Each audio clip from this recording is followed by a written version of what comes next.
Hello, friends. The third part is finally completed. Please take your time to enjoy it, and the fourth part will be updated soon. Thank you for your support. Chapter 189, Tion Dan City. The Alchemy Auction. Within the confines of the chamber, Qinglin felt a tinge of melancholy. Her journey to the Central Continent had not only meant bidding farewell to her sister, the Little Medicine Fairy, but also to her sister, Ziyan. Genuinely happy for Ziyan, Qinglin nevertheless found it difficult to part ways. Xiao Ze held a dragon-shaped jade token in his hand, within which resided a peculiar energy, likely a manifestation of the abilities of the ancient dragon clan. Wiping the corner of her eye, Qinglin nodded at Xiao Ze, her eyes slightly reddening as she said, "Young Master Xiao Ze, you wouldn't send me away too, would you?" Xiao Ze gently ruffled Qinglin's hair, which brought a smile back to her face, illuminating her features with joy. "That I wish to remain by young Master Xiao Ze's side forever, to serve you. Then you must cultivate diligently, and not remain as you are now, unable to even massage my shoulders," Xiao Ze teased lightly. Qinglin's expression faltered. She had attempted to give Xiao Ze a shoulder massage previously. However, his physique was formidable beyond her capacity as a mere girl. She had been teased by Xiao Ze at that time, yet spurred her on to train even harder, and she achieved a breakthrough that very day. The two exchanged laughter as they set forth towards the Alchemy Tower. Located at the heart of the Central Continent, even with spatial wormholes, it would take them several days to arrive. Within the spatial passage, Xiao Ze's spatial ship darted forward. Perhaps due to their proximity to the central region, the number of ships traversing the passage was considerable. Hearing the raucous sounds from a nearby vessel, Xiao Ze exchanged a glance with Qinglin, both sharing a slight smile. "Upon exiting this spatial wormhole, we will arrive at Tion Dan City. There exists a direct spatial wormhole to the alchemy domain from Tion Dan City, allowing us to linger here for a few days. Perhaps we shall discover some rare treasures in Tion Dan City." Xiao Ze shared their future plans. Qinglin obediently nodded. Whatever young Master Xiao Ze instructed, she would dutifully follow. Yet, she was somewhat puzzled as to why they would specifically linger in Tion Dan City. "Young Master Xiao Ze, does Tion Dan City possess something particularly special? Why must we take the time to stay here? Have you forgotten what I mentioned earlier? The alchemy domain is closely tied to 5 prominent families, with the foremost being the Dan family, located right here in Tion Dan City," Xiao Ze explained further. As the operational hub of the Dan family, Tion Dan City is bound to be bustling with activity, making it more likely to encounter exceptional items. Upon hearing Xiao Ze's elucidation, Qinglin's eyes sparkled with excitement as she gazed at him. Young Master Xiao Ze is indeed well informed. "Broaden your horizons, and your perspective will naturally expand," Xiao Ze replied with a light cough, swiftly redirecting the conversation. He feared that Qinglin might inquire how he possessed such knowledge of the Central Continent despite having never been there. Fortunately, Qinglin was exceptionally perceptive and understanding. Noticing Xiao Ze's change of subject, she did not press on about the previous matter. 2 days later, Qinglin sat cross-legged beside Xiao Ze, diligently practicing. Xiao Ze, meanwhile, tirelessly channeled his fighting spirit to the spatial ship. Suddenly, he lifted his gaze towards the distance and lightly tapped Qinglin's shoulder. "Qinglin, we are nearing Tion Dan City." As Qinglin opened her eyes and beheld the distant silver halo, a mix of excitement and anticipation filled her heart, curious about the grandeur of Tion Dan City. With a fleeting sensation of weightlessness, brilliance enveloped their vision. Once accustomed to the light, Qinglin gasped at the sight before her. The vast black stone plaza was teeming with people, with ships continuously emerging from the wormhole, creating an atmosphere of bustling activity. Xiao Ze retracted the spatial ship, listening to the discussions around him. "This is Tion Dan City. Having traveled swiftly, we have finally arrived." Missing this auction hosted by the Dan family would indeed be a cause for lament. One voice lamented, "As one of the 5 great families, the Dan family may be low-key, but their power should not be underestimated. This auction will undoubtedly attract fierce competition from various factions across the Central Continent." Another voice chimed in. Interest flickered in Xiao Ze's eyes. The alchemy auction was certainly worth attending to witness the grand spectacle of such an event in the Central Continent. "Let us proceed to observe this so-called alchemy auction," Xiao Ze said, taking hold of Qinglin's small hand and joining the throng towards Tion Dan City. With 2 days remaining until the auction, the vibrancy of Tion Dan City was already evident. The black stone-paved road was alive with the hustle and bustle of people, flanked by vendors energetically hawking their wares. "Tion Dan City truly is as lively as you described, young master," Qinglin remarked softly, her eyes darting toward the array of goods on display, struggling to take it all in. "Let us meander leisurely while we can," Xiao Ze suggested, noticing the thrill in Qinglin's tone. Recognizing that this young girl seldom experienced such excitement, he guided her along the path, stopping now and then to purchase items that caught her fancy. Though cloaked, Xiao Ze could not see Qinglin's face, yet her demeanor spoke volumes about her delight. And no matter how long the road, it must eventually reach its terminus. Where the crowd converged stood an immense structure, heavily guarded, with no one daring to cause a disturbance. Above it hung a grand plaque emblazoned with the elegant characters, Tion Dan Auction House. As Xiao Ze and Qinglin approached the Tion Dan Auction House, a few guards glanced their way, but offered no further scrutiny. The Dan family, bold enough to host such a grand alchemy auction, would not turn away patrons, even those cloaked in mystery. Of course, this was grounded in their own considerable strength. Upon entering the auction house, a tall and graceful woman in a qipao approached them. "Esteemed guest, do you wish to auction or sell? I have a batch of elixirs I wish to auction at your esteemed establishment." An elderly voice spoke. The tall, beautiful woman was momentarily taken aback, her demeanor shifting to one of respect. "Esteemed guest, please follow me," she instructed. The woman, adept at her role within the auction house, could easily discern that they were significant clients. Moreover, it was highly likely that the guest was an alchemist. Even the strongest individuals would find it difficult to amass such a collection of elixirs. Xiao Ze and Qinglin followed her into a lavishly adorned conference room. "Elder Dan, this esteemed guest wishes to auction a batch of elixirs," she announced. Upon hearing this, the elder looked up in surprise, scrutinizing the two before him. The one in the lead emanated a subtle and restrained aura, difficult to detect, while the other was of little consequence. "Then please present them, I shall assess them," the elder requested. Xiao Ze gazed at the elder with mild surprise, not expecting the Dan family to take this auction so seriously, especially to send a 6th-grade senior alchemist to oversee it. Clearly not wanting to miss out on high-grade elixirs, with a flick of his wrist, he produced an extreme yang pill. Sensing the potency within, the elder's expression shifted slightly, and he straightened in his seat. Chapter 190. The Dan Family and Dan Shun, the Soul of Devouring Spirits. Elder Dan received the vial, uncapping it to reveal the extreme yang pill, his expression betraying a hint of astonishment. The unprecedented elixir contained an energy that was both ferociously volatile and yet remarkably balanced. Such a level of energy was entirely unsuitable for internal consumption, and even external application would be ill-advised. Elder Dan clicked his tongue in wonder. This was indeed the first time he had encountered such a pill. "May I inquire about the effects of this elixir?" Elder Dan asked, as he examined it from various angles, attempting to discern the purpose behind its existence. Yet, he still yearned for an explanation directly from Xiao Ze. "This pill is named the Extreme Yang Pill, its purpose being to induce an explosive reaction with power equivalent to that of a Dohuang-level expert's self-detonation. As expected, it was a remarkably innovative concoction, solely designed for detonation." Elder Dan nodded repeatedly, marveling at the conceptualization behind this pill. "In terms of rank, it should be classified as a pinnacle 6th-grade elixir. May I ask if you are the one who crafted this?" "Indeed," Xiao Ze affirmed, producing several more pills. Primarily Douling pills, Huangji pills, and Pezong pills, all beneficial for cultivation. Even in the central region, these were among the most sought-after elixirs. After all, potions that could enhance one's strength were perpetually in demand within the Dou Qi Continent. Upon evaluating each pill, Elder Dan's astonishment only deepened. Every type exhibited exceptional quality. Should this individual's claims hold true, his alchemical prowess might well surpass Elder Dan's, potentially marking him as a 7th-grade alchemist. With this realization, Elder Dan tempered his pride, adopting a more courteous demeanor. "These elixirs of yours are worthy of being featured in the auction 2 days hence." Noticing Xiao Ze's unperturbed reaction, Elder Dan remained unfazed. The temperament of an alchemist is notoriously unpredictable, a truth he understood all too well as one himself. "Would you care to rest at the Heavenly Pill Auction House until the auction concludes in 2 days, and then collect your remuneration?" "Very well." Elder Dan summoned a few maidservants to escort Xiao Ze and his companion to a resting chamber. Following this, Elder Dan departed the meeting room, heading deeper into the Heavenly Pill Auction House. In an office within a certain part of the auction house, Dan Xian concluded his tasks related to the auction. Setting down his pen, Dan Xian was the most prominent genius of the Dan family, groomed to be its future leader. He recognized the paramount importance of the upcoming days.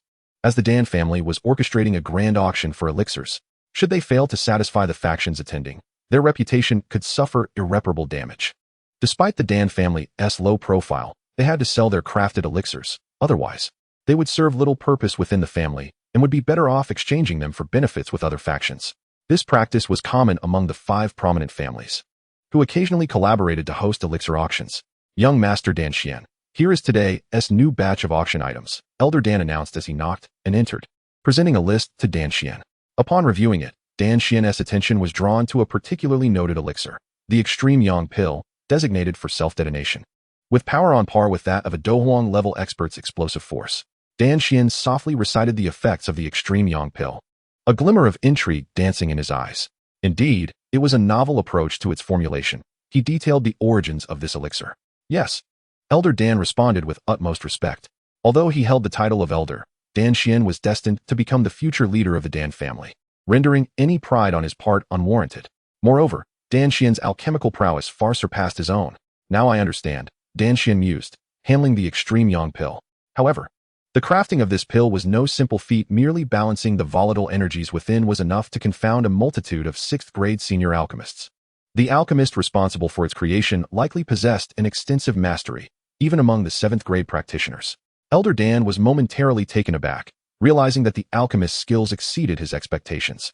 Elder Dan, we shall endeavor to meet the demands of that enigmatic alchemist. If he lacks an affiliated faction, he may potentially become a guest elder of the Dan family. Once Elder Dan departed, Dan Xian turned to the adjoining chamber and spoke. Cousin, you ought to take an interest in the Extreme Yang Pill. A petite and delicate figure emerged from the side room, appearing frail and pale, exuding an aura of fragility. Yet, upon glimpsing the Extreme Yang Pill, her eyes transformed entirely.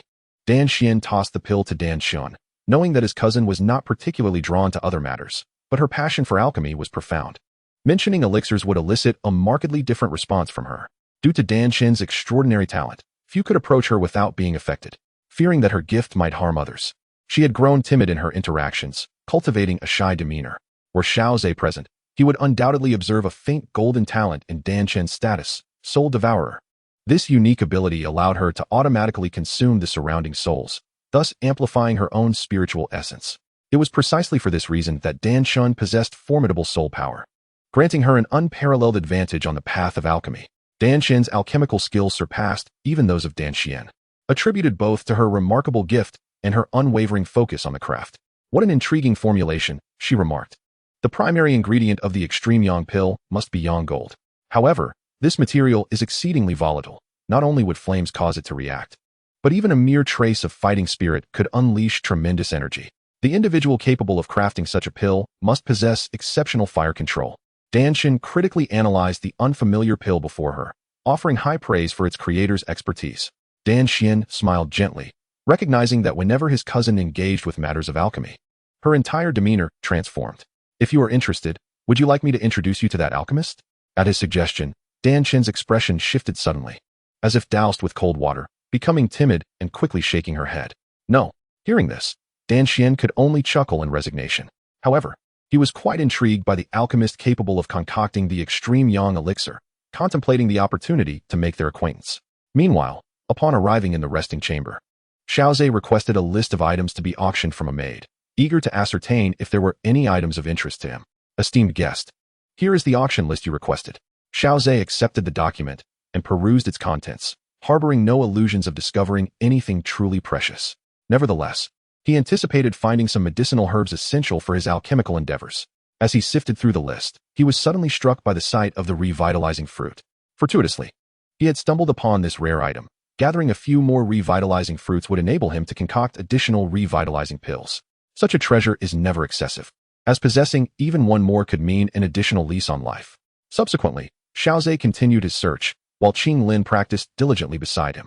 Truly, the auction house of the Dan family was replete with remarkable treasures. With his current resources, he feared he might fall short. Chapter 191, 8th Rank Elixirs. The Dan Xian Alliance.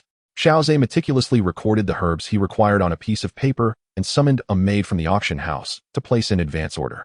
Once the proceeds from his auctioned elixirs were secured, he would be able to purchase them without delay. The maid, upon witnessing the extensive list, promptly indicated her intention to consult the auction house's supervisor.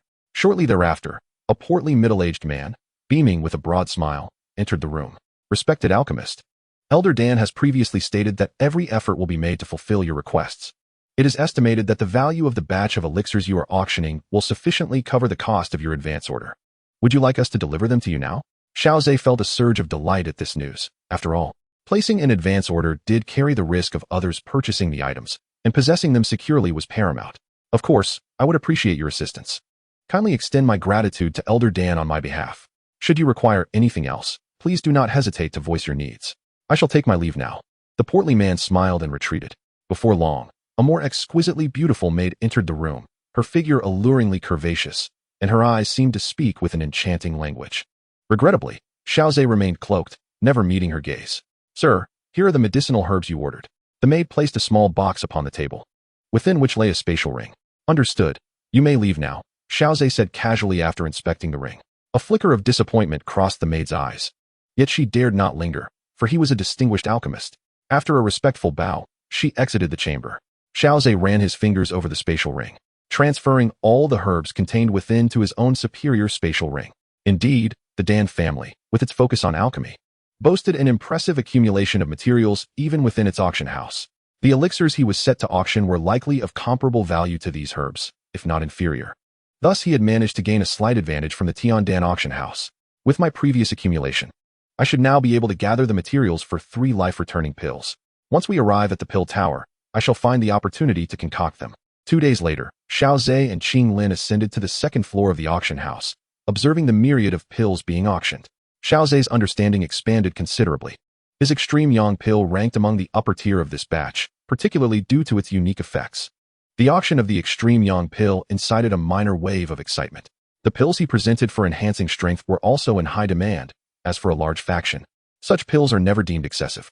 They serve excellently to reward meritorious disciples, nurture the younger generation of the family, or even as splendid gifts. Xiao Ze refrained from participating in the bidding, primarily because he held little interest in ordinary pills. Were it a formula, he might have considered bidding. Furthermore, thus far, he had only encountered 7th-tier pills, which had yet to truly captivate him.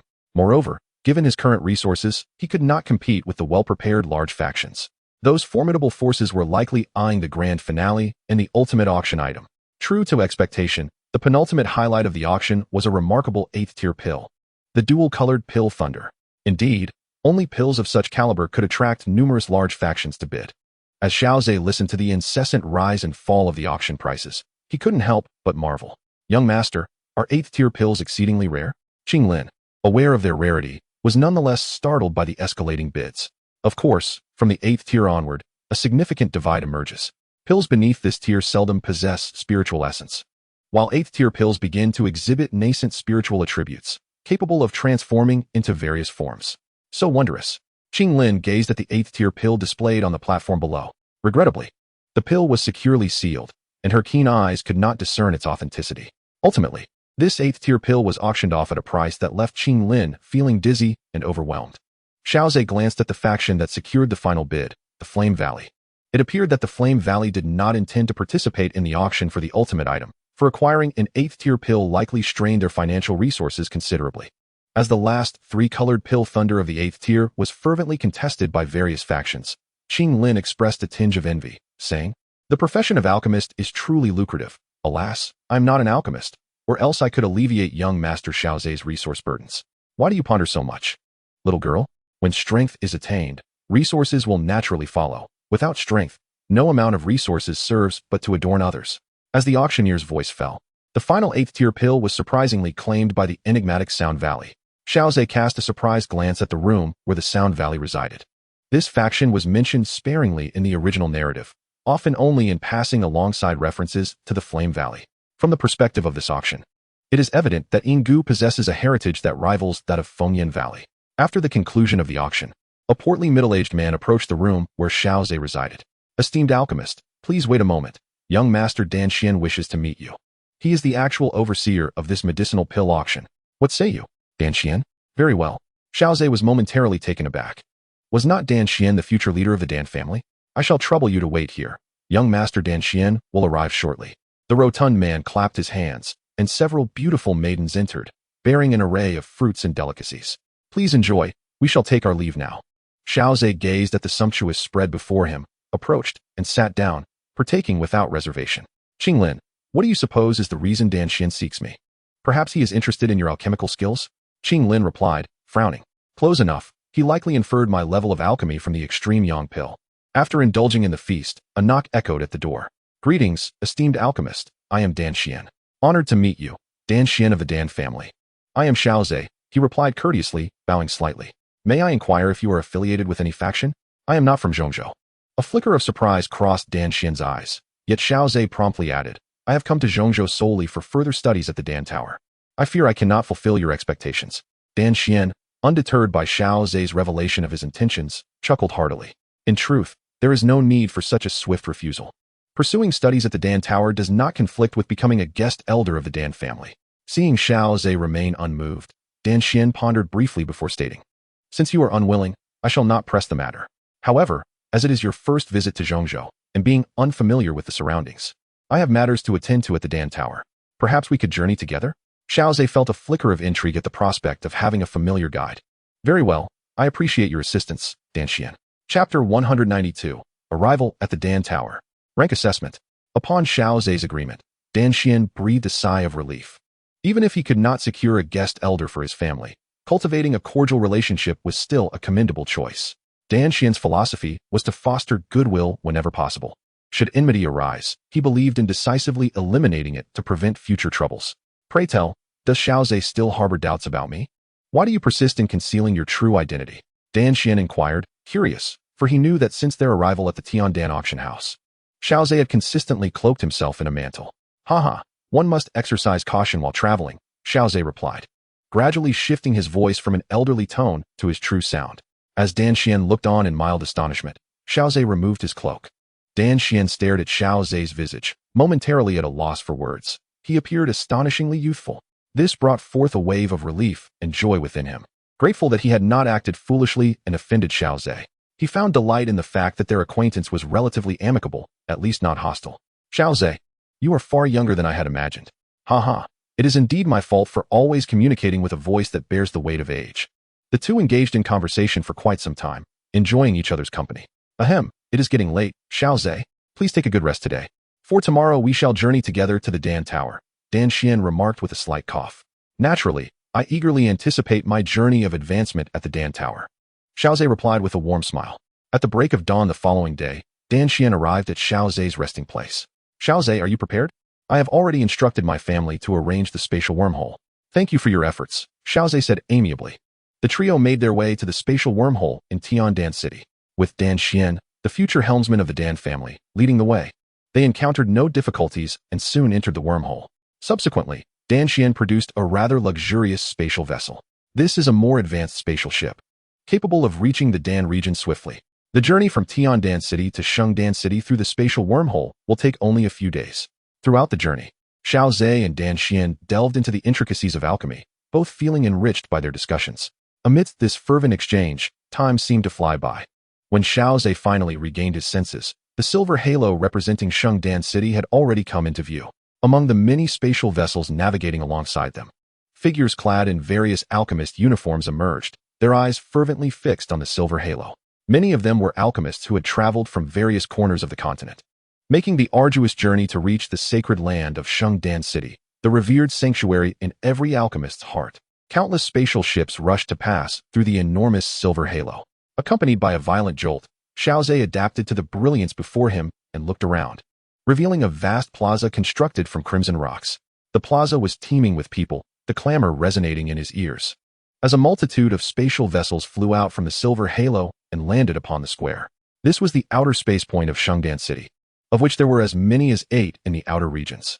Dan Xian explained to Xiao Ze and the others, alchemists like you, who come to the Dan Tower for further training, must first register at the Dan Tower's Advancement Tower. The Advancement Tower? Indeed. It is a special facility established by the Dan Tower to accommodate the numerous alchemists arriving from various parts of the continent. A member of the 8 elders of the Dan Tower is stationed there year-round, reflecting the importance the Dan Tower places on alchemists seeking to further their skills.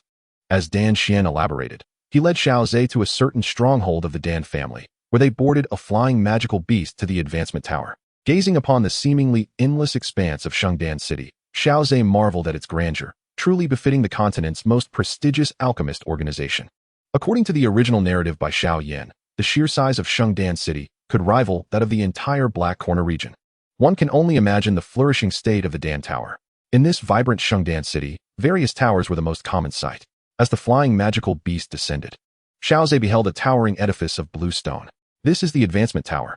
I recall that Elder Lu Tian is currently on duty there. I have some acquaintance with him, so I can assist you in registering directly. Upon hearing Dan Xian's words, Xiao Ze let out a sigh of relief. For the comings and goings within the towering stone edifice had not ceased. If he were to begin queuing now, it would likely be days before his turn arrived. Under Dan Xian's guidance, they proceeded to a chamber on the second level of the tower. Dan Xian, my dear lad, what brings you here to see me? An affable elder sat at a table, appearing rather unremarkable, yet Xiao Ze could sense the immense soul power emanating from him. I have come to accompany my friend Xiao Ze for a registration at the refinement tower, he stated. Haha, is that all? I have nothing pressing at the moment, so I shall assist you with the registration.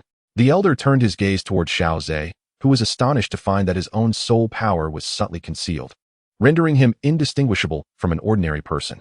With utmost respect, Xiao Ze bowed. I am Xiao Ze, honored to meet Elder Lu. Haha, no need for such formality. Once you arrive at the Dan Tower for refinement, you are one of us. Where is your recommendation token? Xiao Ze presented the recommendation token from Qinglin Academy, to which Elder Lu also produced a jade plaque. As the two plaques met, the one from Elder Lu shimmered with light, prompting him to nod in affirmation. The recommendation token is indeed genuine. Elder Lu retrieved a brush that emanated a faint soul fluctuation. Who is your mentor? I have no formal mentor. I am merely a student of Qinglin Academy. Elder Lu's brush trembled slightly, and he looked up in disbelief, scrutinizing Xiao Ze from head to toe. To achieve such a level solely through academy instruction? Dan Xian, too, was taken aback. Although he had previously discussed alchemy with Xiao Ze, he had not inquired deeply into his background. Now, hearing Xiao Ze claim his accomplishments stemmed from the academy, Dan Xian found it exceedingly hard to believe. Seeing that Xiao Ze was not jesting, Elder Lu promptly examined the recommendation token again. Upon seeing the characters for Qinglin, he was finally convinced. No wonder the name Qinglin seems so familiar. It is indeed Qinglin Academy. Hasn't the alchemy department already declined? Elder Lu lamented, shaking his head as he continued with the registration for Xiao Ze. What is your rank as an alchemist? I have not undergone a formal assessment, but I have successfully refined a 7th grade elixir, the revitalizing pill. Elder Lu was now thoroughly unsettled. A 7th grade alchemist? If it were any other 7th grade alchemist, I would not be so astonished, but Xiao Ze hails from the academy. In his understanding, the education provided by the academy was generally inferior to that of private tutelage, as academy instruction often lacks comprehensive guidance and detailed mentoring. Yet, here was Xiao Ze, a challenge to his preconceived notions. Since you have not been formally tested, allow me to conduct the assessment myself. Elder Lu contemplated for a moment, deciding against hurriedly proceeding with the registration. Although this is a refinement tower, we are also qualified to evaluate alchemists' ranks. Please follow me. As Elder Lu and Xiao Ze entered the assessment chamber, Dan Xian was filled with anticipation, intensely curious about Xiao Ze's rank as an alchemist. Chapter 193, 7th Grade Advanced. The Titan of the Dan Tower. Xiao Ze followed Elder Lu into the testing room. As the largest alchemist organization in the Dou Qi Continent, the Dan Tower maintains the strictest standards for level assessments. Qinglin, feeling a wave of anxiety, clenched her fists, silently praying for Xiao Ze to succeed in the examination. After an extended period, within the testing chamber, Elder Lu exclaimed in astonishment. You truly passed the assessment for a 7th-tier high-level alchemist. Your alchemical skills have reached a level that no longer necessitates further study at the Dan Tower. If you are inclined, I can recommend you to become a guest elder of the Dan Tower. Given future opportunities, you could even ascend to the status of a true elder. Elder Lu spoke with palpable excitement. To him, Xiao Ze was akin to a naturally gifted gem. Without the guidance of a private teacher, he had achieved the rank of 7th-tier high-level alchemist solely through the instruction of the academy. Thank you, Elder Lu, for your recommendation. Xiao Ze responded with a respectful bow, taken aback by the warmth of Elder Lu's words. Haha, this is merely a favor to you. Your future is boundless. So why not provide you with an opportunity now? Elder Lu, known for his open-mindedness, candidly expressed his intentions. Regardless, Elder Lu, you have genuinely aided me. For now, remain at the Dan Tower as a disciple for further study, Elder Lu advised as the two exited the room. Dan Xian, having overheard Elder Lu's remarks, was struck with astonishment. What remarkable achievement had Xiao Ze accomplished to warrant such a direct recommendation for the position of guest elder? Although the title included guest, it was still a genuine elder position. Dan Xian's eyes widened at the sight of the 7 stars radiating a purple golden light atop the towering structure. 7th-tier high-level alchemist. Yet, at that moment, it was bestowed upon Xiao Ze by Elder Lu. Previously, Dan Xian had thought their alchemical skills were comparable, but he was astonished to discover that Xiao Ze had surpassed him significantly. Instantly, Dan Xian's perception of Xiao Ze shifted. After conversing with Elder Lu for a while longer, the three eventually departed from the training tower. Elder Lu watched them leave, his eyes narrowing slightly. Talents like Xiao Ze were highly valued by the Dan Tower. However, due to an incident that had occurred long ago, the organization had grown wary of unknown alchemist prodigies. This caution extended not just to alchemical talents, but to all alchemists joining the Dan Tower, necessitating thorough background checks. Never mind. I shall pass Xiao Ze's information to President Kong. He will make the final decision. Xiao Ze had managed to resolve the questions posed by Elder Lu. Yet there were instances where the queries raised by Xiao Ze left Elder Lu perplexed. Initially, he had thought the alchemical traditions outside of Zhongzhou were peculiar, only to realize his own knowledge was lacking. Xiao Ze, I had no idea your alchemical skills were so refined. Elder Lu chuckled. I gained much insight from our previous discussions on alchemy. Xiao Ze sincerely replied, to which Dan Xian also laughed heartily. Indeed, regardless of Xiao Ze's proficiency, their prior discussions had proven immensely beneficial. Perhaps I have been too fixated on levels, Dan Xian mused. After Dan Xian came to an understanding, a serene smile graced his lips, and his gaze toward Xiao Ze returned to normal. Speaking of which, what are your plans, Xiao Ze? I seek a secluded spot to hone my alchemical skills. Dan Xian held no doubts regarding Xiao Ze's potential to become a guest elder. On one hand, Elder Lu, as one of the 8 esteemed elders of the Dan Tower, carries significant weight in his recommendation. On the other hand, Xiao Ze's prowess is undeniable. At the advanced rank of 7th tier, he stands out even among the usual elders. Indeed, throughout the Central State, attaining the title of Master Alchemist is well within the grasp of someone at the 7th tier. Therefore, Dan Xian found the situation somewhat surreal. How could someone so young as Xiao Ze already be at such a high rank? It left him reflecting on the passage of his own years. After settling Xiao Ze and his companion, Dan Xian swiftly took his leave, as he indeed had matters to attend to at the Dan Tower. Since these matters were not particularly urgent, he had chosen to accompany Xiao Ze to the refinement tower first. Now that Xiao Ze's affairs were resolved, it was time for him to focus on his own. Dan Xian proved to be quite amiable, worthy of friendship. Xiao Ze surveyed the courtyard Dan Xian had arranged for him with satisfaction. He planned to concoct a life-reverting pill as a precautionary measure. Meanwhile, within the dark colossal tower, the 3 leaders of the Dan Tower convened, summoned by Elder Lu's report. In his account, Elder Lu bestowed upon Xiao Ze a remarkable appraisal, an unequivocal genius in alchemy. Such praise from Elder Lu, one of the 8 prominent elders of the Dan Tower, was sufficient to capture the attention of the Tower's 3 leaders. Upon concluding Elder Lu's introduction, the 3 leaders exchanged glances. An incident had recently caused a rapid deterioration in relations between the Dan Tower and the Soul Palace. The true core strength of the Dan Tower lies within the Minor Dan Tower, which even houses peak experts of the Dou Qi level. The existence of the Minor Dan Tower is the very foundation of the Dan Tower's parity with the Soul Palace. At the height of the Minor Dan Tower's development, its then master took on a disciple who exhibited astonishing talent. In a mere 40 years, he surpassed the experience of many of the elder alchemists. However, due to an unforeseen mishap, his identity as a member of the Soul Clan was revealed. He was known as Hun Tiandi. At that time, the master of the Minor Dan Tower, moved by their bond, chose not to kill him. To their dismay, Hun Tiandi not only disregarded their connection, but also harbored no gratitude towards the master who spared him. He secretly rallied the forces of the Soul Clan and assassinated the then master of the Minor Dan Tower, thereby irreparably damaging relations between the Soul Palace and the Dan Tower. Once bitten, twice shy. From that moment on, the Dan Tower imposed stricter scrutiny on those wishing to join, particularly alchemists like Xiao Ze from beyond the Central State, who could more easily disguise themselves. Despite Xiao Ze's extraordinary talent, to the extent that Elder Lu was willing to recommend him, it still evoked memories of the Hun Tiandi incident among the 3 leaders of the Dan Tower. They promptly dispatched individuals to the Jianan Academy to thoroughly verify Xiao Ze's background. If all proved true, the Dan Tower might very well cultivate an alchemist who could rival Hun Tiandi. After prolonged deliberations, Seongqing ultimately issued a decision for a more stringent examination, solely to ensure the unblemished origins of Xiao Ze. Chapter 194, The Invitation of Seongqing. In the Holy Pill City, within the inner domain of the Alchemy Academy, a powerful surge of energy reverberated through the sky, accompanied by the thundering of alchemical lightning.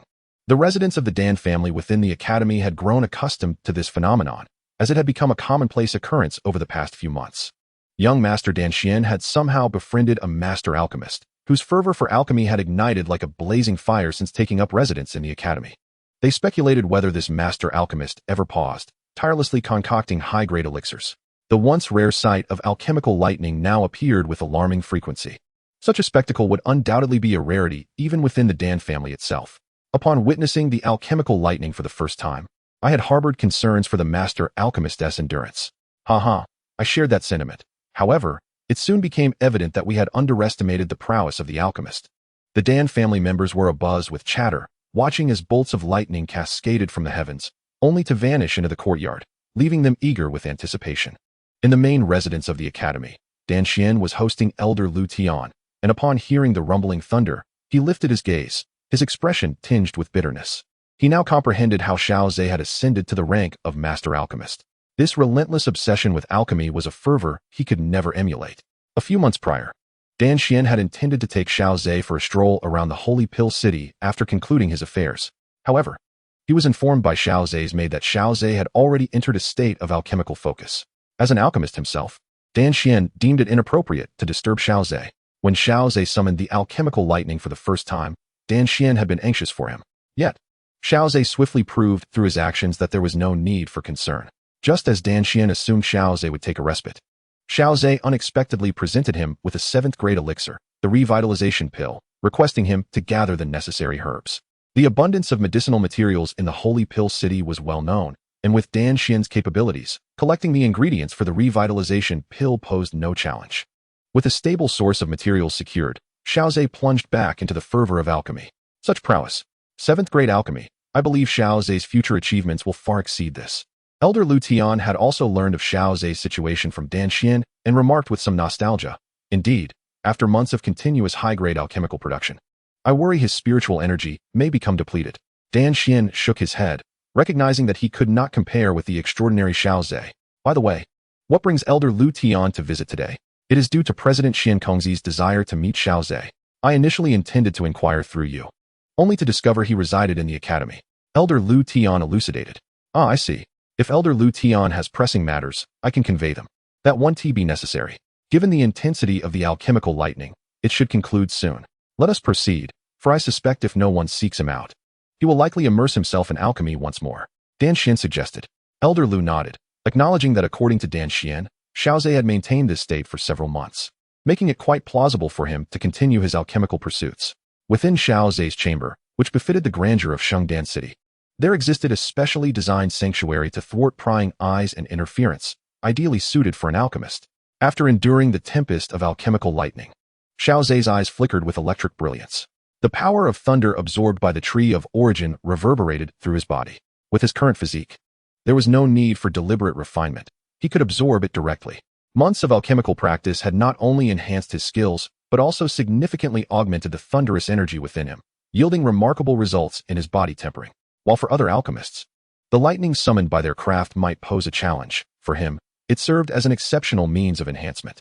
As the thunderous energy within him surged, he mused that perhaps he wouldn't even need the 3,000 thunder movements. He could conjure a lightning-based martial technique all on his own. After carefully storing the life-returning pill, Xiao Ze blinked, allowing the electric glow in his eyes to gradually fade. Due to his heightened spiritual perception during this active phase of alchemy, he sensed visitors outside. Thus, he decided to pause his alchemical work and put away the spirit-infusing cauldron. In another room, Qinglin was diligently training. Indeed, it was quite challenging to find serpent-like magical beasts in the vicinity of Tung Dan City. For the time being, Qinglin would have to continue her solitary cultivation. Creak. Elder Lu, Brother Dan Xian, what brings you both to seek me? Xiao Ze remarked, noting the concern for his relentless alchemical endeavors. Surely, one would worry about whether he was exhausting his soul. Dan Xian jested. Yet, Xiao Ze appeared to be in excellent spirits, his eyes gleaming with an underlying glimmer. Not at all. I have my own sense of moderation, Xiao Ze replied. Since his appearance, Elder Lu had been scrutinizing him, ultimately shaking his head with a sigh. It seems the gap between us is not merely one of talent, but also of sheer diligence. Elder Lu chuckled, yet my alchemical prowess pales in comparison to yours. Alas, once you elevate your spiritual realm to the spirit realm, you will naturally ascend to the rank of an 8th-rank alchemist, and we shall be on the same level then. Elder Lu sighed, feeling the poignant sense of the younger generation surpassing the elder, as if he were nearing the twilight of his own journey. I almost forgot. Xiao Ze, President Xiankongzi wishes to meet you. At this, Xiao Ze raised an eyebrow slightly. Very well, I shall prepare myself, in my current state. It would be inappropriate to meet President Xiankongzi. Although incidents are rare within Tung Dan City, one must still exercise caution. Under Elder Lu's guidance, Xiao Ze arrived at the imposing black tower located in the heart of Tion Dan City. Compared to the outer regions, the number of individuals entering and exiting the tower was significantly reduced, yet each bore an awe-inspiring presence, their spiritual energy formidable. After passing through numerous checks, they finally entered the Dan Tower, with Elder Lu leading Xiao Ze directly to the upper levels. They halted before a grand hall. Very well, from here on. You shall proceed alone. I shall not accompany you further. Xiao Ze clasped his hands in a respectful gesture, expressing gratitude to Elder Lu. Pushing open the grand hall doors revealed a multitude of bookshelves. Following the guiding path, Xiao Ze navigated through the aisles of knowledge, until a certain bend in the path. An elderly man clad in white robes suddenly appeared before me. His hair and beard were entirely white, and his face bore deep wrinkles, while his eyes, resembling unfathomable depths, held a hint of gentle amusement. You must be Xiao Ze, he said. I am Qingling. Might you enlighten me on the essence of the transformation elixir? Upon hearing this, Xiao Ze narrowed his eyes slightly. No wonder there had been a delay of several months. It appeared he had gone to the Canaan Academy to investigate my origins. During my registration at the training tower, Elder Lu had not inquired further, so I had refrained from mentioning the transformation elixir. Clearly, Qingling had gleaned this information from the academy. Chapter 195. Appointment as Elder of the Pill Tower. Qingling fixed his gaze intently on Xiao Ze's countenance, yet the outcome left him disheartened. Xiao Ze merely raised an eyebrow, displaying no further reaction. Having met with President Qingling, it was evident that he was aware of my consumption of the transformation elixir, which implied he should also know that I was not originally an alchemist. The transformation elixir, which I procured from an ancient alchemist's relic, had bestowed upon me the aptitude for alchemy. In his vast experience, he had never encountered anyone who could become an alchemist postnatally. Xiao Ze's situation was likely unparalleled across the entire Dou Qi Continent. Alas, it is not that I am inherently suspicious, rather. The Pill Tower has previously suffered severe losses due to infiltration by hostile forces, Qingling lamented. I still hope you can provide concrete evidence, rather than relying solely on your word. After a moment of contemplation, Xiao Ze produced the scroll he had obtained from the ancient alchemist's relic. The scroll contained the personal account of the creator of the transformation elixir. Xiao Ze felt confident in presenting it, having read it twice. Upon his second reading, he discovered that much of the crucial information had become obscured. The elements that could influence his testimony were now entirely indistinct. This scroll, inscribed with soul power, had remarkably survived from antiquity to the present day. Therefore, Xiao Ze boldly handed it to Qingling. Qingling accepted the withered scroll, and upon touching it, he immediately recognized its antiquity.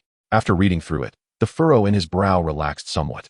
It was astonishing that such a miraculous elixir truly existed in this world. Regrettably, for reasons unknown, the creator had not passed down the formula for the transformation elixir. Qingling mused, if the Pill Tower were to acquire the formula, given its strength, it could facilitate the emergence of more alchemists. Many possess the soul power requisite to become alchemists, yet are hindered by their innate attributes, preventing them from achieving true mastery in alchemy. Among these individuals may be some with exceptional talent in the field, much like you, Xiao Ze.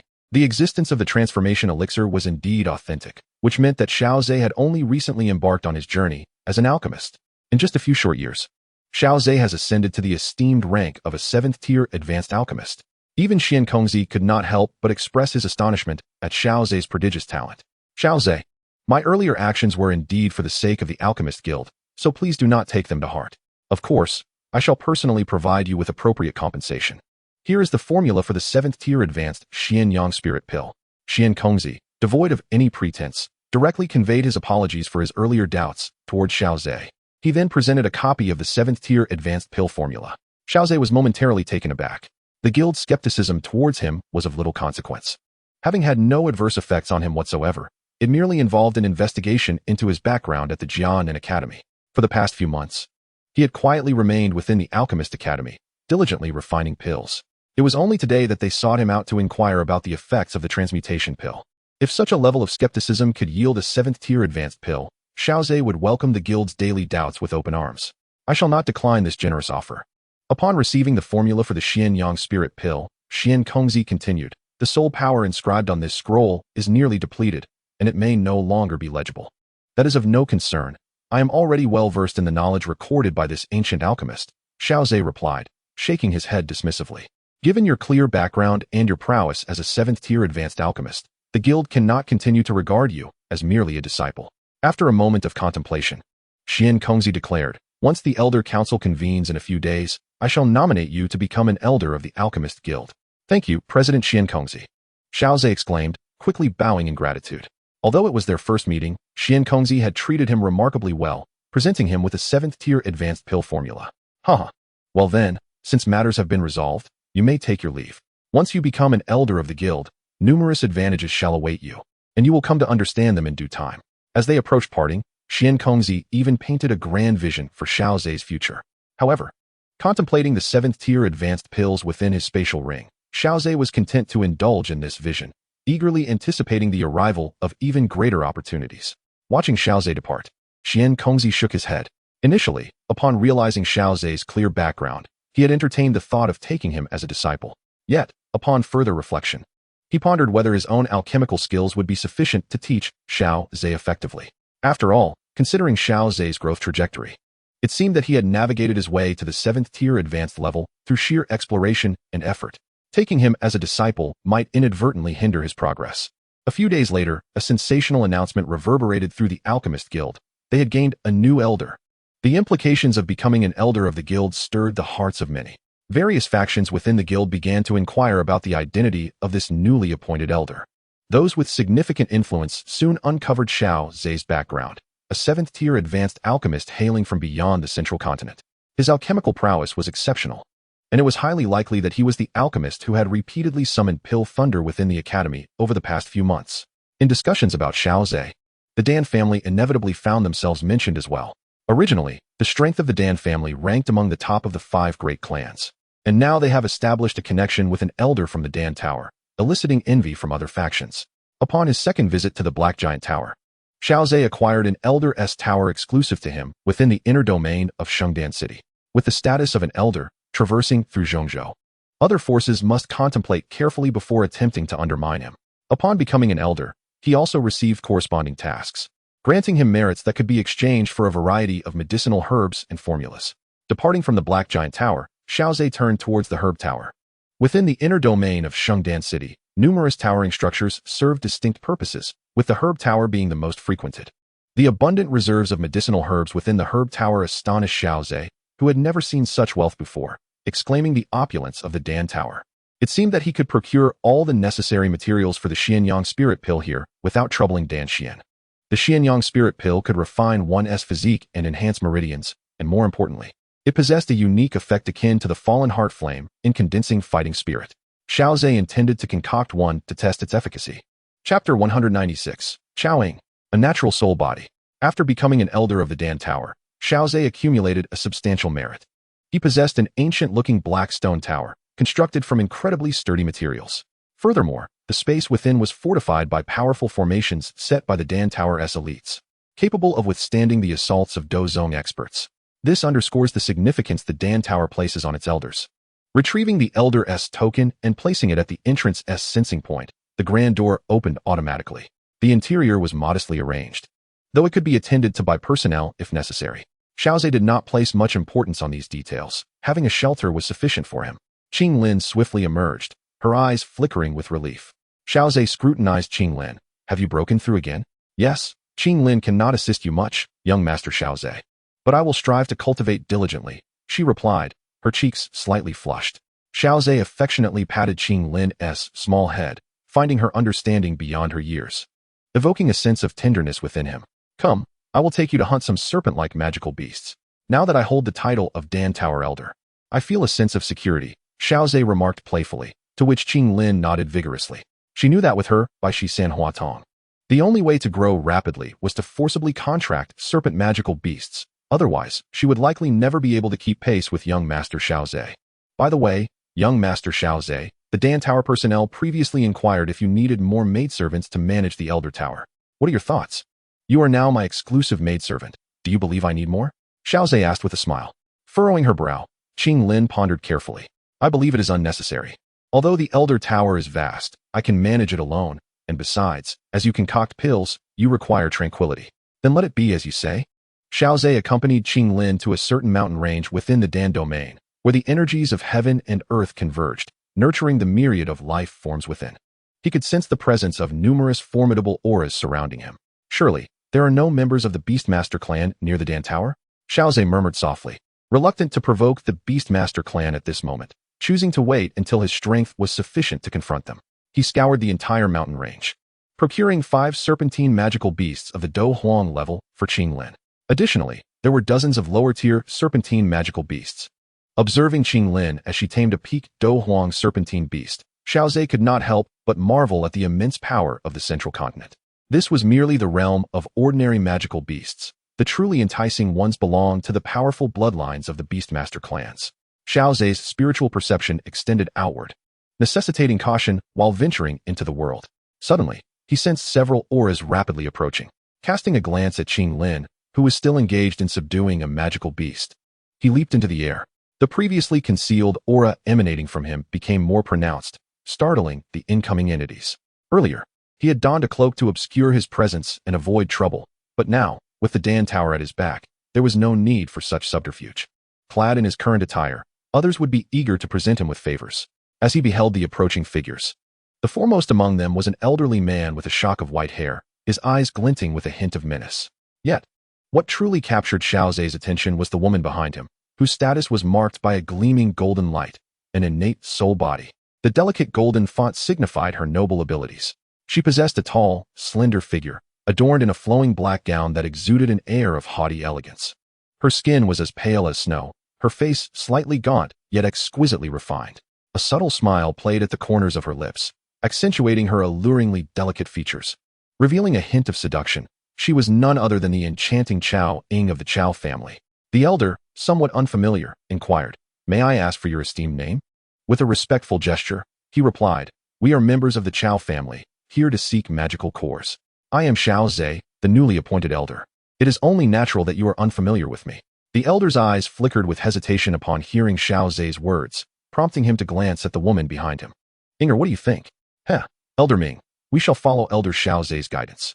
The name of Elder Xiao Ze has spread throughout the Dan Tower today," the woman remarked with a charming smile, her every movement imbued with an enchanting grace. Xiaoying greets Elder Xiao Ze, her beautiful eyes fixed intently on Xiao Ze, brimming with a captivating allure. "Thank you for your understanding, Miss Xiaoying," Xiao Ze replied with a slight bow. Though he felt no fear towards the individuals before him, he preferred to avoid conflict if possible. Xiao Ze did not immediately choose to bind with Xiaoying, as he currently had only one binding available. He wished to assess the talents of Dan Shun from the Dan family before deciding whom to bind with. Xiaoying gazed at Xiao Ze's youthful visage, astonished beyond measure. She had initially presumed that this newly appointed elder must be of considerable age, perhaps having spent many years studying alchemy before being appointed to the Dan Tower. Unexpectedly, Xiao Ze's appearance was even more youthful than her own, which dealt a significant blow to Xiaoying, who had been surrounded by a halo of genius since childhood.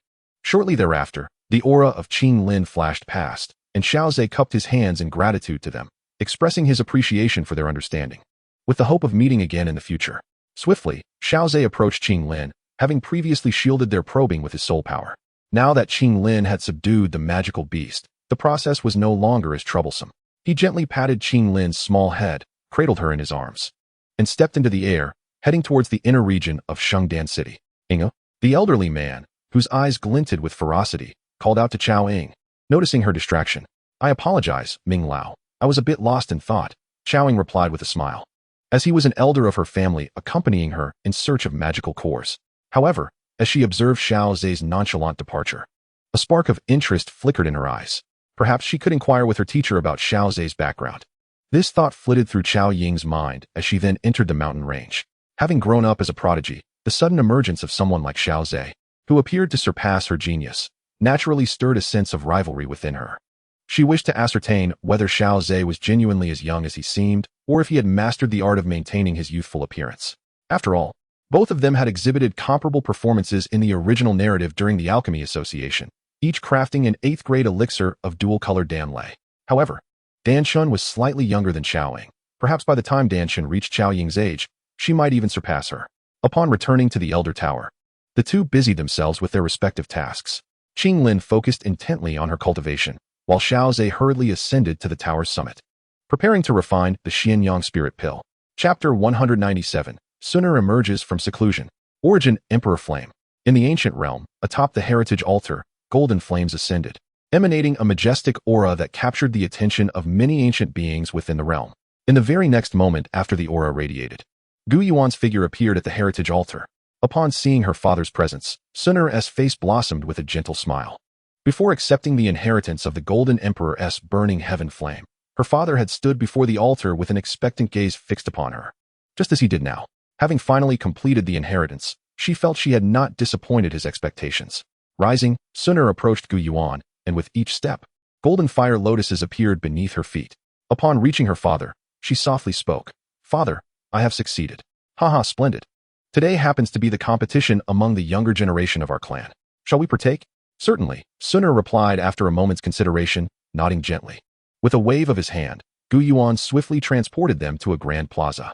The members of the ancient clan present exuded exceptional vigor, intently focused on the contest taking place on the stage, oblivious to Xun'er and her father's arrival. Once the two clan members had concluded their duel, Xun'er stepped onto the platform, hovering in the air. "Having just emerged from seclusion, I humbly request your guidance." The moment Xun'er appeared on the stage, it ignited fervent discussions among the members of the ancient clan. The Miss has emerged from seclusion. I wonder what her current strength is. Given the young lady's exceptional talent, she surely rivals the very best of the younger generation. Primarily, considering her tender age, with a little more time, it would not be surprising if she surpassed them all. Amidst the fervent discussions, a figure, ethereal and ghostly, suddenly appeared upon the stage. "Xun'er, if you do not mind, I shall take you on as your opponent." "Please," Xun'er replied, a gentle smile gracing her lips. The onlookers below only perceived that ghostly figure charging towards Xun'er in an instant. In the next moment, the entire arena was engulfed in golden flames, and the ghostly figure was left in a disheveled heap on the ground. "I concede, Captain Lin. I am humbled by your prowess, and I thank you, Xun'er, for sparing me." The battle concluded with such swiftness that it astonished all the ancient clan members in attendance. However, Gu Yuan, also observing from below, furrowed his brow slightly. As a peak combat sage, he was naturally able to discern deeper issues. "I understand, Father," Xun'er nodded in acknowledgement. Realizing that she had indeed won each engagement with a single strike, albeit relying on the Golden Emperor's flame. "Since there are no pressing matters at hand, allow me to teach you the Imperial Seal technique." "Very well," Xun'er's eyes sparkled with delight. Receiving her father's guidance made learning the technique a trivial task. At the Alchemist Tower, atop the Elder's Pavilion, dark clouds loomed ominously overhead, accompanied by the rumbling of thunder. Striking bolts of lightning, imbued with tremendous power, flickered and coursed through the clouds. Within the Spirit Convergence Cauldron, a pale golden elixir was gradually taking form. Xiao Ze manipulated hand seals, unleashing a surge of soul energy, causing the elixir within the cauldron to spin at an accelerated pace. Powerful energy waves battered the Spirit Convergence Cauldron, and a somewhat pungent aroma of the elixir caused Xiao Ze to squint slightly. "Congeal," he silently commanded, and the Xianyang spirit pill was finally refined. The anticipated pill thunder arrived as a magnificent silver lightning bolt descended from the heavens, carrying the terrifying power to obliterate all, crashing down upon the Elder's Pavilion. Nearby elders instinctively looked up towards the Elder's Pavilion where Xiao Ze resided, their expressions laden with seriousness. The potency of this pill thunder indicated that the refined elixir was likely among the pinnacle of the 7th tier. Initially, the elders of the Alchemist Tower had not regarded Xiao Ze's induction into their ranks with much weight. It was merely due to the joint recommendation of Xian and Lu Tian, without any conflict of interest, that they allowed Xiao Ze to join their ranks. However, it now appeared that this new elder's alchemical skills were remarkably refined. Should he advance further, he would undoubtedly attain the esteemed title of alchemical master. Contemplating this, many elders felt invigorated by the thought. Perhaps it would be wise to cultivate a closer rapport with this newly appointed elder. Yet, they were also curious about Xiao Ze's strength, as it seemed he had not summoned any formidable allies to counter the pill thunder. They were utterly astonished to witness that the formidable pill thunder, upon striking the Elder's Pavilion, swiftly vanished without a trace. At the pinnacle of the Elder Tower, the surroundings of Xiao Ze were entwined with golden tree roots. Whenever the Dan lay descended, it would be instantly enveloped by these layers of roots. Within mere breaths, it would be completely consumed by the multitude of golden tendrils. With the presence of the source tree, I need not worry about the repercussions of Dan lay while refining high-tier elixirs. The process of crafting a 7th-grade advanced elixir was undeniably protracted, consuming over a fortnight of my time. Xiao Ze delicately held a light golden elixir, the size of a longan, and nodded in satisfaction as the emanating medicinal power reaffirmed his efforts. His dedication over the past days was not in vain. After carefully securing the Xianyang spirit pill, Xiao Ze turned his attention to the system panel. Xiao Xun'er has completely subdued the Golden Emperor Burning Heaven Flame. Congratulations to the host for receiving a tenfold reward. This tenfold reward, combined with Xiao Xun'er's special reward at the Dou Emperor level, grants the host the Source Emperor Flame. Gasp. Xiao Ze could not help but draw a sharp breath, his gaze fixated on the two distinctly clear characters on the system panel. Emperor Flame. Information regarding the first of the flame ranking was indeed obscure, known only to the ancient Dragon Emperor, Ziyang's father, who, due to his extensive lifespan, had some understanding of it. After a millennium of formation, a millennium of spirit gathering, and 10 millennia of hidden cultivation, it gradually evolved, traversing the Earth's veins, consuming the renowned, exotic flames, on the ranking from weak to strong, until it had devoured all 21 other on the list. This flame proclaimed itself as the Emperor Flame. Undoubtedly, it claimed the title of the first on a true sovereign among flames. Afterward, it underwent another millennium of hidden cultivation before emerging to achieve the status of Dou Emperor, known as the Ancient Emperor Tuashi. With the feedback from the Golden Emperor Burning Heaven Flame, along with the special reward, I was unexpectedly granted the Emperor Flame. Even with Xiao Ze's current composure, he could not help but feel his fingers tremble with excitement. Though possessing the Emperor Flame does not guarantee the ascension to Dou Emperor, the power of the Emperor Flame, being the first on is indeed formidable. In the realm of Dou Qi, anything associated with the title of Emperor is extraordinary. Chapter 198, 7-Star Dou Sect. A terrifying transformation. Xiao Ze stowed away the spirit-infusing cauldron and hurriedly made his way to the secret chamber of the Elder Tower. He was eagerly anticipating the reward of the Emperor Flame. What would unfold upon claiming this reward, Xiao Ze could not foresee. Do not harm the 7-colored sky-devouring python. Qinglin, please come here and assist me in watching over the 7-colored sky-devouring python. No sooner had Xiao Ze's words left his lips than Qinglin appeared at the doorway. The small 7-colored serpent tilted its head slightly to regard Qinglin, and at Xiao Ze's urging glance, it settled into Qinglin's palm. I am about to make a significant breakthrough and may inadvertently harm the 7-colored sky-devouring python. Kindly keep an eye on it for me. This is the accompanying purple crystal source. She enjoys this. I understand, young Master Xiao Ze. Qinglin replied solemnly as she accepted the purple crystal source. Qinglin nodded, expressing concern. Then, young Master Xiao Ze, I shall take my leave. Please be cautious. With the door to the secret chamber firmly shut, Xiao Ze took a deep breath, centering his emotions. Claimed the feedback reward. Instantly, Xiao Ze felt an overwhelmingly vast and scorching energy envelop his entire being. Even more remarkably, the soul that has taken command of the Tree of Origin also sensed a wave of intense heat. Due to various abilities, Xiao Ze's rate of advancement far surpasses that of an ordinary person. However, it pales in comparison to the rewarding feedback from acquiring the Golden Emperor's Burning Heaven Flame. As the Tree of Origin continuously ascends, within Xiao Ze's being, profound transformations are taking place, while externally, a delicate layer of golden flames envelopes him, shimmering with vibrant hues. This flame is extraordinarily beautiful, yet it emanates a lethal threat.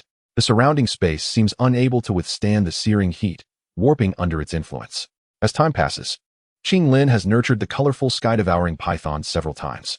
Numerous elders from the Pill Tower have also come to pay their respects. On her youthful face, tinged with allure, there is a pronounced worry.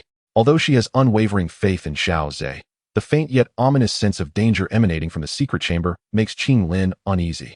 Such a feeling had never arisen during Xiao Ze's previous seclusion and breakthrough, indicating that this occasion is rather extraordinary. The small, multicolored snake coiled around Qinglin's wrist, once bewildered, now gradually exudes an air of authority. It seems that the dominant soul within the sky-devouring python is no longer the newly born spirit, but rather that of the queen of the Serpent Empire, Medusa. Nevertheless, the colorful little snake remains still, quietly wrapped around Qinglin's wrist, its eyes also reflecting concern. In the days that follow, the frequency of the regal presence in the snake's gaze increases. Yet, the little snake continues to conceal its demeanor. The sole difference is that when it displays an air of authority, it no longer seeks nourishment from Qinglin. After more than a month, Qinglin slowly opens her eyes, having completed her own breakthrough, only to find that Master Xiao Ze has yet to emerge from his seclusion. Heaven bless. Master Xiao Ze must have a smooth breakthrough. The girl fervently whispers in prayer. Within the secret chamber, Xiao Ze's aura reaches its zenith, shattering the bottleneck with a resounding crash that reverberates through the space.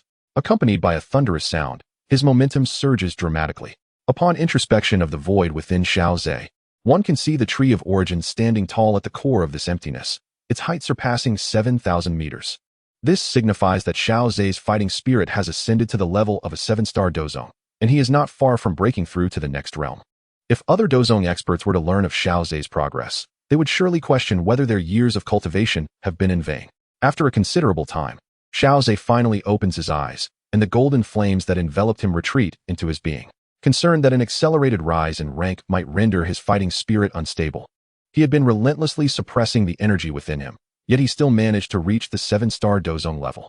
This time, Xun'er has thoroughly tamed the feedback rewards brought by the Golden Emperor's burning heaven flame, which are so abundant they leave me somewhat taken aback. Yet, upon reflection, it is no surprise, the Golden Emperor's burning heaven flame is, after all, an ancient clan's inherited extraordinary fire, ranked 4th on the list of such flames, compounded by a tenfold reward. On this foundation, an extraordinary reward of the Dou Huang level, akin to the essence of the original, is layered upon it. If I were to allow this terrifying energy to elevate my level unchecked, I would likely already be at the pinnacle of Dozong. Xiao Ze opened his palm, and a burst of golden flame suddenly manifested within it. Most intriguingly, the golden flame seemed to harbor resplendent hues. Is this the Source Emperor flame? A force that amplifies in tandem with my growth. It appears that due to the tenfold feedback from the Golden Emperor flame, the primary hue presents itself as gold, while vibrant colors are concealed within, aligning perfectly with the vivid colors of the Emperor flame described in the original text. Xiao Ze gazed into the void, and at that moment, the source tree was enveloped in a layer of golden flames interspersed with brilliant colors. The unique reward of the Source Emperor flame is indeed exceptional, capable of influencing the entirety of the source tree, a phenomenon unseen in previous rewards. Contemplating this, Xiao Ze observed the Source Emperor flame spreading to other auxiliary branches. Feeling inspired, he retrieved a crystal mirror. As he slightly activated the Bai Shi San Hua Tong, the previous otherworldly emerald flowers in his eyes were replaced by 3 spiraling by golden blossoms, radiating an aura of supreme authority. Indeed, the emergence of the Source Emperor flame has transformed the other auxiliary rewards, now manifesting as Bai golden flowers. He might confidently wield the powers of the Bai Shi San Hua Tong before Qinglin. Previously, Xiao Ze had refrained from using this ability in front of others, including Qinglin, as he had yet to determine the rationale behind employing the Bai Shi San Hua Tong. Xiao Ze then activated the Curse Poison Body, and the Bai golden blossoms in his gaze gradually morphed into a spectrum of colors, with a faint layer of gold overlaying the rainbow. Since the appearance of the Source Emperor flame has altered the auxiliary feedback rewards, Xiao Ze contemplated this, and the golden flames reappeared in his palm as he attempted to merge the curse poison power within. It was effortless. Unlike the countless attempts required before, now it merely took a thought to achieve a perfect fusion of the Source Emperor flame and the curse poison power. Simultaneously endowed with the terrifying might of the Source Emperor flame and the unpredictable nature of the curse poison, the enhancement was unimaginable. To what extent will this elevate my combat prowess? Chapter 199, Alchemy Exchange Conference. Outside the secret chamber, Qinglin bit her lip, sensing that the underlying deadly aura had dissipated. She glanced at the 7-colored serpent coiling around her wrist, her heart whispering, Master Xiao Ze must be on the verge of breaking through. Just as Qinglin pondered this, the door of the secret chamber suddenly creaked open, and she quickly lifted her head. Upon seeing Xiao Ze's figure, a joyful smile blossomed on her face. Master Xiao Ze, you have succeeded in your breakthrough. The authoritative gaze of the 7-colored serpent on her wrist softened and faded into a more naive hue as it sensed Xiao Ze's safety. The 7-colored serpent transformed into a radiant beam of light, swiftly coiling around Xiao Ze's wrist. The small head affectionately rubbed against Xiao Ze's hand. With a hearty laugh, he felt a smooth breakthrough, devoid of any peril. Caressing the slightly warm body of the colorful little snake, Xiao Ze smiled at Qinglin. However, he couldn't shake off the peculiar sensation that, for a fleeting moment, he perceived a different hue within the eyes of the vibrant, devouring python. Qinglin succinctly recounted the events that transpired during Xiao Ze's seclusion. This was a list of esteemed visitors who had come to pay their respects to the elder. Very well, I shall find time to visit them later, Xiao Ze replied with a smile, accepting the list. Now serving as an elder of the Pill Tower, he felt it prudent to avoid eccentricity. Moreover, engaging in dialogue with fellow elders bore its own advantages. They were all seasoned high-level alchemists, undoubtedly brimming with a wealth of alchemical recipes, which Xiao Ze could exchange and converse about. Upon glancing at the list, he noticed its meticulous detail, clearly crafted with care. Qinglin, you are not only my devoted maid but also my little steward, adept at managing numerous affairs with great finesse. He gazed at Qinglin, who, due to her hybrid lineage of serpent and human, had blossomed into a captivating figure, resembling a flower poised to bloom, radiating the essence of youth. Really? Upon hearing Xiao Ze's praise, Qinglin exclaimed with delight, I was worried that I might not handle things well and disappoint you, young Master Xiao Ze. Overjoyed, she felt a wave of relief. Being able to assist Xiao Ze brought her immense happiness. At that moment, a sudden presence was felt at the door. Another elder had come to visit, coinciding perfectly with his emergence from seclusion, warranting a warm reception. Xiao Ze straightened his attire and opened the door, revealing a familiar figure. Smiling warmly at him, Elder Lu Tian, what brings you here today? Xiao Ze inquired with a hint of surprise, for the visitor was none other than Elder Lu Tian, one of the 8 esteemed elders. He promptly ushered him inside, offering tea and refreshments. Elder Lu Tian chuckled heartily, equally surprised to have encountered Xiao Ze just as he emerged from his retreat. I had to focus on a significant breakthrough and inadvertently neglected the other elders. Not to worry, those old fellows are probably eager to connect with you now that they've heard of your prowess in crafting high-grade 7th-tier pills, Elder Lu Tian remarked, taking a sip of his tea with a jovial demeanor. The reason for my visit today is to extend an invitation for you to participate in the Alchemical Exchange Conference. Alchemical Exchange Conference? Xiao Ze echoed, intrigued by the unfamiliar term. Indeed, the Titans of the Pill Tower wish to encourage the elders to avoid isolation. Thus, they occasionally lead the organization of these conferences to share insights into alchemical practices. Elder Lu Tian continued, adopting a more serious tone at the conference. The leading figures of the Pill Tower will also share their own experiences in alchemy. This is a rare opportunity. Each Titan is a pinnacle 8th-tier alchemist, and you must not miss it. Hearing Elder Lu Tian's words, Xiao Ze regarded the event with newfound importance. I would be most eager to attend this conference. Is there any prerequisite? Indeed, there is a prerequisite. One must be an elder of the Pill Tower. Elder Lu Tian engaged in a detailed discussion with Xiao Ze regarding the upcoming Alchemy Exchange Conference before rising to take his leave. Elder Lu displayed considerable warmth towards me, having personally invited me to participate in the alchemy gathering. Xiao Ze mused to himself that this was undoubtedly due to the talent he had showcased. As Elder Lu mentioned, those elders who sought his company were drawn by his successful creation of a 7th-tier advanced elixir. Upon returning to the hall, Xiao Ze found that Qinglin had completed her preparations. Qinglin, would you care to accompany me to the Alchemy Exchange Conference in 3 days? Each elder is permitted to bring a disciple, and since I am still unfamiliar with the Dan Tower, I would be glad to have you by my side. Upon hearing Xiao Ze's words, a glimmer of delight flashed in Qinglin's eyes, but she quickly bit her lip and replied, but I have no knowledge of alchemy. Would my presence cause you any inconvenience, young Master Xiao Ze? Not at all, Xiao Ze reassured her nonchalantly. This is an elder exchange conference, not a disciple sparring event. Several elders who do not take on apprentices often bring their own family members. There are no strict prohibitions in such matters. Besides, even if you lack alchemical skills, it would be beneficial for you to observe and broaden your horizons. After expressing his thoughts, Xiao Ze proceeded towards the tower's summit, urging her to prepare thoroughly for the next 3 days. Yes, young Master Xiao Ze, Qinglin exclaimed joyfully, her movements becoming noticeably lighter. At the tower's apex, Xiao Ze retrieved the spirit-nourishing cauldron, contemplating. 3 days is insufficient for concocting high-tier elixirs. I shall casually brew some potions instead. As he summoned the primordial imperial flame, the surrounding space subtly distorted, emanating a terrifying power capable of incinerating all that exists. Once the imperial flame was introduced into the spirit-nourishing cauldron, it swiftly completed the warming process. Xiao Ze pressed his palm against the cauldron's wall, feeling the warmth emanating from it. Even the spirit-nourishing cauldron, which could rival the cauldrons on the heavenly cauldron ranking, could not entirely mitigate the fearsome heat of the imperial flame. With a thought, a flower adorned with peculiar patterns soared into the cauldron. Under his soulful perception, the imperial flame instantaneously reduced its impurities to nothingness, leaving behind a minuscule pool of exceptionally pure liquid. Ah, Xiao Ze gasped. In the past, even my most efficient processing of such materials would take no less than 5 minutes. Yet now I can extract it in an instant. A flicker of astonishment crossed his eyes. This was the first-ranked flame on the imperial flame, which significantly enhances the alchemical process. Not only had the efficiency of elixir creation soared, but the purity of the resulting liquid promised high-quality potions. It was no wonder that many alchemists pursued with fervor. However, now Xiao Ze possessed it himself, and it was the top-ranked imperial flame. 3 days later, Xiao Ze donned a fitted white robe, secured at the waist with a white jade belt, exuding an aura of elegance that would captivate anyone who beheld him.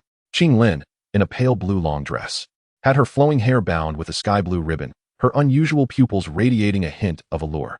Young Master Xiao Ze, I am ready. Qinglin twirled on the spot, inviting him to admire her appearance.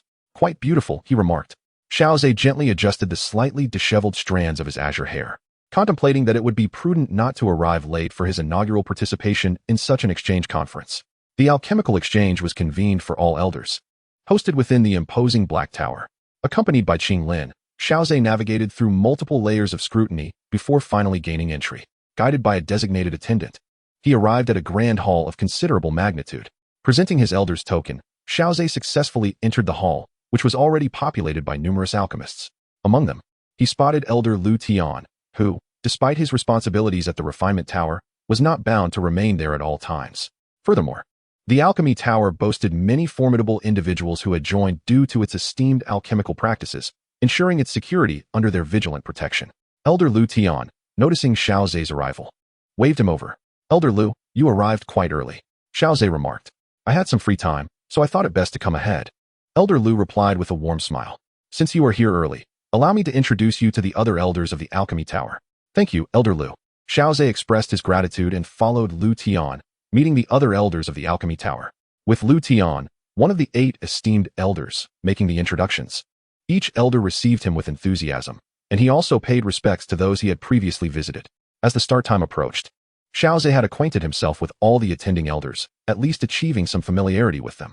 Many elders had only heard of Xiao Ze by name, and this exchange provided a genuine opportunity for them to connect.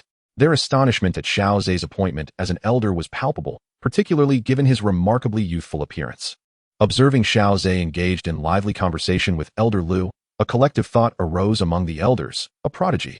Haha, the enthusiasm for exchange among the elders remains undiminished.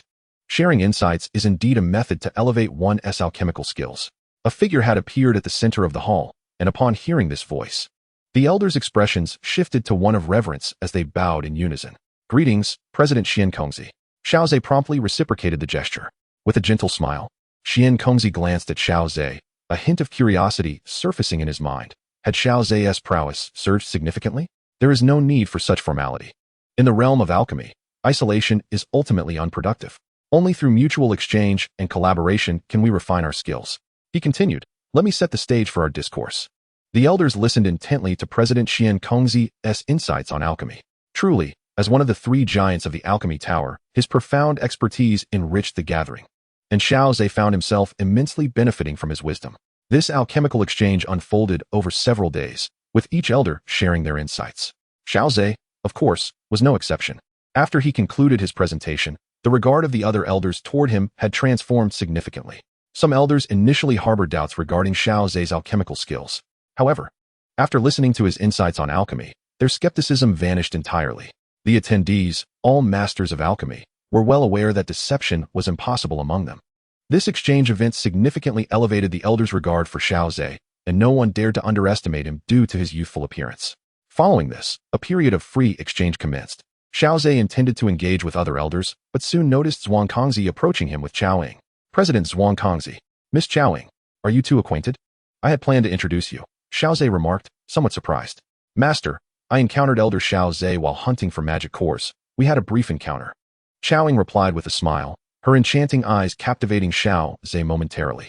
Haha, you two are of similar age. You should exchange more insights on alchemy.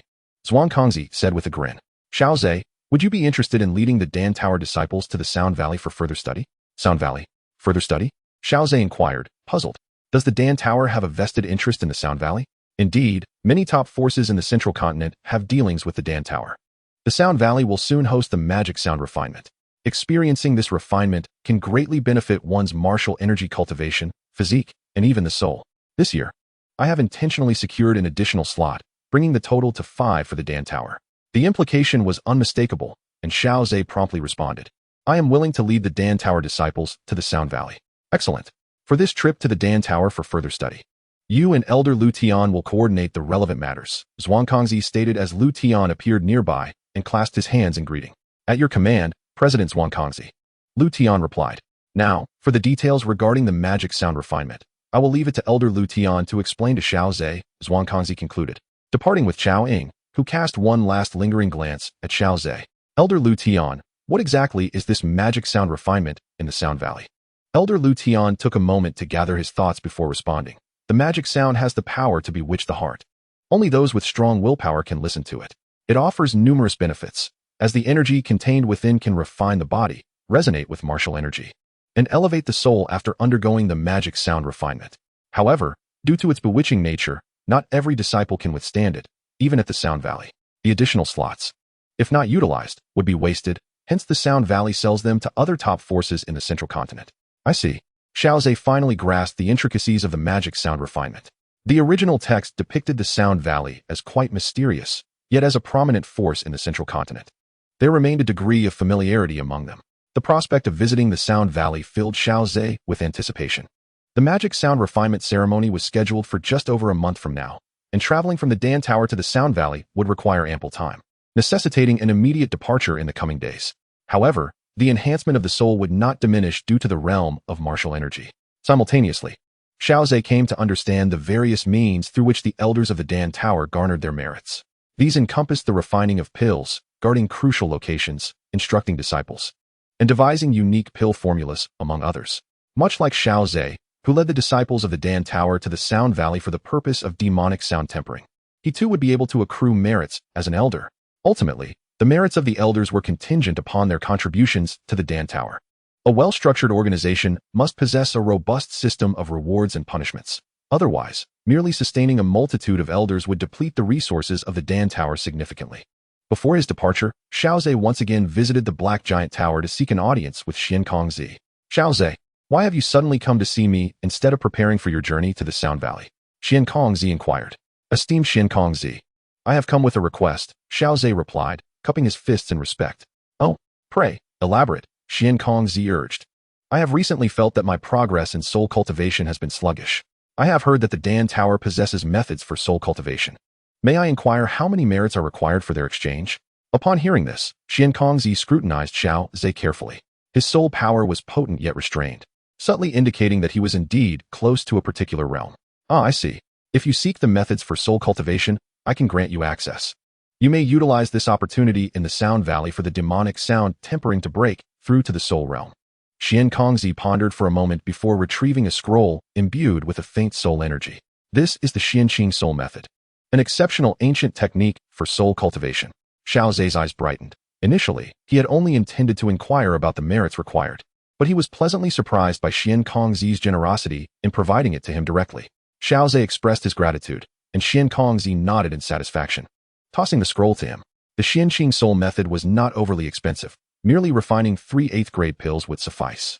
Upon hearing Xiao Ze's words, Xiao Ze felt the weight of the Xianqing soul method significantly increase. It was understandable, considering the scarcity of soul cultivation methods in this era. Now, with the advanced acquisition of the Xianqing soul method, once he entered the soul realm, the subsequent refinement of 8th-grade pills would be quite manageable. It all hinged on whether he could achieve a breakthrough during the demonic sound tempering ceremony in the Sound Valley. Becoming an 8th-grade alchemist would make repaying the merits for the Xianqing soul method considerably easier.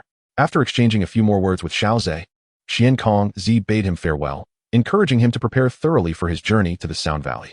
Shortly thereafter, Xiao Ze set off alone to Elder Lu Tian's Elder Tower. Elder Lu Tian, Xiao Ze greeted, cupping his hands respectfully towards Lu Tian, who was waiting in front of the Elder Tower. Haha, Xiao Ze, you have arrived quite early. Where is that little maid who usually follows you like a shadow? This journey to the Sound Valley is not for leisure, so I have instructed her to remain at the Elder Tower to cultivate diligently. That is indeed wise. Although the Dan Tower's reputation wields considerable influence in Zhongzhou, it does not grant one immunity from danger, Elder Lu Tian remarked, a hint of complexity flickering in his eyes. In Zhongzhou, acts of murder and theft were not uncommon, and even those of noble status could fall victim to those driven by greed. Xiao Ze cast a glance at Elder Lu Tian, realizing that his words were not directed at him, but rather an expression of Elder Lu's sentiments. The disciples of the Dan Tower embarking on the journey to the Sound Valley for refinement had primarily self-nominated, with only the most exceptional among them being selected. Those who had previously participated were ineligible to attend again, such as Dan Xian from the Dan family and Chao Ying from the Chao family, both of whom had been there in previous years. However, this year, there was one disciple that piqued Xiao Ze's anticipation, Dan Xin from the Dan family. Calculating the time, they should be arriving soon. As figures descended, a smile graced Xiao Ze's lips. Brother Dan Xian, it has been quite some time. I suppose I must now address you as elder. Upon seeing Xiao Ze, a flicker of envy crossed Dan Xian's eyes, acknowledging that Xiao Ze had achieved the status of elder at such a young age. Ha!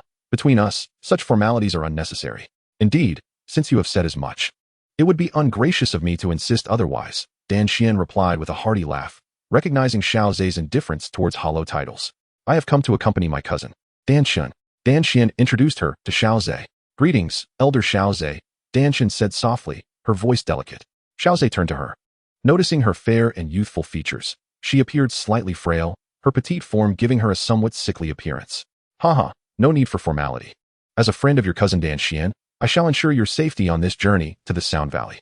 Glimpsing at Dan Xian's personal status bar, Xiao Ze felt a twinge of surprise. As a character in the original text, she was a talent comparable to Chao Ying, and her status bar exhibited a noble, pale golden talent. Soul Devourer. Both young women possessed talents related to the soul, a domain Xiao Ze had yet to connect with. If he could acquire their talents, his growth in the realm of the soul would surely advance more smoothly. Between the two, Xiao Ze found Dan Xian's talent particularly alluring. Chao Ying's innate soul body suggested a naturally formidable soul strength. Descriptions from the original text indicated that she had possessed tremendous soul power at birth, nearly overwhelming her mother with its intensity. If he could harness the innate soul body's benefits, it would significantly enhance Xiao Ze's soul talent. Conversely, Dan Xian's Soul Devourer was immensely powerful, capable of incessantly absorbing external soul energy to bolster her own. Furthermore, a talent like Dan Xian's, which allowed for the continuous consumption of external soul power, would likely trigger feedback rewards more frequently than Chao Ying's. Thus, Xiao Ze resolved to bind Dan Xian's Soul Devourer. Congratulations, host, on successfully binding Dan Xian's talent, Soul Devourer. Soul Devourer has grown, granting the host multiple rewards. Dan Xian, upon hearing Xiao Ze's words, allowed a slight smile to form. My cousin holds considerable importance in our family. Her presence here is due to the potential enhancement of her soul power, which is why our family permitted her to join. I kindly ask for your protection of her. Of course, Xiao Ze assured, patting his chest in promise to Dan Xian. Dan Xian cast a glance at Xiao Ze, a faint blush gracing her cheeks. Earlier, her cousin Dan Xian had clarified that the individual before her was indeed the alchemist behind the extreme yang pill. At that moment, Dan Xian had even suggested introducing her to Xiao Ze, a proposal she had swiftly declined, yet here she was, unable to escape the acquaintance. However, the current circumstances were decidedly different from her prior expectations. Their statuses had undergone a significant transformation. Once, Xiao Ze had been a newcomer to Zhongzhou, lacking any influence or connections, while she had been the cherished jewel of the Dan family, creating a disparity in their ranks. Now, their acquaintance felt as though she had elevated herself. Nevertheless, Dan Xian remained unperturbed, for in her eyes, alchemy was of paramount importance, and she held little interest in socializing with others. Shortly thereafter, the other three disciples of the Dan Tower arrived. Upon witnessing that both Elder Xiao Ze and Elder Lu Tian were present, they exchanged apologetic glances and offered their regrets. No matter, let us depart promptly. Elder Lu Tian waved dismissively, glancing at Xiao Ze, who nodded slightly in agreement.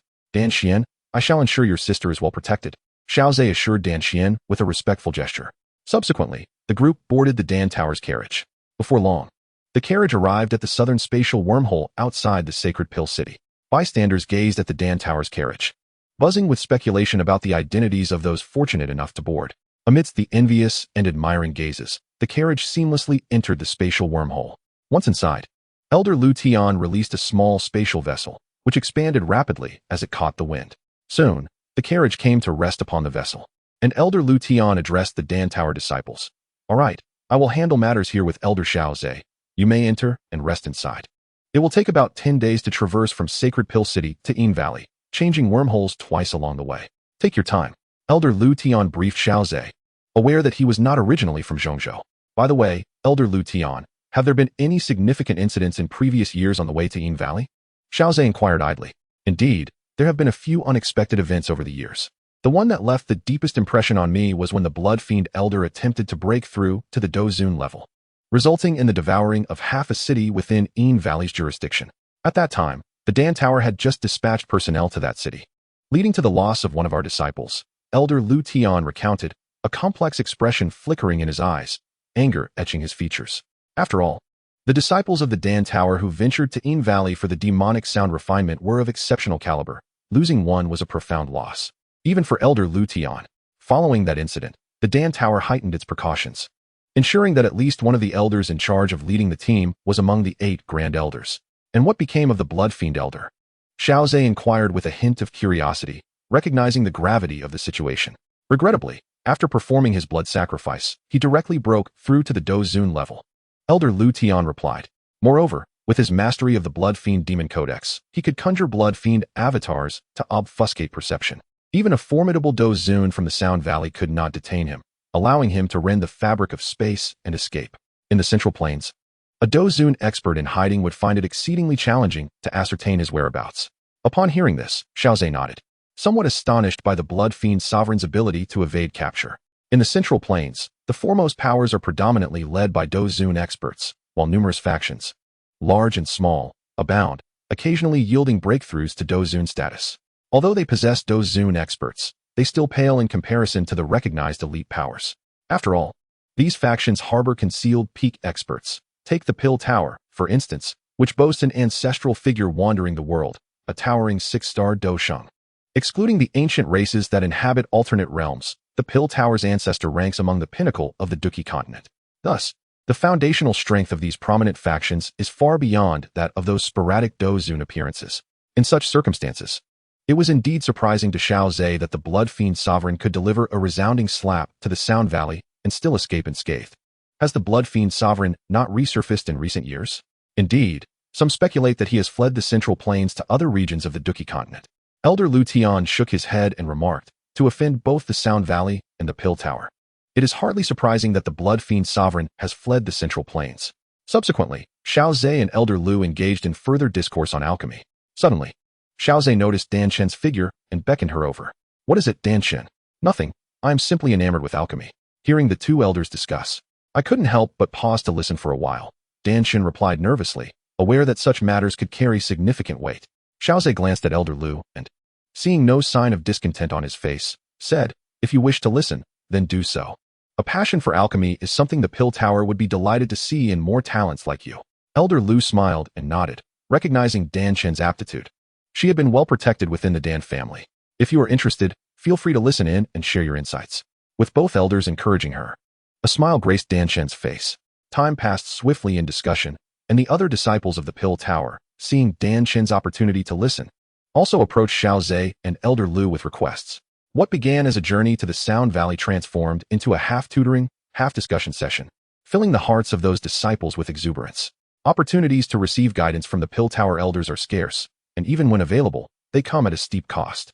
To their astonishment, this trip to the Sound Valley afforded them the chance to absorb the elders' teachings, leading them to feel their alchemical skills had markedly improved. Initially, some disciples harbored doubts about Xiao Ze's youthful appearance, as the accumulation of alchemical knowledge is not something easily attained, no matter how monstrous one may be. Attaining the status of an elder at this age seems somewhat surreal.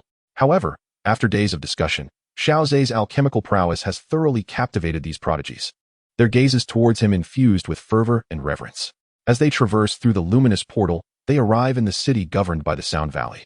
Elder Lu Tian pauses, rises, and gazes into the distance at the radiant circle.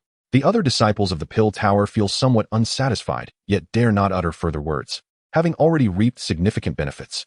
After a brief jolt, the crowd is once again greeted by the clamor of the city. Is this truly the city under the Sound Valley's dominion? Indeed, it is prosperous. Xiao Ze harbors a modicum of anticipation for the Sound Valley, silently reflecting. This city is a crucial stronghold within the Sound Valley's domain, known as Ting Kuang City. Elder Lu Tian retracts the spatial vessel and proceeds to introduce it to Xiao Ze. However, a prior incident involving the Blood Fiend Sovereign's assault on the city had prompted the Sound Valley to significantly bolster its defenses, even dispatching an elder of Peak Dou Zone to guard it. Is this the city that suffered the assault by the Blood Fiend Sovereign? Xiao Ze raises an eyebrow. Surveying Ting Kuang City, the vibrancy persists, with bustling traffic, yet it is evident that nearly half the area displays an altered appearance. Initially, Xiao Ze presumed there were issues with the city's expansion. However, it now appears to be a consequence of the previous assault. Witnessing the Sound Valley's formidable financial might, people have been drawn to Ting Kuang City in droves, spurred by the astonishing prospects it offers. Elder Lu Tian briefly outlines the significant events of Ting Kuang City, then addresses the group. Today, we shall rest here for the day. Tomorrow, representatives from the Sound Valley will come to escort us. The group arrives at the Sound Valley's branch in Ting Kuang City, where they are greeted by none other than the city lord, Qinglin, a figure of Peak Dou Zone. Esteemed guests from the Pill Tower have traveled a long way. Please, come inside and rest. clad in a distinctive silver-white robe adorned with concentric silver patterns.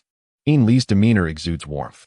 It's been years since I last saw Elder Li, yet your charisma remains undiminished, Elder Lu Tian remarks with a smile. Such words are misplaced. I remain stagnant, far from the realm of the sovereign.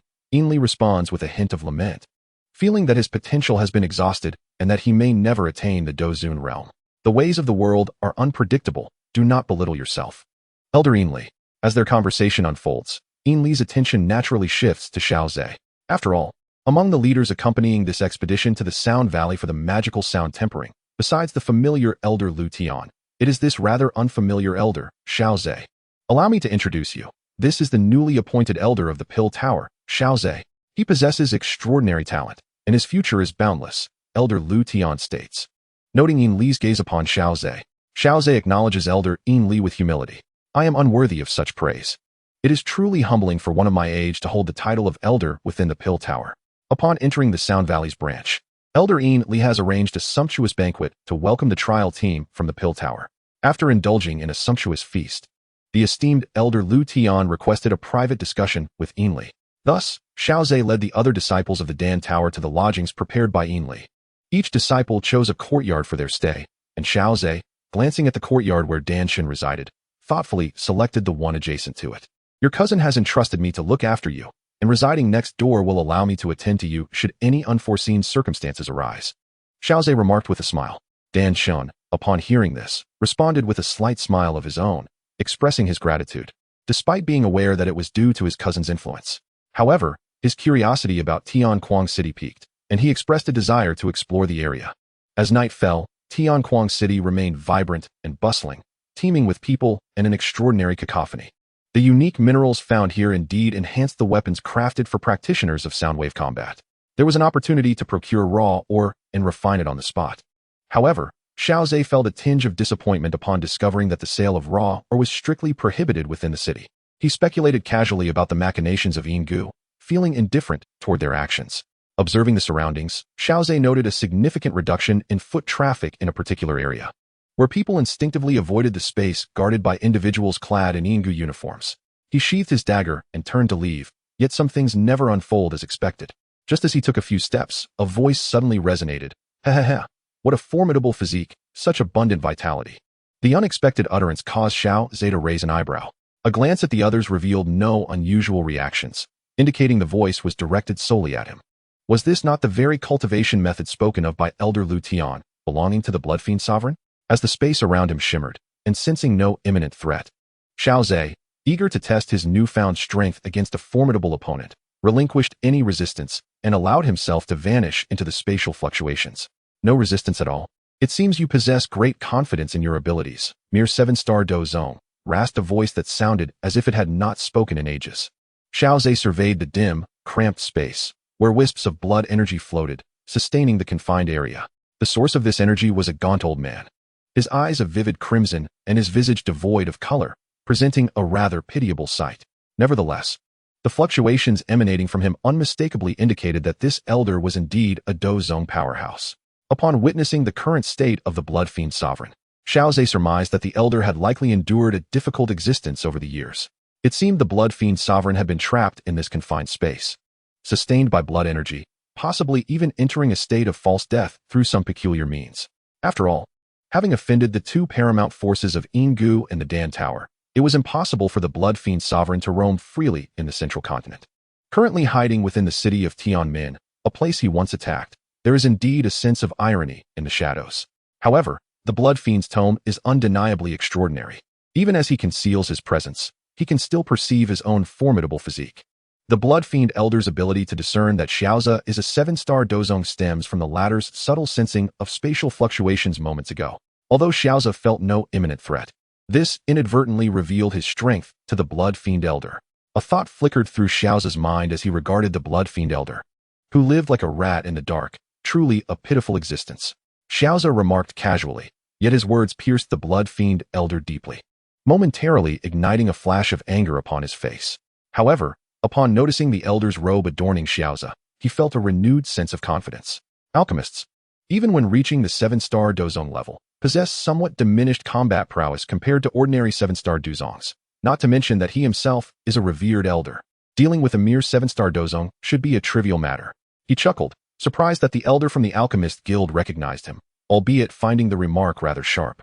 Initially intending to swiftly drain Xiao Ze's blood for a quick end, he now altered his approach, wishing to savor the slow extraction of Xiao Ze's lifeblood, allowing him to experience the creeping agony and despair of impending death.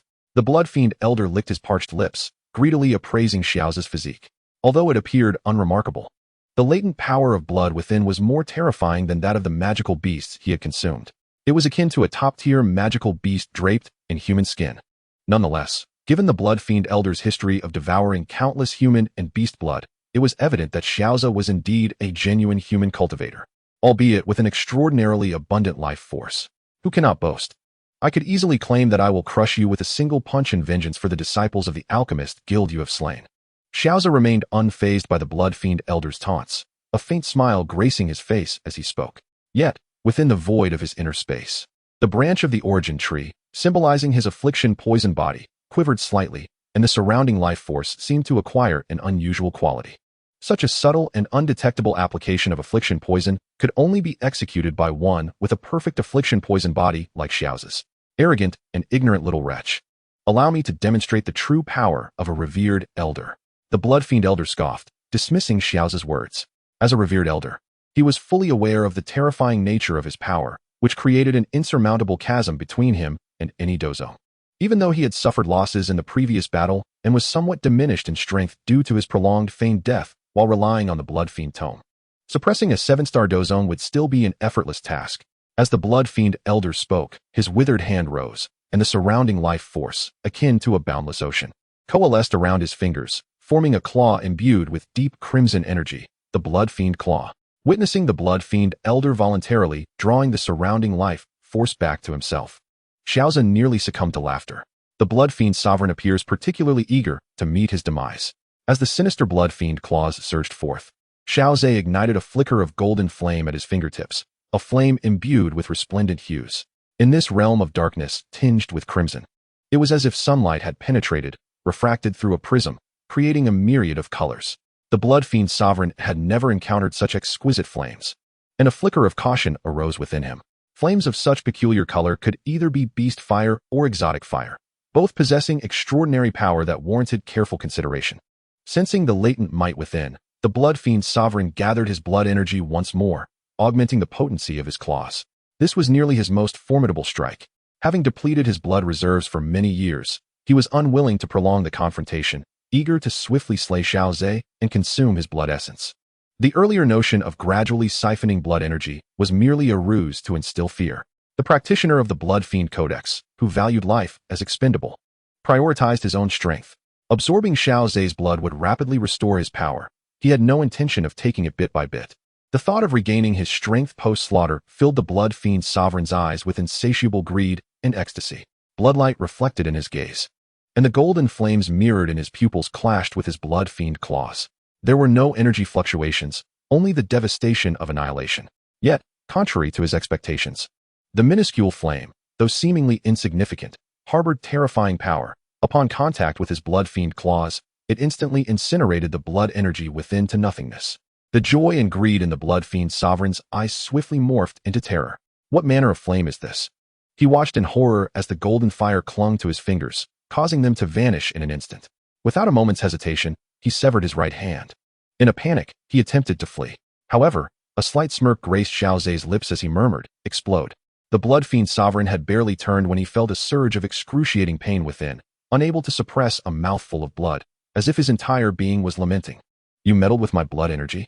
The Blood Fiend sovereign exclaimed in rage, consumed by regret for allowing his greed to overwhelm him upon sensing Xiao Ze's blood essence. After incinerating the severed hand of the Blood Fiend sovereign, Xiao Ze withdrew the golden flames. He had no leisure to indulge his foe's confusion. Seizing the opportunity, he struck with lethal intent. Clenching his right fist, he gathered the power of thunder and unleashed a punch. Boom! In that confined and shadowy space, lightning flickered, illuminating the darkness. The architect of this dark realm was about to face divine retribution. The terrifying force combined with the inherent thunderous might instantly tore a gaping hole in the Blood Fiend sovereign's chest, leaving the surrounding area charred. As he watched the Blood Fiend sovereign's breath wane until it vanished completely, Xiao Ze let out a long sigh of relief. It seemed that his current combat prowess was more than sufficient to contend with a one-star Dou Qi. Although the Bloodslaughter Sovereign's power has diminished, he cannot be regarded as a true one-star Dou Qi. After rummaging through the belongings of the Bloodslaughter Sovereign, I acquired his advanced spatial ring. The reason for not incinerating the Bloodslaughter Sovereign into oblivion with the Imperial Flame was the fear of destroying the advanced spatial ring in the process. After all, such practitioners of blood attribute are severely restrained by, and a mere outburst of the Imperial Flame could reduce him to nothingness, casually erasing the soul imprint within. Xiao Ze examined the treasures contained within, unable to suppress a smile. Indeed, the old adage holds true. Gold belts are earned through murder and arson. The accumulation of a sovereign is exceedingly rich. Compared to previously relying solely on overwhelming soul power for brute force attacks, there has been significant advancement. Thus, the removal of the soul imprint from this crimson ring became considerably easier. Just as Xiao Ze delved deeper, an abrupt surge of blood slaughter aura erupted from the ring. Before the blood slaughter aura could envelop him, a fleeting golden flame appeared and swiftly consumed it. Shaking his head, Xiao Ze remarked that the collection of the Bloodslaughter Sovereign was indeed quite substantial. Many techniques and combat arts were only half complete, lacking their concluding parts. Suddenly, a flash of bloodlight revealed a blood-colored jade stone, roughly the size of a brick, in Xiao Ze's hand. The lingering aura emanating from it suggested that it was exceptionally remarkable. The blood-colored jade felt warm to the touch, and as he exerted slight pressure, he discerned its sturdy material, adorned with peculiar patterns, while the front bore 4 prominent characters. Bloodslaughter Demon Cannon. Is this the primary technique cultivated by the Bloodslaughter Sovereign? A flicker of curiosity crossed Xiao Ze's eyes as he infused it with soul power, extracting the information within. The text boldly proclaimed, the Bloodslaughter Demon Cannon thrives on killing for oneself, slaughtering millions to attain sovereignty, slaughtering countless to achieve sainthood, slaughtering billions to claim the title of emperor. What audacious claims! To slay for oneself and become an emperor by slaughtering billions. Who knows if there are even 1 trillion beings on the entire Dou Qi Continent. However, if one could indeed massacre billions without being besieged and annihilated by the continent's most formidable warriors, that individual could truly be deemed a demon emperor. Xiao Ze found it hard to fathom what kind of bloodthirsty individual had conceived the Bloodslaughter Demon Cannon. As he continued reading, Xiao Ze noted that despite the exaggerated claims at the outset, the Bloodslaughter Demon Cannon could indeed be considered a top-tier technique. The entire text is profoundly expansive, encompassing not just cultivation, but also the refinement of blood pills, the construction of blood formations, and the forging of blood artifacts, truly a comprehensive masterpiece. Furthermore, this technique emphasizes the slaughter of myriad beings for personal growth, resembling the evolution-type technique that Xiaoyan practices. Indeed, within the Dou Qi Continent, various extraordinary techniques exist, such as the flame technique that devours and the Bloodslaughter Demon Cannon that slaughters all beings. However, the beings mentioned in the Bloodslaughter Demon Cannon likely refer to ordinary creatures that have yet to cultivate, harboring minimal blood energy. According to the standards outlined in the Bloodslaughter Demon Cannon, my current physique corresponds to the blood energy of several million ordinary beings. It is no wonder that the Bloodslaughter Sovereign, with keen insight into my physical condition, would be driven by desire to consume my blood essence, even at the risk of exposing his identity and provoking a pursuit from the Sound Valley. Xiao Ze harbored no interest in such extreme cultivation methods. Although this blood attribute technique could be practiced by any ordinary being, Xiao Ze found it utterly unacceptable. Moreover, with the plethora of abilities and talents he possessed, he could easily ascend to the pinnacle of the 9-star battle saint without resorting to such means. There was no need to forsake the essential for the trivial. However, the Bloodslaughter Demon Cannon offered more than mere cultivation techniques. It excelled in various forms of ability development. Xiao Ze was particularly intrigued by the prospect of refining pills with blood essence. A cursory glance revealed that its profundity paled in comparison to alchemy, yet it paved a unique path, offering some reference value. The creator of the Bloodslaughter Demon Cannon was indeed learned and boundlessly energetic, resembling a polymath. There were also intricate arts of mechanisms, formations, blood servants, and blood avatars. A brief survey left Xiao Ze with the impression that the Bloodslaughter Sovereign had scarcely tapped into even 1% of the cannon's formidable power. While he did not intend to cultivate the Bloodslaughter Demon Cannon, he could certainly draw inspiration from the paths trodden by predecessors to forge his own. The surrounding space seemed to be gradually constricting. As Xiao Ze beheld the dim, confined space, his eyes narrowed slightly. It appeared that with the absence of the Bloodslaughter Sovereign's blood essence to sustain it, this space would inevitably shrink until it vanished entirely. If he had just entered the Dozone realm, He might have needed to employ the roots of the origin tree to sever the space for an exit, but now. Xiao Ze silently mused, his hands grasping at the void as he abruptly tore them apart. A rift in space was violently rent open before him. Observing the oval-shaped tear, nearly as tall as himself and with jagged edges, he nodded in satisfaction. He could now, through the sheer power of his corporeal form, tear through space. Finally, he employed his soul energy to scan the area, ensuring no corner was overlooked. Once satisfied, he enveloped himself in ethereal power and plunged into the spatial rift. After a brief, tumultuous tug of spatial forces, Xiao Ze solidly landed on the ground. As he surveyed his surroundings, he found himself within a mining tunnel. The walls shimmered with a faint silver glow, and he reached out to grasp a fist-sized ore. It appeared smooth and even, yet upon touch, he could distinctly feel its roughness, as if countless tiny pores were embedded within. He stowed the ore in his spatial ring and exited the tunnel. Shortly thereafter, two figures emerged, their expressions grave. They had detected traces of spatial fluctuations moments before. Yet, no presence had been sensed. Could it be that a Dozong expert was engaged in battle within the void, resulting in the rift? Considering this possibility, the two exchanged glances and swallowed hard. Such matters were beyond their capacity to handle. It would be prudent to report to the Valley Master. Indeed, that seemed to be the wisest course of action. Regardless, the collection of the Blood Fiend Sovereign has already yielded substantial rewards for Xiao Ze. Thus, he does not require any further advantages from the Sound Valley. It is even conceivable that the Sound Valley may seek to reclaim items plundered by the Blood Fiend Sovereign from Xiao Ze. Xiao Ze harbors no desire to create further discord. Upon returning to his residence, he commenced the organization of the Blood Fiend Sovereign's high-grade storage rings, transferring the useful items into his own.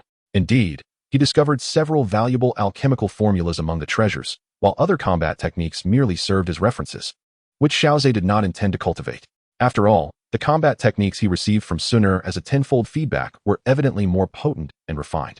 Xiao Ze glanced at his interface and noted that Xun'er had successfully mastered the mountain-splitting seal and the ocean-surging seal from the imperial seal technique. He claimed the tenfold rewards for these techniques, and a torrent of feedback flooded his mind, prompting him to gently close his eyes and absorb it. In the room, Xiao Ze formed hand seals with remarkable speed, transforming into a fleeting shadow, his movements almost imperceptible to the naked eye.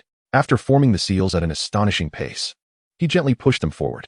Even without the accompaniment of fighting energy, the intangible seals still managed to create subtle ripples in the surrounding space. The imperial seal technique was indeed profound. Even the mere hand seals could induce spatial fluctuations, and when paired with fighting energy, the resultant power would surpass all expectations. With the feedback from the imperial seal technique, Xiao Ze's ability to condense and manipulate energy saw a significant enhancement, allowing him to further develop the vast ocean palm.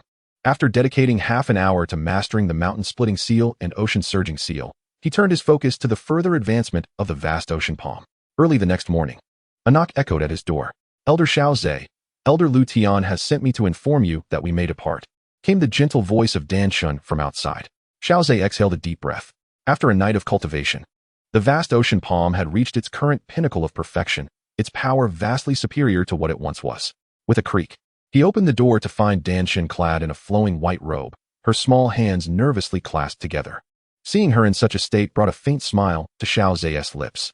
"Thank you for your efforts. Let us set forth." The pair arrived at the assembly point, where Elder Lu Tian regarded Xiao Ze with an amused expression that left him feeling somewhat exasperated. "Elder Lu Tian, where are the people from the Sound Valley?" Xiao Ze glanced around, noting that only members of the Dan Tower were present. "Patience, they shall arrive shortly," Elder Lu Tian replied, gazing skyward. Moments later, a group of magnificent giant birds with shimmering silver feathers appeared in the distance, spiraling gracefully above the courtyard. "Haha. Esteemed guests of the Dan Tower, I apologize for your wait," boomed a resounding voice from the sky. Following this, a robust figure descended from the air. "I am the fifth elder of the Sound Valley, here to escort you esteemed guests of the Dan Tower to the Sound Valley." After some pleasantries, the others boarded the hovering silver giant birds, while Danshin appeared hesitant. "Allow me to assist you," Xiao Ze offered. Xiao Ze's words brought a sigh of relief to Danshin. As he grasped her arm, a flicker of alarm crossed her face. Just as she was about to reject his touch, aware of her own circumstances and the potential harm it could inflict on him, Xiao Ze unexpectedly seized her arm and stepped into the void, gradually ascending onto the back of the silver giant bird. Even as her feet met the creature's back, Danshin found it hard to believe that Xiao Ze had entirely disregarded her abilities. Elder Wu of Yinggu squinted slightly, astonished by Xiao Ze's hidden depth and the remarkable level of cultivation he had achieved at such a young age. Once Xiao Ze mounted the silver bird, it suddenly flapped its wings and shot off into the distance with astonishing speed. Xiao Ze conjured a pale blue barrier of fighting spirit, shielding them from the biting winds. Dan Chen's complexion turned slightly pale. Though Xiao Ze held her arm and had created a protective barrier, the scene before her was still an unfamiliar one. Do not fear. I have promised to protect you, Xiao Ze gently reassured as he patted Dan Chen's shoulder, calming her anxiety. Seeing him remain unaffected by her abilities, she instinctively leaned a little closer to him. Elder Xiao Ze, are you all right? Dan Chen hesitated for a moment before voicing her concern. Xiao Ze shook his head lightly, responding with a calm demeanor. I am still able to control my soul power. Although Dan Chen's soul-devouring ability was formidable, Xiao Ze's soul had long since merged with the Tree of Origin, making it exceedingly difficult for anyone to extract his soul power. Observing Xiao Ze's composure, Dan Chen finally relaxed. Having been shunned by others due to her talent since childhood, she had always avoided contact, fearing she might harm those around her. Now, witnessing Xiao Ze's complete disregard for her abilities, a new glimmer shone in her eyes. Unbeknownst to Xiao Ze, Dan Chen's gaze had shifted. Instead, he focused on the distant landscape. A range of unremarkable mountains lay ahead, their destination. However, to Xiao Ze, these mountains appeared distinct, resembling the spatial formations found within the inner sanctum of Canaan Academy. Such grand design to create such an expansive spatial formation, he mused inwardly. Before long, Elder Wu of Yinggu produced a token, channeling his fighting spirit into it, which emitted a brilliant silver light, forming a swirling vortex in the air. The mysteries of Yinggu seemed to hold true. Upon entering the spatial whirlpool, Xiao Ze finally beheld the true visage of Yinggu. A colossal mountain range rose before him, with serpentine valleys twisting and turning upon its surface. The valleys emanated an unusual silvery glow, revealing numerous caverns of varying sizes. The silver giant bird alighted in the outer valleys, the howling winds sweeping through, echoing sharply as they traversed the caves. As Xiao Ze surveyed the surroundings, he noted that the mountain range of Yinggu was known as the Tianyin Mountains. From the imposing descent of the silver giant bird, it is evident that the Tianyin mountain range possesses its own unique allure. At the designated landing site, members of the Yinggu gathered in anticipation, led by a graceful woman wielding a silver longsword. The deputy valley master, Infiltration, has not been seen for quite some time, yet her charm remains undiminished. Elder Lu Tian, well acquainted with her, engaged in cordial conversation.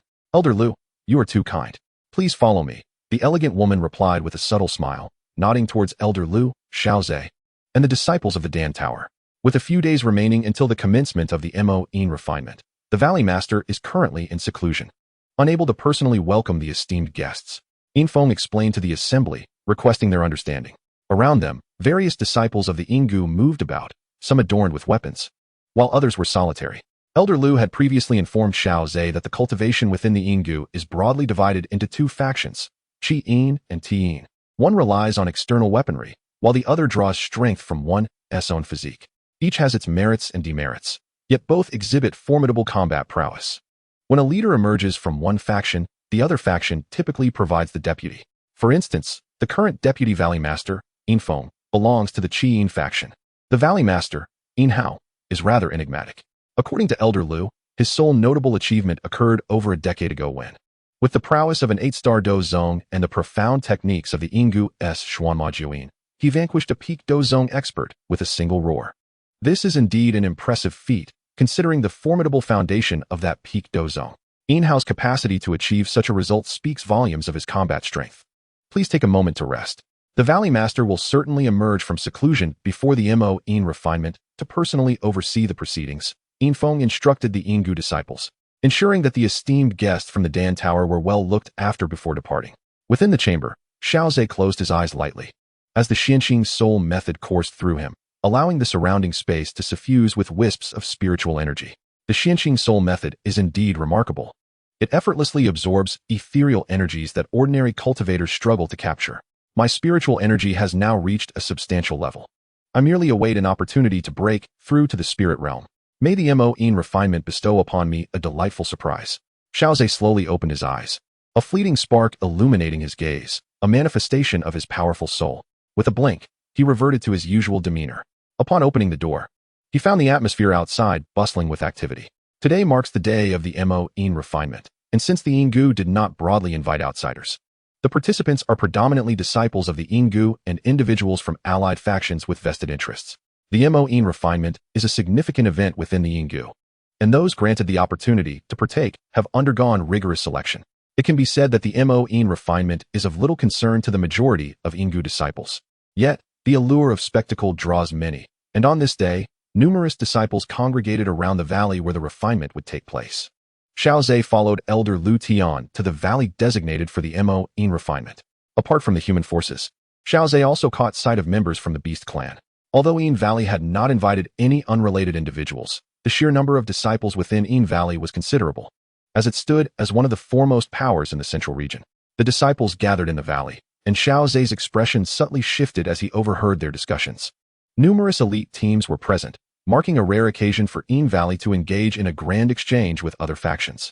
One wondered how many would successfully endure the trials of the demonic sound refinement this year. Even among our meticulously selected disciples, there is a 30% failure rate for each demonic sound refinement. Indeed, the success rate for these external participants is even lower. I recall the last time it barely reached 40%. Overhearing such discourse, Xiao Ze could not resist inquiring of Elder Lu Tian. Elder Lu, is the success rate for the demonic sound refinement truly so dismal? Indeed it is. Otherwise, do you think Yin Valley would allocate so many spots to external forces? Elder Lu Tian chuckled in response. The demonic sound refinement, at its core, is a place of extermination for a clan of ancient beasts adept at ensnaring hearts with their demonic sound. Through the passage of years, it has transformed into a realm imbued with various peculiar effects. The potency of the demonic sound has only grown, to the extent that there was an instance where all disciples from the Pill Tower met their demise. Of course, Yin Valley ensures the safety of the participants. The notion of beasts skilled in beguiling hearts was indeed intriguing. However, it seemed that such a clan had been utterly annihilated, likely having provoked some peak powerhouses. As Xiao Ze pondered these thoughts, the Valley Master, Yin Hao, made his grand entrance. Clad in a silver robe, his demeanor was stern and unyielding, exuding an air of authority. His imposing figure dwarfed that of the Vice Master who accompanied him, making her appear diminutive in comparison. First and foremost, I extend my gratitude to all of you for coming to Yin Valley to partake in this demonic sound refinement. I also congratulate the disciples of Yin Valley for overcoming numerous trials, and I hope all of you will reap great rewards. Yin Hao's voice resonated powerfully, carrying a distinct sense of clarity. Let the demonic sound refinement officially commence. As the Valley Master's words fell, he waved his arm, and silver stones soared toward each participant. Should any of you find yourselves unable to withstand the allure of the demonic sound, please crush the stones immediately and exit the cave to avoid harm. Xiao Ze reached out to catch a stream of silver light, sensing a faint spatial fluctuation within, and promptly stored it away. One by one, the others began to enter the demonic sound cave, and the disciples from the Pill Tower glanced at Xiao Ze. Let us proceed as well. Xiao Ze led the Pill Tower team to the cave's entrance. Unlike the winding paths of the Tian'in mountain range, the valley walls here shimmered in silver, while the demonic sound cave before them appeared pitch black. Peering deeper, one could occasionally glimpse flickers of soul light, reminiscent of a dark night sky adorned with twinkling stars. Xiao Ze's expression remained unchanged. He paid no heed to the sudden demonic sound, but instead surveyed his surroundings. The Pill Tower disciples who had entered alongside him had vanished without a trace. It appears that one is transported through a spatial portal, randomly arriving at various locations. The process of refining with the magical sound dictates that merely exiting the cave signifies success, or alternatively, one may remain within the cave for a duration of 1 month. The longer one stays, the more potent the allure of the magical sound becomes. He does not intend to attempt a breakthrough into the spiritual realm immediately. Instead, he plans to seek a location where the magical sound is most intense. Although prolonged exposure amplifies the magical sound's potency, the cave does not distribute this energy uniformly. And there are indeed areas where the intensity is extraordinarily high. As his soul perception radiated outward, Xiao Ze discovered that the difficulty of sensing within the cave had significantly increased. Fortunately, his soul power was immensely formidable. After several days of exploration, he finally encountered an unprecedentedly powerful magical sound in a certain area, even causing a slight tremor in the fighting spirit within him. Given his current physical state, the refinement through magical sound was of no effect. However, the intensity of the magical sound had met his expectations as it caused a disturbance in his fighting spirit. Xiao Ze promptly seated himself in meditation. The strength of the magical sound in this region was such that no refiner dared to approach. Nevertheless, Xiao Ze still inscribed a fragment of his soul's mark. He then commenced his endeavor to break through to the spiritual realm. The allure of the magical sound held no sway over him at this moment. Ever since receiving the 100-fold reward of the calamitous poison body, The experience of countless annihilations followed by rebirth had endowed him with a formidable resistance to such influences. As the Xianjing soul technique operated, the soul power contained within the magical sound was absorbed by Xiao Ze. With the passage of time, his soul power continually grew, until a certain moment, a mysterious wave radiated from Xiao Ze, permeating the void with an abundance of spiritual energy that surged into his body. An intangible brilliance of soul energy emanated from him, piercing through the cave and reaching toward the heavens. Concurrently, a vast and imposing force of soul power spread forth from the ethereal glow, surging outward like a tidal wave in all directions. Outside the cave, the disciples of the Sound Valley and various factions waiting nearby sensed this overwhelming soul pressure, their expressions shifting dramatically. The disciples, bewildered by the phenomenon, turned pale in response to the soul pressure, while those with greater insight displayed expressions of astonishment. Such formidable soul power, could it signify an elevation in the realm of the soul? Elder Lu Tian clenched his fists tightly. He recognized the source of this soul power all too well. Xiao Ze had indeed succeeded, truly a formidable youth. Such an abrupt turn of events had never occurred during the numerous sessions of magical sound refinement held by the Sound Valley, causing a commotion among the assembled disciples. What is happening? Suddenly, I feel unwell, as if a powerful entity were exerting pressure upon me. This sensation resembled that of soul-related oppression. What could the origin of that intangible radiance be? In contrast to the discussions among the disciples below, the myriad powerful figures seated upon the high platform displayed a variety of expressions, some perplexed, others astonished. The leader of the Sound Valley tightened his grip on the armrest, as he was somewhat aware of the situation regarding his own disciples. No disciple of the Sound Valley possesses such formidable soul power. This implies that this surge of soul energy originates from another faction, most likely the Pill Tower, renowned for its alchemists who are celebrated for their immense soul strength. Contemplating this, the expression on the Sound Valley Lord's face darkens, as he feels a disheartening sense of having tailored garments for another. Although the individuals from the Pill Tower invested considerable resources in the process of soul refinement, the Sound Valley Lord could not have anticipated the magnitude of their gains. His demeanor becomes somewhat intricate. However, he harbors no further thoughts, understanding that such matters are inherently consensual. While the Pill Tower individuals have reaped substantial rewards from this round of soul refinement, there have been instances in the past where their teams have faced complete failure. It would be unreasonable to prohibit their participation in soul refinement merely due to this particular success. Such a level of soul power is indeed comparable to that of an 8th-tier alchemist, significantly enhancing the Pill Tower's strength. Other factions share similar sentiments. Casting glances toward Elder Lu Tian, their expressions shifting slightly, contemplating closer interactions with the Pill Tower. Elder Lu Tian, aware of the attention from surrounding factions, maintains a subtle smile, directing his focus solely on Xiao Ze's situation. The intangible glow of soul energy persists for nearly half a day before finally dissipating. Within the depths of the magic sound cave, Xiao Ze opens his eyes, his soul power enveloping his body, instantly nullifying the previously jarring magical sounds. Is this the soul power of the spiritual realm? Indeed, it is formidable. It seems that the soul refinement has no effect on those who have reached the spiritual realm. Observing how effortlessly he has severed the magical sound's influence, Xiao Ze shakes his head, realizing that the magical sounds no longer affect him in the slightest. However, he is grateful for this opportunity for soul refinement, which has granted him the chance to break through to the spiritual realm. It is time to leave. Remaining here serves no purpose. Taking a deep breath, Xiao Ze retracts the soul pressure emanating from him. His current soul power seems to have reached the mid-stage of the spiritual realm, as his previous accumulation was so profound that upon breaking through, his soul power surged once more. Xiao Ze is a prime beneficiary of the principle of accumulation leading to explosive growth. He has experienced this numerous times, achieving rapid advancements after breaking through to new realms. This instance of breaking through the soul realm is no different. His soul power, nourished by the origin tree, is inherently robust, yet he had not taken that crucial step into the spiritual realm until today.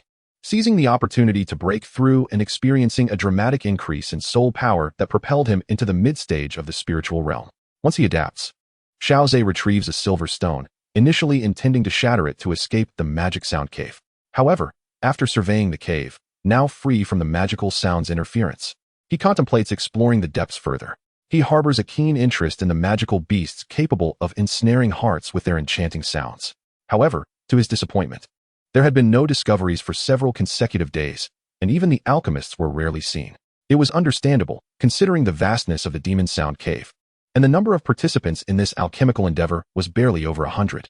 Encountering someone in such an expansive cavern posed a significant challenge. Thus, Xiao Ze had no choice but to abandon his search and follow his instincts to exit the cave. The long-awaited sunlight caused Xiao Ze to squint slightly.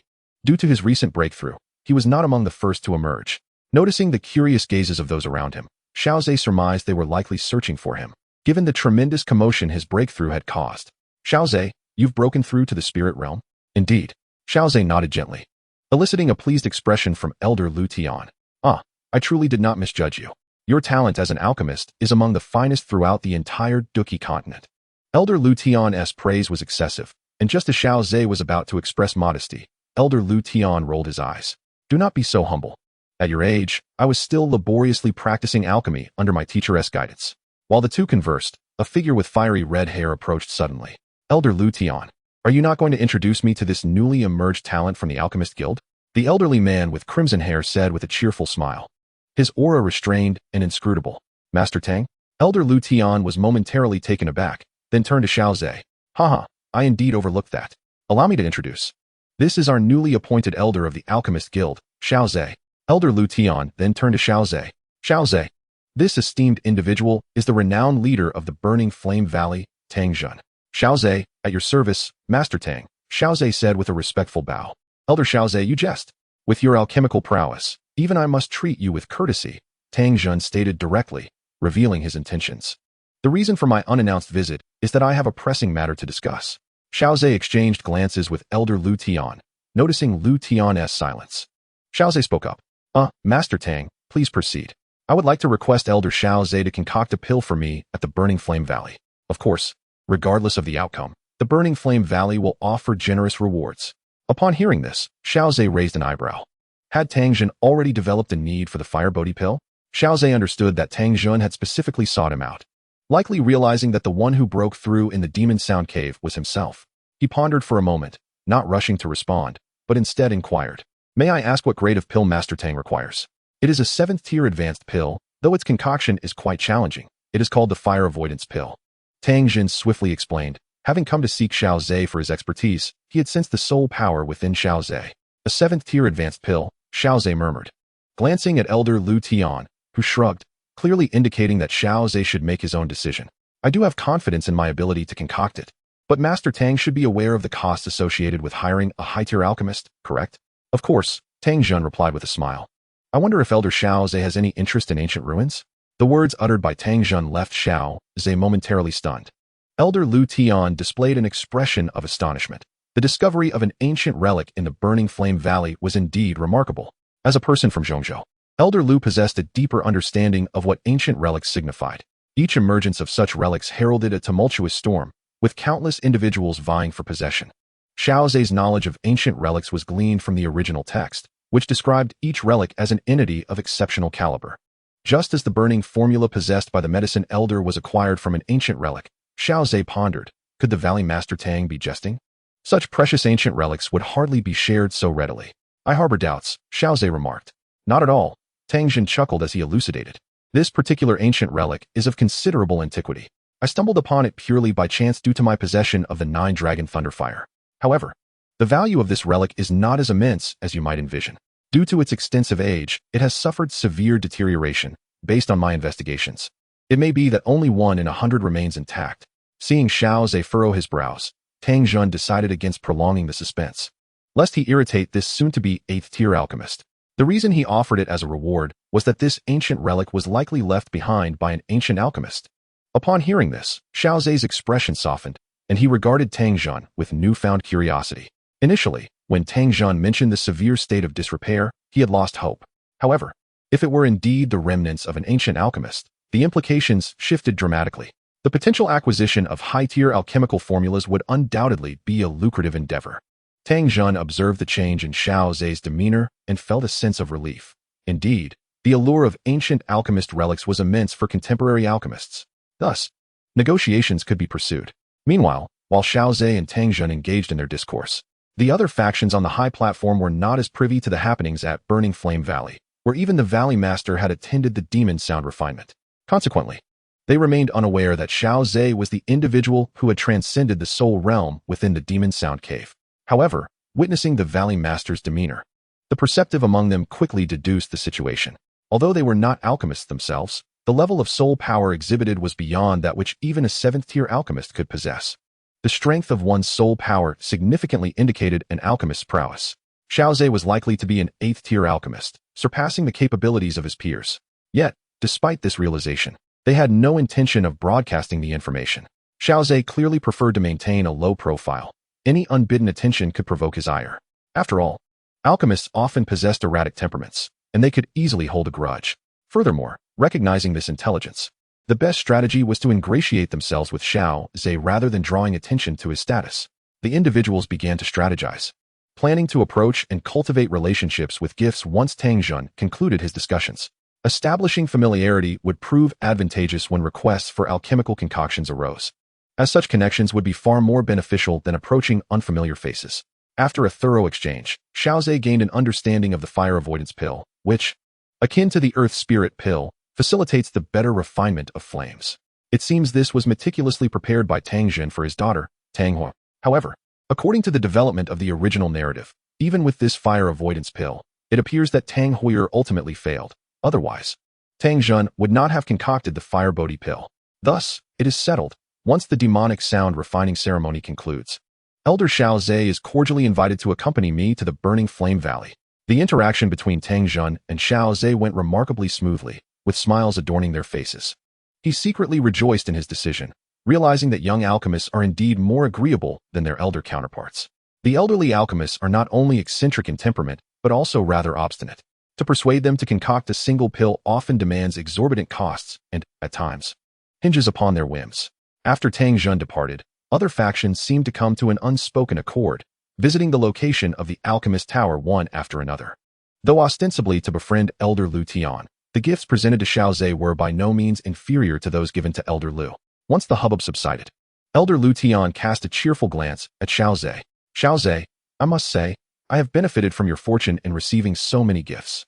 Elder Lu Tian, I intend to visit Burning Flame Valley shortly, and I would appreciate your extra care for Dan Chun. Xiao Ze promptly replied, recalling his promise to Dan Xian to safeguard Dan Chun diligently. Then why not bring her along? Elder Lu Tian inquired with a knowing glint in his eyes. Regrettably, I cannot. I shall be engaged in alchemy and lack the energy to attend to Dan Chun. Xiao Ze reflected before shaking his head in refusal. Moreover, if the Valley Master Tang's words hold true, I must also venture into the ancient ruins, which are fraught with peril, making it impossible for me to bring her along.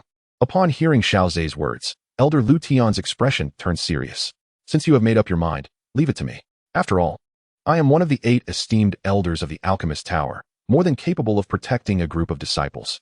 As one of the premier forces in Zhongzhou, forming a bond with Burning Flame Valley is undoubtedly advantageous. You must seize this opportunity, Elder Lu Tian advised earnestly. Xiao Ze smiled, nodding vigorously. Elder Lu Tian indeed showed him great kindness.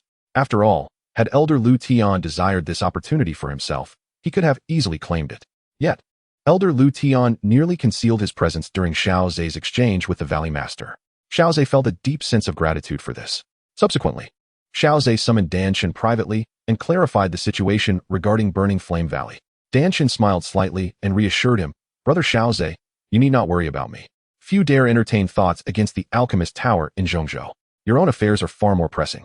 Seeing Dan Chen's concern for him, Xiao Ze felt a pang of guilt. After all, he had initially promised Dan Xian to take good care of Dan Chun, only to falter midway. Extend your hand, he instructed.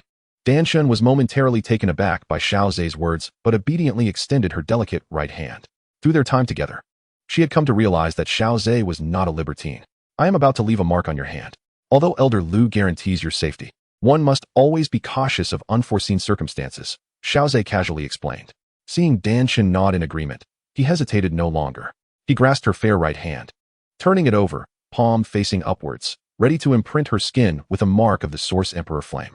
As Xiao Ze suddenly seized her hand, a vibrant blush crept across Dan Chen's face. Throughout her life, due to her innate talents, few dared to touch her. Her interactions with women were few and far between, let alone with men, especially in such intimate proximity. Compared to her own hand, Xiao Ze's palm radiated warmth, as if the heat coursed through his hand and onto her face, deepening her blush. Initially lost in a flurry of thoughts, she was suddenly overwhelmed by an intense aura of authority that nearly caused her heart to cease its rhythmic beating. The formidable beast fire within her seemed to shrink in fear, recoiling into a tight ball. Dan Chun instinctively glanced at the back of her hand. and in her moment of daze, Xiao Ze had already left a fiery mark upon it. Leaning in closer, she noticed a golden flame that refracted myriad colors from different angles. This flame, while beautiful, appeared rather unremarkable at first glance. Yet, Danshin understood that this seemingly ordinary mark was enough to instill fear in the beast fire residing within her. Xiao Ze, have you tamed an extraordinary fire?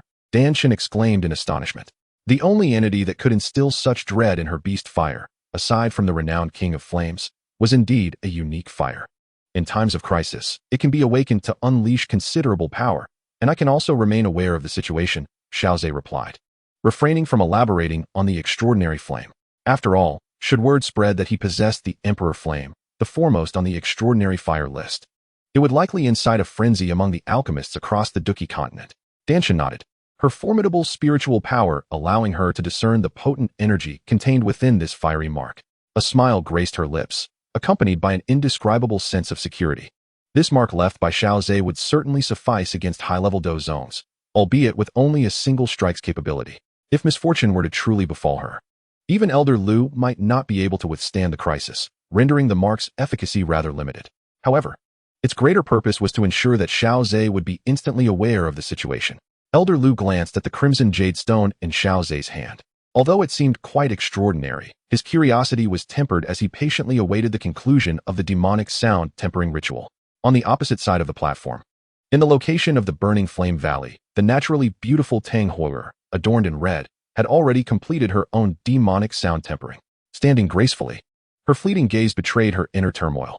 Only upon catching sight of Tenfold did Tenfold reveal a smile, eagerly approaching him and playfully complaining, "Father, why have you been away at the Dan Tower for so long? It is all for you." "Horror," Tenfold replied with a tender smile. "Have you managed to invite Elder Lu Tian?" Tenfold asked, somewhat surprised, for Elder Lu was one of the 8 esteemed elders of the Dan Tower, and persuading him to concoct elixirs was no trivial matter. "Not quite. I have invited Elder Xiao Ze." He is so young. Can he truly master alchemy?" Tenfold questioned, a hint of disbelief creeping into her heart. "He appears to be only a few years older than I. Could he really be so formidable?"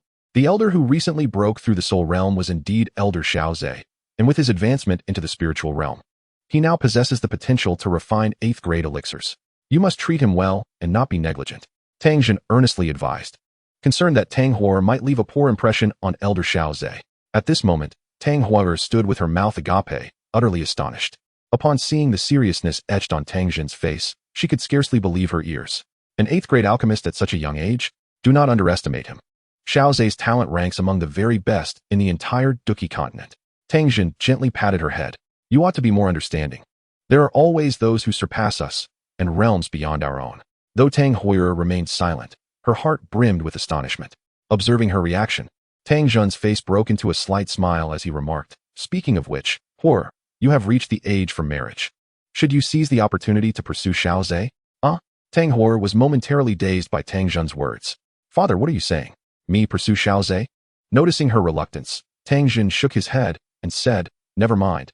It is up to you. In any case, the Burning Flame Valley must establish a good rapport with Xiao Ze. His future achievements are boundless. Transcending into the sacred realm is well within reach." Tenfold found it hard to fathom such high praise for Xiao Ze from Tenfold. At his age, to achieve the status of an 8th grade alchemist is already a miraculous feat.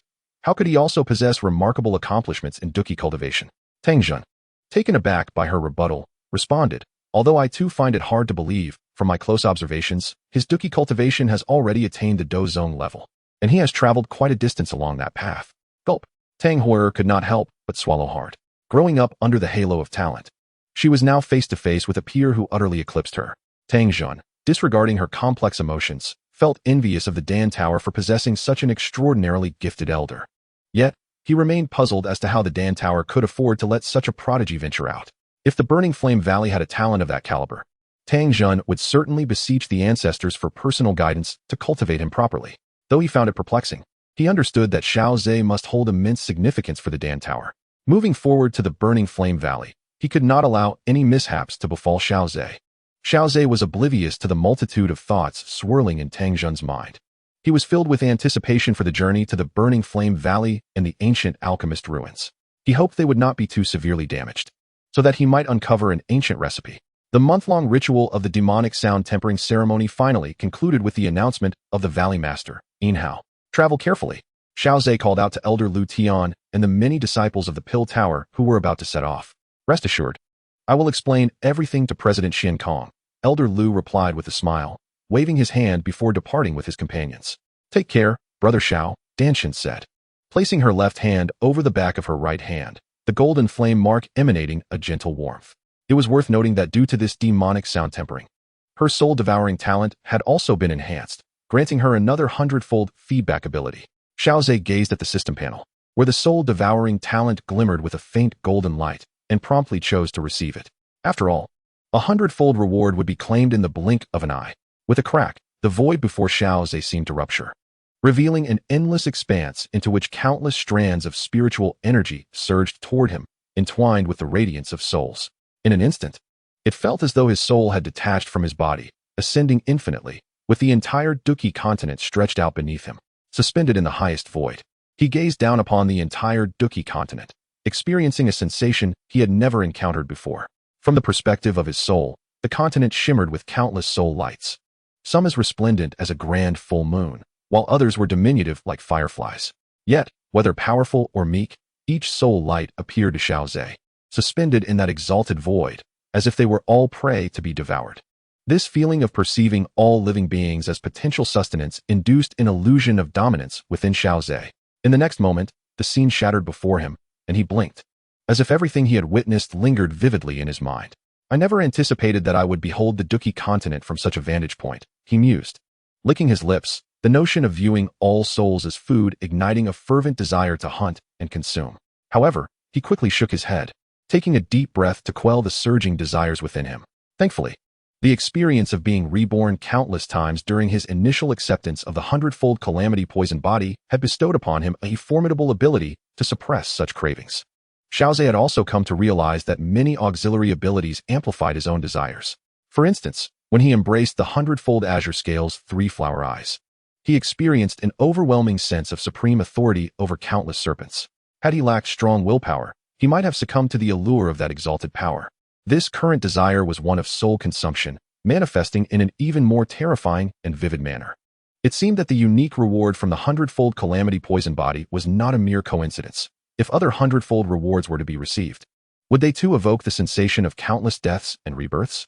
Xiao Ze contemplated this in silence, while simultaneously beginning to comprehend the formidable nature of the 100-fold soul-devouring ability. The soul that has taken residence in the Tree of Origins has begun to absorb external soul power through the void, devouring the drifting soul energy. Combined with the soul residing within the Tree of Origins, allows for the perpetual operation of the Qinglin soul technique. The rate at which my soul realm grows is likely to surpass that of my Dou Qi realm. Xiao Ze, upon introspecting his 2 primary cultivation systems, arrived at a conclusion that left him somewhat astonished. However, he considered that since the soul can continuously operate the Qinglin soul technique, it is as if he is perpetually cultivating his soul. Coupled with the 100-fold soul-devouring ability, such an astonishing growth rate is hardly surprising. Feeling his soul strengthen moment by moment, a joyful smile spread across Xiao Ze's face as he made his way toward the elevated platform of the Burning Flame Valley. This time, a considerable number of individuals had come to Burning Flame Valley, yet only 3 truly participated in the demonic sound tempering ceremony. Ultimately, only Tang Huager succeeded in passing the ceremony. This demonstrated that Tang Huager indeed possessed remarkable cultivation talent, though her unstable temperament could have led to even greater achievements. Lord Tang, Xiao Ze said with a courteous smile, shall we proceed to Burning Flame Valley? Standing beside him, Tang Huager curiously scrutinized Xiao Ze and mused to herself. His appearance is indeed striking, yet in comparison to his accomplishments, looks seems somewhat secondary. That is only natural. Tangjin chuckled. By the way, Elder Xiao, did the old man from the Sound Valley attempt to recruit you? The Lord of the Sound Valley did express a desire for me to stay as a guest, but I have already promised Lord Tang, so I cannot go back on my word, Xiao Ze explained nonchalantly, recalling how the Lord of the Sound Valley had indeed tried to persuade him before the Alchemist Association's team departed. Then it seems I have taken advantage of the timing, Tangjin said with great satisfaction. The next phase involved a lengthy journey. Although Burning Flame Valley and the Sound Valley lay in the southwestern region of the Central Domain, both factions controlled vast territories. While there was some interaction between the two, it was impossible to establish a spatial wormhole that could connect their core cities. Thus, Xiao Ze and his companions needed to travel to the nearest city under the control of Burning Flame Valley before utilizing a spatial wormhole to reach their destination. As they approached Burning Flame Valley, Tang Jin suddenly spoke. Elder Xiao, would you be interested in visiting the ancient ruins I mentioned? Oh, I am indeed quite interested. But would this not take up too much time? It is of no concern. The fire avoidance pill is not a life-saving remedy and is not so urgent. Father, I want to go with you. Nonsense. That place is still in a state of spatial turmoil. With your strength, should anything go awry, where would I find you? Tang Jin scolded gently. Tang Hui'er pouted, left with no choice but to watch as Tang Jun and Xiao Ze flew off into the distance. Elder Xiao, since Burning Flame Valley discovered this ancient ruin, it has been sealed with a spatial barrier, rendering its existence largely unknown to other factions. Tang Jun explained as he produced an ancient-looking alchemical cauldron. This is the cauldron I found near the entrance, which is why I am convinced that it is the remnant of an ancient alchemist. Xiao Ze took hold of the medicinal cauldron, its surface bearing the marks of time. Yet its quality was indeed exceptional. Although it could not rival the cauldrons listed on the Heavenly Cauldron rankings, it was nonetheless among the finest beneath that tier. Such cauldrons were rare and difficult to come by. For an average high-tier alchemist, merely utilizing such a grade of equipment was already quite commendable. Arrived. I present to you the Valley Master. This is our esteemed elder from the Burning Flame Valley, Elder Xiao Ze of the Pill Tower. Under Tang Jun's introduction, both parties gained a preliminary understanding of one another. The elder was curious about the Valley Master's intentions in bringing Elder Xiao Ze to this place. Although he had his suspicions, the elder found it hard to believe that a long-sought ancient relic would be handed over to an outsider. I request Elder Xiao Ze to concoct the fire avoidance pill for the Burning Flame Valley, with the reward being Elder Xiao Ze's entry into this ancient relic. The elder furrowed his brow slightly, casting a lingering gaze upon Xiao Ze's youthful visage before letting out a sigh. I understand, but the spatial disturbances are not yet resolved, rendering it quite perilous, and thus, entry is currently unfeasible. The elder, seasoned with age and wisdom, was aware of the Valley Master's intentions. Simply concocting pills for the Burning Flame Valley did not necessitate granting access to the ancient relic. The Valley Master was likely more concerned with establishing a rapport with this young high-tier alchemist. A 7th-grade advanced alchemist indeed warranted the Burning Flame Valley to relinquish some benefits to cultivate a favorable relationship. Very well, let us venture in for a moment. Without delving too deeply, the elder nodded, swiftly forming hand seals. The space behind him twisted, creating a spatial vortex. Let us proceed, Elder Xiao Ze. Following Tang Jun, Xiao Ze stepped into the vortex, and as the light shifted, the scenery before him transformed dramatically. A grand bronze palace came into view, surrounded by a multitude of spatial energies that tore open dark, menacing fissures capable of immense destruction. Through these rifts, Xiao Ze observed the surface of the bronze palace, marred by numerous cracks, presenting a disheveled appearance. Nonetheless, he could still piece together the fragmented image of a dragon from the slightly damaged patterns, and upon careful attunement, he sensed a trace of ancient dragon power. The Dragon Clan, Xiao Ze murmured. Indeed, this was likely a very rare Dragon Clan alchemist. Noticing that Xiao Ze had discerned the intricacies, Tang Jun continued, the reason I discovered this ancient relic is largely due to the within me, the 9-dragon Thunderfire, which resonated with this bronze palace. The Dragon Clan's alchemist surely hoped to gain something of value here. Xiao Ze, intrigued, noted that this ancient relic consisted solely of this bronze palace, truly a remnant of what once was. Given the current state of spatial turmoil, it was likely that the disturbances would gradually subside within 10 days. Xiao Ze stroked his chin thoughtfully. While entry was not impossible at present, those spatial rifts posed significant challenges. Should one become ensnared within, even if one managed to emerge unscathed, they would undoubtedly find themselves transported to an unknown location. To be prudent, it would be wise to wait until the spatial rifts diminished somewhat before attempting entry. Master Tang, I wonder if you possess the formula and ingredients for the fire-preventing pill, as I can concoct it here. Tang Jun expressed some surprise, but nodded in agreement. If Elder Xiao Ze desires it, then let us proceed as he suggests. Departing from the ancient ruins, Xiao Ze sought out a mountain peak and excavated a deep cave within its walls.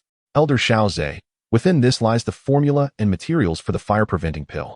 Tang Jun handed Xiao Ze a spatial ring. Then I shall take charge of this matter. Tang Jun and the Grand Elder watched as Xiao Ze's figure vanished into the cave. Master, is that young man's alchemical skill truly so exquisite that Yin Flame Valley would expend such resources to befriend him? The Grand Elder, puzzled by Xiao Ze's departure, inquired of Tang Jun. His spiritual realm has already transcended the spirit realm, soon to become an 8th-rank alchemist. Only the creation of 8th-rank pills stands between him and the official title of 8th-rank alchemist. As for an alchemical master, even I must treat them with the utmost respect. It is better to cultivate a good relationship with him now. Tang Zhen's tone carried a hint of astonishment as he elucidated to the Grand Elder. Upon hearing this, the Grand Elder was left momentarily speechless. As the Grand Elder of the Yin Flame Valley, he was acutely aware of the chasm that separates an alchemical master from an alchemical grandmaster. Though the difference is but a single character, the disparity is monumental. An alchemical grandmaster can produce truly sentient pills, often referred to as living pills. Such a level of elixir would captivate even the strongest of Dou Qi practitioners. If a friendship with Xiao Ze can indeed be forged, the price paid by Yin Flame Valley is negligible. Contemplating this, the Grand Elder could not help but feel a sense of relief for refraining from opposing the master earlier. Otherwise, he would have surely left a negative impression on this future alchemical grandmaster. Furthermore, the Grand Elder considered the fact that Xiao Ze has achieved the status of alchemical grandmaster at such a young age. Even if he is not the champion of the Alchemy Conference, he undoubtedly possesses the qualifications to become a titan within the Alchemy Tower. A future titan of the Alchemy Tower. Realizing this, the Grand Elder swallowed hard. The master truly possesses keen insight. Indeed, my fortune has aligned serendipitously, yet upon reflection, inviting Xiao Ze to concoct the fire-preventing pill was undoubtedly a most sagacious decision. Just as Xiao Ze commenced his alchemical work, far away in the northwest continent, at the Qinglin Academy, the heavenly flame refining tower, a realm beneath the earth, was a landscape eternally marked by magma and fiery toxins, seemingly unchanged for millennia, embodying an essence of antiquity and monotony. Within this subterranean world, an intangible fire python absorbed the energies of the underworld, and within its form, Xiao Yin gradually regained consciousness. I am not dead. Is it due to that mysterious pill? It seemed that, having obtained a mysterious elixir in the depths of the mountains, his body now displayed no signs of abnormality against the searing presence of the intangible fire python, as if it had wholly adapted to the fallen heart flame. Thus, it appears that consuming the fallen heart flame may not be an impossibility after all. At the headquarters of the Dark Academy in the Black Corner region, the little doctor swallowed a poisonous pill, her expression turning purplish-blue, yet her aura swiftly ascended once more. After Xiao Ze's departure, the potency of the poisonous elixirs derived from the toxic scriptures was rather mediocre. The hues of purple and green in the eyes of the little medical sage gradually faded as she pondered. Now that the situation in the Dark Court had stabilized, it would be prudent to request an audience with the Grand Elder at an opportune moment to seek permission to journey to the Central Continent. Although the separation from Xiao Ze had not been protracted, the yearning in her heart was burgeoning, and the little medical sage was eagerly anticipating their reunion.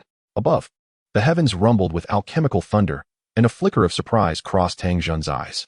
By his calculations, Xiao Ze must have completed the refinement in one attempt.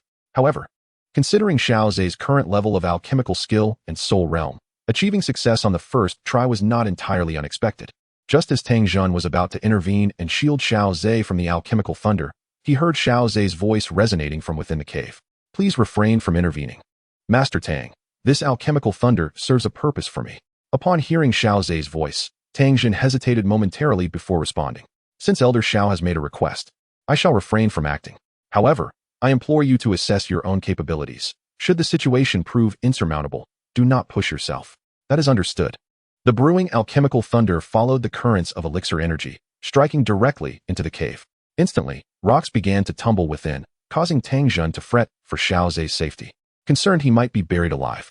Narrowing his eyes, he peered deeper into the cave, where a flicker of golden flames danced, obscuring his probing gaze. This flame is truly formidable. Tang Zhen felt the 9 dragons' thunderfire within him convey a sense of trepidation, and he remarked in astonishment. Though the Alchemy Tower has sealed away 3,000 types of fire, to my knowledge, none of them are golden in hue. For it to instill fear even in the 9 dragons' thunderfire, it must be one of the top-ranked exotic flames, a golden one. Tang Zhen's thoughts swirled. Yet as he was not an alchemist, he could not fully grasp the nuances of the top-ranked exotic flames. Master, have you noticed that the frequency of the alchemical thunder strikes seems unusually high? Indeed, it is considerably faster than the typical 7th-tier alchemical thunder, with 2 or 3 strikes occurring almost every breath. Tang Zhen, having dabbled in alchemy himself, was aware that even without the exceptional soul power of a true alchemist, he could still concoct elixirs due to the influence of the 9 dragons' thunderfire. Because of this, he occasionally observed high-ranking alchemists at work. The frequency of alchemical thunder during the formation of 7th-tier elixirs was nowhere near as high as what Xiao Ze was currently facing. Could this lead to complications? The Grand Elder remarked with concern, sensing that unusual occurrences often heralded ominous events. He worried for Xiao Ze's safety, realizing that as an elder of the Alchemy Tower, Any mishap during his invitation to the Blazing Flame Valley would reflect upon them as well. Tang Jun clenched his fists, gazing at the golden flames within the cave, hesitating on whether to intervene. The golden flames obstructed the probing of both Tang Jun and the Grand Elder, while within the flames, golden roots devoured the alchemical thunder. The frequency of the falling Danlei is exceedingly high due to the golden tree roots, which devour the Danlei, contrasting starkly with the typical resistance exhibited by formidable warriors. The Danlei dissipates with remarkable swiftness, consequently increasing the frequency of its descent. As Xiao Ze harnessed the primordial tree to absorb the Danlei, he concurrently drew upon the power of thunder. With his current physique, absorbing such levels of Danlei felt as effortless as partaking in a meal. As he sensed the burgeoning might of thunder within him, he looked up to witness the Danlei being shredded by the golden roots, transforming into countless serpentine bolts that swiftly filled the cavernous chamber. A flicker of insight emerged within his heart. Xiao Ze blinked, a subtle smile gracing his lips. Through his frequent encounters with the Danlei, he finally grasped a fragment of understanding. Having captured this insight, he realized that he could now refine his martial techniques. Although his moment of enlightenment was fleeting, its value was immeasurable. Gazing into the Yuling Ding, he observed a spirit-infused pill spinning gracefully. Any discerning alchemist would recognize its quality as far surpassing that of a standard fire avoidance pill. After reaching the spirit realm, Xiao Ze's mastery over the Yuling Ding had reached an extraordinary level, enabling him to enhance the spiritual essence of the pills actively. This ability, even among 8th grade pills, is exceedingly rare. Generally, as the grade of an 8th grade pill ascends, its inherent spirit becomes increasingly potent. The capacity to actively elevate the pill's spirit would surely incite envy amongst other 8th grade alchemists. This marks my inaugural attempt at utilizing spirit enhancement. Let me observe the results. As the final bolt of Danlei was consumed by the golden roots, Xiao Ze retrieved the fire avoidance pill from the cauldron. The pill contained an exceptional spirit, its quality vastly superior to the ordinary. This achievement was attributable not only to the Yuling Ding's prowess, but also to the substantial enhancement of his soul's power and the influence of the primordial Emperor Flame. With the soul power of the spirit realm combined with the Yuling Ding and the primordial Emperor Flame, my success rate for crafting 7th grade pills is exceedingly high. As the Danlei subsided, Tang Jun ultimately refrained from intervening. He was not the type to endure humiliation for the sake of pride. Should he be overwhelmed by the Danlei, he would undoubtedly seek assistance. Clearly, Xiao Ze was adept in managing the Danlei. When the Danlei finally ceased, the golden flames deep within the cave also receded. Sensing Xiao Ze's presence, both Tang Jun and the Grand Elder sighed in relief. Master Tang, the fire avoidance pill has been successfully refined. I have fulfilled my duty. Xiao Ze appeared in an instant, having unknowingly harnessed a portion of the Danlei's power. His speed astonishing even Tang Jun. Tang Jun quickly accepted the pill from Xiao Ze's hands. Being knowledgeable about pills, he recognized at a glance that its quality was exceptional. With clear pill patterns, a rich aroma, and a hidden yet formidable energy.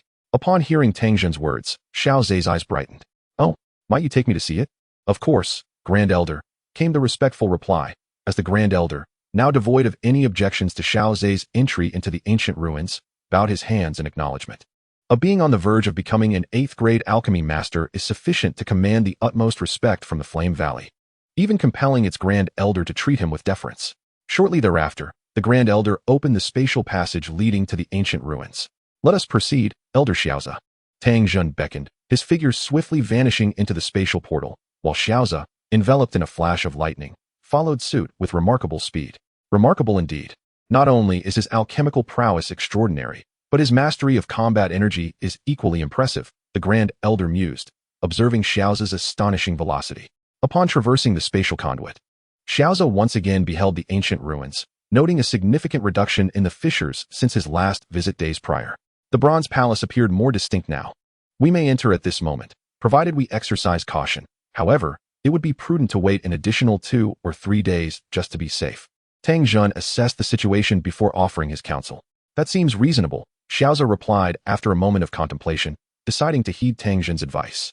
Although his curiosity about the treasures hidden within the Bronze Palace was piqued, he understood that haste could lead to missteps. And there was currently no competition for the ancient ruins. If the Valley Master has pressing matters, he may depart. I shall remain here to wait and cultivate, Xiao Ze suggested. Haha, as the Valley Master, I can certainly spare this time. Moreover, it would be difficult for me to abandon an esteemed elder of the Alchemist Tower, Tang Jun responded. Choosing to stay as well, for Xiao Ze's safety was a priority for him.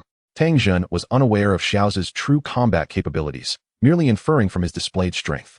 Xiao Ze, indifferent to such perceptions, began earnestly attempting to grasp a fragment of insight, seeking to comprehend his unique martial techniques. The two unexpected attempts earlier had yielded commendable results. Harnessing the power of thunder, he could significantly enhance his speed. Thus, he resolved to continue refining this approach over the next 2 days. Over the passage of 2 days, Tang Jun observed Xiao Ze's speed escalating repeatedly, rendering him somewhat numb to the spectacle. While he had encountered prodigies before, none matched the caliber of Xiao Ze, who within this brief time had developed a martial technique of remarkable standing. Initially informed by Xiao Ze that it was only 2 days prior that he first utilized the wind and thunder energies to augment his speed, Tang Jun had been astounded. Especially in the beginning, when Xiao Ze humbly sought guidance, Tang Jun felt capable of offering him advice. But as time progressed, he found himself at a loss. Valley Master, how do you find my martial technique? Xiao Ze inquired. Though it may not quite rival the 3,000 thunder movements of the Wind and Thunder Pavilion, it is not far removed. Tang Jun hesitated before delivering an assessment of exceptional merit. It is worth noting that the 3,000 thunder movements is a renowned martial technique of the Wind and Thunder Pavilion, classified within the lower tier of the Earth rank. Mastering it to the highest level could unlock the potential to cultivate the pavilion's treasured techniques, such as the Thunder Phantom Body, classified as a high-tier Earth rank. This technique, known for its indestructible essence and the ability to withstand separation, has been praised by later generations as comparable to the celestial rank. Upon hearing Tang Jun's assessment, Xiao Ze raised an eyebrow slightly, feeling quite satisfied with the result. After all, this was the first martial technique he had personally devised, and achieving such a remarkable outcome was commendable. As for further refinement, Xiao Ze was confident that he could surpass the 3,000 thunder movements of the Fenglai Pavilion. He even envisioned creating a powerful technique akin to the 3,000 thunder illusions, one that would ensure the body remained impervious while the replicas were indestructible. With the spatial rift having settled, Elder Xiao Ze was ready to proceed. Shall I accompany you? He inquired. With a hearty laugh, Xiao Ze transformed into a streak of lightning and vanished from sight. Tang Jun observed Xiao Ze's speed, nodding in acknowledgement. Such velocity was indeed elusive even among the Dozong ranks. However, should he encounter a Dozun powerhouse, a mere gesture of spatial confinement could easily lead to unforeseen circumstances. Let us hope there are no Dozun-level forces within this ancient relic, Tang Jun mused. Watching Xiao Ze's figure draw closer to the Bronze Palace, Xiao Ze accelerated rapidly, arriving near the Bronze Palace without incident. As he approached, the ancient dragons might become increasingly palpable. Although the Bronze Palace had been somewhat ravaged by the spatial rift, the remnants exuded a powerful aura that dissuaded Xiao Ze from attempting to traverse through them. Landing at the entrance of the Bronze Palace, Xiao Ze surveyed the structure, then unleashed streams of battle energy that struck various points of the palace. Before his eyes lay a bronze corridor, its walls adorned with intricate bronze murals, remarkably well-preserved compared to the exterior of the palace. The murals exhibited a rugged artistic style, evoking a sense of primal wilderness. Upon closer inspection, Xiao Ze discerned that these depicted the members of the ancient Void Dragon clan. Astonishingly, the content seemed to illustrate a battle between the ancient Void Dragons and the primordial Heavenly Phoenix. Following the murals, he witnessed the unfolding of the conflict between the two clans. However, the murals failed to reveal the reasons for this outbreak of war, rendering its origins rather perplexing to Xiao Ze. Suddenly, he sensed two obscure and ancient auras. At the end of the bronze corridor stood a colossal bronze door, flanked by two lifelike Heavenly Phoenix figures. These did not appear to be mere statues. Rather, they seemed to be puppets crafted from the remains of the Heavenly Phoenix. Xiao Ze marveled at the sight, but considering the enmity between the two clans, it was plausible for an alchemist of the ancient Void Dragon clan to employ the corpse of a Heavenly Phoenix to create such a puppet. However, if I were to enter recklessly, would I not provoke these two puppets? Xiao Ze released an aura that resonated against the bronze door, yet the puppets remained motionless, their ancient essence unchanged. It seemed that time had indeed taken its toll on them. Xiao Ze reflected on this, but, to be prudent, enveloped himself in a veil of ethereal power. Until he opened the bronze door, the two Heavenly Phoenix puppets remained undisturbed. After all, the two celestial demon phoenixes possess formidable strength, and from the subtle aura they exude, it is evident they are at least at the level of Dozun. Upon entering the bronze door, Xiao Ze beheld a colossal dragon carcass. The body exhibited a peculiar state, showing no signs of decay, with a faint shimmering hue of purple and gold, emanating an aura of indestructibility. Could this be the ancient Void Dragon? From ancient times to the present, it still radiates an astonishing dragon might, truly deserving of its status as a supreme lineage among the beast world. Xiao Ze noticed that there were murals around. Although their content had shifted, Instead of depicting the war between two clans, the focus had changed to specific individuals, rather than hastening to inspect the dragon carcass. Xiao Ze found himself intrigued by the murals. The inner walls of the Grand Bronze Palace illustrated an alchemist from the ancient Void Dragon clan, who dedicated his life to concocting the Huanun 9 pills. However, due to the constraints of alchemical arts, he could never complete the 9th pill. The Huanun 9 pills require magical beasts to use their own blood essence combined with various materials, achieving an effect that surpasses the original, significantly enhancing the physical prowess of the beast upon consumption. From the descriptions, it appeared that the Huanun 9 pills constituted a systematic form of elixir. Xiao Ze initially wished to discern the effects of the Huanun 9 pills, but the bronze mural abruptly concluded at this juncture. Following this, the protagonist faced a tremendous upheaval within the ancient Void Dragon clan, leading to ideological discord and his departure into the void. This monumental change also affected him personally, rendering him somewhat obsessive and deranged in his pursuit to create the Huanun 9 pills, yet he could never produce the final elixir. Until the very end of his life, this alchemist of the ancient Void Dragon clan could not complete the systematic elixir. In the mural's conclusion, the alchemist left behind his final words, expressing a hope that those who might find the Bronze Palace in the void would succeed in perfecting the Huanun 9 pills. After absorbing this tale, Xiao Ze felt a pang of emotion, yet another alchemist striving to forge history. Such systematic elixirs are exceedingly rare in the realm of alchemy. At least in Xiao Ze's experience, he had never encountered anything like it.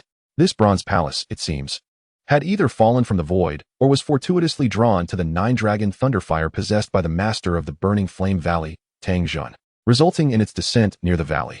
Approaching the immense dragon carcass of the ancient Void Dragon, the dragon might he endured intensified with proximity.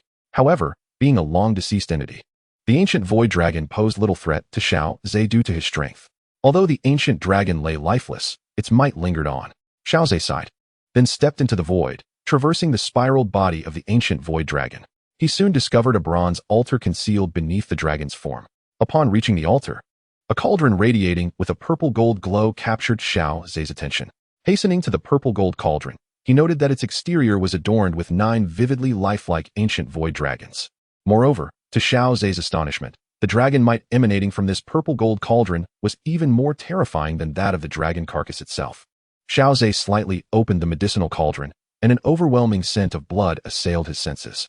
Within the cauldron lay the essence of the ancient Void Dragon, mingled with a half-finished elixir that bobbed and swayed in the life-imbued blood.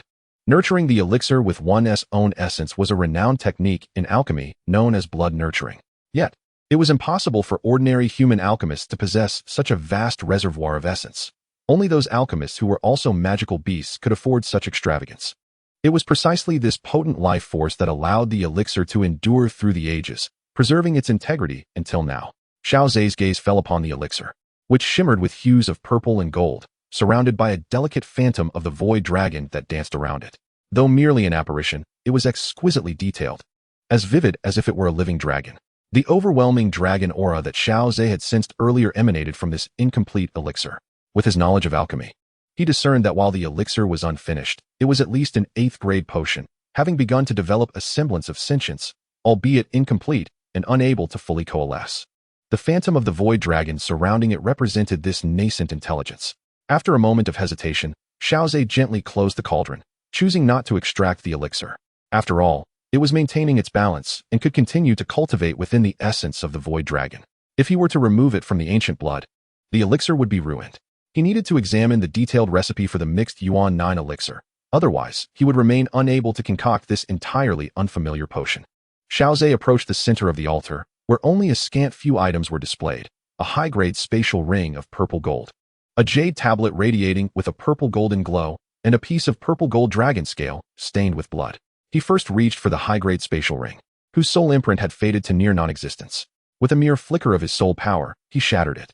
His soul energy permeated the ring, revealing an abundance of treasures contained within. Xiao Ze's objective was clear. The most precious assets of a high-ranking alchemist were undoubtedly the various recipes they had gathered. His curiosity about the mixed Yuan 9 elixir was intense, as the mural only provided a glimpse of its effects. Soon, he discovered numerous recipes within the high-grade spatial ring. Though most were tailored for magical beasts, the remaining ones were more general in nature. This was to be expected, as the alchemist himself was of beastly origin, and thus, the majority of his collected and researched recipes catered to magical creatures. From these recipes, Xiao Ze also learned the name of the alchemist, Zhu Yang. However, he was astonished to find that the high-grade spatial ring contained no recipe for the mixed Yuan 9 elixir. From the mural, it was evident that Zhu Yang had regarded the mixed Yuan 9 elixir as his lifelong pursuit. Indeed, one could assert that once he successfully concocted the mixed Yuan 9 elixir, he would ascend to the rank of a 9th-grade alchemist. The ambitions of Zhu Yang are remarkably grand. However, due to upheavals within his clan, he retreated into the void, consequently losing much of his support. In his solitary research, he ultimately failed to develop the 9th elixir of the Hunyuan 9 Dan and was destined to die in the emptiness, leaving behind a regretful testament, hoping that future generations might fulfill his long-cherished dream. Yet, the likelihood of such an occurrence is exceedingly slim, for even if the Bronze Palace were to remain intact, its inhabitants might not necessarily include alchemists, let alone those hailing from the ancient lineage of the Taishu dragon. However, if I were to accept the bloodline feedback from Xian's Taishu ancient dragon lineage, I could, by extension, be considered a member of the Taishu dragon clan. Could I not? Alas, it seems improbable that so much time has passed without an advancement. Could it be that Xian's ascension would not yield any feedback? The bloodline pressure she exuded at that moment even astonished Seongqing, a formidable Dozun. The pressure of the ancestor dragon. If that is the case, then to obtain the bloodline feedback from Xian, Xiao Ze must resort to the dragon phoenix origin fruit. Perhaps just once would suffice, as the rewards from a single endeavor could rival those from most other feedbacks. Moreover, considering the first feedback yielded a 100-fold return, it is said that upon absorbing the dragon phoenix origin fruit in the original narrative, Xian ascended directly to a 4-star Dou Saint. Contemplating this, Xiao Ze shook his head. The opening of the Dou Saint relic is still many years away, and he preferred not to dwell on it too much. However, if he were to ascertain the precise location, when the time comes to encounter Xian, might her spatial abilities allow them to discover the whereabouts of the Dou Saint relic? A fleeting thought crossed Xiao Ze's mind as he reached for the dragon-shaped jade plate at the center. This purplish-golden dragon-shaped jade plate bore a resemblance to the one Zhu Li had given him, emanating a faint warmth when held. Yet, upon investigation, Xiao Ze soon realized the two were entirely different. The jade plate conferred by Elder Zhu Li was a communication token, while this dragon-shaped jade plate before him was an information token. Channeling his soul power into it, Xiao Ze's eyes soon lit up with surprise. Contained within was a comprehensive dossier on the Hunyuan 9 Dan. Perhaps Zhu Yang hoped that future generations would ultimately complete the formulation of the Hunyuan 9 Dan, which is why the information contained is so thorough. It meticulously chronicles every moment from the inception of Zhu Yang's idea to develop the Hunyuan 9 Dan, detailing each success and failure in the alchemical process with remarkable precision. Just the volume of information within this dragon-shaped jade plate, Xiao Ze estimated, could rival 1/10 of the Blood Fiend magic tome. One must recognize that the Blood Fiend magic tome encompasses a vast array of knowledge, deemed profound by Xiao Ze. Thus, it is not hard to conceive the sheer magnitude of the information contained within this singular dragon-shaped jade plate. No wonder it was not recorded using a formula. To inscribe such an extensive amount of information with soul power would be beyond the capabilities of even an 8th-rank alchemist, exhausting all their strength in the process. Xiao Ze began to understand the nature of the Hunyuan 9 Dan. It was specifically crafted by Zhu Yang for the purpose of targeting magical beasts. Indeed, according to Zhu Yang's design, human cultivators are wholly inadequate to meet the requirements for crafting this elixir. However, Xiao Ze felt little despondence, for he happened to possess the bloodline feedback from a magical beast. Moreover, it is of an exceedingly noble royal lineage, the 7-colored sky-devouring python. According to the principles of the Hunyuan 9 elixirs, one must extract the essence blood of the magical beast itself, combined with various herbs, to concoct elixirs ranging from the 1st to the 9th rank, to be consumed in succession. As the elixirs are formulated from its own essence blood, stemming from the same origin, their effects are significantly enhanced, allowing for a remarkable accumulation of potency. While the 1st-rank elixir may yield less than 1,000th enhancement to one's physique, the 5th-rank elixir can achieve an impressive 5%. The 8th-rank 5-colored thunder elixir remarkably elevates one's physical prowess by an astounding 50%. Such an enhancement is nothing short of miraculous, especially for the already formidable physique of the ancient void dragon. It is akin to a sacred remedy for body refinement. Ingesting a single 8th-rank 5-colored thunder elixir would elevate one's physique by 50%. It is crucial to understand that as one progresses in enhancing their physique, the process becomes increasingly arduous. Ordinary training proves ineffective for those with exceptional physicality, leading to an awkward impasse in body cultivation. After reviewing the development methodology of the 9th elixir of the Hunyuan 9 elixirs by Zhu Yang, Xiao Ze furrowed his brow slightly, sensing that Zhu Yang had encountered an issue. Zhu Yang seemed trapped in a deadlock, convinced that the 9th elixir must indeed be a 9th rank elixir. Even in the final moments of life, he poured his own essence blood into the incomplete elixir, hoping to forge a 9th rank elixir. Each elixir crafted prior to the 8th rank, made from his own ancient void dragon essence blood, had reached the pinnacle of its respective grade. However, upon reaching the 8th rank elixir, the elixirs Zhu Yang produced could at most attract the 5-colored thunder. Believing this to be the limit of 8th rank elixirs, he shifted his focus to the development of 9th rank elixirs. Convinced that the Hunyuan 9 elixirs must correspond 1-to-1 with each rank, it appears that Zhu Yang became ensnared in a corner during the latter stages, starting from the 8th rank. The disparities between the elixirs became increasingly pronounced. Zhu Yang leaped directly from the 5-colored thunder to the development of the 9th rank Baodan. There must, at the very least, be an 8th rank 9-colored thunder elixir between the 8th rank 5-colored thunder and the 9th rank Baodan. As an observer, Xiao Ze, unclouded by the confusion that ensnared Zhu Yang, was able to transcend these limitations and discern Zhu Yang's constraints. Perhaps, if Zhu Yang had continued to develop elixirs within the ancient Void Dragon clan, he might have discovered his limitations with the assistance of his kin. The 9th elixir of the Hunyuan 9 elixirs should be the 8th rank 9-colored thunder elixir, followed by the 9th rank Baodan, 9th rank Xiandan, and 9th rank Jingdan, thus delineating 3 new categories of Hunyuan elixirs. If this holds true, then the title Hunyuan 9 elixirs seems somewhat inappropriate. It should be renamed Hunyuan 12 elixirs. By this reasoning, upon completion of the 9th elixir of the Hunyuan 9 elixirs, one could directly enhance their physique by 70%. An enhancement of 70% to one's original physique is indeed terrifying, deserving of the title of a sacred remedy for body refinement. However, regarding the subsequent 9 great elixirs, the disparity is so vast that even I cannot conjecture their essence. Indeed, it is essential for alchemists to engage in more extensive communication. After perusing the Hunyuan 9 Dan, I have gained a deeper understanding of the art of alchemy. The enhancement in my alchemical skills alone makes this journey worthwhile, not to mention the treasures contained within this high-grade spatial ring. Xiao Ze carefully stored the dragon-shaped jade tablet, intending to study it thoroughly later. To fully comprehend the Hunyuan 9 Dan within 2 days would be an exercise in folly, as it embodies the lifelong dedication of the master alchemist Zhu Yang. Exhaling deeply, Xiao Ze turned his gaze to the final object at the center of the altar, a blood-stained, purple-golden dragon scale. As he reached for the dragon scale, he encountered no anticipated resistance.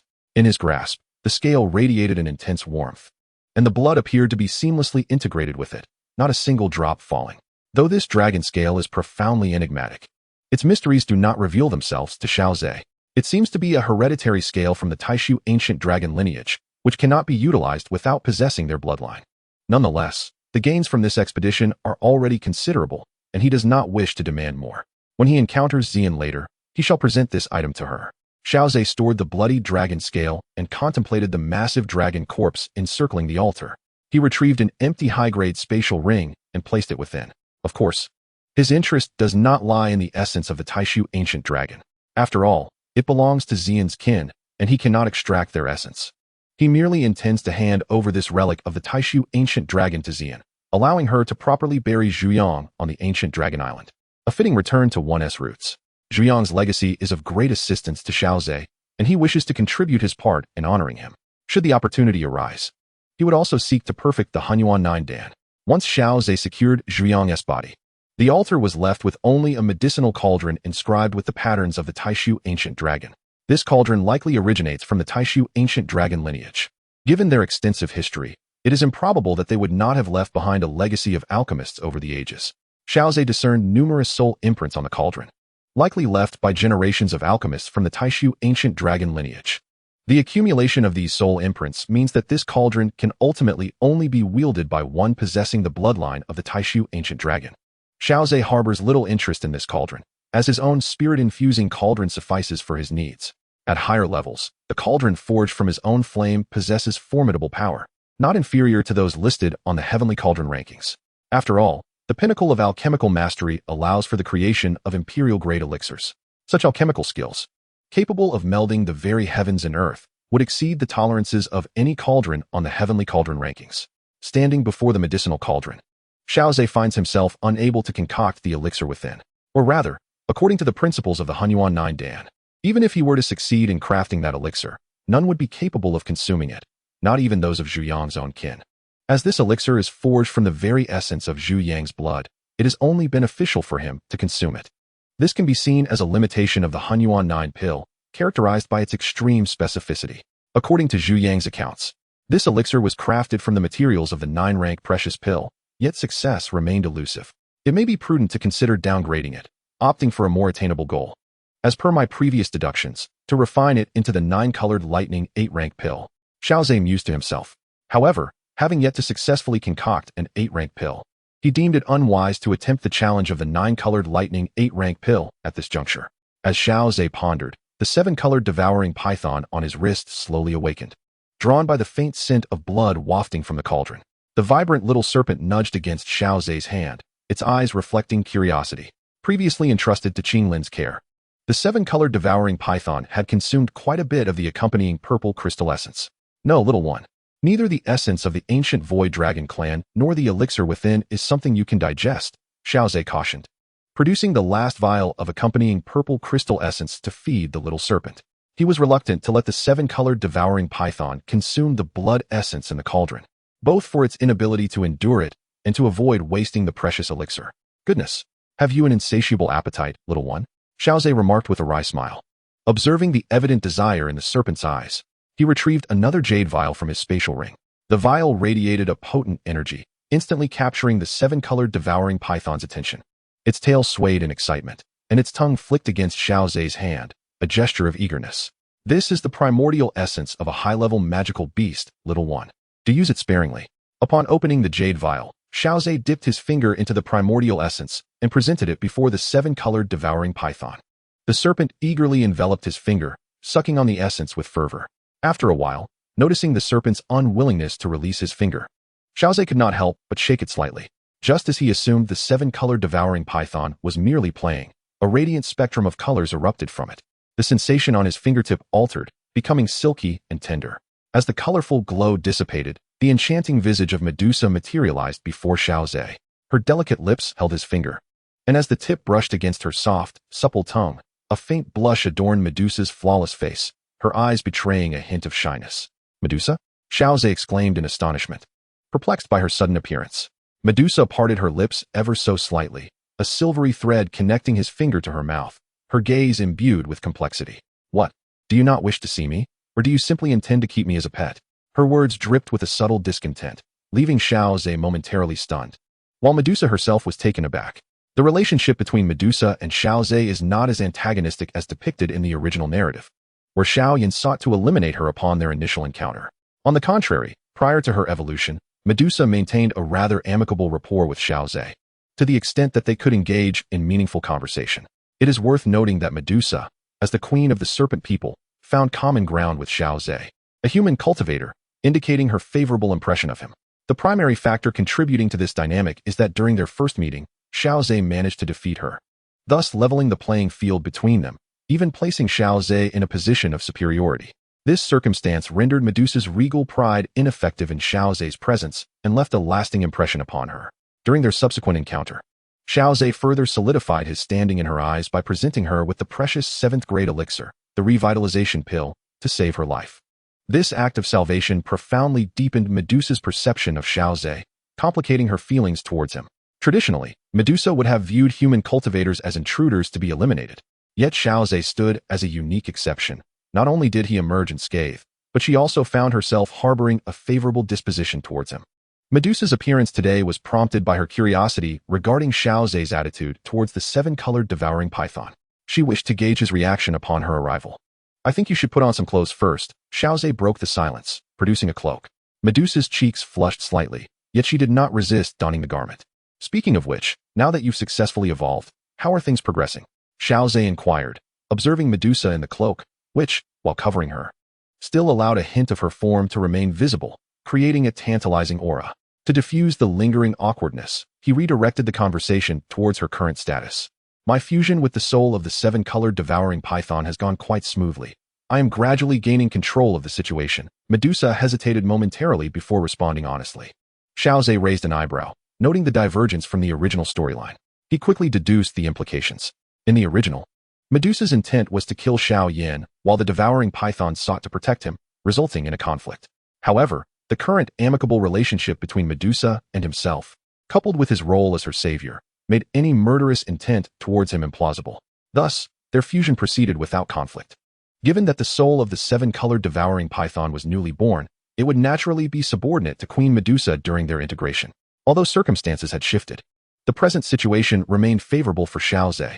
Noticing Xiao Ze's contemplative silence, Medusa bit her lip and softly reassured, "Rest assured, I shall not breach our agreement. I have complete faith in you," Xiao Ze replied with a smile, leaving Medusa momentarily taken aback. A slight furrow formed on her brow as she struggled to comprehend Xiao Ze's demeanor. Medusa, unable to fully perceive the extent of Xiao Ze's strength, recognized that he was undoubtedly stronger than herself. In such a context, her role as a protector seemed somewhat superfluous.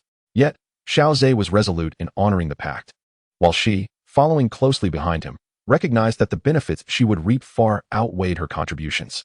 After all, Xiao Ze was a high-ranking alchemist. Even Medusa felt that Xiao Ze's kindness towards her was excessive, from defeating her in the desert and sparing her life, to resurrecting her with the life-reviving pill within the Serpent Temple, and then nurturing her with a wealth of natural treasures. Medusa couldn't help but introspect. Thus far, she had offered almost no assistance to Xiao Ze. As a sense of indebtedness washed over her, a tinge of confusion followed. Could it be that he had developed feelings for her? As the seven-colored devouring python remained by Xiao Ze's side, Medusa realized that her previous assumptions about his identity were misguided. Xiao Ze was not merely a reclusive old monster, but rather a genuine paragon of unrivaled talent. With this thought, Medusa couldn't help but adjust her cloak.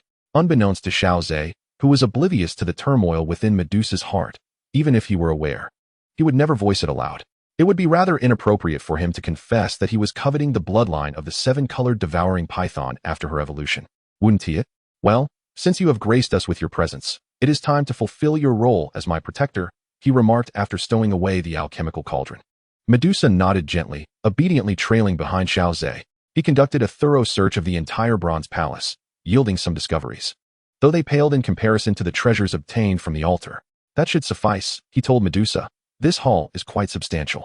As they approached the entrance of the grand bronze hall, the moment they stepped outside, Medusa felt two ominous pressures descend upon her. Instinctively, she positioned herself in front of Xiao Ze, conjuring a resplendent seven-colored longsword. "Xiao Ze, there is danger. You must flee. I will hold them off." Xiao Ze was momentarily taken aback by Medusa's protective stance, quickly realizing the threat posed by the two celestial phoenix puppets. He looked up to find them fixated on him, or rather, on the purple-gold storage ring he possessed. It seemed that this ring, or its contents, had rendered them non-hostile towards him, while Medusa, however, sensed their animosity. Yet, even in the face of the oppressive might of two formidable foes, Medusa remained resolutely in front of him. Understanding this, Xiao Ze felt warmth in his heart, moved by her unwavering commitment, whether due to their agreement or other sentiments. That she would stand steadfastly before him in such a perilous moment, risking her life to buy him time, deeply touched him. With his thoughts racing, he quickly deduced the situation and raised his hand. Indeed, the puppets moved in response to his gesture. He then lifted his other hand and gently patted Medusa's shoulder. "Do not worry. They are merely puppets crafted by the former master of this bronze palace. With the master's storage ring now in my possession, they harbor no malice towards me." Reassured by Xiao Ze's calming words, Medusa glanced at the towering celestial phoenix puppets, and upon confirming the truth of his statement, she let out a sigh of relief. "I apologize. I was simply too anxious." Medusa spoke with a hint of regret, a faint blush gracing her cheeks. Perplexed by her recent actions, the usually cold-hearted individual found herself unexpectedly standing up for a man. Was it due to their agreement, or was there something deeper at play? Medusa's thoughts were in disarray as she stood there dazed, while Xiao Ze's interest was piqued by the two celestial phoenix puppets. Initially, he had no intention of accepting them, as they appeared exceedingly formidable. He feared that attempting to subdue them might lead to his own downfall, yet now it seemed there was a feasible approach. Xiao Ze retrieved the blood-stained dragon scales and the dragon-shaped jade token. Upon seeing these items, the two celestial phoenix puppets immediately took action, kneeling before him. Medusa's jaw dropped at this sight. The puppets she had deemed terrifying were now bowing before Xiao Ze, holding the dragon scales and jade token. Xiao Ze was uncertain which item was effective, but their utility was all that mattered. Soul energy emanated from him, surging into the bodies of the two puppets.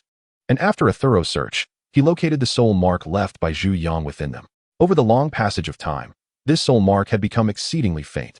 With ease, Xiao Ze replaced it with his own soul mark. Soon, he established a connection with the two puppets before him. To his delight, he had unexpectedly acquired 2 puppets of the Dozuan level. After successfully subduing the puppets, Xiao Ze could not help but chuckle, for these were indeed formidable allies in the central continent. Upon closer inspection, he discovered that both puppets possessed strength around 5-star Dozuan. Their power, once greater, had diminished over the years, yet Xiao Ze was thoroughly satisfied. He mused about Zhu Yang's strength during his lifetime, capable of capturing 2 celestial phoenix Dozuan to forge them into puppets. Medusa, however, pressed her lips together, feeling her own significance had diminished. Xiao Ze, I have completed my exploration of the ancient ruins.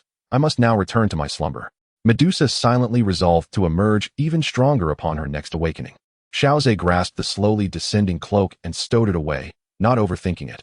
After all, Medusa was still merging with the soul of the devouring python, and her continued slumber was to be expected. Casting one last glance at the bronze palace, he stored the 2 celestial phoenix puppets in his spatial ring and departed from the ancient ruins. After Xiao Ze left the bronze palace, it seemed to weaken without Zhu Yang's imposing presence. Under the strain of the surrounding spatial rifts, it began to crumble, vanishing into the void. In the distance, Tang Jun watched in astonishment as the bronze palace suddenly collapsed and disappeared. Xiao Ze, enveloped in lightning, flickered through the dark spatial rifts, swiftly arriving at Tang Jun's side. Elder Xiao Ze, you have finally emerged. Had you delayed any longer, I would have ventured in to find you. Tang Jun sighed in relief upon seeing Xiao Ze safe and sound. Haha, I am grateful for your concern, Master Tang. That ancient bronze palace indeed belongs to the alchemist, from whom I have also inherited some of his legacy. Xiao Ze smiled and cupped his hands, saying, This journey has been immensely rewarding for me. Should you require anything in the future, Master Tang, I shall undoubtedly exert my utmost efforts. Upon hearing Xiao Ze's words, Tang Jun's face broke into a broad smile. He had been resolute in presenting this ancient relic, all for the sake of Xiao Ze's affirmation. The history of the ancient relic is profound, and what one might ultimately gain remains uncertain. Perhaps, after enduring numerous trials and tribulations, it could all result in naught, leaving one with nothing. Especially with this ancient relic, which only reveals a bronze palace. As Tang Jun himself indicated, the odds are exceedingly slim. Xiao Ze's acceptance of this reward signifies an unspoken understanding between them. It is indeed a grand gamble. Should Xiao Ze lose this wager and find nothing left within the ancient relic, he would have labored in vain for the Flame Valley. However, judging by the current outcome, it appears Xiao Ze has triumphed. Of course, Tang Jun has not suffered greatly, for Xiao Ze possesses a substantial potential to become a master alchemist. Such masters are rare gems in the entirety of Central State, deserving of utmost respect, even from the Flame Valley's ranks. Xiao Ze was invited by Tang Jun to the Flame Valley, where he stayed for over 10 days. Even with the spatial wormhole, the travel proved to be rather time-consuming. The fire seal I left on Danshan did not activate, indicating that all is well. Xiao Ze first made his way to the inner domain of Holy Dan City to request entry into the Black Giant Tower and report to President Qingling. The Flame Valley indeed possesses keen discernment. Your soul realm must have reached the spirit realm by now, correct? Indeed, President Qingling, he affirmed. What an enviable talent you possess, Qingling mused softly.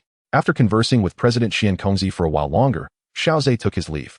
After his departure, a beautiful woman appeared seemingly out of thin air. Was that just now the newly appointed elder of the Dan Tower, Xiao Ze, who has been gaining quite the reputation? The woman regarded Qingling, her tone lacking in respect, yet familiar. Yes, given his talent, I believe it won't take long for him to catch up with us. Qingling remarked earnestly, eliciting a hint of surprise from the woman. His soul realm, after undergoing the tempering of the demon sound, has thoroughly entered the spirit realm. Upon hearing Qingling's explanation, the woman's eyes widened in disbelief. How old is he? And he has already reached the spirit realm. Do you understand now why I hold him in such high esteem? Qingling replied, somewhat helplessly. Faced with a genius like Xiao Ze, even he felt an immense weight of pressure. Qingling spent decades honing his soul realm before finally stepping into the spirit realm, while for Xiao Ze, it seemed to come so effortlessly. Just as he entered the Elder Tower, a green figure, like a fluttering butterfly, leaped directly into Xiao Ze's embrace. Gently, he caressed the small head of Qinglin, who had grown even stronger during their time apart. After a moment, Qinglin, cheeks flushed, finally left Xiao Ze's warm embrace. Qinglin herself had not anticipated that she would engage in such audacious behavior. Fortunately, young Master Xiao Ze did not hold it against her. After resting for a day in the Elder Tower, Xiao Ze began to investigate how to acquire the 8th grade alchemical formula. Aside from exchanging merit points at the Alchemy Tower, one could also trade with other elders or participate in large auction events. The Holy Dan City occasionally hosted grand auctions, during which there was a possibility of 8th grade formulas being auctioned off. However, there had been no significant auctions recently, leaving Xiao Ze somewhat disheartened. Moreover, he still owed the Alchemy Tower some merit points, as the Xianqing Soul method had been graciously provided in advance by the esteemed President Xiankongzi. It seemed that he would have to seek transactions with other elders of the Alchemy Tower. In truth, the spatial ring left behind by Zhu Yang contained 8th grade formulas, but they were primarily suited for magical beasts. Most of the required materials could only be found within the beast domain. Left with no other choice, Xiao Ze sought to trade with other elders. Thankfully, his accumulation over the years proved fruitful, allowing him to obtain a formula, the Taishu Xiandan. Although it was merely a beginner 8th grade formula, its value was exceedingly high. Xiao Ze reluctantly exchanged for it, knowing that the Taishu Xiandan held considerable utility. Upon consumption, it could enhance one's spatial power. Generally speaking, mastery of spatial power begins at the Dozong level. For those below Dozong, consuming it would grant them a modicum of spatial power, while those above Dozong would find their spatial power augmented. For high-level cultivators, spatial power represented a formidable energy source, and they would willingly pay a hefty price for its enhancement. Thus, the Taishu Xiandan was highly sought after among advanced practitioners. As for the other materials needed for the Taishu Xiandan, Xiao Ze possessed most of them, with the primary requirement being the space fruit, which contained spatial power. After some contemplation, he made his way to the Alchemy Tower's herb tower. Following a series of endeavors, he finally gathered all the necessary ingredients for the Taishu Xiandan.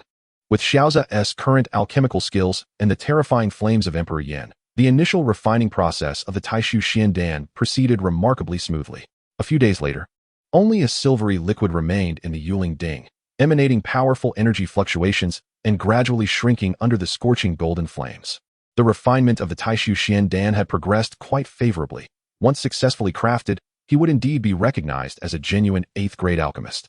With this thought in mind, Xiao Ze slowly closed his eyes, channeling his immense soul power into the Yuling Ding to begin nurturing the elixir. The condensation phase was the most time-consuming step, requiring the alchemist to exert exceptional control over the various materials, with soul power playing a crucial role. Without formidable soul power, the mere impact of the medicinal energy could severely injure one's soul. 3 days swiftly passed. At the pinnacle of the Elder Tower, Xiao Ze gradually opened his eyes, revealing a solitary silvery pill within the Yuling Ding. Intricate and profound patterns adorned its surface, and a rich fragrance wafted from it, though not much energy escaped, rendering it rather elusive. Success or failure hinged upon this moment. As Xiao Ze's words fell, the sky above began to brew with crimson thunder, and a silvery radiance surged forth from the spirit-refining cauldron, soaring into the heavens. This spectacle drew the attention of the people in Sacred Pill City, who, upon sensing the overwhelming medicinal potency of the silvery light, displayed solemn expressions. The source of this luminescence seemed to be Elder Xiao Ze's Elder Tower, a testament to his diligent alchemical pursuits. Have you not noticed how this silvery light appears significantly more potent than before? Indeed, the gathering storm clouds above also seem far more formidable than prior occurrences. The silvery light pierced the sky, and in its wake, dense clouds abruptly materialized, coalescing into a thundercloud spanning over 100 meters within mere breaths. Unlike any thundercloud they had previously encountered, this one bore hues of both azure and silver. The terrifying might radiating from the two-colored thundercloud seemed to press down from the heavens, instilling a sense of unease among the onlookers. Two-colored thunderclouds. Elder Xiao Ze has actually succeeded in concocting an 8th grade elixir. Within Sacred Pill City, many knowledgeable individuals recognize the significance of the two-colored thunderclouds. The creation of an 8th grade elixir is a rarity, even in Sacred Pill City. Many had only heard tales of it, never having witnessed it firsthand. The opportunity to behold the thunder associated with an 8th grade elixir filled them with exhilaration. By the way, it seems that Elder Xiao Ze is rather youthful. How has he managed to refine an 8th grade elixir at such a tender age? Not merely youthful, I have seen Elder Xiao Ze's visage, and I can assert he is certainly not yet of age. To achieve the crafting of an 8th grade elixir at such an age makes me feel as though I am witnessing the emergence of a future titan. The crowd buzzed with lively discussion, their gazes directed towards the Elder Tower, brimming with admiration and fervor. The fact that Xiao Ze could refine 8th grade elixirs at such a young age left countless disciples of the Pill Tower in awe.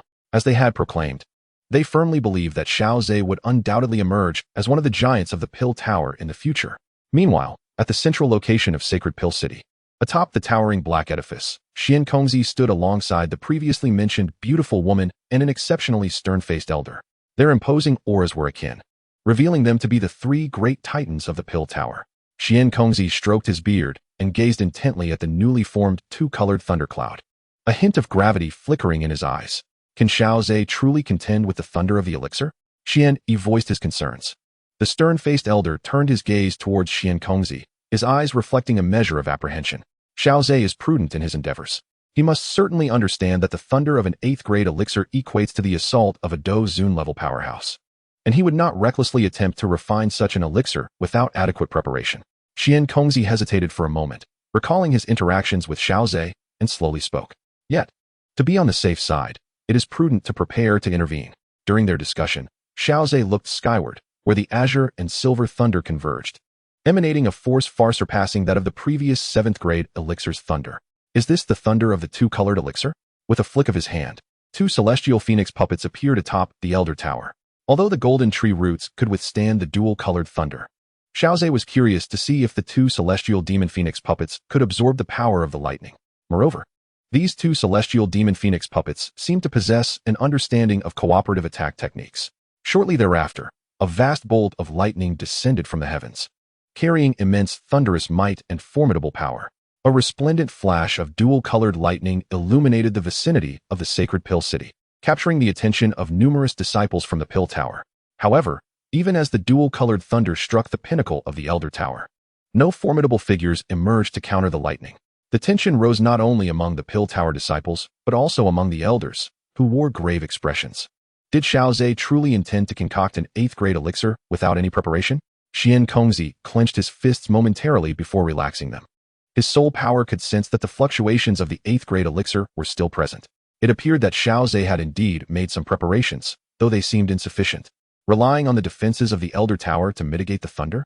Xian voiced his confusion, as it was evident that if a true Dou Qi powerhouse had been invited, they would not be relying on the Elder Tower's defenses to weaken the thunder.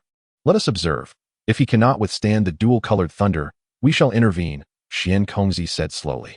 On the other hand, in order to conceal the existence of the celestial demon phoenix puppets, Xiao Ze refrained from allowing them to soar into the sky to resist the thunder. Instead, he utilized the cover of the Elder Tower to shield against the lightning. As the thunder raged around him, bolts of lightning struck the celestial demon phoenix puppets, and their desiccated flesh seemed to regain vitality under the nourishment of the thunderous energy. A glimmer of realization sparked in Xiao Ze's eyes. It appeared that this method of thunder refinement could indeed enhance the puppet's strength. However, he too wished to experience the might of the dual-colored thunder.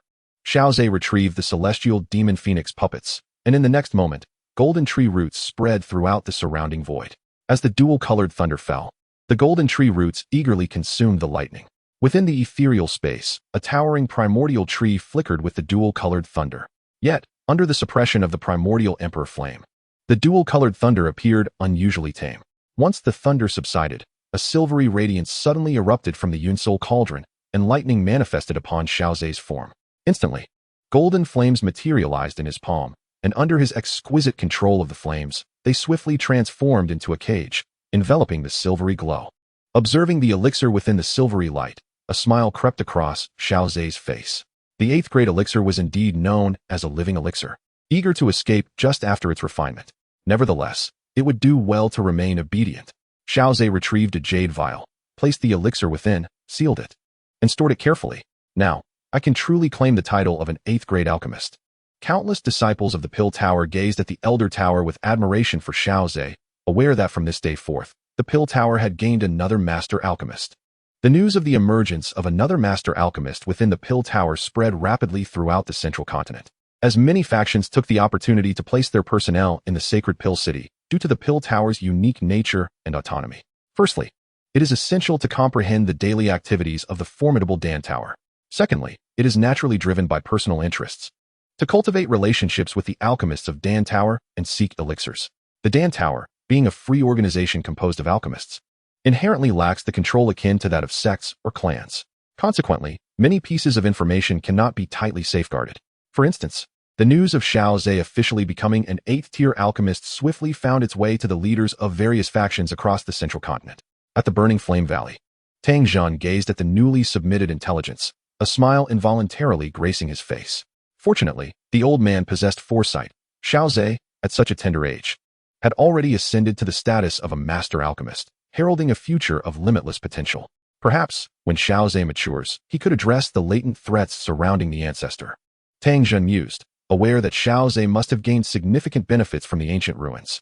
However, with the matter now settled, he could not compel Xiao Ze to relinquish his gains. It was far more advantageous to cultivate a rapport with him. Once Xiao Ze's alchemical skills advanced further, he could leverage their established friendship to assist in mitigating the risks faced by the ancestor. The ancestor's prowess was that of a formidable Dou Qi. If he could eliminate the hidden dangers for the ancestor, the Burning Flame Valley could prosper for centuries.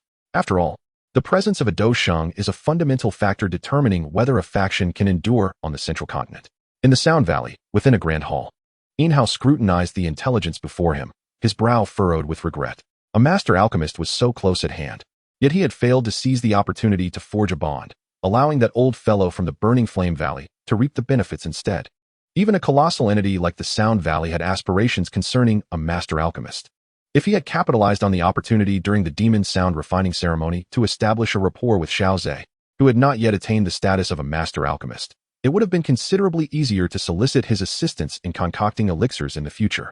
With a heavy sigh, Yinhao placed Xiao Ze's intelligence on the table, his voice suddenly taking on a somber and eerie tone. In the next moment, the space warped, and two formidable Dozun powerhouses materialized within the hall. These two Dozun warriors were immensely powerful, yet their expressions were vacant. Upon hearing Yinhao's voice, they exhibited a demeanor of respect. After approximately half an hour, Yinhao ceased his cryptic utterances. The heart demon sound had now reached perfection in his cultivation, enabling him to manipulate even Dozun powerhouses. However, once such a technique became known, it could incite wariness in others. Thus, it was prudent to keep it concealed. Yinhao gestured for the two Dozun warriors to once again conceal themselves. In the Ghost Cry mountain range, a chilling wind swept through, emitting sounds akin to ghostly wails. Amidst this ominous landscape stood a vast black palace. An elderly man clad in a purple robe cackled with glee, holding a piece of parchment that evidently contained intelligence regarding Xiao Ze. The influence of the Soul Palace permeated various factions across the central continent, including even its arch-nemesis, the Dan Tower. Thus, the intelligence gathered by the Soul Palace is more detailed than that of other major forces.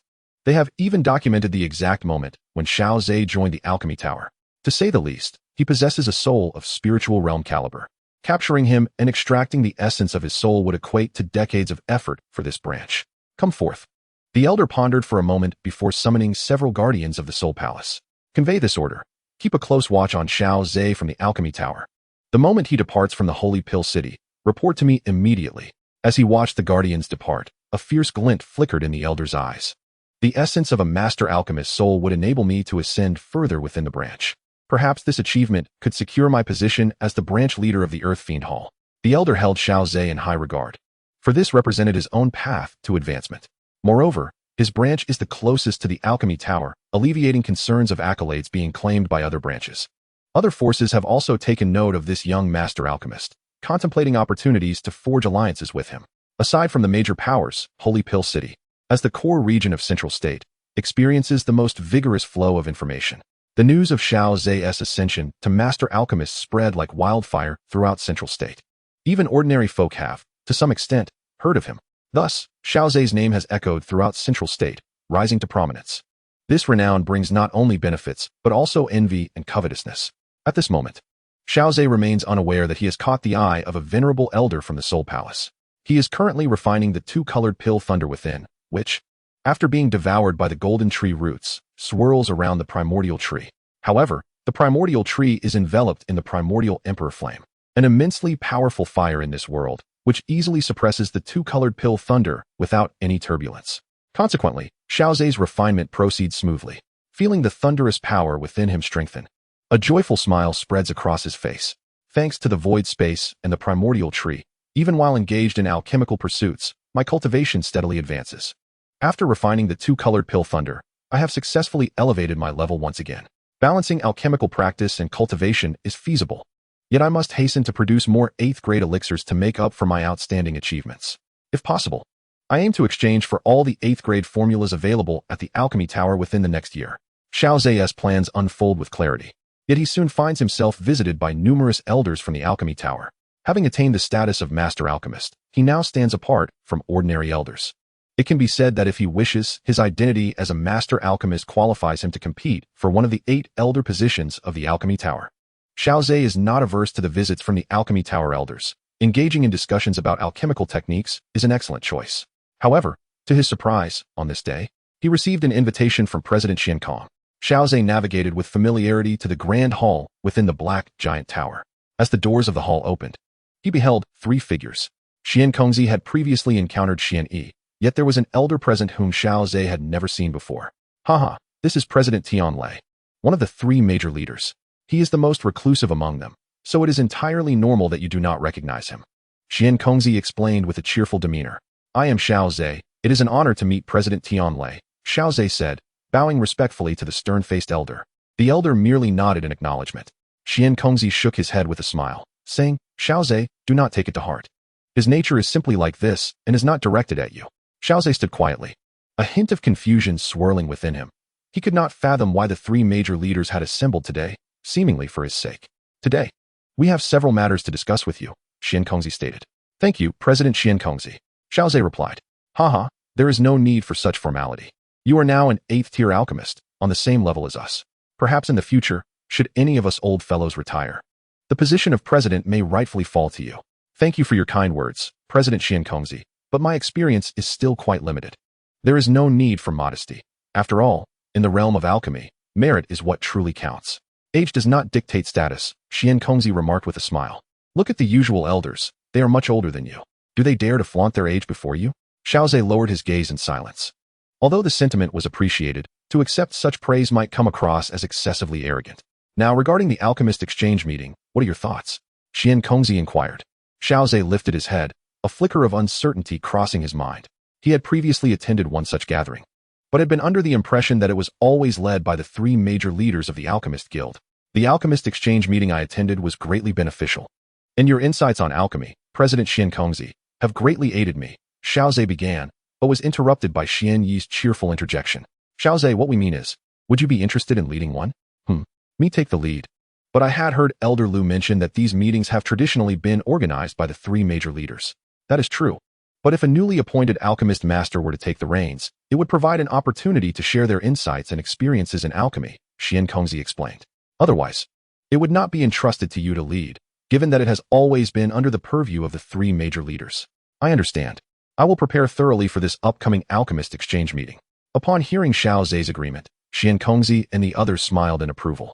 Esteemed leaders, if there are no further matters, I shall take my leave, Xiao Ze said, bowing again.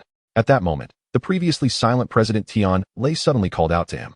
Xiao Ze, are you interested in guarding the Dan realm? The unexpected invitation left Xiao Ze momentarily stunned. Both Seongqing and Xian Yi displayed expressions of surprise, glancing at Tion Lei before sharing knowing smiles. The Dan realm, as the original stronghold of the Alchemist Guild, was a space created by powerful fighters. Due to certain circumstances, the energy within had become exceedingly turbulent, rendering it unsuitable for human practitioners to inhabit. However, it is precisely for this reason that the alchemy realm abounds with precious materials and formidable magical beasts. The Alchemy Tower governs this realm and dispatches elders to safeguard it, preventing any single magical beast from gaining dominance and wreaking havoc upon the land. Generally speaking, the role of guarding the alchemy realm is devoid of peril and instead offers substantial benefits. The realm is rich in rare materials, and the guardians can conveniently acquire many precious resources. Additionally, the Alchemy Tower periodically sends emissaries to collect these treasures, as it would be remiss for such a treasure-laden domain to serve solely as a testing ground for the Alchemy Conference held every 30 years. During these times, the elders assigned to guard the realm must diligently oversee the disciples of the tower. Although Tion Lei appears aloof, he is indeed quite considerate toward Xiao Ze.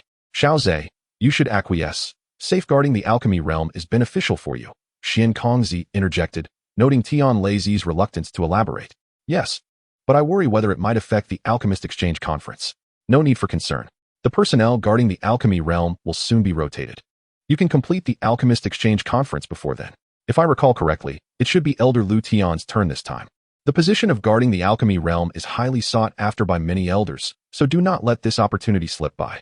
Xiao Ze understood, and, with a respectful gesture, gradually departed the grand hall. Within the hall, Seongqing turned to Tion Lei with a smile, remarking, "You seem to be quite attentive to Xiao Ze. His talent is extraordinary. He has the potential to become a ninth-grade alchemist. Now that he is a member of the Alchemy Tower, it is our duty as seniors to pave the way for him, Tion Dan replied. Xian Yi, left alone with Xian Kong Zi, couldn't help but murmur. A ninth-grade alchemist, such a level still eludes me. I never expected Tion Dan to hold him in such high regard. He is indeed worthy of Tion Dan's praise. Given the talent he has displayed thus far, Xian Kong Zi mused. When the time is right, I shall recommend him for the Little Alchemy Tower. Even the stoic Tion Dan considers such thoughtful gestures. I cannot fall behind. Xian Yi rolled his eyes in exasperation, shaking his head. Must you two compete over everything? He is still unaware of the circumstances regarding the guardianship of the alchemy realm, and the Alchemist Exchange Conference requires the assistance of a seasoned elder. Xiao Ze immediately thought of Elder Lu Tian. Upon arriving at Elder Lu Tian's tower, one would notice that the space surrounding it rippled like water. Its protective capabilities far surpassed those of Xiao Ze's own Elder Tower. He recalled the first time he visited, when Elder Lu Tian proudly introduced him to the formidable spatial structure created in collaboration with several esteemed combat masters he had invited. The reason for such formidable defenses was that Elder Lu Tian nurtured many precious herbs within his tower, necessitating significant investment in protection. Just the soul nectar tree that Elder Lu Tian had described to Xiao Ze was enough to captivate many hearts. The soul nectar tree cultivated by Elder Lu has reached maturity, producing a drop of soul nectar each year. Even without its use in alchemical concoctions, its mere consumption can enhance one's soul power. Such a precious material, capable of augmenting spiritual strength, is highly sought after within the Alchemist Tower. Each year, numerous elders approach Elder Lu seeking this coveted nectar. When combined with other materials that bolster soul power, the resulting elixirs exhibit even more extraordinary effects. This is merely one of the rare herbs that Elder Lu has nurtured within the Elder Tower. Moreover, this represents just a fraction of Elder Lu's contributions. Throughout the Sacred Pill City's inner domain, many elders cultivate precious herbs within the Elder Tower. This illustrates the immense wealth possessed by this assembly of high-tier alchemists. Xiao Ze waved his hand, unleashing a burst of fighting spirit that illuminated the stone tablet at the entrance, revealing the inscription, Elder Lu, Xiao Ze requests an audience. Shortly thereafter, the doors of the Elder Tower opened, revealing not Elder Lu, but rather a young man clad in azure robes. Upon seeing Xiao Ze, the youth's face donned an expression of respect. I have seen Elder Xiao Ze. My master is currently engrossed in alchemical refinement and is unable to attend. I hope you can forgive this inconvenience. The young man then invited Xiao Ze inside the Elder Tower, offering him tea. Not at all. I came to disturb Elder Lu. Pray tell, when might Elder Lu's concoction be completed? Xiao Ze inquired with curiosity, as he seldom witnessed Elder Lu at work. My master instructed me that it should be completed within approximately 7 days. Considering the time, it should be finished today, the youth replied. Then I shall wait here for a while. Xiao Ze nodded, unhurried, retrieving the Blood Fiend Codex and allowing his soul to permeate its pages. After perusing the section on blood essence alchemy, he intended to temporarily set aside the Codex and delve into the study of the 9 primordial pills.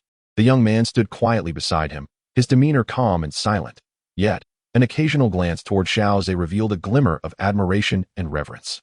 Despite being Elder Lu's disciple, he held a profound respect for Xiao Ze, particularly given that Xiao Ze was significantly younger yet had achieved a level of alchemical mastery beyond his reach. In truth, it was not solely the young man who admired Xiao Ze. Many disciples of the Alchemist Tower regarded him with awe and respect. Before long, Xiao Ze slowly opened his eyes, directing his gaze toward the staircase of the Elder Tower. Elder Lu, I must apologize for the intrusion. Haha, Xiao Ze, why the formality? Speak your mind. What brings you here? It is rare for you to visit without cause, Elder Lu replied, taking a seat. The young man quickly poured tea. Today, the 3 presidents summoned me to discuss certain matters. Oh, Elder Lu's demeanor shifted, his smile fading as he regarded Xiao Ze with a serious expression. The young man remained quietly at his side, though his slightly trembling fingers betrayed his unease. Each prominent figure within the Alchemist Tower held immense prestige, and even Elder Lu, one of the 8 esteemed elders, regarded them with utmost respect. Firstly, the 3 presidents wish for me to take the lead in organizing an alchemist exchange meeting. However, I am not well acquainted with the details of such an event and would like to seek Elder Lu Tian's assistance. Upon hearing this, Elder Lu's expression changed dramatically as he cast a deep glance at Xiao Ze. As one of the 8 elders of the Dan Tower, he understood the profound implications behind the 3 presidents' intentions. You are to spearhead the alchemist exchange meeting? Elder Lu reiterated, almost as if questioning Xiao Ze, yet also attempting to convince himself of the veracity of the situation. Is there something amiss, Elder Lu Tian? Inquired President Xian Yi. It seems that the newly appointed alchemist master is quite capable of leading this initiative. Ah, I see. Elder Lu sighed. It appears my apprehensions were not unfounded. The three presidents indeed have high expectations of you. He continued to explain, although President Xian Yi says this. There has never been a precedent for such a thing since the three presidents took office. Their decision to have you lead the alchemist exchange is a mark of their esteem, but also a test of your capabilities. Not all of the 8 elders are as accommodating as I am. Some are rather obstinate, and even I find them quite challenging at times. As a newly appointed alchemist master to lead this exchange is unprecedented among the other elders and may elicit discontent from the more traditionalists. Xiao Ze furrowed his brow slightly. If that were the case, it would indeed provoke the dissatisfaction of the more seasoned elders. After all, in the eyes of those old traditionalists, he was merely a fledgling alchemist master, lacking the qualifications to speak boldly before them. Therefore, Xiao Ze, you must thoroughly prepare for this alchemist exchange meeting. Do not become complacent merely because you have the support of the three presidents. Otherwise, that group of old stalwarts may very well put you in a difficult position.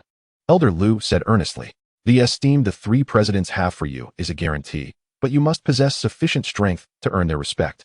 I understand, Elder Lu Tian. Xiao Ze replied, his eyes revealing a sense of solemnity. The three presidents' regard had elevated him to a considerably higher status. They sought to utilize this opportunity to help Xiao Ze build his reputation.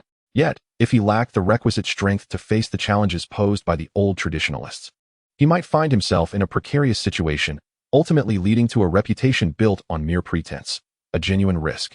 Xiao Ze began to take the forthcoming alchemist exchange meeting seriously, planning to prepare diligently. In addition to his own insights into alchemy, he intended to delve into the esoteric practices of blood qi alchemy and the magical beast alchemical techniques of the mixed Yuan 9 pills. Of course, you need not be overly concerned. Among the 8 elders, there are not only rigid traditionalists, but also some more open-minded individuals, Elder Lu Tian reassured, perhaps sensing Xiao Ze's anxiety. I understand. After all, you are a prime example of that, Elder Lu. Your care for me is something I will always cherish. Xiao Ze said with a smile and a respectful gesture. Haha, your words are music to my ears. Elder Lu laughed heartily, dissipating the previously tense atmosphere and taking a refreshing sip of tea. Standing beside them, Yunhao hastily poured tea. Although there were other servants within the Elder Tower, how could Yunhao relinquish this opportunity to anyone else? This was an extraordinary moment of exchange between the two elders, and the chance to listen in was incredibly rare. Today's discourse had significantly broadened Yunhao's horizons. By the way, among the 8 elders, one must pay particular attention to a certain individual, Elder Ling Yun. Elder Ling Yun? His name seems seldom heard. He did not appear at the last alchemist conference, did he? Elder Ling Yun is among the most seasoned of the 8 elders, as he is a late bloomer and thus firmly believes in the value of long-term accumulation. He harbors a degree of disdain for those young alchemists who achieve success overnight. I can already imagine the sour expression on his face when he receives the invitation to the alchemist conference. Elder Lu Tian remarked with a hint of schadenfreude. Upon hearing this, Xiao Ze merely smiled. The experiences of an alchemist can profoundly influence their perspectives, and since alchemists often delve deeply into their craft, they can become quite stubborn in their beliefs. Personally, he maintains that merit should take precedence, and age should not dictate everything. Even without using Xiao Ze as an example, the younger generation within the Dan Tower boasts capable individuals, such as Qiaoying from the Qiao family and Danshin from the Dan family. Their alchemical skills are so refined that even ordinary elders cannot compare. Additionally, there is a second matter. President Tian Lei has appointed me to be among the next group to guard the Dan realm after the alchemist conference. Oh, it is quite remarkable that President Tian Lei himself designated you.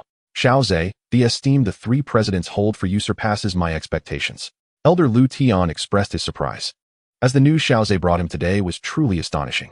Yunhao, standing nearby, raised his eyebrows slightly. He was somewhat familiar with the Dan realm, which had once served as the stronghold of the Dan Tower. However, due to certain circumstances, the energy there became exceedingly turbulent, rendering it uninhabitable for human alchemists, prompting the Dan Tower to relocate to the present Holy Dan City. Yet, from the words of the teacher and the personal designation by President Lei, it seems there are significant benefits to guarding the Dan realm. Yunhao felt a surge of excitement at being privy to the secrets of the Dan Tower. After all, with his current level of alchemical skill, he had yet to engage with matters of such magnitude. Elder Lu Tian did not delve further into the topic, as he did not wish for Yunhao to become overly ambitious. After this rotation, I too will be one of the personnel guarding the Dan realm. So let me share a few insights with you. Elder Lu Tian pondered for a moment, organizing his thoughts before continuing. You should know that the Dan realm was once the stronghold of the Dan Tower.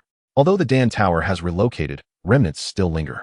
If fortune favors us, we might obtain some unexpected rewards from the Dan realm. But isn't the primary duty to complete the guarding task?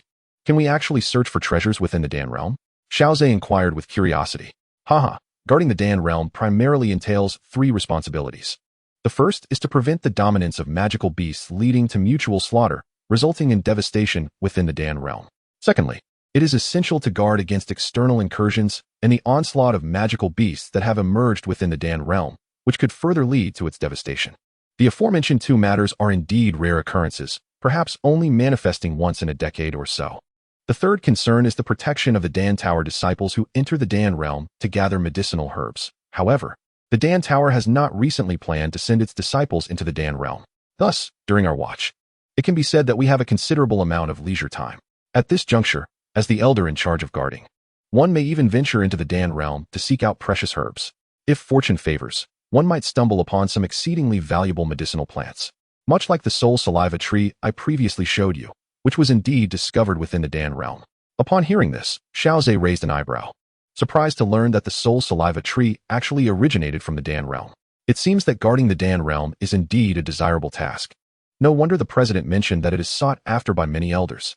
Naturally, with fewer responsibilities in safeguarding the Dan realm, one can also search for herbs and treasures. After completing the guardianship, there is a merit to be earned.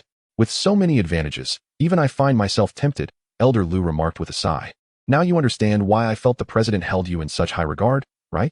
Xiao Ze nodded, feeling grateful towards President Tion Lazy. Although President Tion maintained a stern demeanor when they first met, he had indeed treated him well. Subsequently, Elder Lu engaged Xiao Ze in a discussion about alchemy. This time, his attempt at concocting a medicinal pill had failed, and he sought to explore the reasons behind this failure with Xiao Ze. After a prolonged discussion, Elder Lu gained several new perspectives and planned to make further attempts. With a sense of accomplishment, Elder Lu assured Xiao Ze, rest assured regarding the alchemist exchange meeting. You need only prepare your insights on alchemy, and I shall handle the rest.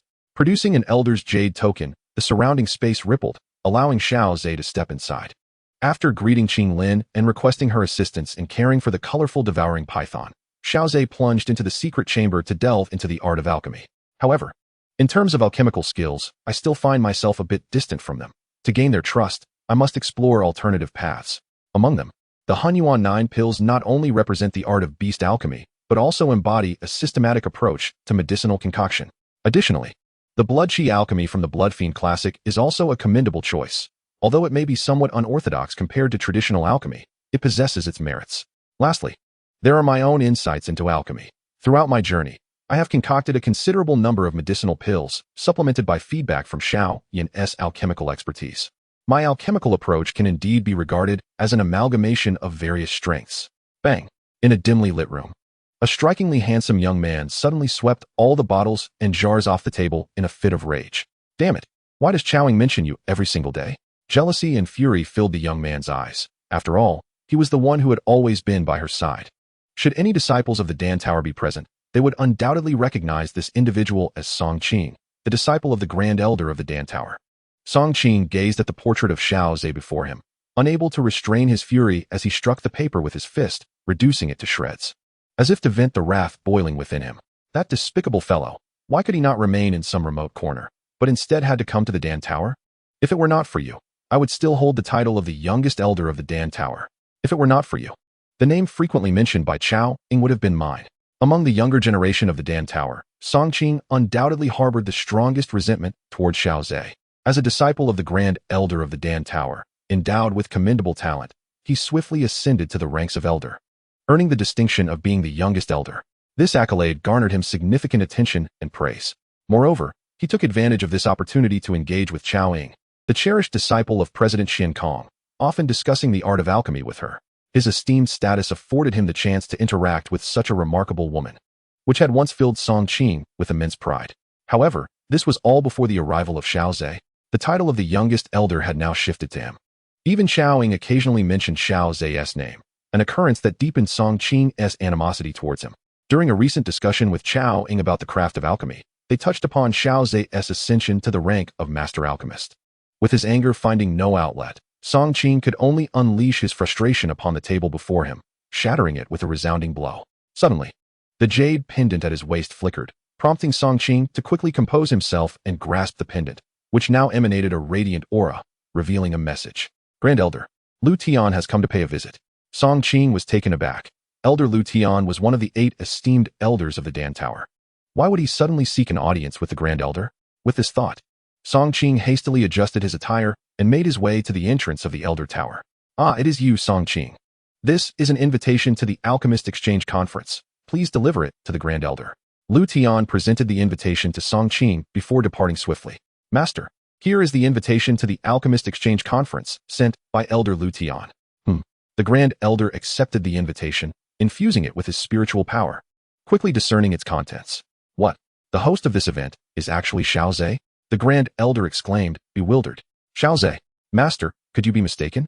Seongqing blurted out, his composure faltering. The Grand Elder cast a sidelong glance at Seongqing, sensing something amiss with his disciple's demeanor, yet refrained from elaborating further. Handing the invitation back to him, after reading it, Seongqing's expression turned vacant, and he could not help but exclaim, on what grounds does he have the right to host the Alchemist Exchange Conference? What qualifications does he possess? Hearing Seongqing's impudent remarks, the Grand Elder furrowed his brow and admonished him, silence. Regardless of the circumstances, Xiao Ze is still a master alchemist of the Dan Tower. Do not speak disrespectfully. Startled by his mentor's reprimand, Seongqing's previously uncontrolled emotions stabilized somewhat, yet he stubbornly retorted, but on what basis? Even you, Master, have never hosted an Alchemist Exchange Conference. A contemplative expression emerged in the Grand Elder's eyes. According to Seongqing, this invitation was delivered by Elder Lu Tian, so it must surely be authentic. However, the current situation is one that has never been encountered by the elders of the Alchemist Tower. A possibility began to emerge in the mind of the Grand Elder. There might be one or even multiple presidents backing this affair. Contemplating this, the Grand Elder shook his head. Since it was brought by Elder Lu, it must be genuine. Let us await the day of the exchange conference to uncover the truth. Seongqing opened his mouth, but seeing that the matter had been settled beyond his influence, he could only internally curse that Xiao Ze would make a fool of himself at the conference, stumbling over his words. Many elders, like the Grand Elder, were perplexed. Some had guessed that there might be presidential support behind this event, while others remained utterly baffled. Nonetheless, they all felt a burgeoning interest in this alchemical exchange conference. After all, this was an unprecedented event, hosted by a newly appointed alchemical master. At this moment, Elder Lu was stepping into a somewhat ancient stone tower. Elder Lu? What brings you to seek me? The tower's owner was a gaunt old man, his eyes slitted and appearing somewhat cantankerous. Haha, Lingyun, I have come to deliver an invitation. Elder Lu's lips curled into an enigmatic smile. No, I have no interest. Don't be so hasty to reject it. You should at least take a look. This exchange conference is unlike any before. I'm curious to see what trickery you're up to. Lingyun unceremoniously snatched the invitation, his spiritual force permeating it. With a resounding clap, he slammed the invitation onto the table, revealing a set of uneven teeth as he exclaimed angrily, Xiao Ze, that young one dares to host an alchemist exchange conference. Elder Lu, are you jesting with a counterfeit invitation to amuse yourself at my expense? Haha, are you intrigued now? This is no forgery. This alchemist conference is indeed hosted by Xiao Ze, at the behest of the presidents. Lingyun's anger momentarily faltered. Despite his reclusive nature, he held a considerable respect for the 3 presidents of the Alchemist Tower. Seeing this expression on Lingyun's face, Elder Lu couldn't help but burst into laughter. While he hadn't disclosed the matter to the other elders, he felt it necessary to do so with Lingyun, solely to witness his irate, yet helpless demeanor. Even if it is personally designated by the presidents, what of it? He has merely just stepped into the realm of alchemical mastery and dares to claim the hosting of an alchemist exchange conference. Lacking sufficient skill, I am eager to see how he will embarrass himself. At this moment, he finally understood why Lu Tian's smile had been so irksome today. The man was clearly there to mock him. All right, be gone. I shall attend this alchemist exchange conference. Lingyun brusquely dismissed him, while Elder Lu shook his head and strolled away with a leisurely demeanor. Observing Lu Tian's demeanor, Lingyun couldn't help but smash the teacup in his hand in frustration. I am eager to see what qualifications you possess to host this alchemist exchange conference. Within the confines of the Dan Tower, the Dan family holds a position of elder, naturally affording them the privilege of securing a residence within the sacred domain of Tion Dan City. Elders of the Dan Tower enjoy the freedom to select their abodes, as exemplified by Xiao Ze, who opted for the Elder Tower. In contrast, the elders of the Dan family, due to their familial ties, tend to choose more substantial residences that accommodate multiple inhabitants. Dan Xian furrowed her brow as she entered, clutching the invitation. Cousin? Dan Xian inquired. noticing the expression on Dan Xian's face with a hint of confusion. Take a look for yourself. Dan Xian offered the invitation. Upon reading it, a smile graced Dan Xian's face, for it was an invitation to the alchemist exchange hosted by brother Xiao Ze. Do not rejoice too soon, Dan Xian cautioned. Though the reason behind Xiao Ze's ability to host this alchemist exchange remains unclear, it has traditionally been the domain of the three presidents. The fact that a newly appointed alchemist master like Xiao Ze is taking the lead may incite the displeasure of many seasoned alchemist masters. Understanding Dan Xian's implication, Dan Xian's expression shifted to one of concern. So, you're suggesting that brother Xiao Ze might encounter difficulties from the other elders? Upon receiving a nod from Dan Xian, worry flickered across Dan Xian's face. During their journey to Yin Valley, Dan Xian had developed a favorable impression of Xiao Ze, and she still possessed the fire seal he had left behind. What should we do? Should I seek help from my aunt? Dan Xian spoke in a tone of mild panic, referring to the elder of the Dan family, who was her aunt. Dan Xian shook her head, recognizing that while her cousin possessed an extraordinary talent for alchemy, she was rather naive regarding social intricacies. The invitation had been delivered by Elder Lu Tian, suggesting that this event was already firmly established and unlikely to change. They could only trust in Xiao Ze's capability to navigate the challenges posed by the seasoned alchemist masters. If your concerns persist, why not accompany me to the alchemist exchange this time? Dan Xian suggested, noticing Dan Qian's lingering anxiety. Dan Qian nodded vigorously, prompting Dan Xian to shake her head in amusement, realizing that her devoted cousin to alchemy could be so easily swayed by the affairs of others. Yet, Dan Xian did not disapprove. After all, the talents and potential exhibited by Xiao Ze had spurred her interest in fostering a connection between him and Dan Qian. Furthermore, it seemed that Xiao Ze had no romantic interests, save for the petite maid who lingered by his side. Meanwhile, in the Qiao family courtyard, Xiaoying stepped out of her chamber, stretching her limbs with an air of alluring grace, captivating and enchanting, every movement stirring the hearts of men. A slight smile graced Xiao Ying's lips as she relished the absence of the bothersome Seongqing, which brightened her mood considerably. Suddenly, she spotted Xiao Xiu entering with an invitation in hand, immediately recognizing its design as that of the alchemist exchange. Brother Xiao Xiu, is another alchemist exchange being held? Is it organized by my master? Xiao Xiu approached hastily upon hearing Xiao Ying's voice. Given her exceptional talent and status as a disciple of Xiongqing, Xiao Ying held significant standing within the Qiao family, warranting careful consideration even from him. Not quite. This time it is hosted by the newly appointed alchemist master, Xiao Ze. As he spoke, Xiao Xiu extended the invitation towards her. Xiao Ying's playful smile faltered as she quickly took the invitation, examining it with a furrowed brow, her face reflecting a contemplative expression. Brother Xiao Xiu, do you know the reason behind this? Why is it being hosted by Xiao Ze? I find it rather perplexing. However, from what I gather from the teacher, it seems that this matter likely has the support of the president, though whether it is one or more individuals remains unclear. Xiao Ying expressed her concern, stating that even with the president's backing, Xiao Ze's current alchemical skills may struggle to gain widespread acceptance. Perhaps, yet given Xiao Ze's extraordinary talent, he might deliver some unexpected performances.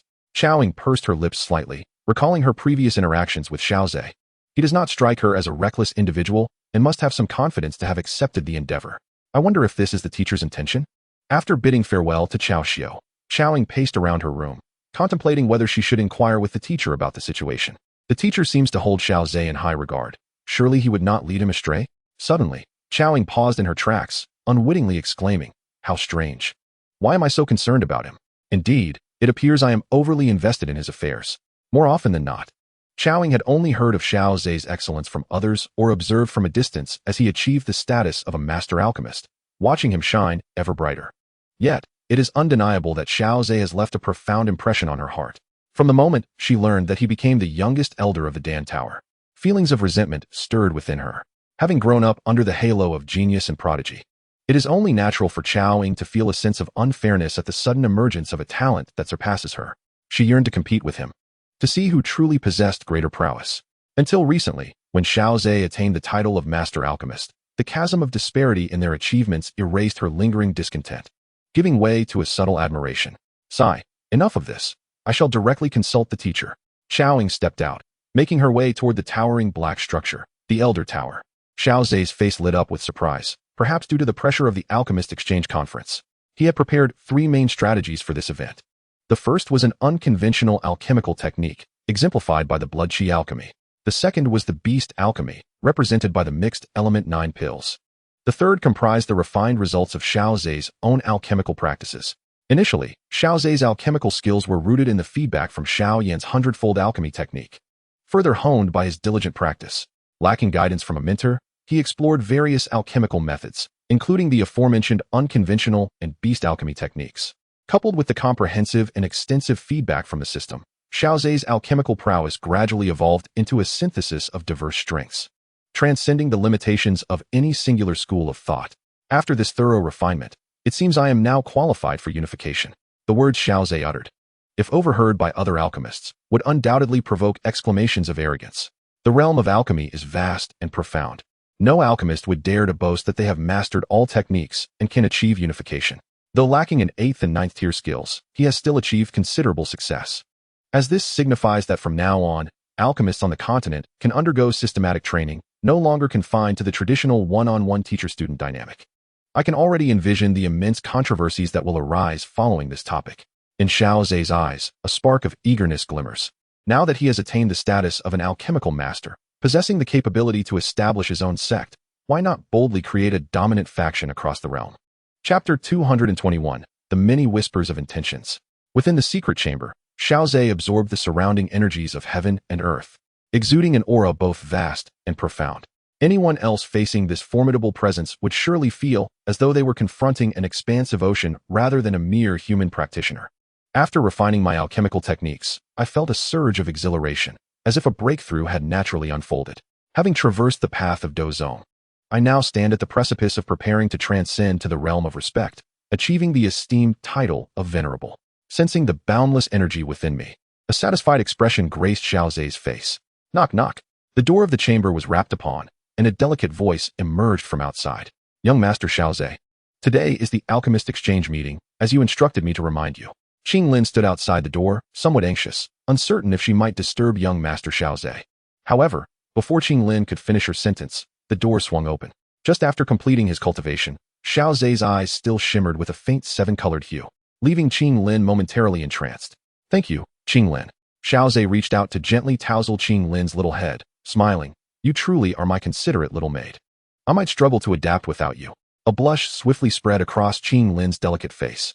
Young master, please refrain from such embarrassing remarks. I have prepared the attire you require for today.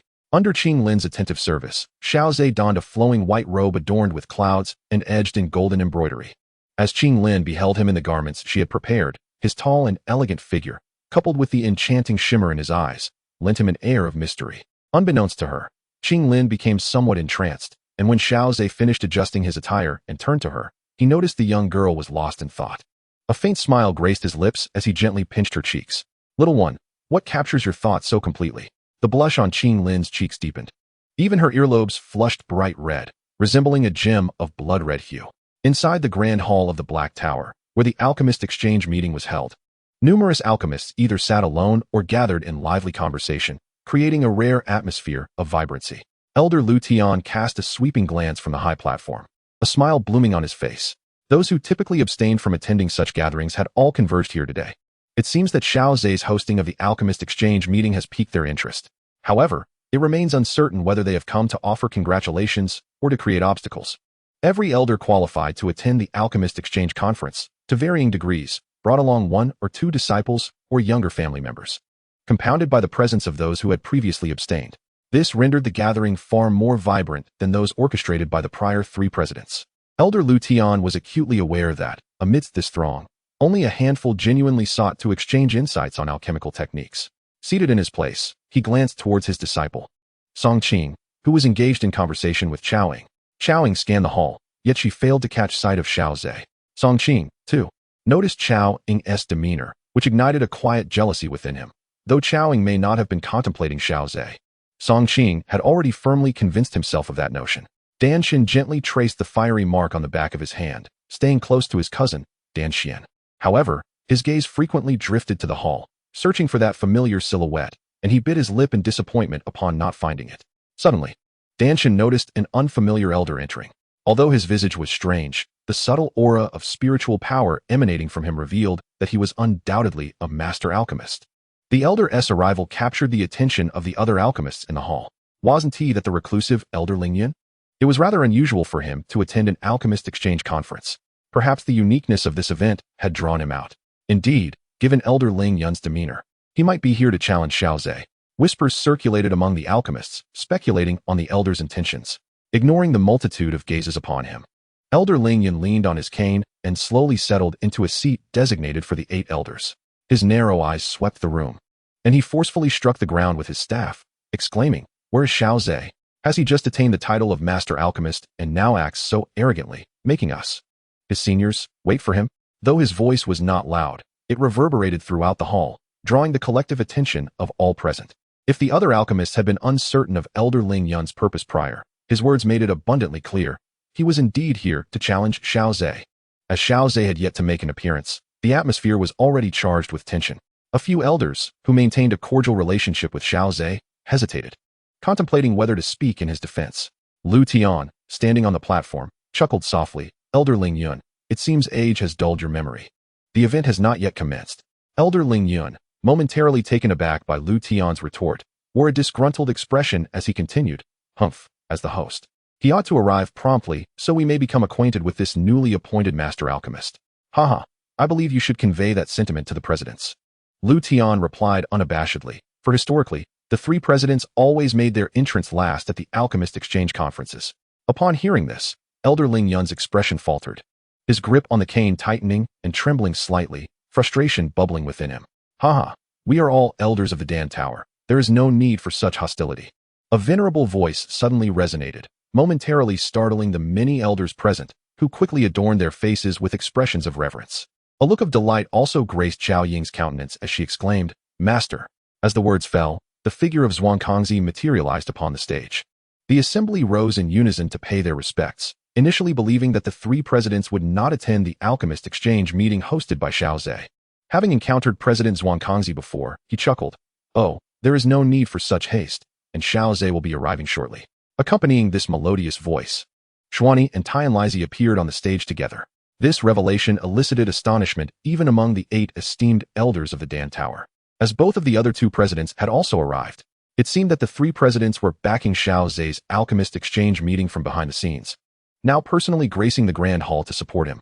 The previously indifferent demeanor of the many elders began to shift, as the evident respect from the 3 presidents for Xiao Ze surpassed their expectations. "Thank you for your patience, esteemed elders." Xiao Ze finally arrived, hearing the sharp rebuke from Ling Yun Laogua from a distance. However, the subsequent developments were somewhat beyond his anticipation. The joint appearance of the 3 presidents was indeed a surprise. As the true protagonist of the alchemist exchange meeting made his entrance, the emotions of the crowd varied. Dan Chun was the first to glance toward the entrance, noting the tall and elegant figure, even more striking than she remembered Xiao Ze to be, which filled her heart with joy. Upon seeing the petite maid closely following Xiao Ze, a tinge of envy colored Dan Chen's sentiments. Xiao Ying's beautiful eyes sparkled with joy, and an involuntary smile graced her face. Observing the confident smile upon Xiao Ze's visage, her previous worries seemed to dissipate entirely in that moment. Seongqing, witnessing the smile on Xiao Ying's face, felt a fierce jealousy igniting within her. Looking at Xiao Ze's handsome features, she silently cursed him to embarrass himself at the upcoming exchange meeting. Other elders followed Xiao Ze's figure with curious gazes, pondering what qualities allowed him to earn such esteem from the 3 presidents. Ling Yun Laogua squinted at Xiao Ze, despite his disdain for him. He could not deny that Xiao Ze possessed a striking appearance. Xiao Ze had met the 3 presidents. "Haha, today, you are the star. We are merely here to listen to the insights of the youngest alchemical master in the history of the Dan Tower. There is no need for you to mind us too much." Xuanqangzi emphasized the word youngest. "Thank you for your graciousness, esteemed presidents." Xiao Ze understood that the presence of the 3 presidents today was a testament to their support for him. Even if he were to falter today, the other elders would not dare to make things difficult for him with the 3 presidents in attendance. However, Xiao Ze had prepared meticulously for this alchemist exchange meeting. The 3 presidents entered the second-floor chamber of the Grand Hall, as the focal point of this gathering was none other than Xiao Ze. Had they remained in the main hall, it would have overshadowed the proceedings. Watching the figures of the 3 presidents fade from view, the elders began to direct their attention to the stage. At that moment, only Xiao Ze stood before them, and despite the multitude of gazes from the elders and alchemists, a serene smile graced his countenance. "I am deeply honored by the kind favor of the 3 presidents in allowing me to host this alchemist exchange conference. To honor their trust, I shall exert my utmost effort. It is likely that many elders present are unfamiliar with my background. I did not grow up immersed in the art of alchemy, and it can be said that my journey in this field spans only a few fleeting years. My ascension to the rank of alchemist was fortuitously aided by an ancient alchemical ruin and a transformative elixir. As Xiao Ze spoke slowly, expressions of astonishment spread among the elders, for they had not anticipated that he was a postnatal alchemist. Simultaneously, they realized the implications of his words. If what he claimed was indeed true, the time he had taken to reach the level of master alchemist was alarmingly brief. It dawned on them why the three presidents held Xiao Ze in such high regard. Within mere years, he had ascended from ignorance of alchemical practices to the status of a master. Should he continue at this remarkable rate of growth, it would not be long before he reached the esteemed levels of the presidents, each being an 8th-tier pinnacle alchemist. Contemplating this astonishing potential, the elders could not help but swallow hard. Their gazes towards Xiao Ze transformed, as if they were beholding a prodigy. Dan Shen's mouth fell agape in surprise. It was her first time hearing of Xiao Ze's past, and in comparison, she felt her own talents paled significantly. Xiaoying sat in a daze, recalling her previous title as the demoness of the Xiao Clan. In retrospect, compared to Xiao Ze, she felt her own prowess was hardly remarkable. Beside her, Seongqing was rendered speechless, having once believed that the gap between his alchemical skills and Xiao Ze's was not insurmountable. He thought that upon breaking through a certain barrier, he could stand on equal footing with Xiao Ze. However, he now realized that the disparity between them was akin to that of heaven and earth. Ling Yun, the old monster, furrowed his brow in disbelief. Without a mentor's guidance, my journey has been marked by a passion for exploring various alchemical techniques. In preparation for this exchange conference, I have curated 3 insights into alchemical practices to share.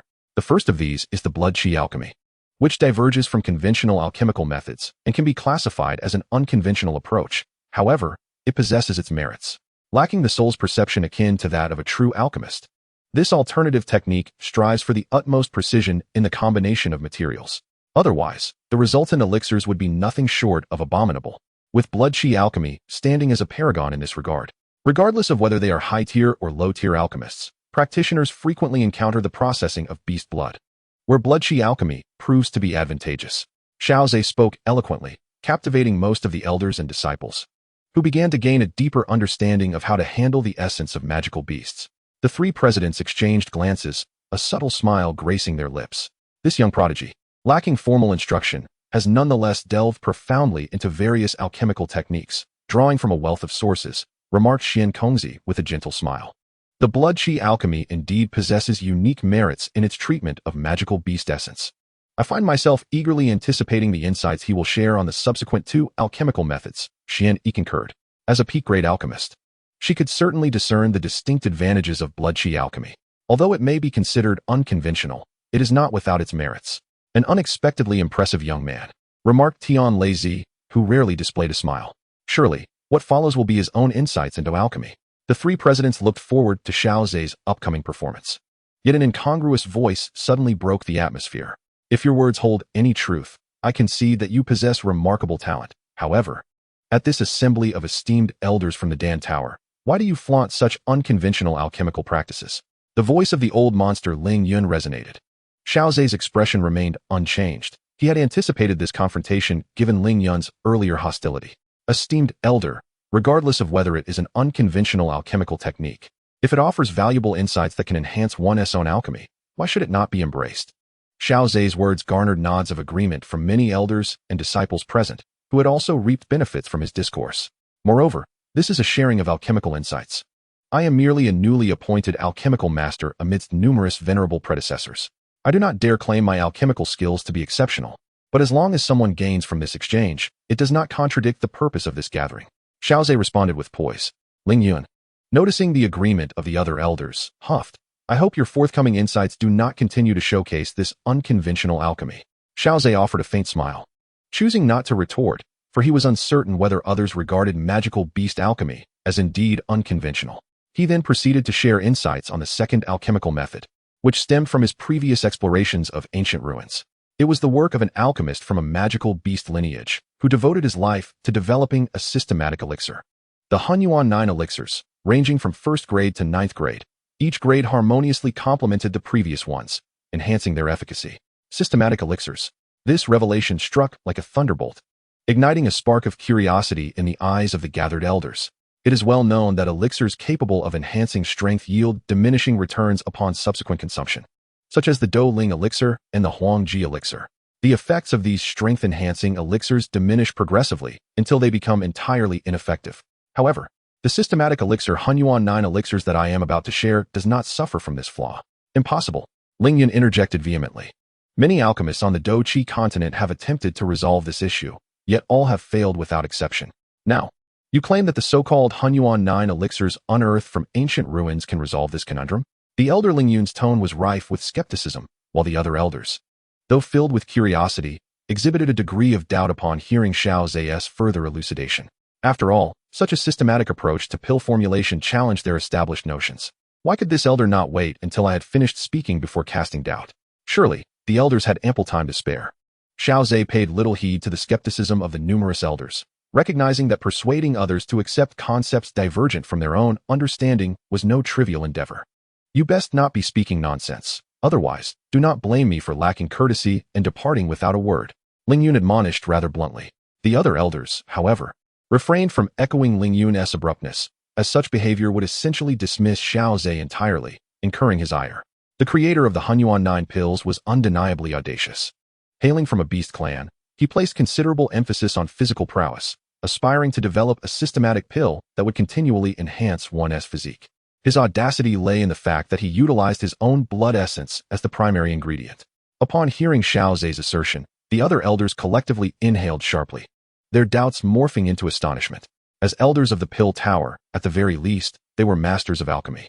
Xiao Ze's mention of his own blood essence immediately led them to consider that this could very well be the fundamental solution to drug resistance. Even Lingyun furrowed his brow, contemplating the feasibility of employing one's own blood essence as a principal material. Within the room above, the three presidents exchanged glances, each reflecting a hint of surprise. With their alchemical expertise, they could indeed ascertain the potential viability of using one's own blood essence as a primary ingredient.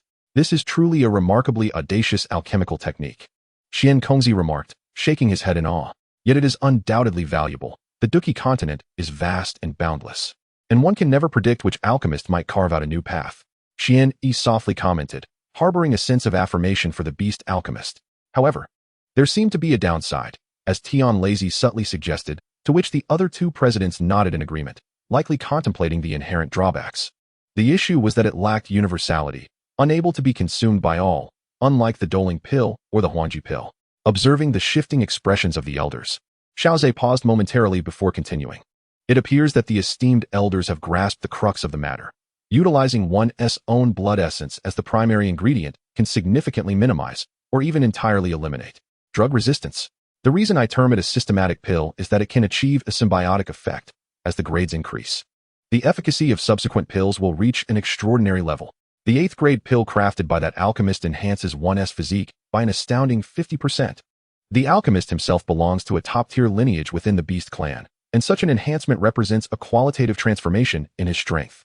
Upon hearing this remarkable statistic, astonishment spread across the faces of the elders. Even Lingyun had to concede that this systematic pill was indeed exceptional. The physique of magical beasts is inherently robust, and such a remarkable enhancement can be attributed not only to the 8th grade elixir itself, but also to the cumulative effects of the previous potions consumed. Suddenly, a flicker of doubt crossed the eyes of the venerable Lingyun, who spoke in a deep tone. Xiao Ze, I concede that the Hunyuan 9 elixir is indeed extraordinary.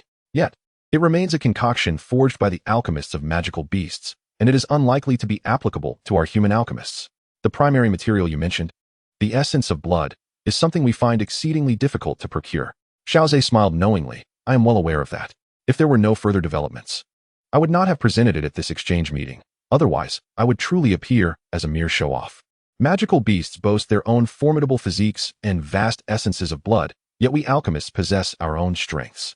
As Xiao Ze spoke, the other elders quickly grasped the implications, their gazes towards him filled with astonishment. According to the formulation principles of the Hunyuan 9 elixir, incorporating the primordial soul's power into the potion could indeed yield similar results. Upon hearing Xiao Ze's words, the various elders and disciples of the Alchemy Tower began to regard him with a newfound respect. This seemingly humble and gentle youth exhibited an almost fanatical approach to alchemy. While alchemists possess formidable souls, they also harbor a profound trepidation regarding the study of the soul. This apprehension arises from the soul's inherent fragility. Once damaged, it is exceedingly difficult to mend. Furthermore, The mystery surrounding the soul means that even the most powerful alchemical masters cannot guarantee the depth of their understanding of it. Consequently, the exploration of the soul within alchemical practices is often shrouded in secrecy. Xiao Ze's audacious suggestion of utilizing the soul in potions was perceived as reckless. Any misstep could lead to soul injury. Yet, he merely proposed a possibility, suggesting that not only the soul but other aspects could also be explored through systematic elixirs. I must also mention the drawbacks of systematic elixirs, namely their extreme specificity. Generally, the produced systematic elixirs can only be consumed by those who provided the primary materials. For instance, the unfinished elixir left by a certain alchemist would remain unusable even if completed, as no one could partake of it. Hearing this, the elders displayed expressions of regret. The fatal flaw of systematic elixirs is too significant. Essentially, they can only be consumed by the alchemists themselves or those closely related to them. After all, ordinary individuals would hardly trust an alchemist enough to surrender vast quantities of their essence of blood for concoction, all the while fearing potential treachery. However, this type of systematic elixir nonetheless opens a new avenue. With the path forged by the Huanun 9 elixir, future generations may create even more such elixirs. Within the chamber, the three presidents furrowed their brows at Xiao Ze's suggestion of incorporating the soul into potions. Although Xiao Ze is a prodigy in the art of alchemy, such brilliance makes it easier for one to stray from the path, voiced Zhuang with concern. Perhaps he has been influenced by that ancient alchemist who created the transcendental spirit elixir, speculated Xuani. Although Seongqing remarked that the scroll given to him by Xiao Ze contained no particularly useful information regarding the soul transformation pill, they were acutely aware, given their level of expertise, that the formulation of such a pill would undoubtedly delve into the realms of the soul. Tion Dan City furrowed his brow in contemplation. He held high hopes for Xiao Ze and wished to prevent him from straying onto a misguided path in alchemy. It would be prudent to find an opportunity to speak with him, for a talent like Xiao Ze, even in the ancient era of flourishing alchemists, would be exceedingly rare. Indeed, a prodigious alchemist like Xiao Ze likely found conventional alchemical practices insufficient, prompting him to explore the taboo domain of the soul that many alchemists shun. Seongqing shared his concerns, noting that without a mentor's guidance, Xiao Ze, despite his capacity to assimilate diverse teachings, might face certain drawbacks. However, the limitations of the Huanun 9 pills were more significant than he had anticipated, as they could only be consumed by the individual who supplied the primary materials. Xian expressed her disappointment, having believed that Qin could also partake. Yet, it appeared that the specificity of the pill greatly diminished its value. While there are advantages and disadvantages, it is undeniable that the Huanun 9 pills have indeed forged a new path in alchemy. Seongqing felt a flicker of interest in the Huanun 9 pills and contemplated whether he could exchange formulas with Xiao Ze after the presentation. I found myself intrigued by the final alchemical technique Xiao Ze intended to share, as the Huanun 9 pills already represented a groundbreaking alchemical advancement, making it all the more compelling that Xiao Ze chose to reveal his last technique last. Tion Dan City, rarely displaying such interest, gazed at Xiao Ze with unabashed admiration for his talent. At his level, aside from striving for further mastery in alchemy and cultivation, he harbored few other desires. And he felt a growing inclination to mentor the younger generation, especially a prodigy like Xiao Ze, whose commendable character only heightened his regard. After 2 consecutive presentations on alchemical techniques, Xiao Ze's sharing of insights had already far exceeded the usual duration allotted to the president. Yet, the elders and disciples of the Dan Tower below exhibited no signs of impatience. Rather, they were imbued with boundless curiosity regarding Xiao Ze's final technique. Even Ling Yun, who typically held a disdainful view of Xiao Ze, could not help but feel intrigued. After all, the first 2 presentations had been increasingly astonishing, with the second already representing a groundbreaking alchemical practice. Should Xiao Ze continue to develop upon this foundation, the mere derivations of the Huanun 9 pills would suffice to qualify him for founding his own sect. Dan Shun and Qiaoing looked upon Xiao Ze with adoration. For in the Dou Qi Continent, strength is revered, and the alchemical realm is no exception. 4 passionate individuals like Dan Shun and Qiaoing, possessing formidable alchemical skills, naturally engendered admiration. Meanwhile, Seongqing, beside Qiaoing, had resigned himself to despair. The mere sharing of these 2 alchemical techniques had already signaled the success of Xiao Ze's exchange meeting. As long as Xiao Ze did not proceed carelessly in the ensuing discussions, he would undoubtedly earn the respect of all present. The vast expanse of the Dou Qi Continent has given rise to an abundance of alchemical techniques as the field of alchemy has evolved over time.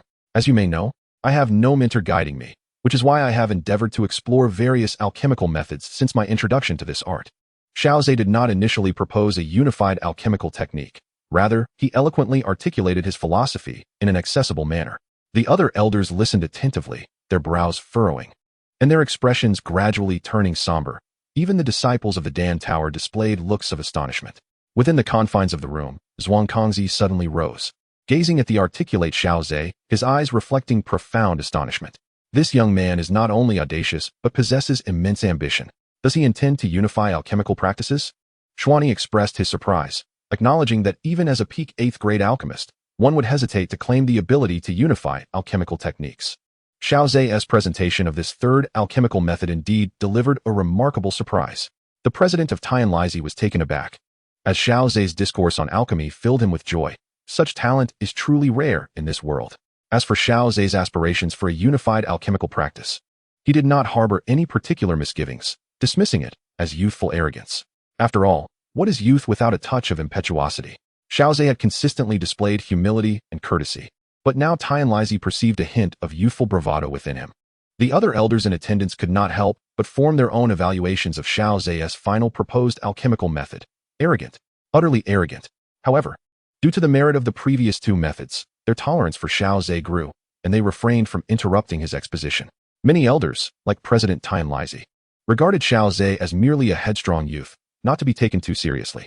Yet, as Xiao Ze continued his narration, the indifference on their faces gradually transformed into solemnity. Even the expressions of the three presidents became notably grave. I had attempted to estimate his genius to the highest degree possible, yet it seems I still underestimated him significantly. This is an unprecedented endeavor. Xuanzongzi felt a dryness in his throat, unable to suppress a swallow. With this singular presentation, he has already etched his name into the annals of alchemical history. I never anticipated I would witness such a moment. Xuani marveled, stating that the concepts Xiao Ze was articulating could indeed alter the very landscape of the alchemical realm. Traditionally, alchemical knowledge has been passed down through a master-disciple relationship. While academic institutions exist, they ultimately produce only a handful of practitioners, and their teachings generally yield only low-tier alchemists. However, with Xiao Ze's proposal for a unified alchemical technique, the educational institutions will experience a flourishing transformation, fundamentally changing the dynamics of the master-disciple lineage. Once this approach is disseminated, even ordinary alchemists will have the opportunity to learn the techniques, methods, and practices of the more accomplished alchemists. President Tianlizi remarked somewhat jokingly, gazing at Xiao Ze on stage, feeling as though it were all surreal. Simply listening to my exposition of concepts has left everyone in a haze, so I shall now illustrate some alchemical techniques, such as the art of fusion. As Xiao Ze just provided an example, an elder in the audience suddenly changed his expression, and halfway through, he abruptly stood up. Silence. The unexpected voice stunned Xiao Ze, who could not help but inquire, "Does this elder have an objection to my example?" Haha, of course he does. After all, this refining technique is his unique method, and now you are brazenly sharing it, chuckled the old monster Lingyun. Humph, Lingyun. You only feel so bold because my unique method wasn't mentioned. Otherwise, you'd be more cautious, the elder retorted coldly. This was indeed his proprietary technique, a skill he had meticulously honed and passed down to his disciples. Now, with Xiao Ze's casual sharing, it appeared rather devalued. Humph. Do you truly believe that someone of his age can unify the art of alchemy? He merely stumbled upon your unique technique. Had Xiao Ze proposed a different alchemical method, Lingyun might not have raised an eyebrow. However, Xiao Ze specifically mentioned the unification of alchemy, which Lingyun found utterly implausible. Regarding Lingyun's skepticism, Xiao Ze remained unfazed. What Elder Lingyun says holds merit. I am but one person, and the vastness of the Dou Qi Continent makes it impossible to encompass all alchemical practices. Yet, I believe someone must take the first step, and those who follow can continually refine it. I may not achieve it alone, but as the field of alchemy evolves, the unification of alchemical practices will eventually be realized. Xiao Ze understood well the enormity of the task at hand. Even with the assistance of a system, achieving the unification of alchemy is a formidable challenge. Nevertheless, once the momentum is established, others will build upon that foundation. Ultimately, the unification of alchemy would benefit many alchemists, broadening their horizons and leading to the creation of more diverse techniques. For the entire alchemical community, this would undoubtedly foster greater prosperity and brilliance. Xiao Ze anticipated that the unification of alchemy would impact the structure of the alchemical world. However, for those formidable alchemists, the effect would be minimal. While it might elevate the standards of academy teaching, personal instructors ultimately offer superior educational outcomes. After all, one-on-one guidance surpasses institutional instruction. Xiao Ze's words eased the concerns of the gathered elders, as it was clear he did not claim to have completely achieved the unification of alchemy. Ling Yun's expression was somewhat complex. Just as he was about to speak, the space on stage suddenly distorted, and a figure appeared. Haha, regardless. Everyone should be quite satisfied with Xiao Ze's hosting of this alchemist exchange meeting. The figure of Xiao Ze reappeared on stage, affirming Xiao Ze's performance. The other two presidents also emerged, their admiration for Xiao Ze evident and overflowing. After several days of the alchemist exchange meeting, they found themselves genuinely impressed by Xiao Ze's insights, feeling he truly deserved such accolades. Xiao Ze observed the nodding approval of the numerous elders, a faint smile gracing his countenance. The alchemist exchange meeting, I believe, has been fruitful for everyone. Let us bring it to a close for now. Noticing the expressions of the other two presidents, it seemed that the three had conferred beforehand. The elders rose, paying their respects to the trio before taking their leave. Ling Yun, the old master, furrowed his brow as he regarded Xiao Ze. After a prolonged silence, he sighed inwardly. Xiao Ze's performance at the alchemist exchange far surpassed the expectations for one of his nascent status as a newly minted alchemist master. Even Ling Yun, who typically harbored reservations towards youthful prodigies, found no fault to point out. Although he held reservations about Xiao Ze's presentation of the unified alchemy technique, the latter's explanations were nonetheless reasonable. Some tasks require a pioneer, much like the first individual to venture into the realm of alchemy in ancient times. Had he not ignited the first spark of alchemical fire and ensured its legacy, we might not witness the resplendence of the alchemical world today. Ultimately, Ling Yun chose not to stir further conflict, bowing to the three presidents before taking his leave. In the Great Hall, only the three presidents, Xiao Ze, and the waiting Qinglin remained. Xiao Ze, you do not hold it against me for abruptly halting your presentation, do you? Xiao Ze inquired with a smile. Not at all. I assumed the president had his reasons, Xiao Ze replied promptly, clasping his hands. Might I inquire if the president could elucidate my queries? The unified alchemy technique you propose today is unprecedented, yet it may attract undue peril. As you exemplified earlier with the fusion method, it is a proprietary technique of that elder, taught solely to his chosen disciple, yet you shared it so readily. I am uncertain how many techniques you have mastered, but it would be wise to pause and concentrate on enhancing your prowess. Otherwise, even with our support, those whose interests you encroach upon may make your path arduous. Indeed. Xian nodded in agreement. As an alchemist, you should comprehend the immense influence and potential that a senior alchemist wields. Once your alchemical skills advance further, perhaps even to the point of becoming the president of the Alchemist Guild, then you may consider unveiling your unified alchemy technique. A pensive look crossed Xiao Ze's face. It was evident that the three presidents had considered the matter thoroughly. I am grateful for the guidance from all three presidents. Xiao Ze, do not dwell excessively on this. Within the guild, none would dare to act against you. President Tion Dan declared assertively. He then shifted his tone. I recognize that for a talent like you, the conventional realm of alchemy may no longer suffice, yet one must always maintain reverence for the soul. Upon hearing this, Xiao Ze's brow furrowed slightly, recalling his earlier mention of incorporating the soul into alchemy, which had raised concern in President Tion Dan. Xiao Ze understood that this was merely a hypothetical notion he had proposed and would not recklessly attempt to infuse the soul into alchemical processes. Tion Dan regarded Xiao Ze intently before slowly nodding in acknowledgement. By the way, to what extent has your unified alchemy technique progressed? I am quite curious, Xian inquired, her eyes alight with intrigue as she turned to Xiao Ze. I have temporarily organized the high-grade elixirs from the 1st to the 7th rank. Henceforth, I shall merely need to fill in the details. As for the 8th rank, I have only just begun to delve into it, and am currently incapable of advancing further. Upon hearing Xiao Ze's words, the three presidents displayed expressions of astonishment.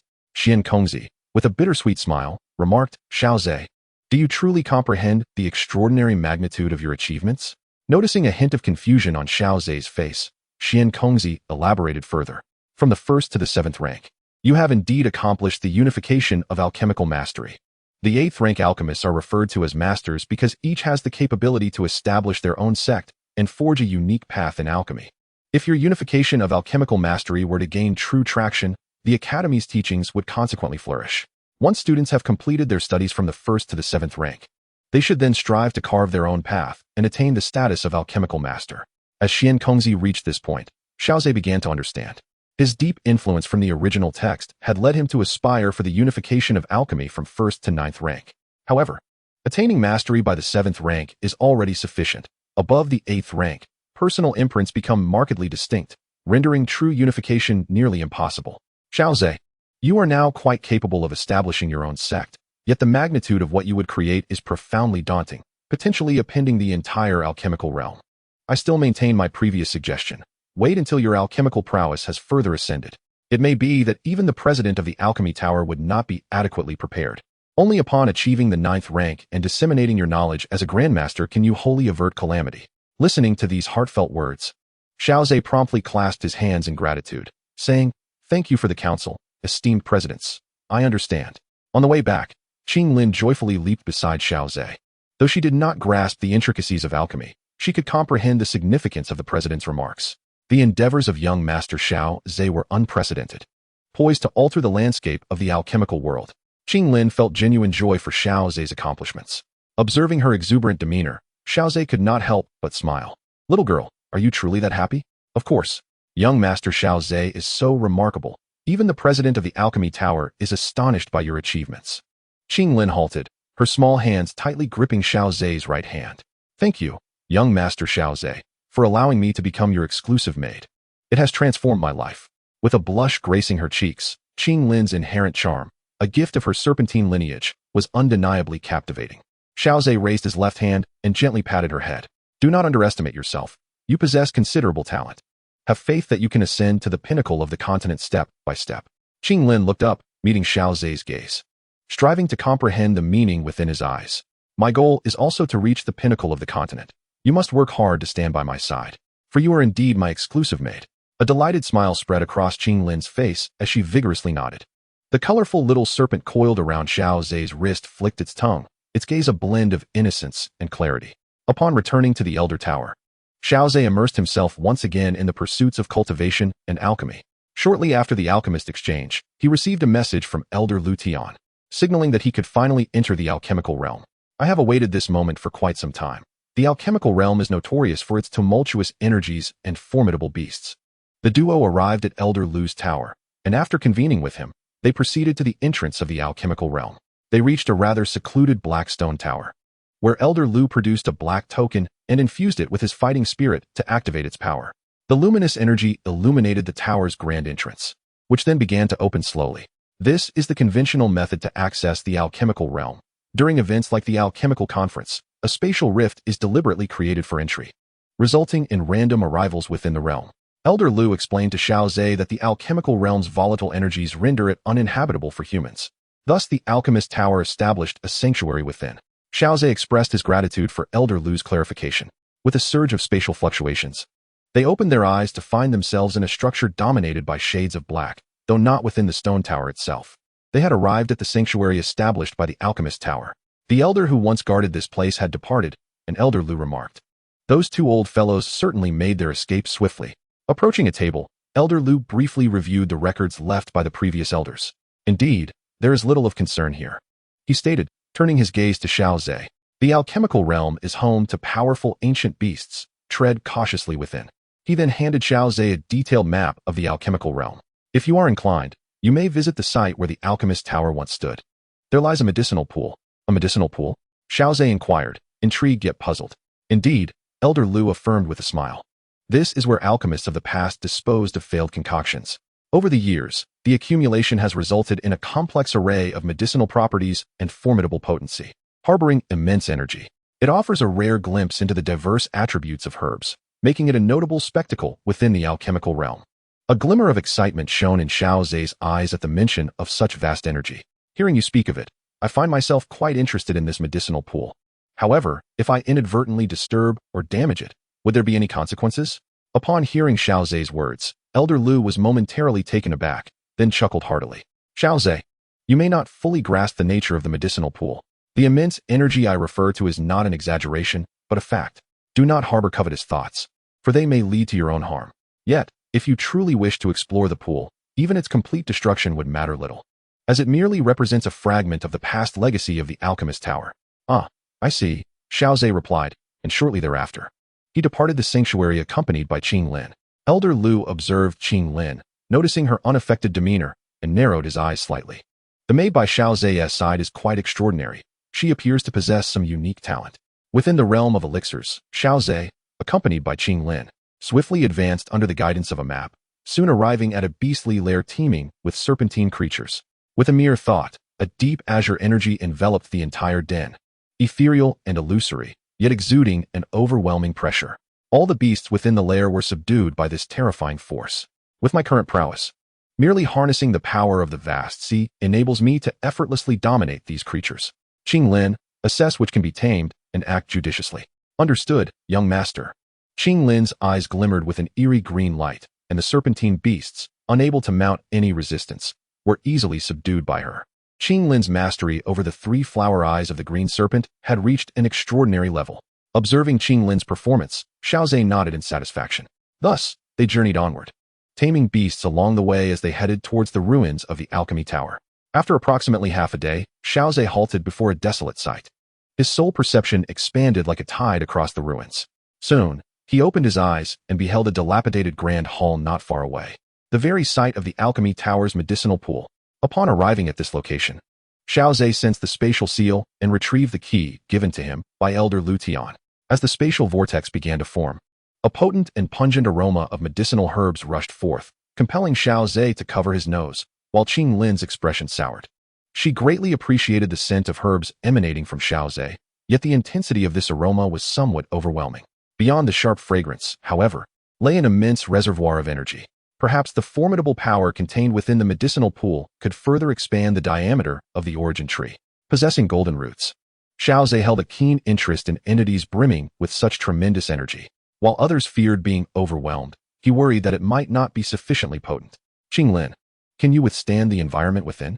No, the energy inside is too violent and overwhelming for me to endure, she replied after a moment of sensing, shaking her head. Then find a suitable place to cultivate here. If you encounter any insurmountable danger, activate the soul imprint I left for you. Xiao Ze instructed before stepping into the spatial vortex. As he entered the seal, the vortex gradually dissipated. Upon his entrance, Xiao Ze discovered that the grand hall concealed additional mysteries, revealing a hidden paradise. Although the exterior appeared somewhat ruined, the interior remained remarkably intact beneath the protection of the spatial seal. In fact, the space within the hall had been artificially expanded, rendering it considerably larger than the hall itself. Mastery of such spatial energy manipulation required at least a high-star domain respect. Xiao Ze immediately sensed the surrounding spatial conditions and then focused his attention on the hall's center. There lay a circular pool with a diameter of several dozen yards, from which the rich aroma of medicinal herbs emanated. The medicinal aroma was so potent that it became almost unbearable, inducing a sense of dizziness after prolonged exposure. To shield himself from this overwhelming scent, Xiao Ze momentarily employed his energy to create a barrier, then proceeded to the edge of the pool. Unlike ordinary waters, this pool radiated a kaleidoscope of colors, emitting various hues of light. Vast currents of energy swirled within, causing Xiao Ze to furrow his brow. Typically, the effects of such potions would not persist for such an extended period. Soon, he noted peculiar patterns etched around the pool's perimeter, occasionally illuminated by a subtle glow. Initially, he presumed this light was merely a reflection from the water, yet it appeared to be something more significant. Crouching down, he traced his fingers along the intricate designs. It seemed that this was indeed a sealing formation, capable of preserving the medicinal properties for an extended duration, relying on the immense energy contained within the pool. Clearly, the medicinal pool of the Dan Tower was not as straightforward as Elder Lu had described, merely serving to manage failed elixirs. After all, it would be impractical for the Dan Tower to invest such effort in inscribing a sealing array around a pool dedicated solely to failed concoctions. After circling the medicinal pool several times, Xiao Ze finally grasped its true purpose. It appeared that the pool was originally intended for nurturing a specific substance, necessitating the sealing formation. Perhaps it had failed in its initial purpose, subsequently repurposed for failed elixirs. Or perhaps the alchemists of the Dan Tower had ingeniously devised a method to cultivate something naturally. Xiao Ze pondered various possibilities, then shook his head, regardless of the conjectures. The current state of the pool suggested a significant failure, leaving only this reservoir brimming with complex and potent energy. With deep blue crystalline energy enveloping his hand, he cautiously extended it into the water, only to be met with a corrosive sound that made him retract his hand hastily. The crystalline covering had become pockmarked and uneven. Although referred to as a medicinal pool, it bore a striking resemblance to a toxic pit, given the exceedingly complex and highly corrosive nature of the substances within. Waving his hand, he dissipated the crystalline energy into the surrounding space. Suddenly, a golden root emerged from the void, plunging silently into the pool. The radiant golden sheen on the root was impervious to the pool's corrosive properties. An immense surge of energy flowed along the golden root into the source tree. Assured that this energy could be absorbed, Xiao Ze felt a wave of relief wash over him. In an instant, the pool, measuring dozens of yards in diameter, was adorned with hundreds of golden roots, voraciously siphoning the immense energy contained within the water. The accumulation over the years was substantial, and he wondered if this might allow the source tree to surpass a diameter of 100 meters. Currently, the source tree soared nearly 10,000 meters in height, yet its diameter remained a mere few dozen meters, appearing rather slender. Contemplating this, Xiao Ze settled beside the pool and retrieved a dragon-shaped jade tablet. Zhu Yang, a peak 8th grade alchemist, aspired to refine the 9th elixir of the Huanun Dan, which would elevate him to the illustrious rank of a 9th grade master alchemist. The alchemical insights he had garnered throughout this endeavor were invaluable, providing Xiao Ze with profound material for contemplation.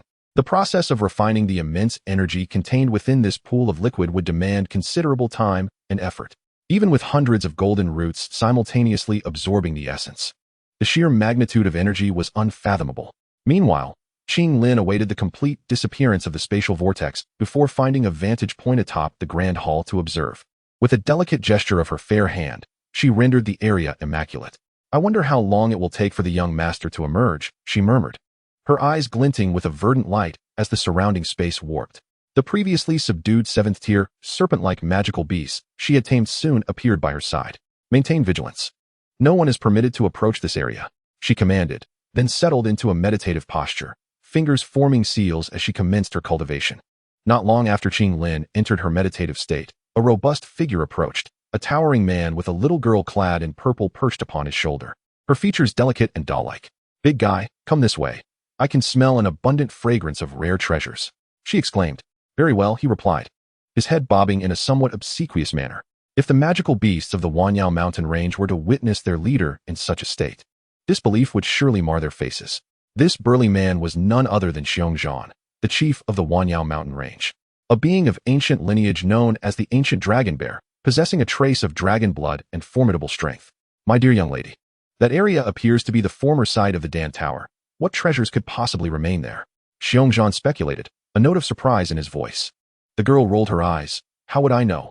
All I can tell is that it holds a rich scent of rare treasures."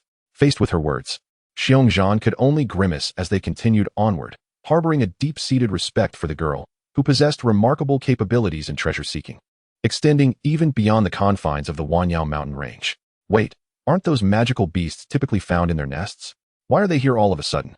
Seongqing's eyes narrowed as he observed several serpent-like magical beasts nearby, their presence striking him as unusual. "Their behavior seems off. They are coexisting far too peacefully," he noted. Curiosity flickered in Ziyan's eyes, and just as they conversed, the serpent-like beasts noticed their presence and charged towards them. "Humph," Ziyan snorted, a formidable aura of bloodline pressure emanating from her. The beasts faltered momentarily, but, after a brief moment of struggle, surged towards Seongqing once more. "My dear young lady, it seems they are under some form of control," he remarked. "Then let us eliminate them. They are rushing to their demise," he replied with a sinister grin, eagerly preparing for confrontation. With a graceful motion, Ziyan floated to the back, appearing as though she were a spectator at a grand performance. Suddenly, an astonishing aura erupted from Seongqing, sweeping the surroundings like a tempest, his presence akin to that of towering mountains. In that moment of his explosive might, Qinglin's eyes snapped open. What an immense aura! It must be at least that of a peak 7th-tier beast. After a moment's contemplation, Qinglin touched the soul mark on the back of her hand, deciding it best not to disturb young Master Xiao Ze just yet, and to see if she could manage the situation. A flicker of green light passed through her eyes, and once again, numerous figures emerged in the surrounding space. Qinglin stood atop the head of a serpentine beast, hastening towards the source of the erupting energy. As Seongqing's power surged forth, a trace of draconic might began to emanate from him, instilling fear in the approaching serpentine creatures, yet they charged forward recklessly. "Since you seek your own demise, do not blame me for my ruthlessness." A glint of ferocity flashed in Seongqing's eyes as he unleashed a punch, creating a gaping wound in one of the serpentine beasts. The massive creature fell heavily to the ground, collapsing nearby structures, its blood staining the area crimson. Nonetheless, the other serpentine beasts did not relent. Their tails, imbued with terrifying force, lashed out at Seongqing. The clash of flesh and blood echoed with a metallic roar. Ziyan's brow furrowed slightly as she gazed into the distance, sensing a familiar presence. "Big guy, wait. Do not kill them just yet." Her sudden command left Seongqing momentarily stunned, but he swiftly reacted, retreating to her side. "Little miss, why have you changed your mind again?" "Indeed, There were over a dozen auras approaching, including some from the beast realm, a few of which he recognized. Xiongzhan nodded. However, if there were acquaintances of Xian among them, he could not afford to strike with lethal intent. He restrained his strength, sending the few attacking serpentine beasts flying. Soon after, Qinglin heard the thunderous roar, filled with confusion. Based on the sensed auras, the owner of that energy should have no trouble dispatching those serpentine beasts. Why was the battle still ongoing? Suddenly, Qinglin's gaze fixed upon a figure clad in purple, with a delicately sculpted face that was utterly charming. Sister Xian? Xian also spotted Qinglin standing atop the serpentine beast, her face breaking into a delighted smile. She swiftly approached Qinglin. Just as Xiongzhan had sent a serpentine beast flying, he saw Xian flying toward the group of beasts, his heart racing with concern. Little miss, please do not get into trouble. Qinglin, upon seeing Xian, quickly grasped the situation. It seemed a flood had indeed washed over the Dragon King's temple. The person fighting the serpentine beasts must be one of Xian's companions, and she hastily commanded the beasts to cease their attack. Qinglin, why are you here alone? Where is Xiao Ze? Xian inquired as she approached Qinglin, gently sniffing the air. She could detect the lingering scent of Xiao Ze on Qinglin, indicating their recent separation. However, she sensed no trace of Xiao Ze himself. Sister Xian, it has been a long time. Master Xiao Ze is now an elder of the Pill Tower, stationed here to guard the Pill Realm. He is currently immersed in the medicinal pool for cultivation. Xiongzhan flew over, his face clouded with frustration. Upon noticing the two engaged in spirited conversation, he recognized their familiarity. Yet, to befriend the young lady was no small feat for this girl, who commanded a multitude of serpent-like magical beasts. Xiongzhan's gaze shifted to Qinglin's eyes, sensing the true source of her power. The three-flowered eyes of the green serpent. They hold an exceptionally terrifying restraining ability over all serpent-like magical creatures. Xiongzhan had also heard the girl's tale, possessing such extraordinary abilities. She was merely a servant to someone, who also seemed to have a connection with the young lady. Curiosity about Xiao Ze stirred within him. Oh, allow me to introduce you. This is Xiongzhan, whom I affectionately call Big Guy. He is the leader of the Wan Yao mountain range in the Pill Realm. Big Guy? This is Qinglin, my dear friend. It was all a misunderstanding before. I have met Mr. Xiongzhan, Qinglin responded. Haha, just call me Xiongzhan, he replied, intending to wait for Xiao Ze to emerge from his seclusion. By the medicinal pool, Xiao Ze closed his eyes slightly, his spiritual energy permeating the dragon-shaped jade token. Suddenly, he noticed a feedback reward on the system panel. Third brother has surprisingly given me a 100-fold reward. Ever since Xiao Yan entered the underground world, he had not received any feedback on his alchemical skills for quite some time. Well done, third brother. Xiao Ze promptly claimed the alchemical feedback. Shortly thereafter, he slowly opened his eyes, a glimmer of surprise flashing within. This reward included a high-tier pill formula, the Condensation Sovereign Pill, which shares effects similar to the Breaking Sect Pill, enhancing the probability of breakthroughs. However, the Condensation Sovereign Pill's potency was even greater, significantly increasing the chances of breaking through to the Dou Zong level. Should others learn that I possess such a pill, countless peak Dou Zong experts would likely kneel before my door, begging for a single Condensation Sovereign Pill. Although my need for the Condensation Sovereign Pill is minimal, as long as I accumulate enough, breaking through to Dou Zong poses no significant challenge for me. Nonetheless, with the Condensation Sovereign Pill at hand, I shall make use of it. Situated within the Pill Realm, gathering the necessary materials for the Condensation Sovereign Pill should be straightforward. Once I refine the immense energy within the medicinal pool, I will prepare to concoct the Condensation Sovereign Pill. Xiao Ze gazed at the medicinal pool, which had previously radiated vibrant beams of light, now dimmed considerably. Only a thin layer of luminescence remained, still showcasing the pool's extraordinary nature. Based on the previous refining speed, it would take approximately 2 more days. The diameter of the source tree had already reached over 90 meters. With a little more effort, I shall surely surpass the 100-meter mark. At that time, my energy control abilities will be enhanced, which will also elevate the might of the Great Hansi Palm. Within the void space of Xiao Ze's body, the source tree emitted a brilliant golden light, illuminating the entire void. As the energies of the external world continuously surge forth, the surface of the tree of origin pulsates with formidable power. However, it seems to have encountered a certain impasse, as the diameter of the tree has ceased to expand, remaining stagnant just shy of 100 meters. Within the tree of origin, Xiao Ze's soul manifests in human form, his brow slightly furrowed. Having lingered at this threshold for an entire day, he realizes that should he fail to break through today, even the energy within the medicinal pool will be fully depleted.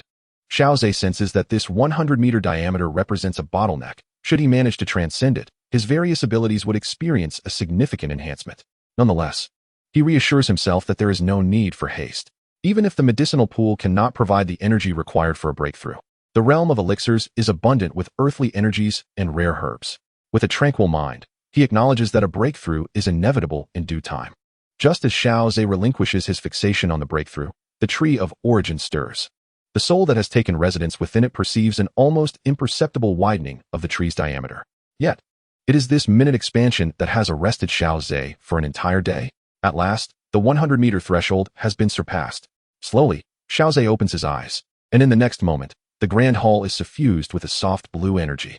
With my current mastery over energy, within this space imbued with azure light, I can accomplish myriad feats. As Xiao Ze's thoughts coalesce, the void before him begins to warp, as if something so weighty resides there that even space cannot sustain it. In an instant, the fabric of space shatters, revealing a void the size of a fist. This bears a slight resemblance to the time I entered the illusory sea. The unparalleled pressure I felt then was something I could not withstand at that moment. Yet now, I can replicate that sensation. While the illusory sea spirit pearl I absorbed plays a crucial role, such mastery over energy demands a high level of skill. With my current cultivation level, I could effortlessly crush a Dou Zong expert. Even a Dou Zun would feel immense pressure, and within this, I could also infuse the toxic potency of calamity. With just these two elements, I already possess the potential to eliminate a low-tier Dou Zun. As Xiao Ze's thoughts delve deeper, he revels in this realm of energy, exploring countless applications. This can indeed be considered a combat technique. Let us call it the illusory sea domain. The ability to produce such effects still relies on the previous absorption of the illusory sea spirit pearl. Most importantly, this technique can evolve in tandem with my strength, perhaps even ascending to the celestial tier when I achieve sainthood. No wonder the sage of the vast sea remarked that the illusory sea spirit pearl is a treasure coveted even by saints. Xiao Ze now resonates deeply with the sage's words. Rising to stretch his limbs, Xiao Ze reflects that the time spent absorbing from the medicinal pool has been considerable. Yet the soul imprint of the azure scales remains untouched, indicating all is well. He retrieves a token, and the spatial vortex reappears. Yet the aura emanating from the other end of the vortex causes Xiao Ze's brow to arch slightly. Has that little one come as well? Xiao Ze stepped outside, and before he could fully comprehend the situation, a petite figure lunged into his embrace. Xiao Ze, exclaimed Peng, feeling the palpable impact. Xiao Ze could only shake his head in resignation, affectionately ruffling Xian's small head. Are you trying to knock the breath out of me? Not at all. If you were to perish, who would concoct delicious elixirs for me? Xian replied with a somewhat bashful grin, refusing to leave his embrace. Instead, she tilted her head back, a hint of confusion evident in her eyes. Why do I sense that your physique is even more formidable than mine? You must be mistaken. I am merely an ordinary human. My physique is nothing extraordinary, Xiao Ze casually replied. Xian, inhaling the aura emanating from Xiao Ze, confirmed that he indeed bore the essence of a true human, devoid of any beastly traits. Yet his physique was undeniably impressive.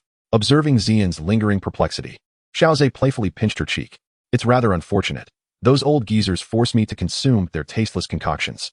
While they are rich in energy, they pale in comparison to the elixirs you create, Xian lamented, a sly glint flickering in her eyes. Xiao Ze produced several jade vials, causing Xian's eyes to light up. She eagerly accepted a vial and poured a few pills into her mouth. As the delightful flavors and immense energy coursed through her, a blissful smile spread across her face. Delicious. After finishing an entire vial, she licked her lips, still yearning for more, and introduced Xiongzhan. Upon finally being acknowledged by the young lady, Xiongzhan smiled wryly, though he bore no impatience, for even he could not discern the depths of Xiao Ze's strength. It could either be hidden by some treasure or stem from extraordinary prowess. Xiao Ze, this is Xiongzhan. I affectionately call him Big Guy. He is the leader of the Yao mountain range. You can request any medicinal herbs you desire from him. Big Guy, this is Xiao Ze, a person very dear to me. Remember, his words carry the same weight as mine, Xian introduced with a casual air. Xiao Ze, in turn, bowed slightly to Xiongzhan. So this is Mr. Xiongzhan. Xian can be a bit headstrong. I hope you will bear with her. Haha. No trouble at all, Xiongzhan responded with a smile. However, his expression quickly sobered as Xian shot him a fierce glare. Ahem, no need for such formality. If it pleases you, simply call me Big Brother Xiongzhan. Big Brother Xiongzhan, she echoed with a laugh. When we reach the Yao mountain range, feel free to express your desires regarding any herbs. Xiongzhan boasted, thumping his chest. Xian rolled her eyes and remarked, it should be like this. You must provide him with whatever herbs he asks for. Who knows, if he is in a good mood, he might concoct a few pills for you. And you could even ascend to the Dou Zun level. After all, Xiao Ze is an 8th-tier alchemist. Seongqing had indeed overheard this.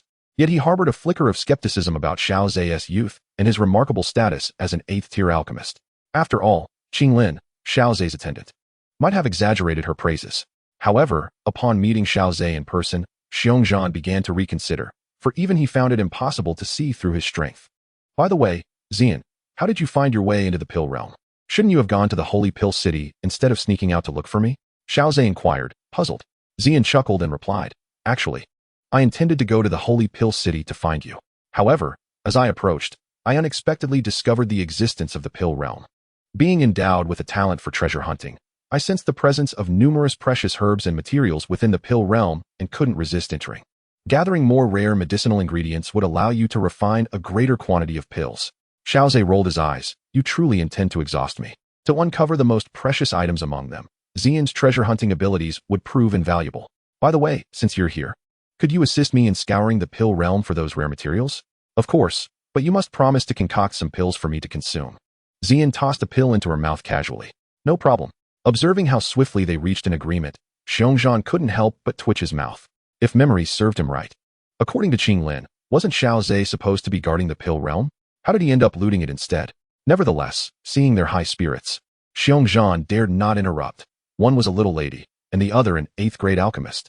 By the way, Xiao Ze, do you have a way to help the big guy enhance his strength? This would enable me to scour the medicinal materials more effectively within the Pill Realm.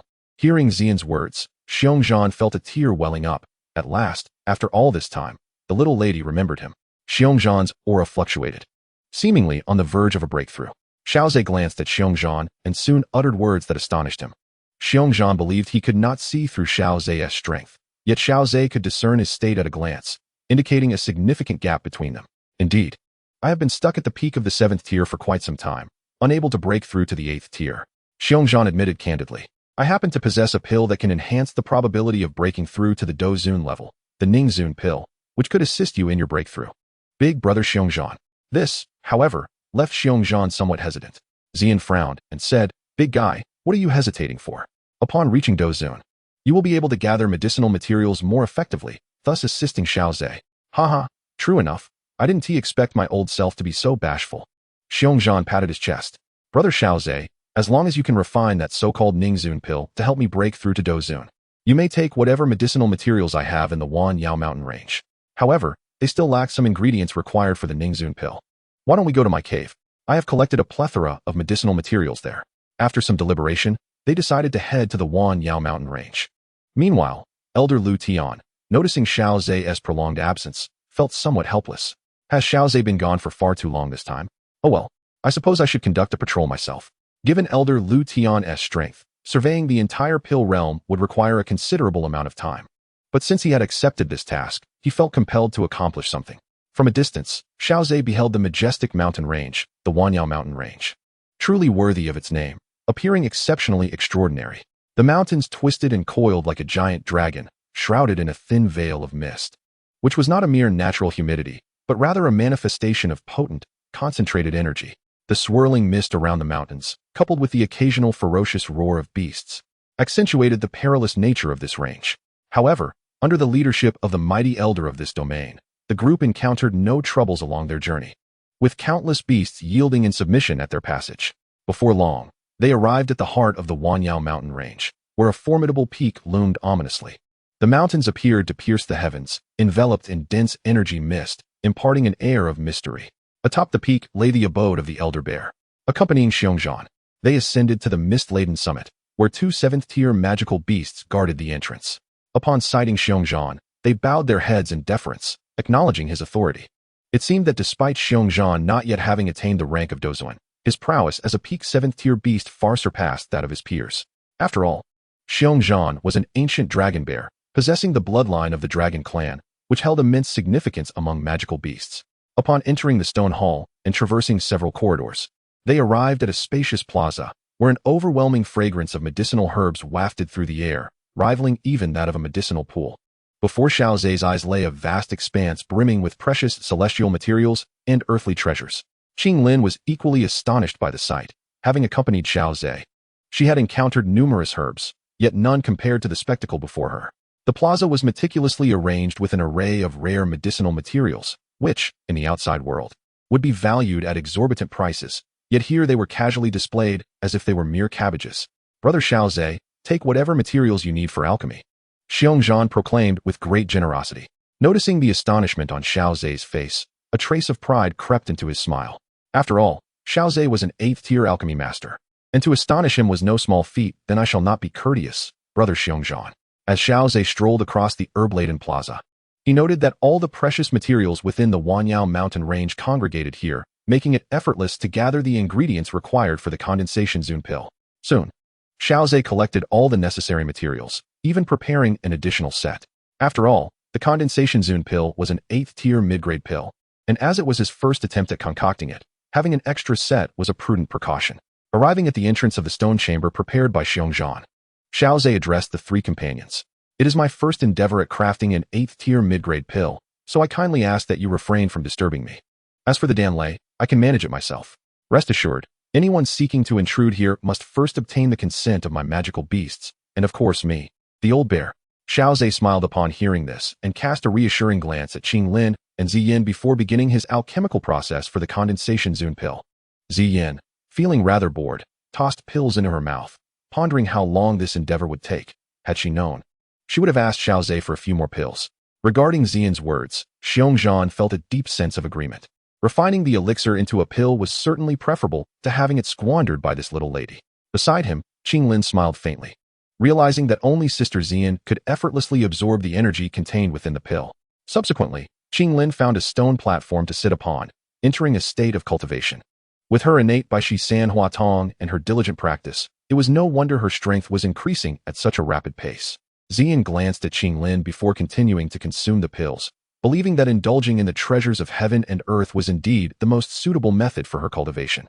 Outside the Huanun mountain range, Elder Lu Tian soared through the void, pausing in midair to gaze at the mist-shrouded mountains. According to the instructions on Elder Xiao Ze's token, he seemed to be within the depths of the Huanun mountain range, a region teeming with ancient beasts, the leader of which was an ancient dragon bear possessing a trace of dragon lineage. However, based on the prior records from the elders, this ancient dragon bear had yet to ascend to the Dou Zun realm.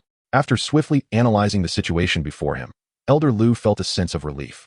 He completed his inspection of the ruins of the central Dan Tower, where he detected Xiao Ze's presence. Yet, at the same time, he sensed multiple powerful beast auras lurking nearby. With a tinge of concern, he followed the mutual signals from the Dan Tower Elder tokens to reach the outskirts of the Huanun mountain range. It appeared that Xiao Ze did not intend to search for precious medicinal herbs himself. Rather, he sought to leverage the ancient dragon bear's strength to gather rare herbs. Contemplating this, Elder Lu smiled, harboring no objections to Xiao Ze's methods. The authority of the Dan Tower elders was substantial, granting them the eligibility to safeguard the Dan realm. As long as one refrained from actions that would harm the realm, the Dan Tower was willing to tolerate certain eccentric behaviors. Collaborating with the beasts of the Dan realm to collect its rare medicinal materials, as Xiao Ze did, was not enough for Elder Lu to feel compelled to report to the Dan Tower. After all, possessing the medicinal treasure trove of the Dan realm, the Dan Tower was not stingy with valuable herbs. As long as the Dan realm existed, it would continuously yield precious materials. The fact that the Dan Tower could utilize the realm as a trial ground for the Dan Conference illustrated that their focus was not merely on the herbs within, but on the realm itself. The responsibilities of the guarding elders further emphasized their primary role in preventing various threats to the integrity of the Dan realm. Just as Elder Lu was preparing to depart, he suddenly sensed a formidable wave of alchemical energy. Was this the essence of the transaction between Xiao Ze and the beast? Elder Lu turned his gaze toward the depths of the Huanun mountain range, his eyes narrowing slightly. It seemed his sight pierced through the layers of mist, directly perceiving the ominous peak at the heart of the mountains. The speed of Xiao Ze's growth was truly astonishing. It had scarcely been a while since he had begun refining intermediate 8th-grade pills. As one of the 8 elders of the Dan Tower, Elder Lu could effortlessly discern the quality of the pills Xiao Ze had crafted. Originally, Elder Lu Tian intended to depart, but upon witnessing Xiao Ze on the brink of successfully concocting a pill, he found himself hesitating to leave. His form lingered in the air, eager to observe just how many colors of pill thunder Xiao Ze would manage to produce from his 8th-grade elixir. Shortly thereafter, within the stone chamber atop the mountain, enveloped by a mist of energy, an exceptionally rich aura of pill essence began to seep out. In an instant, the energies of heaven and earth surged tumultuously. clouds gathering rapidly to form a colossal thunderstorm in the sky. Silver, azure, crimson, and a regal purple. Elder Lu Tian gazed at the swirling thunderclouds, counting their hues. Upon beholding the final, extraordinarily noble shade of purple, his tone was tinged with awe. Truly formidable, this five-colored thundercloud, with its last hue gleaming resplendently, seemed to rank among the finest within the realm of five-colored pill thunder. Lu Tian sniffed, lamenting the distance that prevented him from savoring the fragrance of the pill. Merely relying on the five-colored pill thunder was insufficient to ascertain the specific nature of Xiao Ze's concoction. After the alchemist exchange meeting, the three presidents had taken special care to speak with Xiao Ze privately. Could it be that they were discussing a signature pill? Elder Lu Tian felt an insatiable curiosity, yet he refrained from venturing into the heart of the Wan Yao mountain range.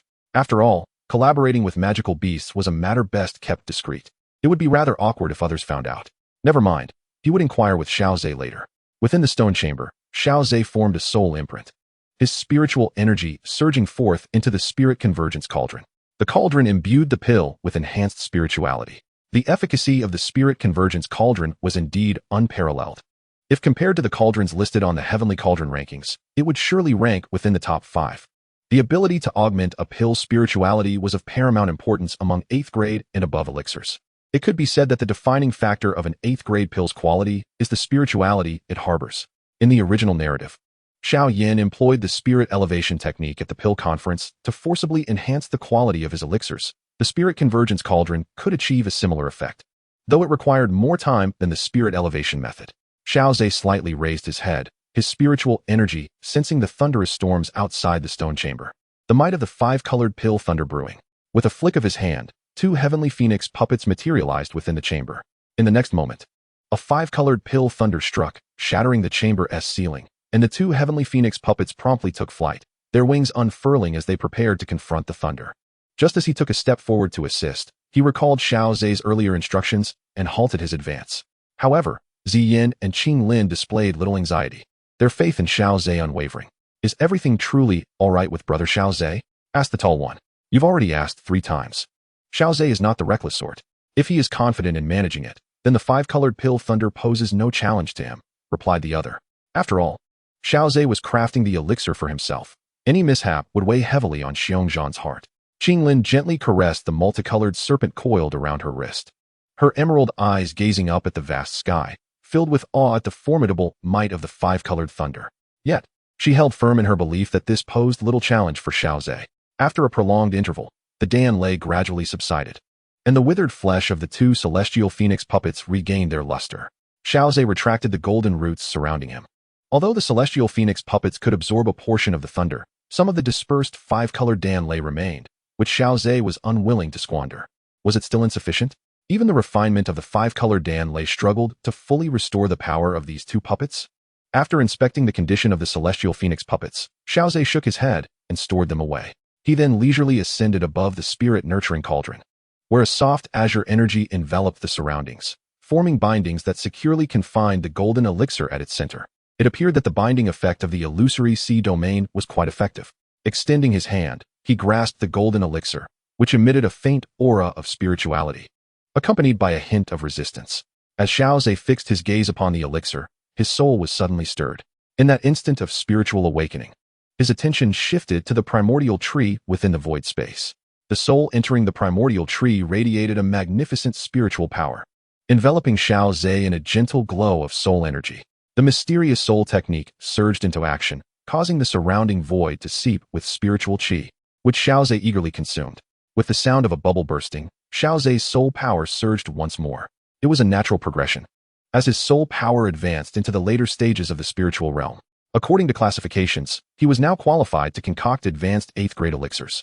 The soul power required for refining high-tier elixirs was immense. 8th grade elixirs corresponded to the spiritual realm, while 9th grade elixirs related to the celestial realm. Insufficient soul power would render even the most skilled alchemist incapable of producing the corresponding elixirs. Feeling the growth of his soul power, a joyful smile spread across Xiao Ze's face. He had long dedicated himself to the study of alchemy, knowing that with an elevation in his soul realm and a surge in soul power, he could refine the appropriate elixirs. He turned his gaze to the golden elixir in his hand, realizing that the true opportunity for his breakthrough lay not within the elixir itself, but rather in the process of refining the condensed honor elixir. After sealing it within a jade vial, he exited the stone chamber. Upon seeing Xiao Ze, both Xian and Qinglin's eyes gleamed with delight, with Xian rushing towards him. Xiao Ze, please refine the elixir for me. Patience, Xiao Ze replied, gently pressing down on Xian's small head as he noticed the equally eager Xiongzhan approaching, his eyes filled with anticipation. Brother Xiao Ze, the condensed honor elixir must be ready by now, right? Indeed, Xiao Ze responded, retrieving the jade vial containing the elixir and tossing it to Xiongzhan. Seeing Xiao Ze so casually toss the vial, Xiongzhan's heart raced, and he hurriedly caught it with both hands. This was an 8th-grade elixir infused with 5-colored danlei. Immensely valuable, Xiao Ze's nonchalance made him wary of mishaps. As Xiongzhan sensed the overwhelming medicinal power contained within the vial, a look of joy illuminated his face. Although Xiao Ze previously mentioned that his fluctuating aura indicated a breakthrough was imminent, and he was but a hair's breadth away from becoming a Dozun, Xiongzhan was acutely aware of how many magical beasts and humans had forever halted at the threshold of Dozun due to that very same distance. At this moment, the existence of a medicinal pill capable of enhancing the probability of such a breakthrough was particularly invaluable. Brother Xiao Ze, Xiongzhan said, perhaps it would be better to discuss other matters once I achieve the rank of Dozun. Xiao Ze chuckled in response. Indeed, with this pill in hand, I am quite confident in my ability to make that leap. Given Xiao Ze's alchemical endeavors, the stone chamber around them had become dilapidated, prompting Xiongzhan to seek out a quieter chamber to immerse himself in preparation for his breakthrough. Brother Xiongzhan will likely require considerable time to ascend to Dozun, so let us find solace in waiting here for the time being. Dan Wan, Ziyan whispered in Xiao Ze's ear, eliciting a smile from him. Casually, he retrieved a crimson spirit mushroom and conjured golden flames in his palm. The powerful energy of the mushroom softened under the caress of the flames, soon transforming into a swirling crimson liquid. Xiao Ze then added a sprinkle of pale golden powder. Suddenly, the golden flames surged, their intense heat causing Ziyan to step back, her eyes filled with trepidation. Xiao Ze, when did you master flames of this caliber? It feels exceedingly perilous. With his sole perception guiding the golden flames, Xiao Ze swiftly condensed the crimson liquid into a pill, subsequently retrieving a jade vial into which the blood-red pill tumbled with a melodic chime. After you departed, and besides, this flame is under my control, what danger could there be? Xiao Ze casually offered the jade vial to Ziyan. As mist emerged from the vial's opening, the sweet aroma wafted into the air, diverting Ziyan's attention entirely to the blood-red pill. She nodded, pouring a steaming crimson pill into her mouth without a thought for its scorching temperature. Observing her recklessness, Xiao Ze shook his head in amusement until his gaze fell upon the purple gold ring on his finger. Ah, Ziyan, I have something significant to discuss with you. Noticing the sudden seriousness in Xiao Ze's expression, Ziyan paused her consumption. What is it? Why the gravity? I recently explored an ancient ruin and discovered your kin, the remains of Zhu Yang, which have provided me with immense insight. I preserved his body to prevent it from being exploited by others. After speaking, Xiao Ze handed Ziyan 2 high-grade storage rings, one containing Zhu Yang's remains, and the other, the purple gold ring he left behind. Ziyan stared at the rings in confusion, and upon Xiao Ze lifting the soul mark, she effortlessly glimpsed the contents. A sorrowful expression crossed her face. He was an ancestor of my Taishu ancient dragon clan, Zhu Yang. I have read about him in ancient texts. In the past, he was also a top-tier alchemist among our clan. For reasons unknown, he ventured into the void, only to meet such a tragic end. Ziyan lamented, her mood somber. Xiao Ze gently stroked Ziyan's head, crouching down to embrace her tenderly. The deceased have departed. At the very least, let him return to his roots. Thank you. Xiao Ze, Ziyan said, her voice tinged with a slight nasal tone. She buried her face in Xiao Ze's chest, and after a while, she rose. Her eyes slightly reddened. Xiao Ze sighed inwardly. After all, they were of the same clan. The members of the Taishu ancient dragon lineage were few in number, and the loss of any clan member brought sorrow. Ziyan focused her attention on the purple gold ring, from which she retrieved several items. Xiao Ze noticed that a bloody dragon scale was among them. Ziyan then displayed the items she had taken out. These are the ancestral treasures of the Taishu ancient dragon clan. They may hold little value for you, but they are of great significance to our lineage. Of course, I won't take them without recompense. I will speak to the elders of my clan and ensure they reward you handsomely. Why, you, Xiao Ze teased, gently pressing down on Ziyan's small head. You were never this polite when asking for pills. These are the possessions left by Senior Zhu Yang. They rightfully belong to the Taishu ancient dragon clan. I have no face to demand a reward. Ziyan smiled at his words. Then you should keep the ring. Very well. Xiao Ze placed the purple gold ring back on his finger and offered further comfort to Ziyin. The magical beasts that sensed this aura trembled in fear, lowering their heads and refraining from any acts of defiance. Xiongzhan had finally stepped into the realm of Dou Qi, with a roar that resembled both bear and dragon. Xiongzhan's presence reached its zenith. Qinglin was startled by the roar and instinctively grasped Xiao Ze's arm. Upon hearing Xiongzhan's roar, Ziyin raised an eyebrow. The dragon blood within the giant was not insubstantial. Xiao Ze felt a potent dragon might emanating from the roar, affirming Ziyan's observation. However, such a level of dragon might pose no threat to him. Previously, facing the remains of Zhu Yang in the ancient ruins, the lingering dragon might was far more intense than what Xiongzhan currently exuded. The magical beasts, upon hearing that sound, trembled in terror, prostrating themselves on the ground, exhibiting a demeanor of submission. Merely a sound was sufficient to instill such reverence among myriad beasts. Soon, Xiongzhan's figure distorted the space, appearing before the three with a hearty smile. Brother Xiao Ze, if you ever require my assistance, do not hesitate to ask. Whether it be traversing mountains of blades or seas of fire, I, Xiongzhan, will have no complaints. Hearing Xiongzhan's words, Xiao Ze smiled faintly. Xiongzhan's character was bold and straightforward, devoid of any ulterior motives. Since Brother Xiongzhan has said so, I shall not stand on ceremony. Let us hasten, big guy, and seek the heavenly materials and earthly treasures of the Pill realm together. Ziyin waved her hand, and a flattering smile appeared on Xiongzhan's face. Certainly, my little aunt. With Xiongzhan achieving Dou Qi, he could further sense the terrifying bloodline power emanating from Ziyin. Even among the Taishu ancient dragon clan, Ziyin's lineage was undoubtedly esteemed. Upon witnessing the obsequiousness of Xiongzhan towards Ziyin, Xiao Ze could not help but shake his head in amusement. Seizing this opportunity, he aimed to concoct several 8th-grade elixirs to compensate for the deficiencies in his Xianqing soul technique. If time permitted, he could even produce a few more 8th-grade potions to exchange for the formulas preserved within the alchemist tower. My dear brother Xiao Ze, should you assist me in attaining the title of combat sovereign today, feel free to utilize any materials from the herb square, Xiongzhan declared, thumping his chest. If that proves insufficient, I shall venture to other regions of the alchemist realm to seek rare treasures. Simply inform me of your needs. Seeing Xiongzhan's willingness, Ziyin nodded in satisfaction. Previously, when she had made such a suggestion, though Xiongzhan had not opposed her, he had harbored some reluctance regarding the materials. However, now, with the promise of a condensation sovereign elixir, he was more than willing to part with his precious resources for Xiao Ze. By the way, Brother Xiong, could you kindly take Qinglin along and help her find some high-tier serpent-type magical beasts? Not a problem, leave it to me. I possess a fair understanding of the high-tier serpent magical beasts within this realm, Xiongzhan replied confidently. Before long, Xiongzhan transformed into a dragon bear, shouldering the two young ladies as he set out to procure rare treasures for Xiao Ze and assist Qinglin in subduing serpent magical beasts. Observing their figures vanish into the mist, Xiao Ze could not help but reflect on the benefits of being a high-tier alchemist. With just one condensation sovereign elixir, he had acquired the services of a formidable combat sovereign, alleviating the need for him to personally attend to many matters. Stretching his limbs, Xiao Ze made his way towards Xiongzhan's cave dwelling. As the two 7th-grade magical beasts glanced up and spotted only Xiao Ze, they instinctively bared their fangs. With a mere thought, a branch representing the essence of the 7-colored devouring python's power trembled gently within the void. An overwhelming aura of beastly might erupted from Xiao Ze, causing the two 7th-grade beasts to whimper in fear. From their ancestral memories, they recognized that such an aura belonged to a being capable of effortlessly obliterating them. Quickly, the two beasts tucked their tails and prostrated themselves on the ground, signaling their submission. It seemed that despite having reached the 7th grade and possessing considerable intelligence, their innate wildness was not easily subdued. Without Xiongzhan by his side, they dared to show their teeth. Xiao Ze mused silently, opting not to resort to violence, merely releasing a hint of his pressure to intimidate them. After all, these beasts were still under Xiongzhan's command, and it would not be prudent to act recklessly.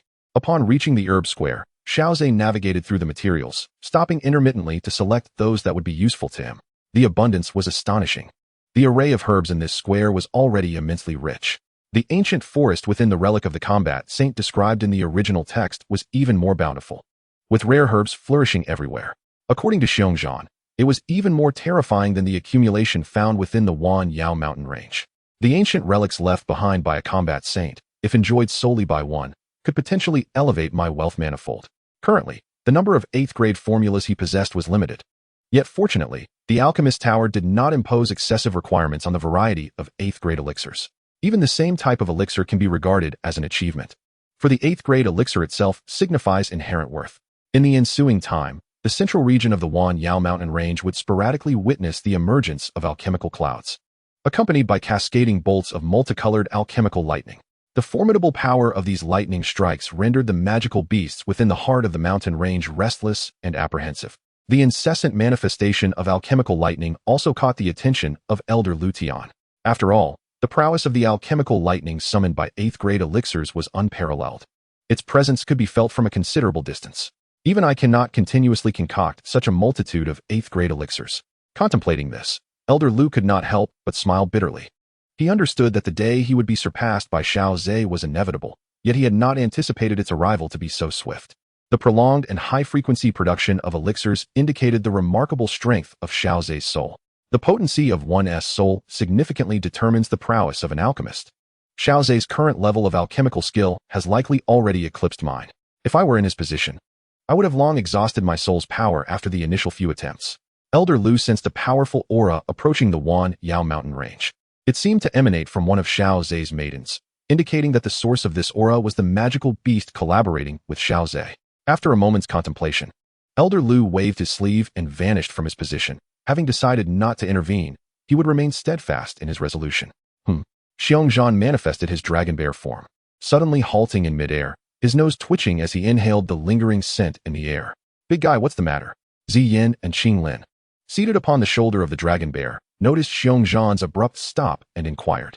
It seems there is a formidable aura lingering here. Though subtle, I can sense it. And it should be on par with my own. Xiongzhan's words left Ziyin momentarily stunned. Although Xiongzhan had just recently broken through to the Douzun level, he was indeed a true Douzun powerhouse.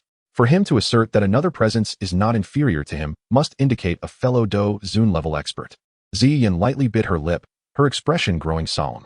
However, within this alchemical realm, there should be no other 8th grade magical beasts besides myself. It is possible that this presence belongs to an elder of the Dan Tower. Master Xiao Ze's current mission to guard the alchemical realm involves accompanying another elder, one of the 8 great elders of the Dan Tower, who should also possess Douzun strength. Qinglin hesitated before speaking. Another elder? Wouldn't Brother Xiao Ze's actions risk breaching protocol? Xiongzhan voiced his concerns. Despite his boisterous demeanor, he had followed alchemists and possessed some understanding of human customs. That is unlikely. Elder Lu Tian is quite amiable. If Master Xiao Ze were to truly infringe upon any rules, he would certainly intervene to caution him. Qinglin pondered for a moment before continuing. Nevertheless, this matter should ultimately be decided by Master Xiao Ze. Indeed, after all, he is an elder of the Dan Tower. It is best to inform Brother Xiao Ze as soon as possible, Xiongzhan remarked, hastening towards the central region of the Huanyao mountain range. Returning to his own lair, Bear Zhan resumed his human form once Purple Yin and Qinglin had gracefully descended. The outcome was quite favorable, for he had successfully accumulated achievements in the Xianqing soul technique, along with several 8th grade elixirs, which could be exchanged for recipes at the Alchemist Tower. Young Master Xiao Ze, you have just emerged from seclusion. It seems Brother Bear Zhan has detected Elder Lu Tian's presence at the outskirts of the Huanyao mountain range. What do you think? Upon hearing Purple Yan's words, Xiao Ze instinctively smacked his forehead. Oh no, how could I have forgotten? I am here to safeguard the alchemist realm. Bear Zhan, sensing Xiao Ze's unease, replied with some trepidation. Will this have any repercussions for you, Brother Xiao Ze? It should not, Xiao Ze reassured. Elder Lu is quite open-minded, and if there were any pertinent taboos, he would not merely linger outside the mountains, but would come in to alert me. Bear Zhan scratched his head and chuckled, acknowledging that he had indeed spent ample time within the alchemist realm. Yet, to truly depart, he would heavily rely on Purple Yan's abilities. After all, despite having ascended to the rank of Douzun, he could not leave the alchemist realm under its guardianship. Ah, I see, Xiao Ze mused softly, realizing that due to his influence, Bear Zhan had not only advanced to Douzun ahead of schedule, but had also prepared to leave the alchemist realm. However, Bear Zhan's departure was also a prudent decision. A Douzun-level magical beast posed a potential threat to the Alchemist Tower. Whether or not to deal with this risk depended on the tower's disposition. After all, a Douzun expert had the qualification to impact the Alchemist realm. And for the sake of stability, it was imperative to eliminate such magical beasts. To prolong the Alchemist realm's existence, the tower must engage Douzun-level experts to restructure the realm, ensuring its stability and preventing further decline, while also striving to eradicate high-tier magical beasts that could wreak havoc. Xiao Ze found it perplexing that, although there existed Douzun-level strongholds within the small alchemist tower, none had intervened to halt the realm's deterioration. Perhaps the peculiarities surrounding its decline rendered even low-tier Dou Qi's powerless to intervene. After some organization, Purple Yin presented a space ring to Xiao Ze. "Thank you," Xiao Ze said, affectionately ruffling Purple Yin's hair. During his previous endeavors to concoct 8th-grade elixirs, he had also prepared a batch of pills for her. Upon glancing at the low-grade space ring Xiao Ze offered, Purple Yan's face instantly brightened with joy. "All right, we shall take our leave now." She grasped Xiao Ze's hand, leaving behind a purplish golden mark on his wrist. "This mark resonates with me, making it easier to find you later," she said with a cheerful smile. Her form radiating a delicate purplish light as Bear Jean revealed his dragon bear form, enveloped by this soft luminescence. "Let us depart, big guy," Purple Yin declared. With her words, Bear Jean harnessed the ethereal purple glow to tear open a rift and stepped through it. "By the way, Qinglin, how were your gains this time?" Bear Jean inquired warmly. "Brother Bear Jean, I even managed to tame some high-tier serpentine magical beasts from the Wanyao mountain range." Qinglin spoke with a hint of bashfulness, for she had forcibly controlled one of Xiongzhan's subordinates, despite their amicable relationship. "Haha, do not take it to heart." Xiongzhan ascended to the position of leader of the Wanyao mountain range through the strength of his lineage and prowess, not through sentiment. There is little affection between him and his beastly subordinates. Xiao Ze, noticing Qinglin's discomfort, smiled and elaborated. "Among magical beasts, the strong are revered, and lineage is paramount. Furthermore, I shall soon depart. Without my leadership, these beasts will inevitably fend for themselves." "I understand, Master Xiao Ze," Qinglin replied, only to find Elder Lu Tian absent from the sanctuary. Upon glancing at the records on the table, Xiao Ze learned that Elder Lu had gone to inspect the alchemy realm. Regretful, he remarked while studying the records. From the spatial ring containing precious materials, he selected some herbs that Elder Lu might find useful and placed them into a lesser spatial ring. Before long, Xiao Ze and Qinglin sensed a formidable aura rapidly approaching. Before the figure was seen, his voice heralded his arrival. Elder Lu's silhouette soon appeared, his countenance adorned with his characteristic cheerful smile. Noticing that Elder Lu did not immediately reprimand him, Xiao Ze hastily bowed in apology. Elder Lu waved his hand dismissively, indicating that Xiao Ze need not concern himself. "I truly appreciate your efforts, Elder Lu," Xiao Ze said, retrieving the spatial ring. "These are some precious materials from the alchemy realm, and I believe they will be of assistance to you. Please accept them." Seeing the sincerity in Xiao Ze's demeanor, Elder Lu accepted the ring, moving to the table to examine its contents while jotting down notes. Initially, Elder Lu did not place much significance on the materials Xiao Ze had presented, considering them merely a token of apology. However, when he beheld one particular item within the ring, his right hand trembled slightly, leaving an unsightly smudge on his notes. Without regard for the mess, Elder Lu gasped, "Soul heart grass?" His disbelief palpable, he carefully extracted the herb. Only upon witnessing the soul heart grass with his own eyes did he hesitate, remarking, "But this herb can enhance one's soul power, even for an 8th-tier alchemist. It holds immense value. It is precisely for this reason that I offer it to you," Xiao Ze replied earnestly. "You have aided me greatly in the past, and I wish to repay your kindness with this soul heart grass." After several moments of coaxing, Elder Lu accepted the herb, a faint smile gracing his features, for it would indeed prove beneficial to him. With a wave of his hand, Elder Lu infused his soul power into the paper, dispelling the unsightly stain. And then a scroll materialized in his palm. "This is my prized creation, the Xianxing Dan formula. Initially, I intended to trade it for the Hunyuan 9 pills, but it appears I can bestow it upon you in advance." Hearing Elder Lu's words, Xiao Ze's eyes sparkled with delight. As one of the esteemed elders of the Dan Tower, the masterpiece in question could not possibly be an ordinary elixir. It is highly likely to be an 8th-grade pill. Xiao Ze is acutely aware of the immense value of a formula for such a potion. After all, he had previously expended considerable resources to acquire the formula for the Tai Su Xiandan. Otherwise, as you, Elder Lu Tianchong, previously mentioned, let us exchange formulas. Otherwise, I would feel uneasy. Observing the resolute expression on Xiao Ze's face, Elder Lu understood that he was steadfast in his intention not to take undue advantage. He nodded in agreement. "Very well. I too am exceedingly curious about the Hunyuan 9 Dan." When Xiao Ze presented the dragon-shaped jade tablet, Elder Lu was momentarily taken aback. The ancient alchemist had recorded the Hunyuan 9 Dan in a manner not reliant on soul power. It could only be viewed through this jade tablet using one's spiritual energy. After Xiao Ze offered an explanation, Elder Lu quickly grasped the significance, realizing that such a method of recording must have its own unique rationale. Being well-versed in various matters, Elder Lu recognized that alchemists typically preferred to transcribe formulas using soul power, Any deviation from this norm must surely be for a particular reason. You shall see for yourself. Xiao Ze teased, prompting Elder Lu to shake his head with a chuckle as he accepted the dragon-shaped jade tablet. I am quite eager to discover what you are concealing. Focusing his profound soul energy into the tablet, Elder Lu soon displayed a look of astonishment. The sheer volume of information contained within was staggering. Even the summaries of failed experiments were meticulously documented. This represented an invaluable compendium of alchemical knowledge for any alchemist. Xiao Ze, it seems I have greatly benefited from this arrangement. Since Elder Lu was unveiling his proud creation, Xiao Ze felt it inappropriate to merely present a trivial formula in return. Holding the formula for the Xianqing Dan, he cleared his throat and admitted, I must confess, I am not very familiar with your esteemed work, Elder Lu. No matter. Your time at the Dan Tower has been relatively brief. The Xianqing Dan, which I regard as a proud achievement, possesses its own mysteries. It is an auxiliary elixir. You must have heard of the 7th grade pill, the Suxing Dan? Indeed, Xiao Ze replied. The Xianqing Dan is an 8th grade pill, a tricolored danlei, and is more potent than the Suxing Dan. Elder Lu stroked his beard, pride evident in his tone, especially as he noted the surprise flickering in Xiao Ze's eyes, causing his smile to widen further. Moreover, the Xianqing Dan can also heal injuries and aftereffects caused by soul battles, such as shock, hallucinations, and sensory loss, proving effective in each case.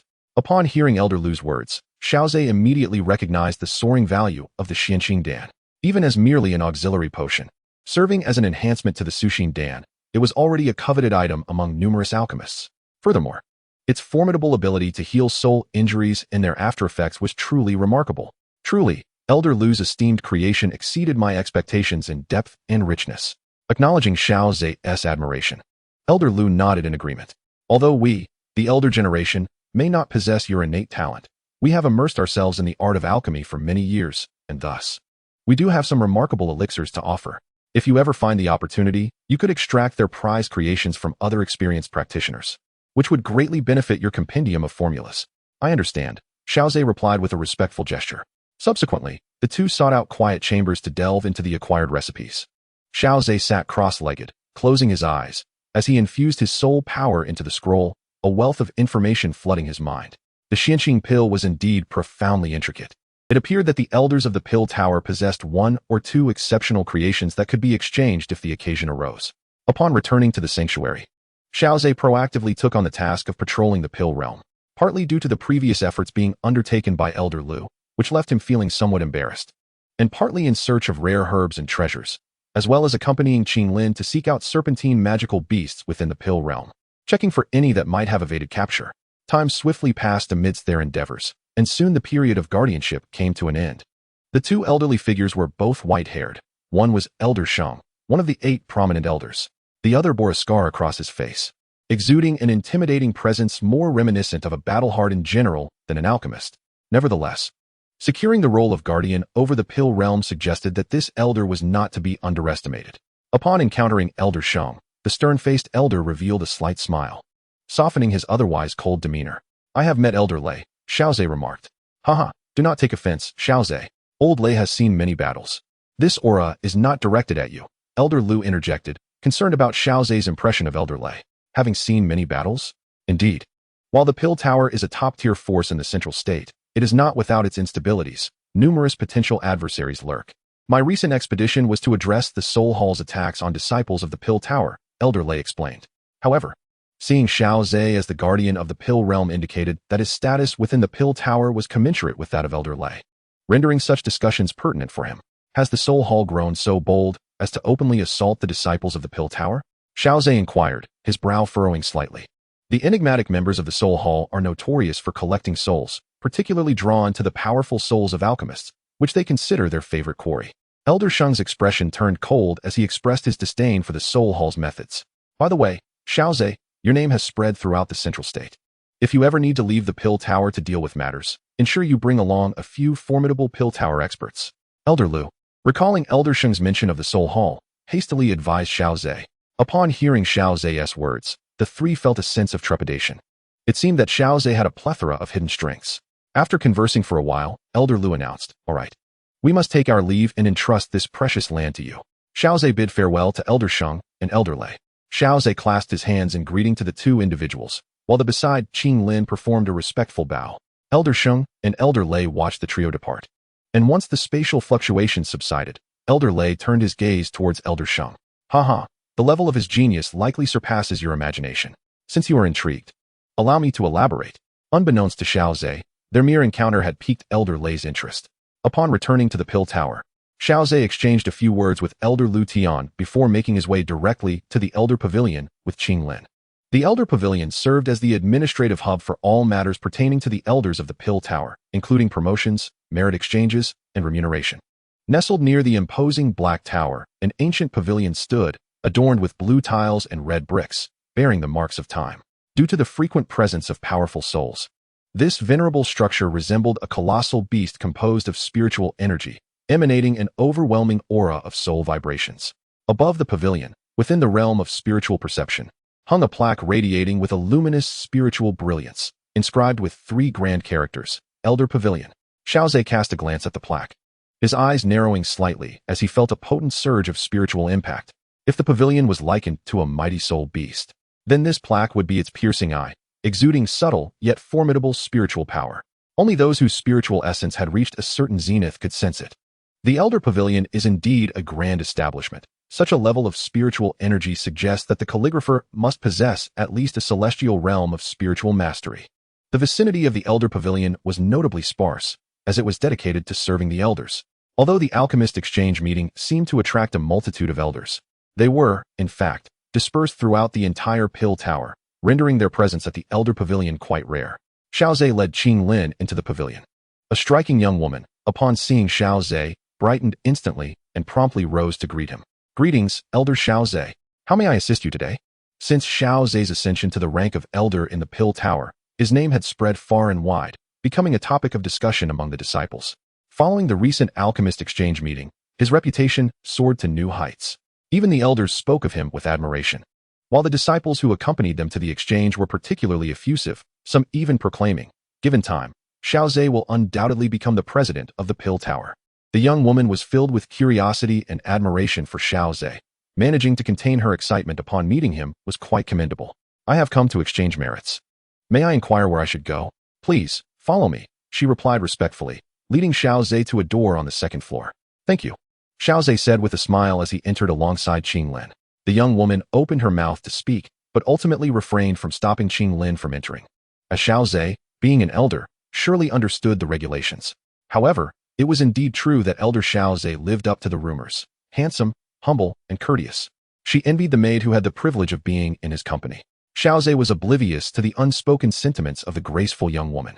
Upon entering, he was astonished to discover that the person within the room was none other than the Grand Elder.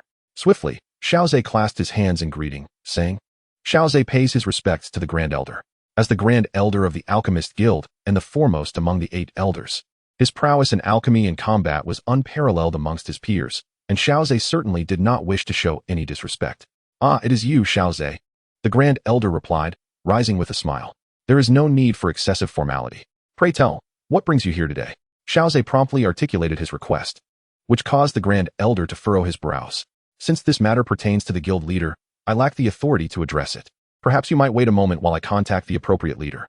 Must we trouble the guild leader for this? Xiao Ze queried. Alas, the Queuing soul method is among the most esteemed soul cultivation techniques within the guild.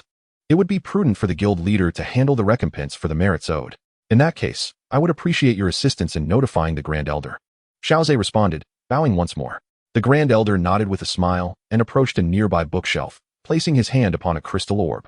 A faint glow of combat energy emanated from his palm, causing the orb to flicker to life. You are fortunate. Guild leader Xian Yi happens to be available. Should I proceed to the Black Tower then? Xiao Ze pondered, well aware that it was unreasonable to assume the guild leader would seek him out, given that he was the one in need of assistance. There is no need for that, little one. A familiar voice resonated as a lovely matron emerged from the distorted space with a cheerful demeanor. Greetings, Guild leader Xian Yi. Both the Grand Elder and Xiao Ze respectfully saluted in unison. Xian Yi, sensing something, cast a glance at the azure scale, and then directly took her seat at the main throne. I hear from the Grand Elder that you wish to compensate for the merits owed from your previous exchange for the Queuing soul method. Gazing at the jade vials laid upon the table, the Grand Elder's mouth slowly fell agape. If memory served him correctly, Xiao Ze had not been in the realm for an extended period. How could he have possibly concocted such an impressive quantity of elixirs? Upon witnessing the abundance of potions, Xian Yi's brows knitted together, her tone tinged with reproach as she remarked, Xiao Ze, the guild does not lack for your meager merits. There is no need for such haste in repayment. Guild leader Xian Yi, I shall act within my limits. I am well aware that overexertion of soul energy can inflict severe damage upon an alchemist, Xiao Ze replied earnestly. Yet still, Xian Yi appeared somewhat unconvinced. Xiao Ze, come here so that I may examine you. Reluctantly, Xiao Ze stepped forward, yet he felt a gentle warmth in his heart. After all, the sensation of genuine concern from another is always a cherished experience. Gently, Xian Yi's fingers brushed against Xiao Ze's palm, allowing their soul energies to intertwine. Moments later, Xian Yi slowly opened her eyes, her gaze towards Xiao Ze laced with surprise. Your soul energy remains unscathed. On the contrary, you have actually advanced to the late stage of the soul realm. The Grand Elder, upon hearing this, felt his concealed hand tremble slightly within his sleeve. Late stage of the soul realm. Xiao Ze's spiritual cultivation had already caught up to his own. Hearing Xiao Ze's nonchalant explanation, Xian Yi could not suppress a trace of envy. The late stage of the soul realm. Most alchemists require a decade or more of diligent effort to reach such heights. Xian Yi regarded Xiao Ze, feeling a sudden pang of defeat within her. Taking a deep breath, she cast aside her complex emotions. After all, Xiao Ze was an elder of the Dan Tower. A cursory glance at the jade vial on the table prompted her to wave her hand, quietly unsealing the vial. Instantly, the room was filled with an overwhelming aura of medicinal potency, the fragrance of herbs wafting through the air, and energy fluctuations coalescing above the vial into a majestic spectacle reminiscent of a tiger's roar or a dragon's chant. The Grand Elder could not help but inhaled deeply, invigorated by the scent of the elixirs. Although he too was a master alchemist, it was a rare sight to witness so many 8th-tier elixirs simultaneously manifesting. Xian Yi unleashed her soul force, permeating the essence within, attuning to the spiritual nature of the elixirs. Shortly thereafter, she waved her hand again, restoring the seal, and the extraordinary phenomena within the room gradually subsided. Indeed, they were all 8th-tier elixirs, and of exceptional quality. These potions would more than suffice to repay the merits of the Xiankong soul technique. Yes, with the surplus merits, I wish to exchange for some 8th-tier formulas to enrich my own collection. Xian Yi nodded in agreement, acknowledging that the Dan Tower's repository of formulas was undoubtedly among the finest on the Dou Qi Continent. Please hand me your elder token. I shall amend your merits, she instructed. Taking Xiao Ze's elder token, she hesitated for a moment before finalizing the adjustments to his merits. Elder Lu Tian has already informed me regarding the situation guarding the Dan realm, and I have included those merits as well, she added.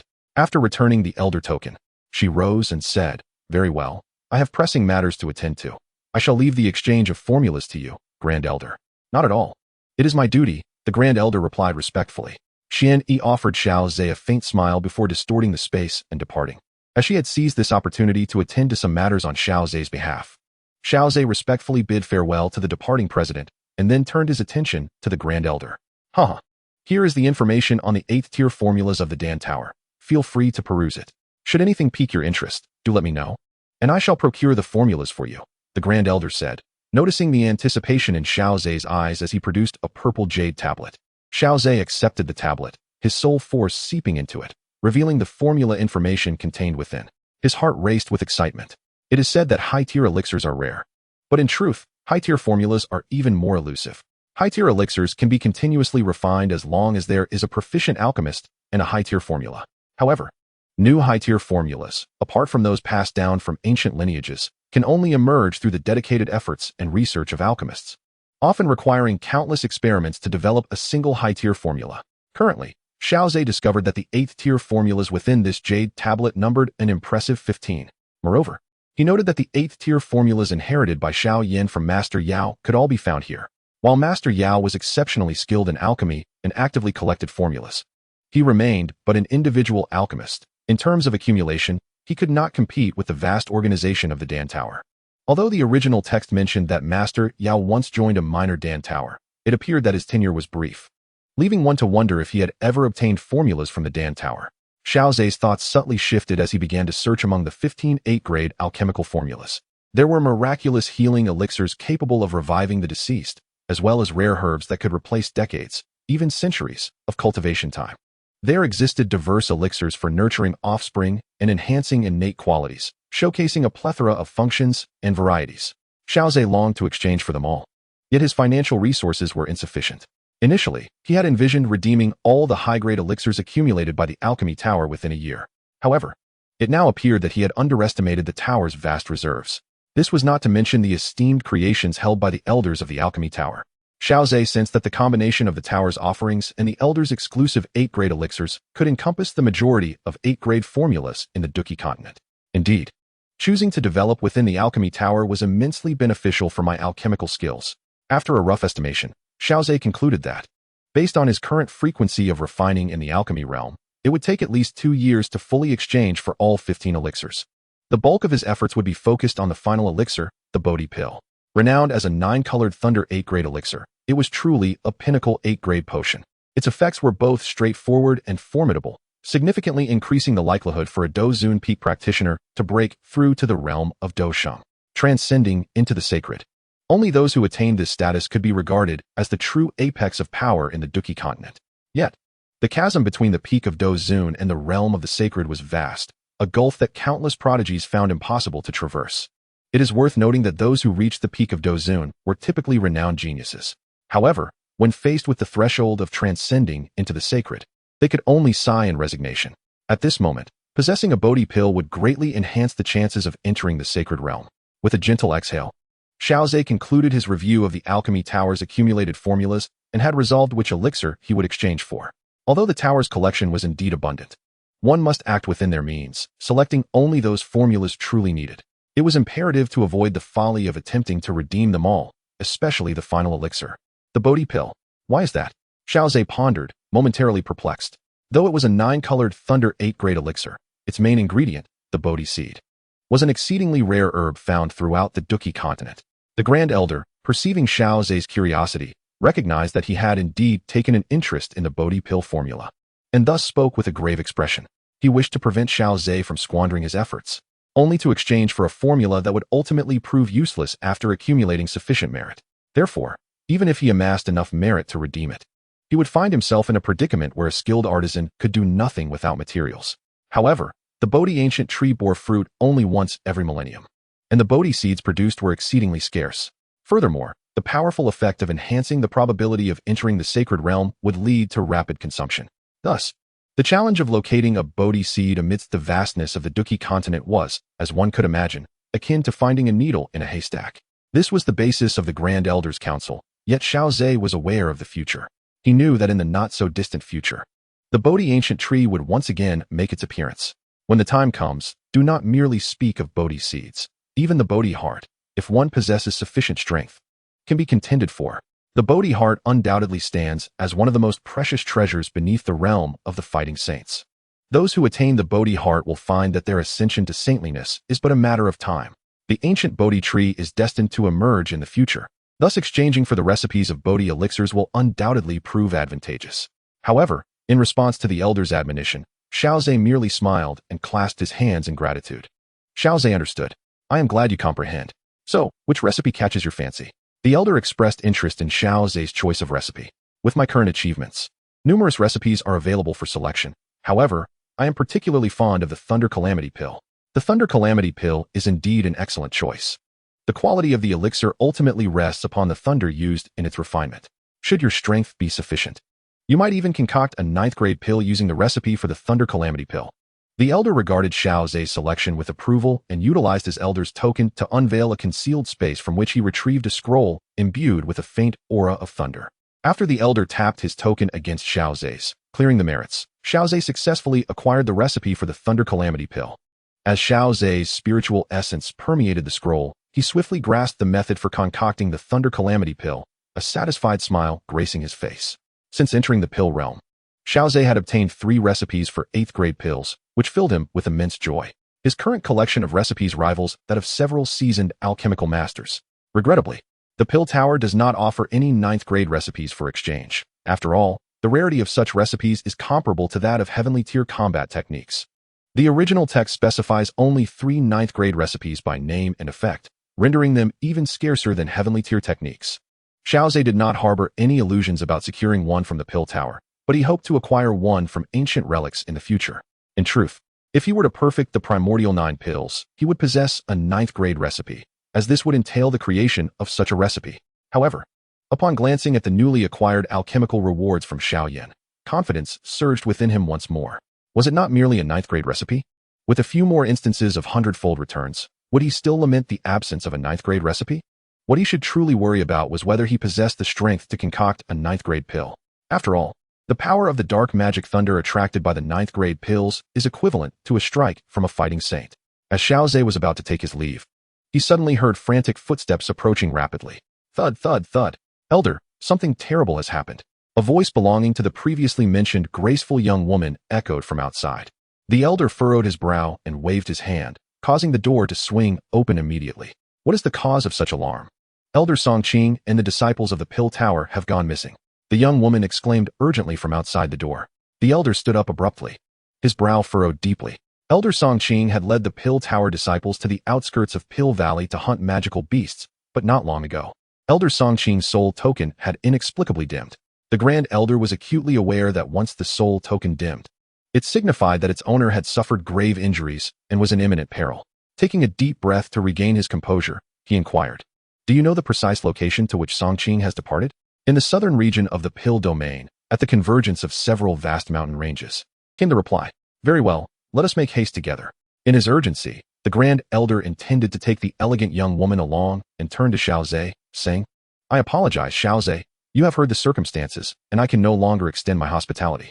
Such words are unnecessary. Allow me to accompany you as well. We are all of the Pill Tower, and I cannot stand idly by." Agreed. Soon, the group soared into the sky, hastening towards the southern expanse of the Pill Domain. The news of the disappearance of the Pill Tower Elder alongside its disciples swiftly spread among the upper echelons of the Pill Tower, particularly as the elder in question was none other than Seongqing, the Grand Elder's disciple, which drew the attention of the other elders. However, upon hearing that the Grand Elder himself was en route, their worries were somewhat alleviated, for the Grand Elder's prowess was well recognized. In the southern Pill Domain, several large mountain ranges converged, creating an exceptional nexus of energy. This locale thrived with abundant natural energy, nurturing the growth of medicinal herbs, and even the magical beasts flourished. Yet, what was once a wild and untamed wilderness filled with the roars of countless beasts was now adorned with the blooming crimson flowers of slaughter. With a resounding crash, Seongqing's figure was propelled like a ragged cloth, crashing against several ancient trees before finally coming to a halt. A purple-robed elder, rubbing his gnarled and withered fingers, retained remnants of Seongqing's spiritual essence. After a lengthy wait, he had not seen the newly ascended alchemist Xiao Ze emerge, but a seventh-rank alchemist's soul was still a worthwhile prize. The elder was, in fact, the one who had previously coveted Xiao Ze's soul. Crumpled amidst the splintered tree trunks, upon hearing the elder's words, Seongqing could not suppress another spurt of blood. Xiao Ze again. I cannot believe I have once more shielded him from disaster. The resentment within Seongqing towards Xiao Ze deepened as he lifted his gaze towards the elder. Fear etched in his eyes. In the presence of this elder, he felt utterly powerless. Behind the elder, numerous disciples of the Pill Tower were being mercilessly slaughtered by the minions of the Soul Palace. Seongqing's gaze flickered with turmoil, his heart in desperate conflict. However, the elder had no inclination for leisure. He merely sought to swiftly eliminate Seongqing and extract his soul. "Haha, your soul shall be claimed by me," the elder cackled, his figure flickering as he materialized before Seongqing, his withered fingers curling like claws, poised to grasp at the crown of Seongqing's head. "Wait," Seongqing, sensing the terrifying energy emanating from the elder's fingers, hastily implored. "Oh, do you have any final words? I can be of service to you. Your target is Xiao Ze, is it not? I can provide you with information regarding him." Upon hearing this, the purple-robed elder's eyes glimmered with intrigue, yet he responded, "What reason do I have to trust that you can acquire information about Xiao Ze? He is an alchemist of great renown. What is your standing?" Seongqing's face contorted with despair, realizing that the elder was entirely unaware of his true identity. The elder clad in purple, witnessing the young man's ability to withstand the assaults of the Soul Palace Guardians, struck himself with a palm, nearly mortally wounding himself. "I am Seongqing, a disciple of the Grand Elder of the Pill Tower." The elder, who initially harbored little interest in Seongqing, suddenly brightened with a glint in his eyes. Contemplating his intentions, Seongqing felt a chill run down his spine under the elder's scrutinizing gaze. Yet, being a mere pawn in this game, he dared not exhibit any signs of distress. Unexpectedly, the disciple of the Grand Elder seemed rather keen on preserving his own life. It was understandable. With the Grand Elder as a formidable backing, how could one willingly embrace death when a life of affluence and grandeur awaited them? The purple-robed elder remarked with a hint of sarcasm, suggesting that while one might call it valuing life, it could just as easily be interpreted as cowardice. Seongqing's countenance darkened, but the elder offered him no opportunity for rebuttal. Grasping Seongqing's neck with an ethereal force, he lifted him before the fallen disciples of the Pill Tower. Those disciples had already met their demise at the hands of the Soul Palace Guardians. Their bodies pierced by soul-locking chains, their very souls extracted. Do not be hasty in collecting those souls, the elder commanded, causing the Guardians to cease their actions. He then unceremoniously tossed Seongqing before the corpses of the disciples and coldly instructed, repeat what you just said in front of the Pill Tower disciples. Feeling the piercing gaze of the souls upon him, filled with confusion and astonishment, Seongqing lowered his eyes in silence. It appears you are destined to join them. The elder cackled, tightening his grip, sending a wave of terror coursing through Seongqing's neck, turning his face a ghastly shade. I will speak, with a disdainful huff. The elder warned, next time, you shall have no chance to hesitate. Trembling, Seongqing coughed and declared, I am willing to serve the Soul Palace. Providing information on Xiao Ze. The moment Xiao Ze departs from the Pill Tower, I will notify the Soul Palace immediately. As he uttered these words, he could feel the souls surrounding him burning with rage, their eyes filled with a hatred that wished to rend him to pieces. Seongqing, you despicable wretch. How disgraceful it is for you, a disciple of the Grand Elder, to betray us, an ally with the Soul Palace. You are truly detestable. How could the Grand Elder fail to see through you and take such a loathsome creature as a disciple? You are aiding the Soul Palace in their heinous acts against the elders of the Pill Tower, Seongqing. You are no longer human. The curses from the fallen disciples echoed like slaps against Seongqing's face, igniting a fiery humiliation within him. The once dignified disciples of the Pill Tower could no longer contain their outrage. If glances could kill, Seongqing would have been slain 1,000 times over at that moment. The elder who was meant to protect them had instead allied with their merciless slayers, working against the very elders they revered. This ultimate betrayal incited the previously composed disciples to unleash a torrent of vitriol. Ah, Seongqing, have you heard the vitriol of your fellow disciples? Consider how the Pill Tower will respond to this revelation, or whether your esteemed Grand Elder will act justly and cleanse his ranks of your treachery. Upon hearing the elder's words, Seongqing's face drained of color, reflecting the weight of his impending doom. He understood that today's events had irrevocably set him on the path of the Soul Temple, a route from which there was no return. He could no longer remain in the Alchemist Tower with his reputation intact. Enough of these noisy souls. They must be collected and safeguarded, for they are the bargaining chips that could ensure Elder Seongqing's genuine allegiance to the Soul Temple. The guardians of the Soul Temple cackled sinisterly as they gathered the souls into their soul bags. Suddenly, the elder in the purple robe turned and struck Seongqing in the chest with a palm. Seongqing spat out a mouthful of blood, collapsing to the ground, his expression one of disbelief as he gazed at the purple-robed elder. Are you reneging on your word? Of course not, came the dismissive reply. It is merely to make it more convincing, lest the Alchemist Tower suspect how you survived. The purple-robed elder casually tossed a spatial ring to Seongqing, stating indifferently, inside. You will find a jade slip to contact me. Elder Seongqing, I eagerly await your intelligence. With that, the purple-robed elder led his compatriots away, leaving Seongqing seething with resentment and hatred. Damn that old fool. If that strike had been any stronger, it would have surely cost me my life. Hastily, Seongqing retrieved a healing elixir, swallowing it down. Soon, the pallor of his face regained some color. He glanced at the lifeless body of the Alchemist Tower disciple, gritted his teeth, and soared away from the mountains. Once Seongqing departed, the figure of the purple-robed elder reappeared, accompanied by an elder clad in red, whose aura was somewhat weaker than that of the purple-robed elder. The two were the master and vice-master of the Soul Temple branch located in the Ghost Cry Mountains. The red-robed elder furrowed his brow slightly, expressing concern. Can we truly trust that individual?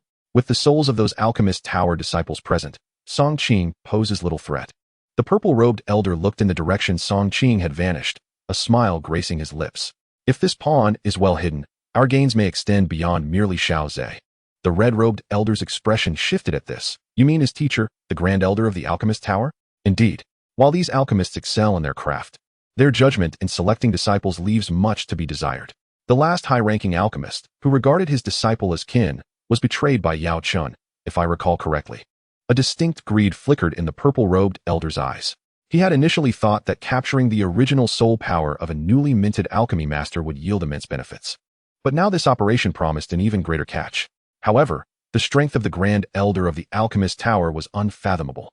It would be challenging for the two of us to subdue him, the red-robed elder expressed with concern. The purple-robed elder simply chuckled. Have you forgotten how Yao Chen met his end? At worst, we could enlist a Celestial to share in the credit. In that case, both of us could significantly increase our strength and perhaps even ascend to the rank of masters within the Earth Fiend Hall. Upon hearing this, even the typically cautious red-robed elder's eyes sparkled with intrigue. If they could enlist a Celestial, even the Grand Elder of the Alchemist Tower could be brought to heel. Though most of the accolades would go to the Celestial, the remaining merits, combined with the newly minted Alchemy Master, would suffice to grant them extraordinary rewards. The elder in the purple robe noticed the glimmer of greed in the eyes of the elder in red and smiled. I seem to recall hearing that the disciple of Yaohua has perished. Indeed, I believe his name was Han Feng, who provoked the Jianan Academy in the Northwest Continent and ultimately met his demise at their hands. The elder in red shook his head, however. His soul was collected by the Soul Palace's guardian. It appears that the branch master held him in high regard, allowing him to serve as a guardian. Now, he is covertly opposing the Jianan Academy. Han Feng's tale is rather intriguing. Through our Soul Palace's intervention, he personally ended the life of his mentor, only to find himself eventually joining our ranks. The elder in red rolled his eyes. Do not harbor any designs on that. The Palace Master will undoubtedly prioritize its allocation to the alchemists. Alas, what a pity. If only I could acquire that, my power would surely increase. The voices of the two elders gradually faded as the low-tier magical beasts within the mountains sensed the departure of their formidable auras. They cautiously emerged, their greedy gazes fixated on the bloody expanse below. Centered around the Dan Tower, a radius of 1,000 miles constituted the territory of the Dan Tower, a region referred to as the Dan Domain by the Central State. Thus, the area of the Dan Domain was immensely vast. Nevertheless, Xiao Ze and the Grand Elder, one with extraordinary speed due to his martial skills, and the other a formidable Dou Qi, both possessed remarkable swiftness. Even with a companion in tow, they swiftly reached the southern part of the Dan Domain.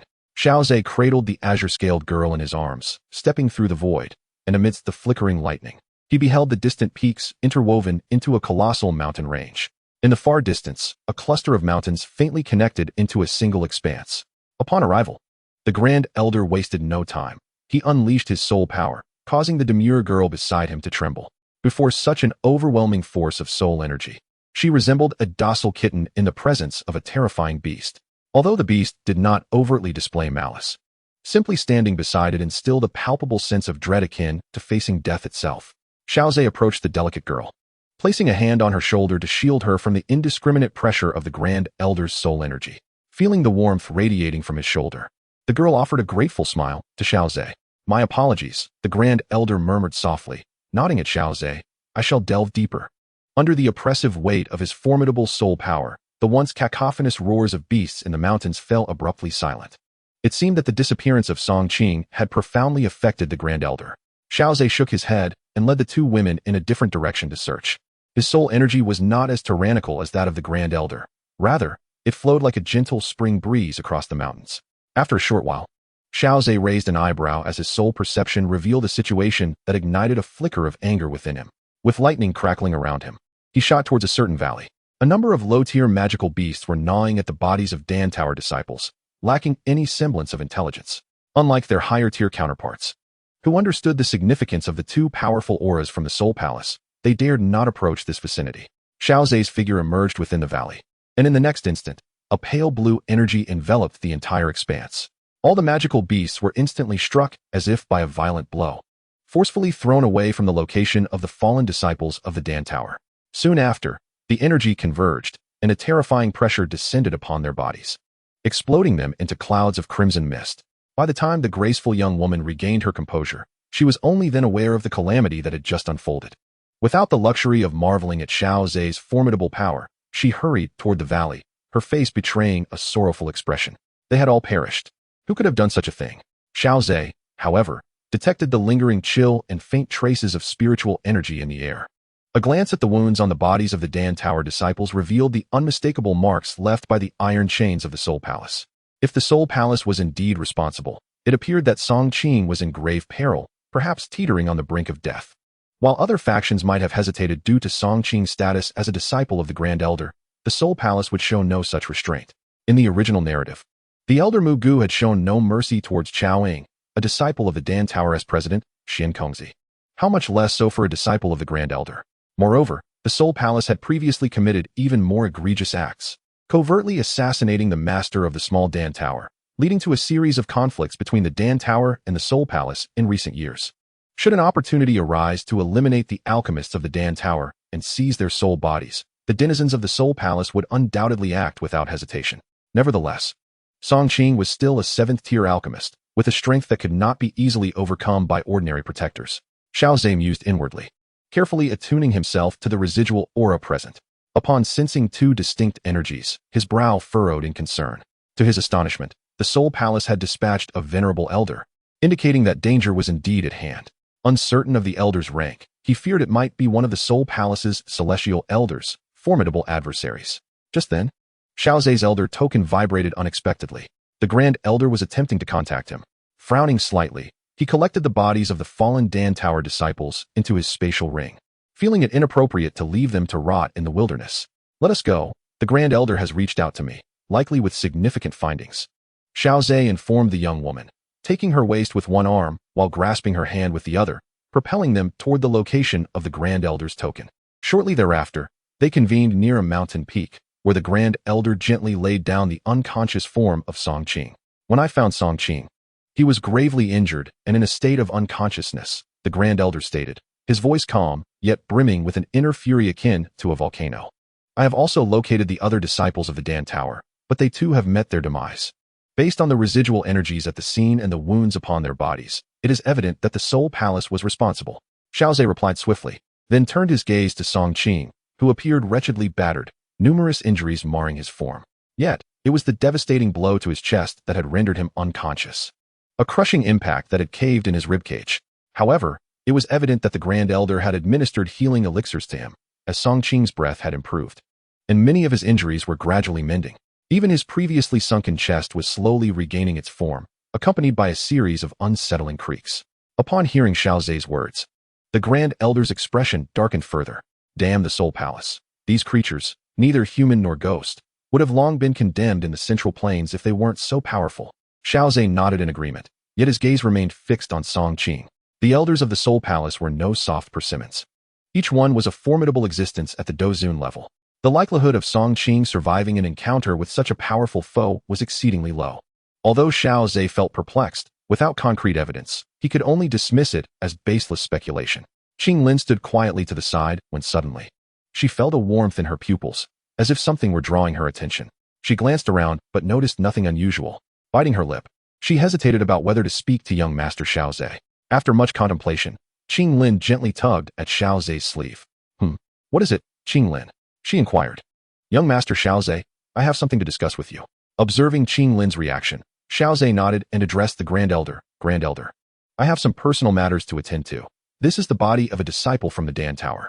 The Grand Elder's face bore a hint of sorrow as he accepted the spatial ring from Xiao Ze. Rest assured, I will ensure a proper burial for them. If you have personal matters, go handle them. Xiao Ze nodded, leading Qinglin to a corner. Is something the matter? Are you feeling unwell? Young Master Xiao Ze, I have an inexplicable sensation, as if there is something in this area that is attracting me, Qinglin confessed after a moment's hesitation. Is it due to your innate talent, or something else? Xiao Ze's expression turned serious. Such sensations could be both fortuitous and perilous, not necessarily all opportunities. It must be related to the Bai Shi San Hua Tong. Could there be a powerful serpent-type magical beast nearby, warning you with its presence? Xiao Ze muttered, always preparing for the worst in such matters. Qinglin concentrated again on her feelings and sensed that it wasn't the case. There was no sense of impending danger. In that case, once this matter is resolved, I will accompany you to search the area. Not long after, Seongqing gradually regained consciousness, and upon his first sight, he was startled to see the Grand Elder. After all, having committed a guilty deed, one often feels a sense of unease. However, he quickly composed himself. Struggling to rise and kneeling before the Grand Elder, his voice choked with emotion. Master, I am sorry. I failed in my duties as a Dan Tower Elder, allowing those disciples to perish at the hands of the Soul Palace. Sighing, the Grand Elder replied, do not blame yourself, after all. None could have anticipated encountering members of the Soul Palace here. Observing Seongqing's distressed demeanor, the Grand Elder sighed again, especially considering that Seongqing himself had sustained grievous injuries. If he had not intervened, Seongqing would soon have been devoured by the magical beasts lurking in these mountains. The Grand Elder did not contemplate other possibilities. He assisted Seongqing to his feet and, with a solemn expression, inquired about the details. I led my disciples here to hunt magical beasts, only to be ambushed by the Soul Hall's members, who struck without uttering a word. Subsequently, all my disciples perished. and I unleashed a secret technique to repel the Soul Hall Protector who engaged me in battle, standing at a distance. Xiao Ze knitted his brows tightly as he listened to Seongqing's account. According to Seongqing, during that skirmish, no elder from the Soul Hall had made an appearance. The highest combat strength on their side was merely the Protector, which allowed Seongqing to escape successfully. However, this contradicted the information Xiao Ze had gathered. If an elder from the Soul Hall had arrived later, they certainly would not have overlooked the soul of Seongqing, a 7th-tier alchemist. Repelling a Soul Hall Protector would undoubtedly attract more of their forces. Yet, until the Grand Elder rescued Seongqing, no one from the Soul Hall had managed to locate him. It seemed there was something amiss with Seongqing. Why would he conceal such matters from his esteemed mentor? The Grand Elder? Or was it that from the very beginning, he had faced an elder from the Soul Hall? Yet, given his capabilities, he should not have survived an encounter with such a formidable opponent. However, without concrete evidence, it was ill-advised to broach the subject with the Grand Elder, especially considering his evident regard for Seongqing. If no definitive proof could be produced to suggest Seongqing harbored ulterior motives, it would be prudent to keep this matter discreet for the time being. Elder Xiao Ze was indeed present. He observed Seongqing's reaction carefully, though his demeanor remained composed. As fellow elders of the Alchemist Guild, I happened to be with the Grand Elder when I heard of your predicament, and naturally, I came to offer my assistance. Thank you, Elder Xiao Ze, Seongqing replied. Yet, the Grand Elder expressed concern, mentioning the recent presence of Soul Hall members. It should be fine. Moreover, as Seongqing stated, the highest they possess is merely the Protector, which poses no threat to me, Elder Xiao Ze remarked with a smile. He then glanced at Seongqing, and finding no discernible reaction, he was internally convinced that Seongqing was indeed hiding something. His specific mention of the Soul Hall Protector was intended to gauge Seongqing's response. Before departing, Seongqing cast a fleeting glance at Xiao Ze, intending to find an opportunity to relay this information to the Soul Hall. As Xiao Ze watched the Grand Elder and the others leave, a flicker of emerald golden light danced in his eyes. Since Qinglin had felt a resonance due to the 3 flower eyes of the emerald serpent, it was impossible for him, who also possessed the same eyes, to remain unaffected. At that moment, as Xiao Ze activated his 3 flower eyes of the emerald serpent, Qinglin abruptly turned her gaze toward him. Her emerald-dominated, golden-tinged eyes evoked a sense of familiarity. Yet, beyond that familiarity lay an overwhelming sense of supremacy, akin to the blazing sun, possessing an awe-inspiring majesty that seemed to overlook all living beings. The Origin Emperor Flame enveloped the entire Origin Tree, causing its other inherent abilities to transform, augmenting them with powers unique to the Origin Emperor Flame. The flames radiated an unparalleled imperial dignity. At least Qinglin, the original master of the 3-flowered green serpent, upon encountering the somewhat familiar gaze of Xiao Ze, did not associate it with the 3-flowered green serpent's eyes. Within Xiao Ze's perception, a particular location within the mountains seemed to beckon him, devoid of any ominous sensations. It appeared that fortune was indeed on his side. Xiao Ze blinked, the verdant golden light in his eyes gradually receding. Let us proceed, Qinglin. I believe I have sensed several places teeming with energy that we should explore. Very well, I shall follow Master Xiao Ze's arrangements, Qinglin replied, her face alight with joy. Although she was designated as Xiao Ze's personal attendant, they primarily devoted their time to cultivation and alchemy. Opportunities like this, to treasure hunt in solitude together, were rare, and Qinglin cherished this moment. Xiao Ze led Qinglin directly towards the ancient mountains he had sensed. Meanwhile, amidst numerous mountain ranges, the eerie and terrifying Ghost Cry Mountain stood out distinctly. Concealed by a special seal, within a vast black palace, an elder garbed in purple was deep in meditation. Suddenly, an object within his spatial ring emitted a faint vibration. The elder furrowed his brow. The item in question was a means of contact with Seongqing. Had it not been long since their last communication? However, recalling that he held leverage over Seongqing, he doubted the latter would dare to toy with him. The elder retrieved a jade compass, channeling his energy into it. A surge of crimson light erupted, coalescing into blood-red characters above the compass. Xiao Ze is seeking me for personal matters, lingering in the southern mountain ranges. The message was succinct, clarifying the situation at hand. To convey information, the distance could not be too great, and each transmission required the use of one's own blood to relay messages to the compass. The more information transmitted, the greater the blood consumption. Thus, Seongqing's words were brief. Previously, the elder had severely wounded Seongqing, making it easy to obtain his blood, which was then dripped onto the compass to receive the message. Haha, this truly bodes well. Exchanging a 7th-grade alchemist for Xiao Ze, a master alchemist, is undoubtedly advantageous. And in the future, we could even aspire to the Grand Elder of the Alchemy Tower. The elder in purple rose with delight, unleashing a wave of energy. summoning an elder in red. News has arrived from Seongqing, the elder in red said, his gaze fixed on the compass, a smile of anticipation gracing his features. Indeed, it was auspicious news. However, the vast expanse of the southern mountain ranges posed a significant challenge in locating an individual, unless their destination was precisely Ghost Cry Mountain, a place tightly controlled by the sub-palace. The elder in purple pondered briefly. Regardless, this opportunity could not be squandered. The soul of a master alchemist was sufficient to mobilize the entire sub-palace. Very well, as this sub-palace is inherently concealed, we shall leave a few guardians behind to maintain the soul-capturing array, which even ordinary Dou Zun cannot breach, ensuring the safety of the sub-palace. The two elders swiftly concluded their discussion and issued commands. The guardians of the Soul Palace and its emissaries promptly mobilized, setting out to search for individuals with potent spiritual energy in the southern mountain ranges. Each elder chose a direction and commenced their search. Young Master Xiao Ze, over there? My senses are becoming increasingly acute, Qinglin exclaimed with delight, pointing towards a serpentine mountain range. Xiao Ze led Qinglin to the mountains, where an eerie stillness prevailed, with scarcely a trace of magical beasts in sight. This absence was decidedly anomalous for a region brimming with energy. The notion that even the wild beasts, governed by their primal instincts, harbored fear of this place was unsettling. As Xiao Ze surveyed the land before him, he suddenly waved his hand, unleashing a torrent of that swept across the terrain like a tempest. The ground was plowed open, revealing the secrets hidden beneath. Qinglin gasped, her mouth agape in astonishment at the sight before her. Layer upon layer of beastly bones lay exposed. While the soil that once covered them was merely the remnants of flesh and blood, it appeared that some peculiar entity had devoured the essence of these creatures, leaving behind only the refuse. Xiao Ze's gaze caught sight of human skulls, stripped of their flesh, reduced to mere desiccated bones. This is a mountain that consumes humans, Qinglin stammered, realization dawning upon her. No wonder no magical beasts dared to approach. After a moment's hesitation, Xiao Ze unfurled extending it towards the depths of the mountains. The form of the was malleable, capable of centering around his body to create a radius or specifically targeting a direction. Numerous factors influenced this realm, the most critical being 3, soul power, energy control, and the abundance of energy. The reason for not directly using soul power for detection was the protection offered by rendering his soul less vulnerable than a rootless mayfly. Given the evident peril of the mountain, a careless use of soul power could lead to damage. Soon, Xiao Ze sensed a cave deep within the range, where the skeletal remains of magical beasts were most abundant. Suddenly, an overwhelming aura of savagery surged through infecting his soul power.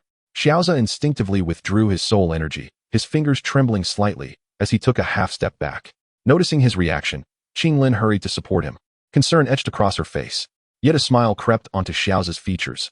This aura of brutality, combined with the ancient mountain, provided him with a glimmer of insight.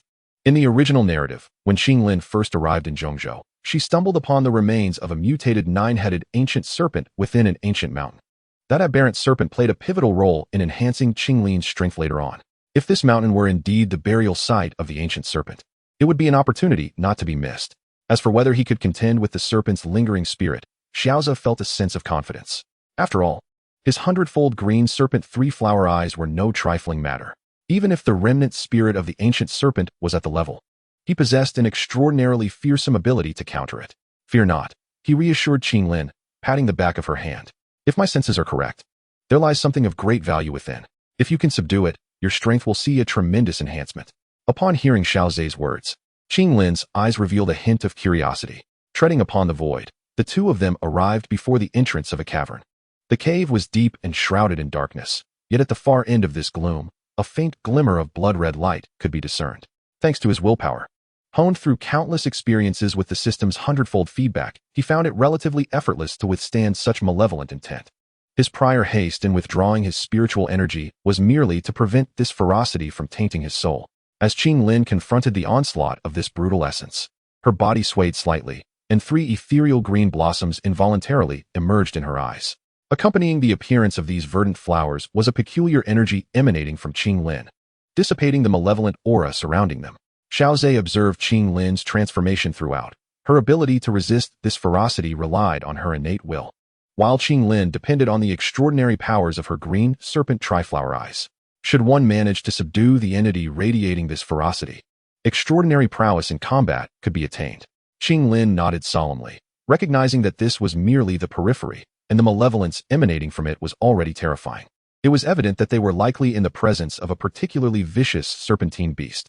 Leading the way, Xiao Ze ventured into the cavern, and as they delved deeper, a faint crimson mist began to swirl within the cave. This blood aura contained a far greater degree of ferocity. They refrained from recklessly engaging with this brutal essence, instead employing their fighting spirit to create a barrier. The cavern resembled a labyrinth, with pathways branching in various directions. After traversing the labyrinthine depths for a considerable while, Qinglin could not help but exclaim, "Haha, we are almost there. Just ahead lies the heart of the ferocity." Xiao Ze responded with a smile, the light blue energy surrounding him intensifying. The surrounding blood aura had thickened to the point where visibility was nearly non-existent. This level of blood aura possessed an exceptionally strong corrosive ability. Even with their fighting spirit as a shield, they were still being incessantly eroded by the miasma. The two of them charged through the dense blood aura, breaking into a vast underground expanse. Perhaps due to the increased space, the blood aura was not as suffocating in this area. The stones on the ground, long subjected to the corrosive blood essence, emitted a faint crimson glow, providing a meager source of light. In this dim bloodlight, the two beheld several colossal serpents, their forms obscured beneath the blood aura. Qinglin's eyes widened in astonishment as she counted 9 heads among the serpents. Beyond their heads, the lower parts were shrouded in blood mist, rendering them unclear. "Young Master Xiao, have we stumbled upon the lair of the giant serpents? There are so many," she exclaimed. "No, it is merely the burial ground of a single giant serpent," Xiao Ze replied, waving his hand. A surge of fighting spirit dispelled the blood mist enveloping the giant serpent, revealing its full form. "This serpent possesses 9 heads." Qinglin gasped in amazement. Seizing the opportunity, Xiao Ze scrutinized the mutated ancient celestial serpent. Its carcass exhibited a dark crimson hue, as if blood had settled for countless years, darkening to a near-black shade. Yet, astonishingly, despite having perished countless years ago, the remains of this ancient celestial serpent seemed to still exude a semblance of vitality. Xiao Ze surmised that the peculiarities surrounding the ancient serpent were likely connected to the innumerable beast carcasses outside the cave. Even in death, the corpse of the ancient serpent emanates a ferocious aura, drawing in those beasts governed by primal instincts, thereby devouring their flesh and essence to sustain its own form against decay. This magnificent creature represents one of the 2 royal bloodlines among serpentine beasts, the ancient celestial serpent. As the supreme lineage among serpentine beasts, its growth could rival that of a formidable saint-level warrior. Upon hearing Xiao Ze's description, Qinglin's heart raced with excitement. Having followed Xiao Ze, she had diligently honed her skills, aspiring to elevate her prowess to a level where she could assist him. Now, an unprecedented opportunity lay before her, filling her with immense exhilaration.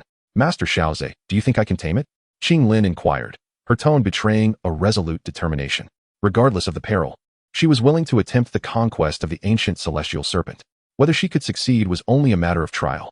Xiao Ze smiled at Qinglin and, with a sudden surge, unleashed a pale blue energy that formed a dome-shaped barrier, isolating them from the surrounding bloodlust. Feeling the surrounding soothing blue energy, Qinglin was enveloped in a profound sense of security, retracting her fighting spirit as she prepared to tame the ancient serpent. "My dear, while the bi-snake's triflower eyes possess a formidable restraint over serpentine beasts, they are ineffective against those with a pure ancient bloodline." "But Master Xiao Ze," Qinglin interjected hastily, unwilling to forfeit such an opportunity, for seizing it could enable her to assist him. "Do not rush. Although the ancient celestial serpent is deceased, its soul remains. Devoid of a corporeal form, it shall not stand as a challenge against the bi-snake's triflower eyes," Xiao Ze reassured her. "While the ancient serpent may exist solely as a soul, it can still unleash considerable combat power. You merely need to utilize the bi-snake's triflower eyes to summon its spirit." Upon hearing Xiao Ze's explanation, a unique glint sparkled in Qinglin's eyes. "I understand. I shall attempt it right away." An ethereal energy began to manifest around Qinglin. Her eyes shimmered with 3 verdant blossoms, gently revolving around her pupils. The enchanting emerald light pierced through the pale blue barrier, penetrating the layers of bloodlust and settling upon the ancient serpent's remains. An immense soul entity emerged from the corpse of the ancient celestial serpent. The moment it appeared, Qinglin felt a surge of ferocity assault her mind, and a faint bloodlust rapidly enveloped her. Humph. Just then, a cold snort imbued with spiritual power jolted Qinglin back to her senses. "Thank you, Master Xiao Ze, indeed. The ancient celestial serpent is not easily subdued. It is not your fault. Perhaps due to its mutation, this ancient serpent is even more ferocious," Xiao Ze remarked, shaking his head as he gazed at the soul entity of the ancient celestial serpent.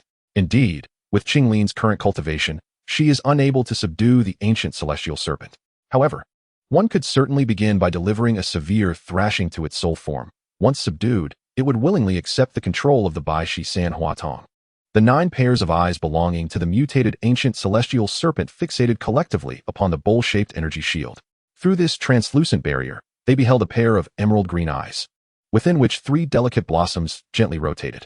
An overwhelming sense of oppression emanated from those eyes. A shared expression of astonishment flickered across the 9 pairs of pupils, for they recognized the exceedingly rare Bai Shi San Hua Tong, a veritable nemesis to nearly all serpentine magical beasts. The soul form of the ancient celestial serpent involuntarily radiated an aura of ferocity, although the owner of the Bai Shi San Hua Tong was of feeble strength. Perhaps this extraordinary ocular power could grant me a chance at rebirth. The thoughts of the ancient celestial serpent eluded Qinglin's understanding. Yet she sensed a tinge of malevolence in its gaze directed at her. Xiao Ze, on the other hand, discerned the serpent's intentions. It merely coveted the Bai Shi San Hua Tong, seeking to control Qinglin by exploiting her current weakness.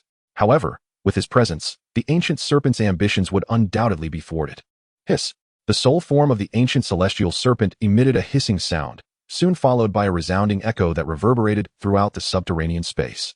To his astonishment, the Bai Shi San Hua Tong, this unparalleled marvel, was found within such a weak vessel. It is a sheer waste. Why not relinquish control and allow me to wield the Bai Shi San Hua Tong? The ancient celestial serpent's heads craned forward, peering curiously near the bowl-shaped energy shield. Qinglin furrowed her brow in deep discontent. The ancient serpent's aspirations were utterly delusional. Should it gain control, she would no longer be able to accompany young Master Xiao Ze. Unable to contain her fury, Qinglin retorted, "Do you still consider yourself the exalted ancient celestial serpent? You have long since perished, leaving only your soul to linger in a pitiful existence." Xiao Ze regarded Qinglin with surprise. It was the first time he had witnessed her express such indignation towards another. The ancient celestial serpent, however, remained unperturbed. It believed the Bai Shi San Hua Tong was already within its grasp, indifferent to the original owner's thoughts. "I hope that when I seize control and erase your intellect, you retain this same defiance," it sneered, one of its heads opening wide to unleash a torrent of dark red energy. Xiao Ze swiftly grasped Qinglin's shoulders, retreating with urgency. That dark red energy was infused with an intensely malevolent aura. To be struck directly would prove disastrous, and even a mere touch could yield troublesome consequences. The pale blue energy shield shattered upon contact with the dark red energy, which rapidly corroded and infected the blue hue, assimilating the only other color in the underground realm. "Young Master Xiao, be cautious." The ancient celestial serpent, perceiving its adversary's vulnerability, began to anticipate the moment it would control the Bai Shi San Hua Tong. In antiquity, the celestial serpent was the sovereign of serpentine beasts, endowed with a royal bloodline. If it were to possess the 3-hued eyes of the azure serpent, it would reign supreme among its kind. Yet, within this sanguine subterranean realm, a golden radiance suddenly illuminated the surroundings, resplendent and dazzling. Accompanying this brilliance was an unparalleled majesty that even the nobly blooded celestial serpent found stifling. Its serpentine gaze revealed uncertainty as it turned toward the source of the golden light. There, a golden flame flickered, burning with such intensity that the very fabric of space appeared unable to contain its terrifying energy, warping around it. Within that golden blaze, an array of vibrant colors seemed to swirl. The sight of this golden flame evoked the presence of a sovereign amidst flames. Before the celestial serpent could react, the orb of golden primal fire in Xiao Ze's palm swiftly extended into countless chains of flame. Wherever these chains traversed, the sanguine essence was instantaneously incinerated into nothingness. Should any soul cultivators be present, they would undoubtedly recognize the form of these fiery chains as akin to the soul-locking chains they frequently wielded. Although he could not replicate the peculiar runes inscribed upon the soul-locking chains, runes that possessed the extraordinary ability to restrain souls, Xiao Ze, utilizing the 100-fold venomous potency of his cursed physique, was able to imbue the primal fire with a similar soul-restraining venomous force. The effect was comparable to, if not more formidable than, that of the soul-locking chains. The golden chains swiftly pierced the void, ensnaring the celestial serpent's soul, prompting a simultaneous, harrowing wail from its 9 heads. The celestial serpent thrashed in a frenzy, causing the entire subterranean space to tremble as if the very earth were convulsing. Qinglin, witnessing Xiao Ze's effortless domination over the celestial serpent's tormented soul, felt a sense of relief wash over her. What manner of flame is this? How can it inflict such dreadful harm upon a soul? One of the heads exclaimed in a blend of rage and disbelief. Xiao Ze, still wielding the golden flame, felt a tinge of disappointment at how easily the celestial serpent succumbed. He had anticipated a more formidable challenge that would compel him to unleash the full power of the three-hued eyes of the azure serpent. Just as Xiao Ze believed the celestial serpent was out of tricks, its serpentine tail suddenly struck against its own corporeal form. In an instant, the flesh of the celestial serpent's body erupted violently, unleashing a torrent of blood essence. The ground beneath them immediately became pockmarked, evidencing its horrifying corrosive capabilities. Xiao Ze furrowed his brow. This celestial serpent was indeed a ruthless adversary. Realizing the dire situation, it resorted to detonating its own corpse. Within that decaying vessel lay an accumulation of years of brutality, now coalescing into a concentrated explosion, particularly potent within the confines of the enclosed subterranean space. It was clear that it sought to eliminate both Xiao Ze and Qinglin in one fell swoop. However, Xiao Ze harbored little concern with a mere thought. The golden flame in his palm expanded, forming a protective barrier. All encroaching blood essence would be incinerated to nothingness in an instant. As Qinglin's concerns momentarily surfaced, she observed Xiao Ze deftly resolving the impending crisis, prompting a shift in her gaze towards him. After dispelling the tumultuous waves of bloodlust, Xiao Ze remained proactive. With his other hand, he conjured a vibrant flame, from which emerged 9 robust chains of fire. The tips of these fiery chains were razor-sharp, piercing through the void. In the horrified gaze of the ancient celestial serpent, they penetrated each of its heads. Recognizing the uncontrollable nature of this entity, Xiao Ze decided to eradicate its consciousness as suggested, entrusting its control to Qinglin, thus employing a method of retribution. He diminished its aura, causing the spark of intelligence in its eyes to wane. Once the ancient serpent's soul ceased its struggle, Xiao Ze wielded the 9 formidable fire chains to pierce the serpent's body. Noticing its lack of response, he urged Qinglin to proceed with its subjugation. Qinglin, there should be no issues now. Hasten to tame it, lest its soul's power dissipate, he advised, with a renewed glimmer of emerald light in her eyes.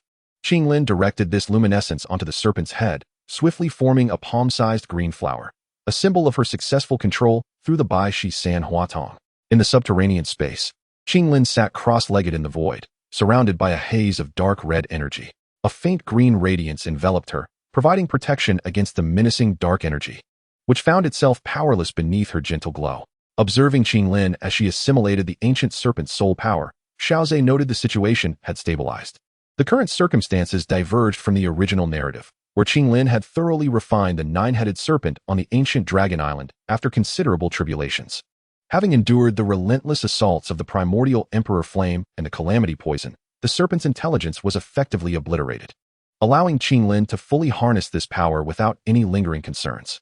This marked Xiao Ze's inaugural use of the primordial emperor flame combined with calamity poison against an adversary, yielding remarkable results.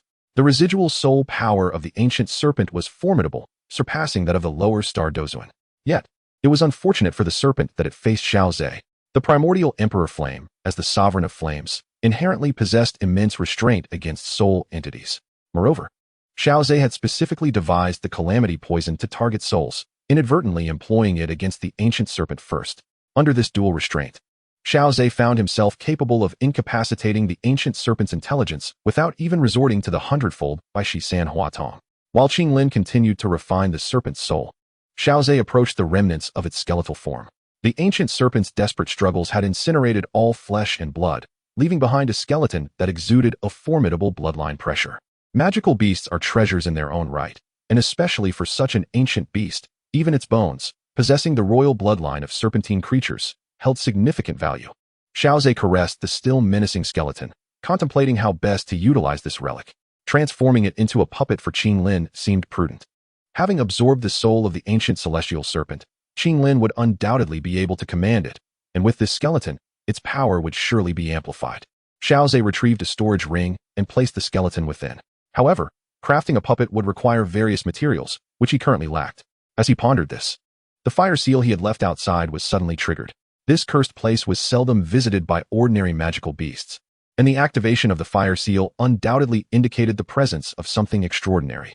After a moment of consideration, golden flames erupted, forming a vast, bowl-shaped golden spirit shield that enveloped Qinglin. Yet, midway through, Xiao Ze sensed a familiar aura, ominous yet peculiar. Wasn't this the scent of those from the Soul Temple? With a flicker, Xiao Ze cloaked himself in ethereal power, approaching unnoticed by the Soul Temple Guardian. By the time the Guardian realized his presence, a palm wreathed in golden flames had already grasped his throat. With a thunderous crash, Xiao Ze slammed him against the cavern wall. The searing flames contorted the Guardian's features into a mask of agony, eliciting a wretched scream. Upon recognizing his assailant, the Guardian exclaimed, "It's you, Xiao Ze." At this, Xiao Ze raised an eyebrow. While he understood that, as a renowned alchemist, his name was known far and wide, it was unlikely that every Soul Temple Guardian would recognize his visage. Realizing his slip of the tongue, the Guardian swiftly summoned dark mists that swirled around him. In the next instant, the golden flames engulfed his entire being. Releasing his grip, Xiao Ze collected the few items the Guardian had dropped into his storage ring. His expression one of perplexity. Had this individual come specifically for him? Yet, he sensed no other Soul Temple members nearby. This must have been merely a scout. After a brief contemplation, he enveloped himself in dense ethereal power and made his way toward the exit. Before long, his movement came to an abrupt halt. He detected numerous potent auras near the exit. Outside the cave, several Soul Temple Guardians were frowning as they loitered at the entrance. Earlier, the ground had trembled ominously. But this location was clearly treacherous. Could Xiao Ze have ventured in?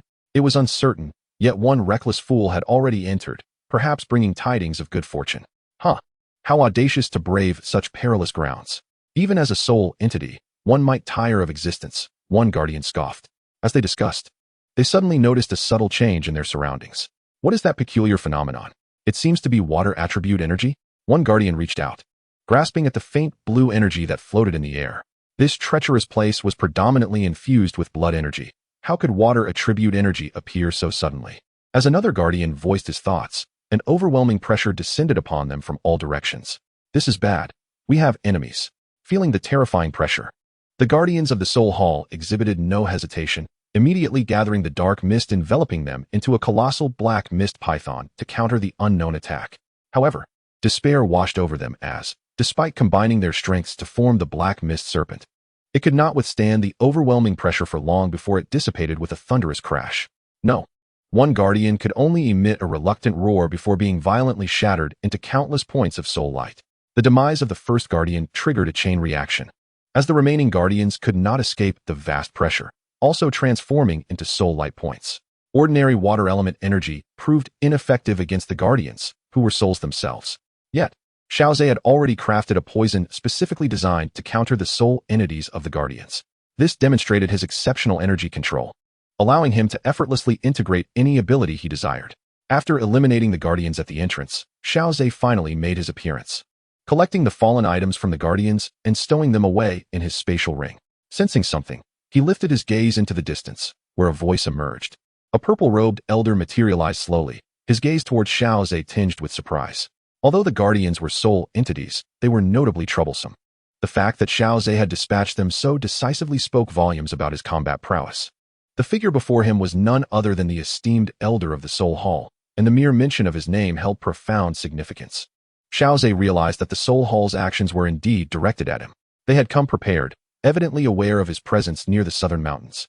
Only a select few, including the Grand Elder, could have known his whereabouts. It seemed that Seongqing had indeed betrayed the Alchemist Tower and allied with the Soul Hall. Reflecting on Seongqing's behavior in the original story, Xiao Ze found it hardly surprising. Faced with the death threat from the Elder Mugu, Seongqing had easily abandoned his pursuit of Chao Ying and fled. Seongqing cherished beauty, but valued his own life even more. Nonetheless, a cold glint flickered in Xiao Ze's eyes. Although this betrayal was not unexpected, the feeling of being plotted against was far from pleasant. This elder must be the renowned figure from the Soul Hall, Xiao Ze mused, merely a humble Dou Zong, unworthy of such personal attention from him. A fleeting thought crossed Xiao Ze's mind, quickly replaced by a smile as he spoke. Hee, the soul of a master alchemist is indeed enough to warrant your presence. The purple-robed elder, noticing that Xiao Ze lacked any formidable allies, relaxed his demeanor and replied, "What you represent is of great significance to my future accomplishments. I certainly don't mind exchanging a few words with you. Moreover, the commotion would soon attract the attention of the Deputy Hall Master. Even if Xiao Ze had some hidden cards, two Dou Zun experts would ensure he could not turn the tide. For him, delaying time posed no disadvantage whatsoever. Indeed, it appears that in the future, I shall require the protection of several formidable guardians from the Danta as I venture beyond its confines. There shall be no future. I shall gladly accept your primordial soul power," the elder in the purple robe declared, gesturing towards Xiao Ze with a wave of his hand. The surrounding space seemed to ripple, as a Dou Zun master wielding spatial power can unleash tremendous destruction. Even before the elder made his move, Xiao Ze was enveloped in a silver lightning aura, his figure flickering, elusive, and unpredictable. In the very next moment after Xiao Ze departed, a pitch-black spatial rift materialized at his previous location, erupting with unparalleled destructive force that devoured everything in its path. The 3,000 thunderbolts of the wind and thunder pavilion? No, it seems to be a similar martial technique. The elder, witnessing Xiao Ze evade so effortlessly, gasped in surprise. Upon seeing the silver lightning surrounding Xiao Ze, he naturally recalled the renowned martial technique of the wind and thunder pavilion, the 3,000 thunderbolts. However, being a Dou Zun expert, he possessed the discernment to recognize the subtle differences despite their similar appearances. Xiao Ze cast a glance at the area he had just vacated. The spatial rift expanded, consuming everything it touched. A fissure approximately 10 feet wide appeared in the ground, though it seemed relatively small. Any ordinary peak Dozong that fell victim to such an attack would find themselves gravely injured. This was the devastating power of a Dou Zun who mastered spatial abilities. Such spatial annihilation held decisive lethality against those beneath the Dou Zun rank. Even a mere brush would result in significant harm. However, for Xiao Ze, the threat was not as grave. His self-created lightning-based movement technique afforded him considerable speed. At the very least, he was able to evade the elder's spatial annihilation with remarkable swiftness. Moreover, the elder was a seasoned combatant. Upon realizing that the time it took for the spatial annihilation to activate was insufficient to catch up with Xiao Ze's evasion, he abandoned the technique. Dozens of pitch-black chains emerged around the elder, their tips radiating a terrifying sharpness as they pierced towards Xiao Ze. The chain attack, executed by a Dou Zun master, was even more elusive and fearsome than those of the Soul Palace Guardians. Xiao Ze felt a chilling aura enveloping him, as the chains seemed to lock onto every part of his body, subtly anticipating his every possible escape route. Whichever direction he chose to flee, the chains would instantly react, converging upon him with lethal intent. Suddenly, the domain of the illusory sea materialized, a pale blue energy enveloping a radius of 100 meters around Xiao Ze, deepening in hue as it approached him. Time froze. The dark chains slowed drastically within the depths of the blue energy, astonishing the elder.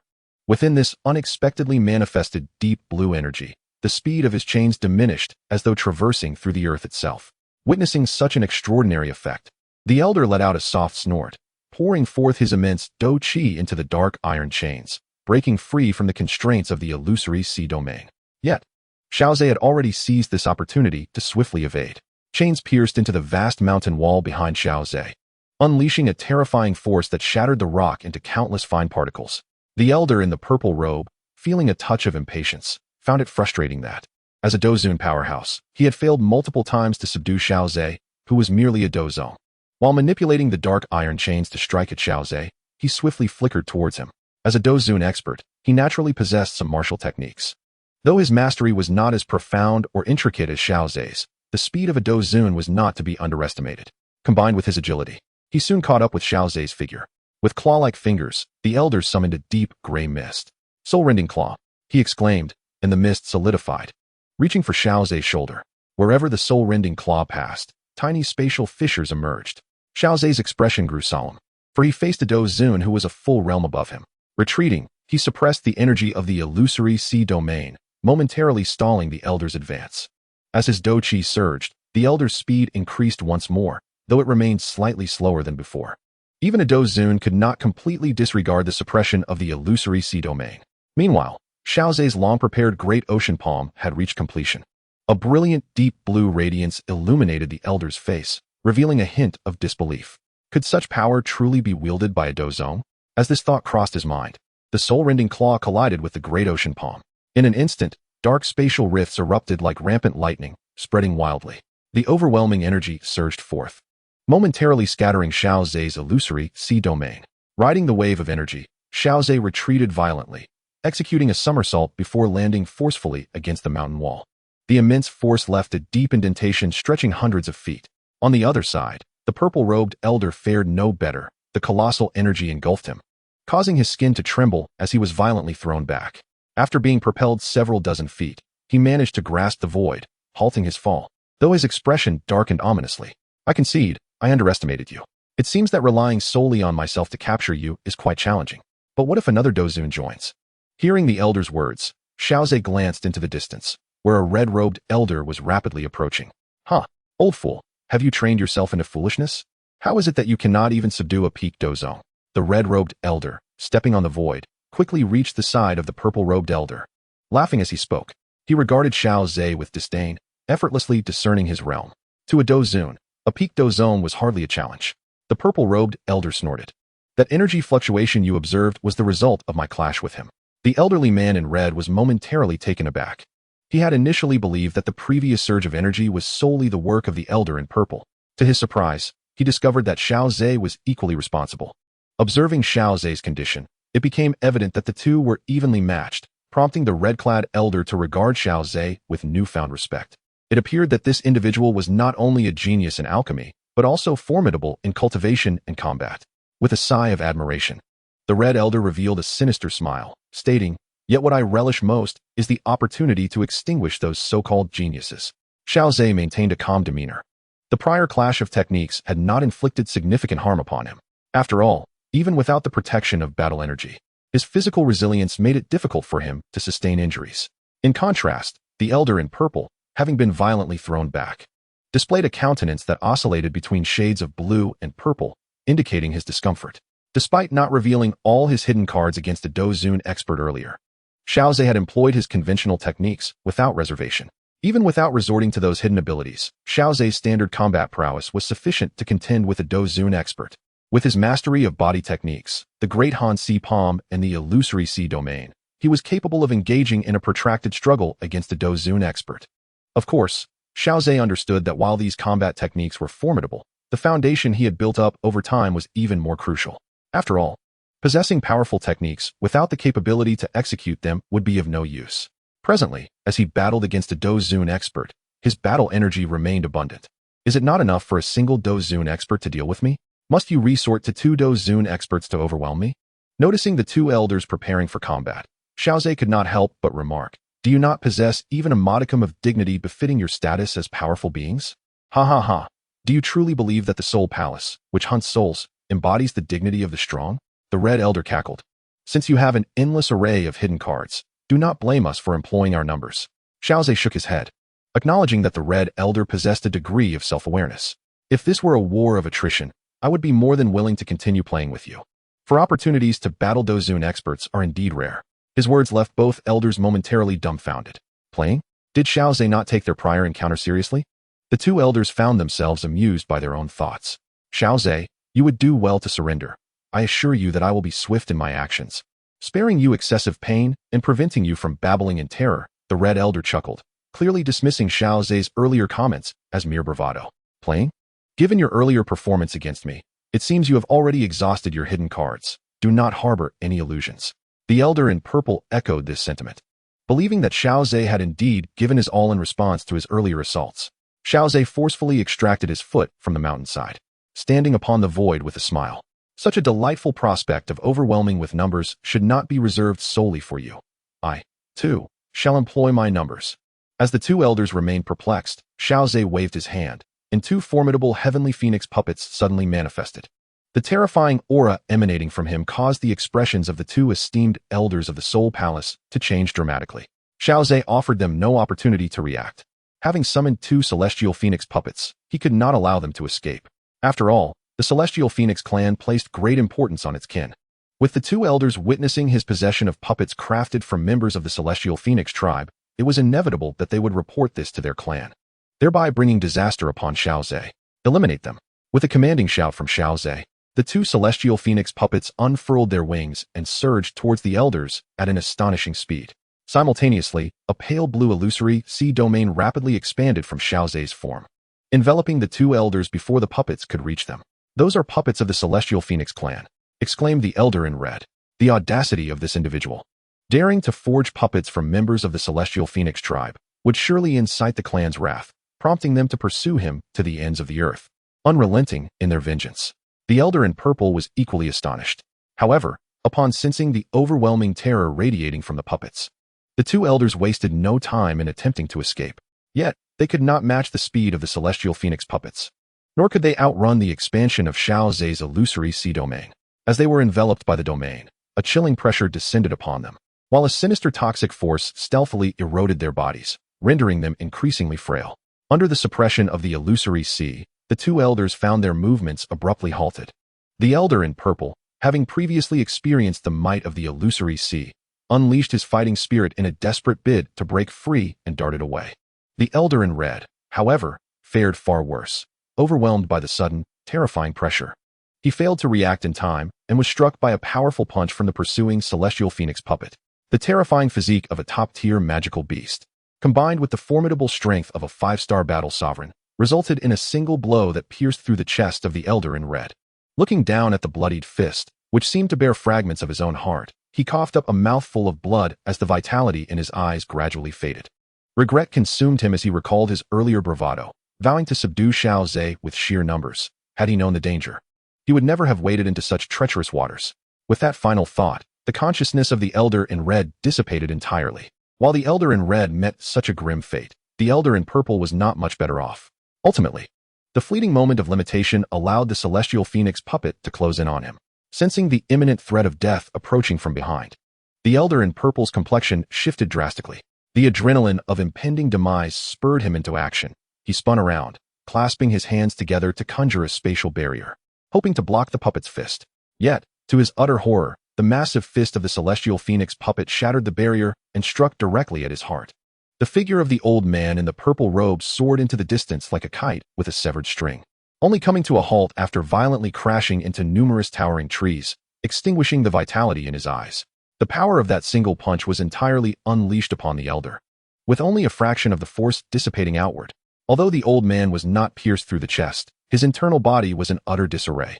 Witnessing the demise of the two esteemed elders from the Soul Palace, a satisfied smile graced Xiao Ze's face. This celestial phoenix puppet was indeed a remarkable asset. Following the elimination of the two elders, Xiao Ze swiftly commanded the two celestial phoenix puppets to capture all the Soul Palace guardians in the vicinity. The commotion caused by the two elders had drawn the Soul Palace guardians searching for Xiao Ze from the southern mountains. Upon seeing Xiao Ze's overwhelming defeat of the two elders, they wished they could sprout 2 pairs of wings to flee even faster. However, in terms of speed, they were no match for the celestial phoenix clan. Even when attempting to scatter and escape, none could evade the relentless pursuit of the celestial phoenix puppets. Those who resisted fiercely found themselves promptly annihilated by Xiao Ze's control over the puppets. Seizing the moment, Xiao Ze hastily gathered the spoils of war, collecting everything regardless of its usefulness, to discern their value later. Each elder contributed a high-grade spatial ring along with their Dou bodies. Under the relentless pursuit of the two celestial phoenix puppets, the Soul Palace guardians were swiftly dealt with. Aside from those slain mid-fight, 4 guardians remained. As the 4 guardians were tossed before Xiao Ze by the celestial phoenix puppets, he suddenly conjured golden chains that pierced through their forms, eliciting a chorus of anguished screams. "Humph, why should I tell you?" one guardian retorted defiantly, his neck taut with false bravado. Xiao Ze shrugged, replying, "Very well, I shall respect your wishes." With his words, the golden chains transformed into flames, engulfing the guardian and turning him into a human-shaped torch.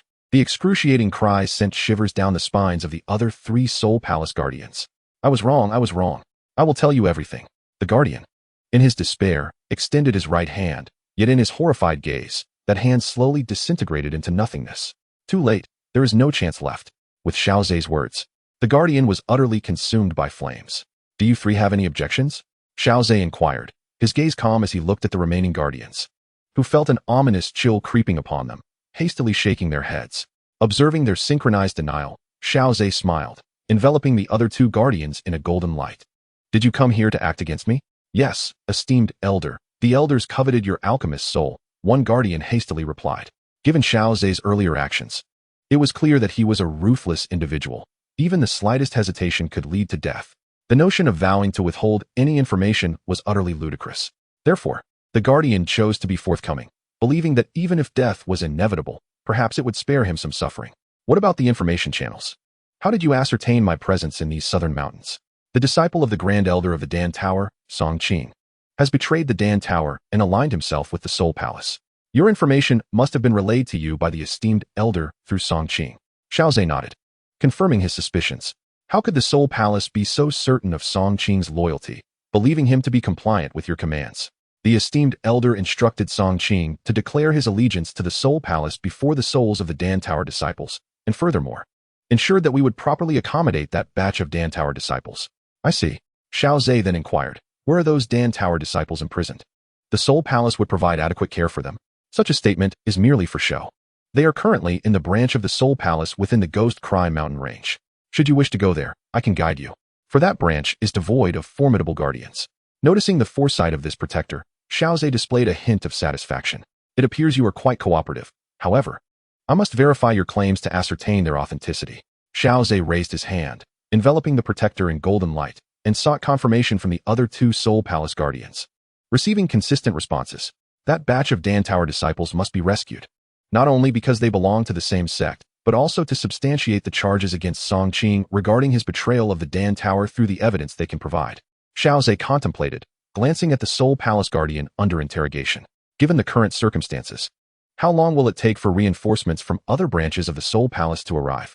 The guardian exhibited signs of distress, admitting he had never experienced such a predicament before. In Central Continent, it has always been the Soul Palace that bullies others. When has it ever been the victim? I am uncertain, but the branch located in the Ghost Cry mountain range is the closest to the Dan Tower and has some distance from the other branches. It should take a considerable amount of time from the moment they learn of the situation to arrive. Xiao Ze narrowed his eyes, realizing that the Soul Palace's response would depend on how much importance they placed on this branch. If they were to dispatch a high-ranking celestial lord, the speed of their arrival would undoubtedly be much swifter. Just as Xiao Ze hesitated, a powerful wave emanated from the depths of the earth. This intensity of fluctuation suggests that Qinglin has greatly benefited from refining the soul of the ancient celestial serpent. With a wave of his hand, Xiao Ze sealed the souls of the three Soul Palace guardians within jade vials. At this moment, Qinglin's aura transformed remarkably, exuding a fierce presence. Xiao Ze observed dark red markings gradually emerging on Qinglin's previously smooth forehead. As time passed, the markings became clearer, revealing a miniature version of the nine-headed ancient celestial serpent. Once the imprint on the forehead became fully distinct, the ferocity emanating from Qinglin abruptly vanished. Qinglin's eyes suddenly widened, radiating a piercing green light. Any unprepared powerful being would likely be ensnared instantly.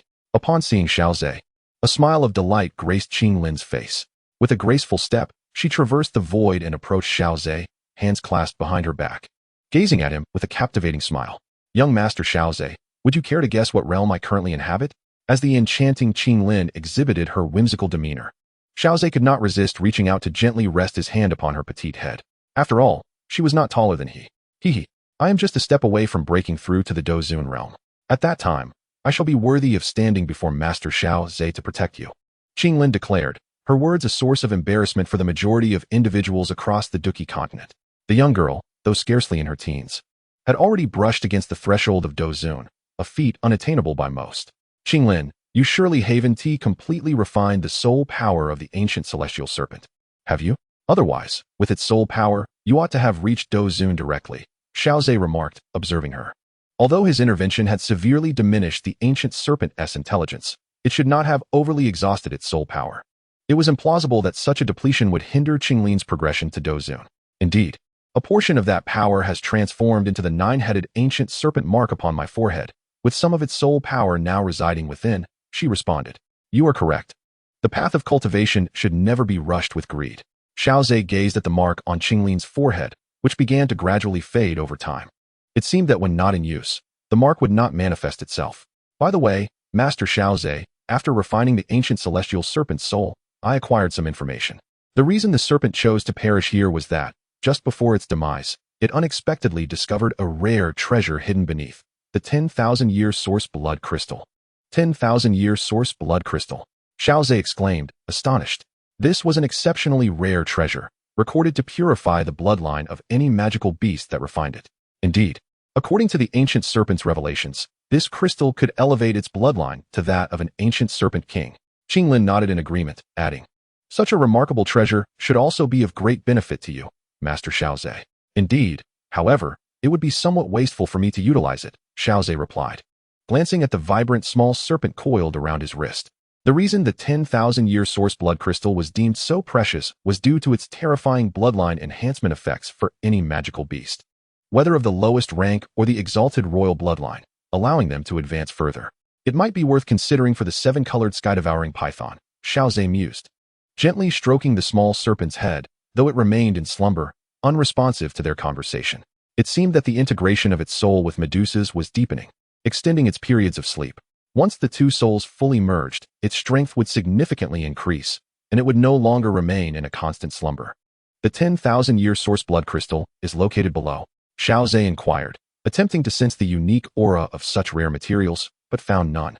Indeed, however, the ancient serpent had laid a powerful seal here before its death, effectively obstructing any probing. Qinglin explained, forcefully breaking the seal could easily damage the millennia-old source blood crystal. Fortunately, after I refined the soul of the ancient celestial serpent, I acquired the means to lift the seal. Young Master Xiao Ze, shall I proceed to unseal it now? A hint of curiosity flickered in Qinglin's eyes, yet Xiao Ze frowned in response. Let us not rush. When you refined the soul of the ancient celestial serpent, someone from the Soul Temple approached us. Someone from the Soul Temple? Qinglin exclaimed, her surprise evident. Having accompanied Xiao Ze for quite some time, she was no longer the Na'vi girl she once was. Recognized as a formidable force alongside the Dan Tower, the Soul Temple's power was not lost on her. We shall proceed first. I will explain the details along the way.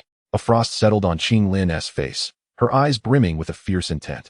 That Seongqing is truly deserving of death, having betrayed the Dan Tower and conspired with the Soul Temple to harm young Master Xiao Ze. Although Qinglin had spent years by Xiao Ze's side, avoiding conflicts with others, she understood the importance of her loved ones. Should anyone dare to threaten those she cherished, she would not hesitate to unleash her wrath. Xiao Ze calmed Qinglin and retrieved 3 jade vials, confirming their path to the Ghost Cry mountain range. In the original tale, Xiao Yan and his companions faced numerous challenges en route to the Soul Temple's branch. As a pale blue domain expanded, confirming the absence of any Dou Zun-level experts, Xiao Ze led Qinglin directly into the ominous Black Hall. Wait, who are you to dare intrude upon the Soul Temple? A guard's voice rang out. Intruders, quickly. Any guard appearing within the Illusion Sea domain was instantly crushed by overwhelming pressure. Many guards met their end at Xiao Ze's hands before they could even react. To facilitate inquiries, Xiao Ze secured the 3 jade vials containing the captured Soul Temple guards at his waist. Witnessing Xiao Ze's ferocious demeanor, they were filled with terror. With 3 traitorous guides from the Soul Temple leading the way, Xiao Ze swiftly located a secluded area within the Black Hall where a group of Dan Tower disciples was held captive, isolated from any other spirits. Contrary to the guards' claims of proper accommodation, the disciples were shackled with soul chains, their spirits waning and expressions despondent. Xiao Ze displayed his elder token while tipping down his hat. You are Elder Xiao Ze? One of them exclaimed. Everyone look. It truly is Elder Xiao Ze. I must be dreaming. Elder Xiao Ze. That scoundrel Seongqing has betrayed the Dan Tower and colluded with the Soul Temple to plot against you. The Dan Tower disciples spoke in a flurry. Xiao Ze nodded slightly, reassuring them, do not worry, I am aware. Our immediate concern is your rescue. Summoning golden flames, Xiao Ze severed the soul chains binding them. He then produced the Soul Temple's soul bag, erasing its chilling aura. The spirits of the Dan Tower disciples bowed in gratitude to Xiao Ze. Thank you, Elder Xiao Ze. We are ready to heed your commands. Subsequently, the spirits of the Dan Tower disciples surged into the soul bag, prompting Xiao Ze to sigh as he placed the bag into his spatial ring. I perceive that this branch of the Soul Temple has become redundant. As these words fell from Xiao Ze's lips, Qinglin exhibited no discernible reaction.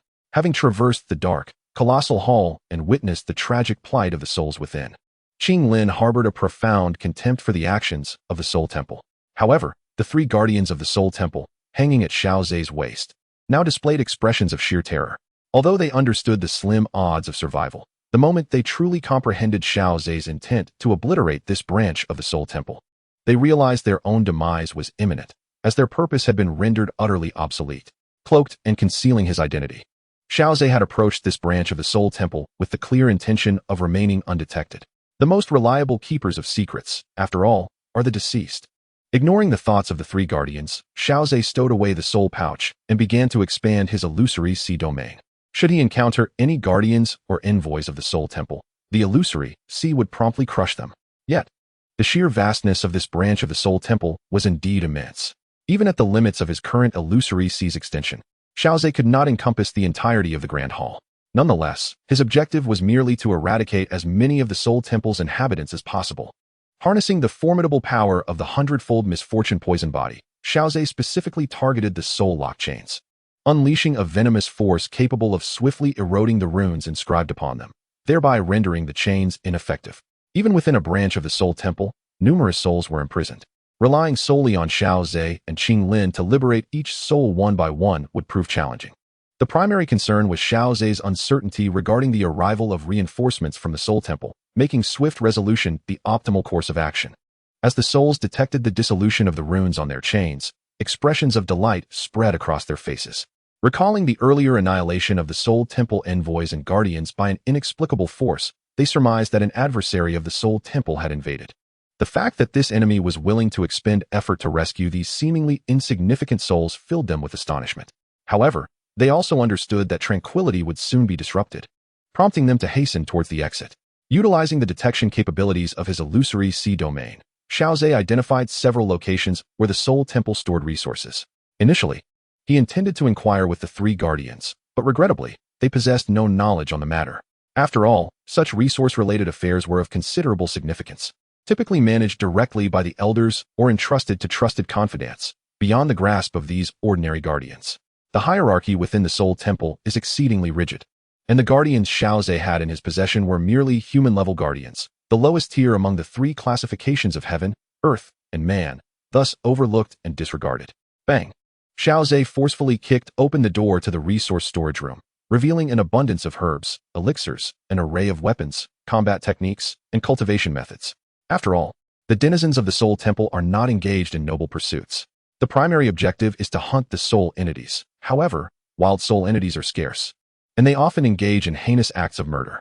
The notorious reputation of the Soul Palace in this regard is indeed formidable. Furthermore, this particular branch of the palace is situated within the alchemy domain, abundant with alchemists. They prey on the souls of these alchemists, thus reaping the rewards of their accumulated knowledge. Consequently, the resources of elixirs and medicinal materials in this branch are exceedingly plentiful, and even Xiao Ze encountered numerous alchemical formulas, some of which he had yet to master. These must have been acquired by other alchemists during their ventures. This fortunate turn of events allowed Xiao Ze to harvest extensively, and he successfully liberated all the soul entities within the dark, colossal palace.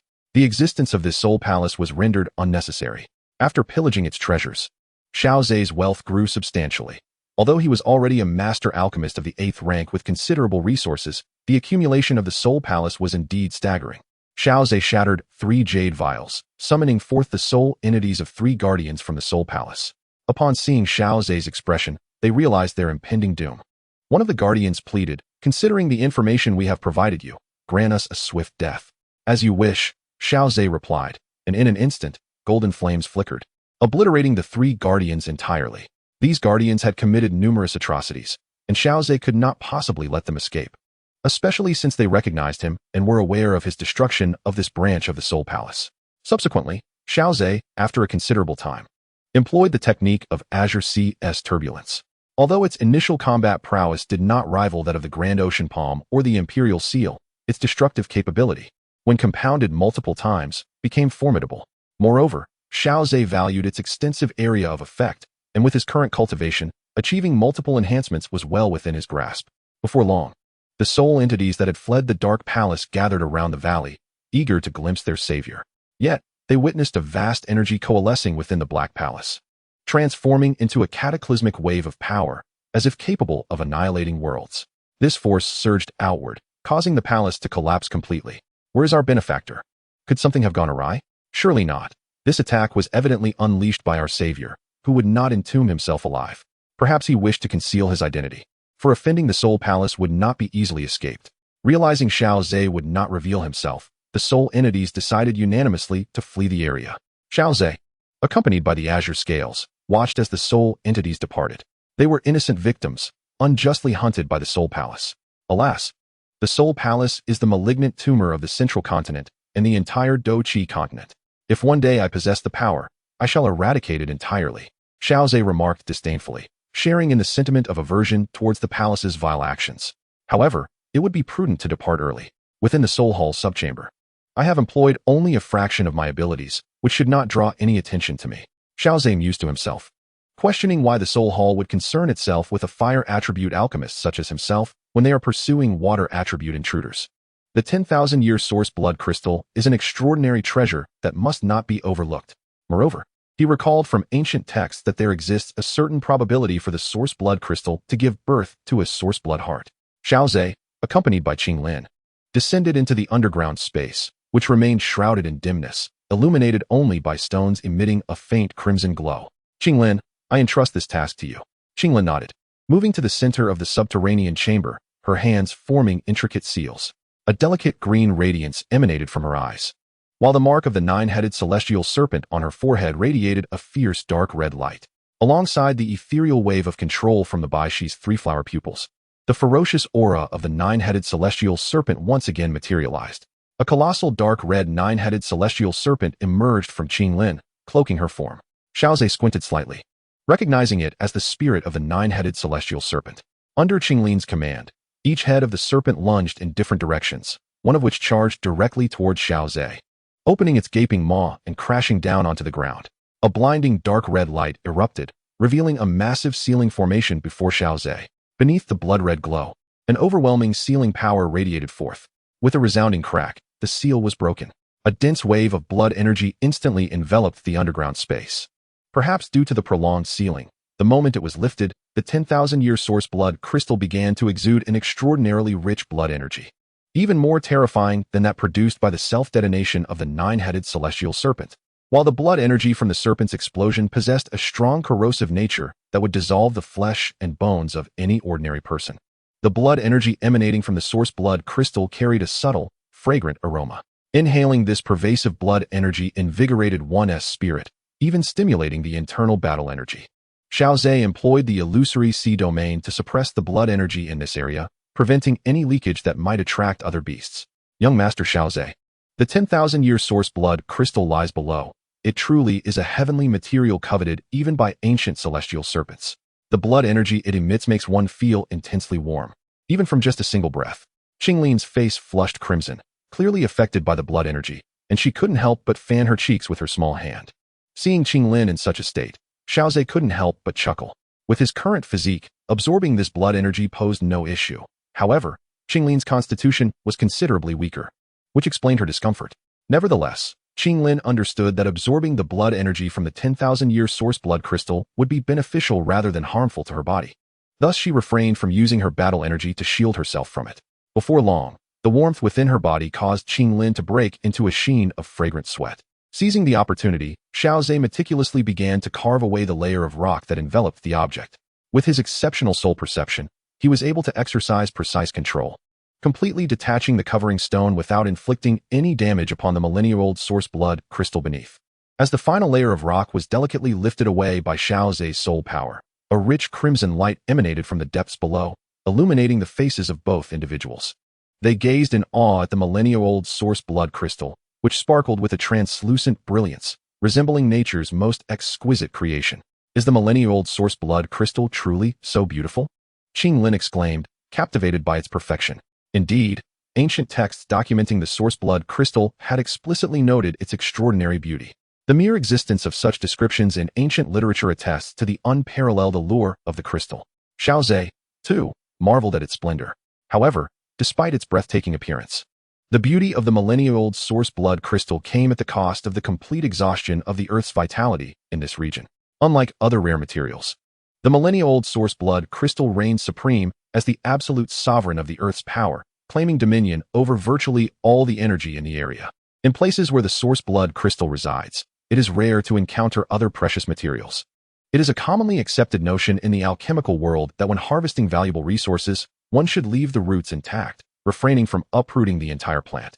However, this principle does not apply to the millennia-old source blood crystal, for even if a portion is retained, the surrounding Earth's vitality will no longer be able to sustain it. Xiao Ze extended his hand, allowing droplets of blood to seep from beneath his skin, quickly gathering into a pool within his palm.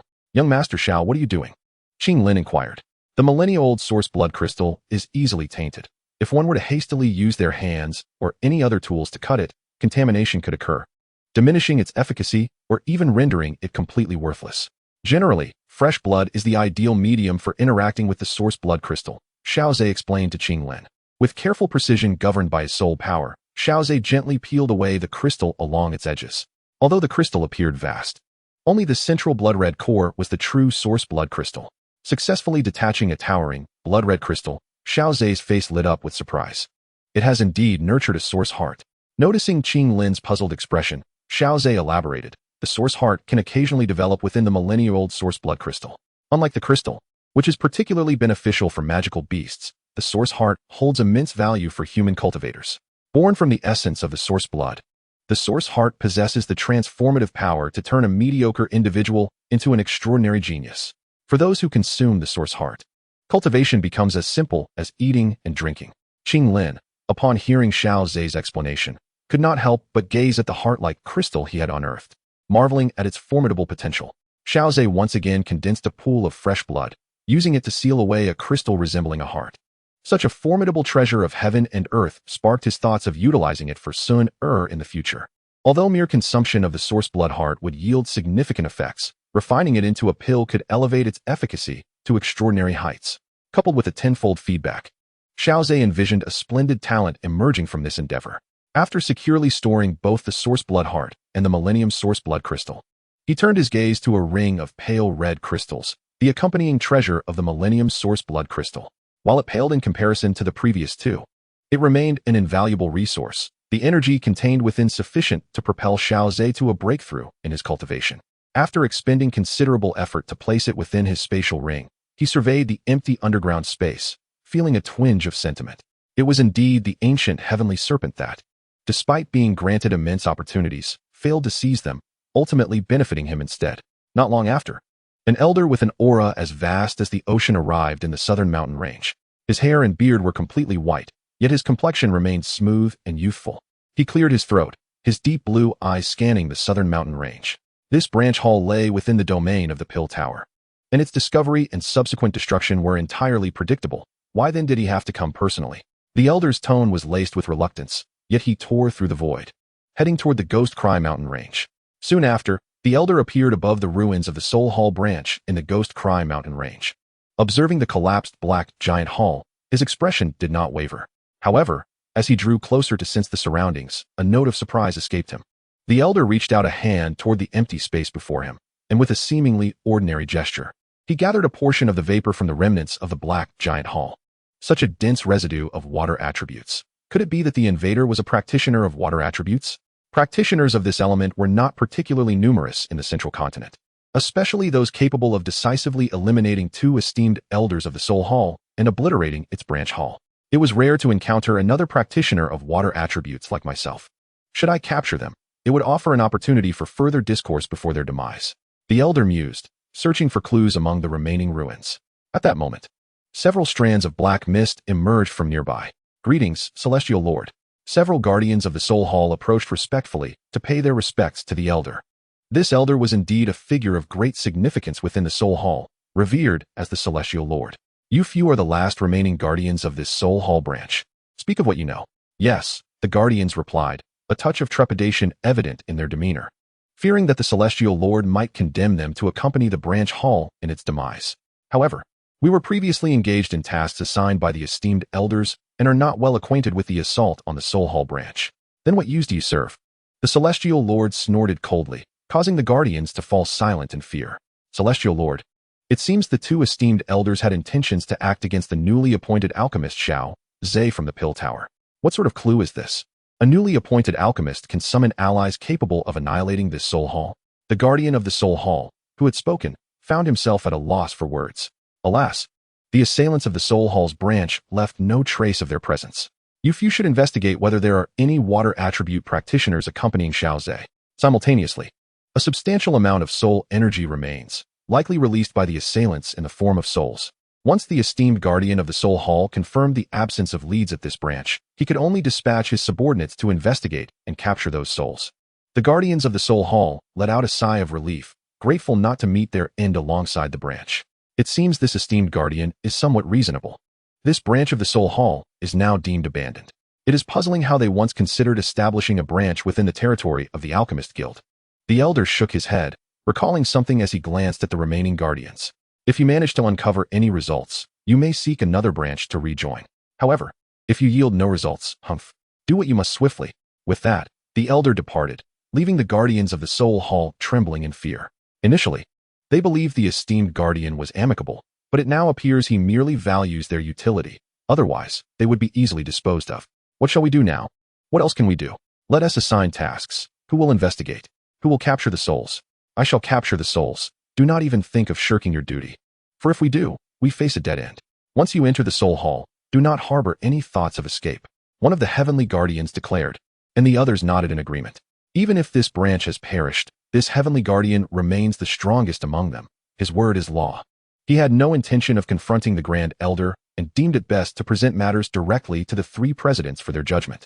Observing the Grand Elder's reaction upon learning of Seongqing's disappearance, it was evident that the Grand Elder held this disciple in high regard. Convincing him to accept the betrayal of the Alchemist Guild by Seongqing would likely prove arduous. Thus, a simpler and swifter course of action would be to directly inform the three presidents. Given Xiao Ze's current status and position, meeting the three presidents should pose no challenge. Within the Grand Hall of the Alchemist Guild, Xiongqing noticed Xiao Ze entering with Qinglin, a look of curiosity gracing his face. Xiao Ze had previously met President Xiongqing. Xiao Ze, what brings you here? By the way, I recall you were with the Grand Elder dealing with the matter of the missing disciples. Now that it has been resolved, you may proceed to the Elder Pavilion, where they will assign you your merits. Thank you, President Xiongqing, but I have not come solely for the matter of merits. Xiao Ze replied respectfully. Retrieving the soul pouch and releasing the souls of the Alchemist Guild disciples, Xiongqing was momentarily stunned upon witnessing the souls of the disciples. Quickly realizing that these were the very disciples who had gone missing and met with misfortune, the disciples of the Dan Tower exchanged glances. Astonished that Xiao Ze could directly meet the esteemed President Xiongqing, one of them hesitated for a moment, noticing the tension among the others, and stepped forward to speak. President Xiongqing, we were previously attacked by individuals from the Soul Palace, yet that is not the crux of the matter. The most crucial point is that Elder Seongqing, who has been protecting us, chose to betray the Dan Tower and instead aligned himself with the Soul Palace. What? President Xiongqing exclaimed, casting aside the pen in his hand, his brow furrowed in disbelief. Such a thing has occurred? Speak in detail. Once the disciples had recounted the entire tale, Xiao Ze added, my presence in the southern mountain range was known solely to the Grand Elder and a few others. However, shortly after parting ways with them, I fell victim to a search and pursuit by the Soul Palace. I managed to eliminate 2 of their esteemed elders who came to hunt me, and by coercing a Soul Palace guardian to lead me, I was able to rescue them. Upon hearing the full account, President Xiongqing's expression darkened considerably. He promptly notified the other 2 presidents and dispatched 2 elders to bring the Grand Elder and Seongqing to the Black Tower. This matter must be dealt with gravely. Elder Lu Tian and Elder Lin approached the Grand Elder, who was perplexed by their sudden visit. Haha, we are unsure ourselves. But it is the direct order of the president, requesting that you and Seongqing come to the Dan Tower for an audience. Elder Lu Tian said cheerfully, his demeanor that of a well-meaning elder. He truly was unaware of the intricacies of the situation and thus showed no signs of suspicion towards Seongqing. Could it be due to the recent attack on the disciples of the Dan Tower? The Grand Elder mused, his brow slightly furrowed in contemplation. Meanwhile, Seongqing felt a vague sense of unease, tightening his fists, palms slick with sweat. Hearing the words of his teacher, Seongqing nodded in agreement. It is possible. After all, I did fail in my duty, and the president will certainly hold me accountable. A hint of a bitter smile crossed Seongqing's face. Sigh, this misfortune cannot be laid at your feet, especially since you yourself have sustained serious injuries, the Grand Elder offered in consolation. Elder Lu Tian and Elder Lin waited for them to finish before stating, there is no time to lose. We should not keep the president waiting. Within the Grand Hall of the Dan Tower, the other 2 presidents bore grave expressions as they absorbed the details of the incident, their faces etched with concern. The Dan Tower had previously endured a severe incident of teacher slaying, which was closely tied to the Soul Palace. That incident had far-reaching implications. At that time, the core of the Dan Tower was flourishing. The master of a small tower had taken on an exceptionally gifted disciple. However, it was later discovered that he was of the Soul Clan. The master, recalling their bond, chose not to execute him on the spot, but instead let him go. Yet, that disciple, lacking any sense of gratitude, gathered a multitude of powerful Soul Clan warriors to assault his master. This event had profound consequences, leading the Dan Tower to become extremely wary of outside talents. When Xiao Ze subsequently joined the Dan Tower, it was in the shadow of this very incident that he found himself distrusted. Subsequently, it was only after Dan Tower's investigation at Canaan Academy that he truly accepted Xiao Ze. The profound impact of that incident lay in Dan Tower's treatment of traitors, which tended towards the extreme. Particularly for those who defected to the Soul Palace, Dan Tower preferred to eradicate any potential threats entirely, leaving no room for future consequences. If Dan Tower's wariness toward Xiao Ze was merely a ripple effect of that event, then the extreme measures taken against traitors were its most direct consequence. Betraying Dan Tower and aligning with the Soul Palace had evidently become a taboo within its ranks. Consequently, The three presidents regarded this incident with utmost seriousness. For mishandling, it could result in significant losses for Dan Tower. As Seongqing followed the Grand Elder into the main hall, he was struck by the sight of the souls of the Dan Tower disciples, his heart skipping a beat. Even though these disciples presented a unified testimony, it could not definitively condemn him for betrayal. He could easily argue that they had been subjected to soul manipulation by the Soul Palace, altering their memories. Upon noticing the sudden change in Seongqing's expression, the three presidents quickly regained their composure, internally scoffing at what they deemed the obstinacy of the individual before them. Greetings, esteemed presidents. The elders spoke in unison. Grand Elder, perhaps you should first listen to what these Dan Tower disciples have to say, Xian Kongzi sighed, addressing the Grand Elder. The Grand Elder turned to the disciples. What do you wish to convey to me? We have witnessed it with our own eyes, Grand Elder. Your disciple, Seongqing, declared his intention to serve the Soul Palace before their venerable elder. What? Impossible. Absolutely inconceivable. Seongqing possesses exemplary character. How could he betray Dan Tower? The Grand Elder instinctively denied the accusation, turning to look at Seongqing, who appeared equally bewildered. How could this be? I was gravely injured in the ambush and nearly lost my life. Surely, your memories have been altered by the Soul Palace. Seongqing insisted, feigning calmness. I deeply lament your misfortune, but I assure you, I have not betrayed Dan Tower. The expressions of the Dan Tower disciples shifted to one of hatred and fury. Witnessing Seongqing's shameless defense incited a desire to pounce upon him and rend him apart. You shameless scoundrel, still attempting to justify yourself. We witnessed you before the venerable elder of the Soul Palace, proclaiming your allegiance to them. Furthermore, you offered intelligence on Elder Xiao Ze, colluding with them to endanger him. The Dan Tower disciples erupted in vehement curses, and chaos ensued until Xiao Ze interjected firmly. Everyone, please calm yourselves. I too have experienced this incident, and I request a moment to speak. Upon hearing Xiao Ze, the Dan Tower disciples quickly regained their composure, remembering that he had risked great peril to rescue them from the jaws of the Soul Palace.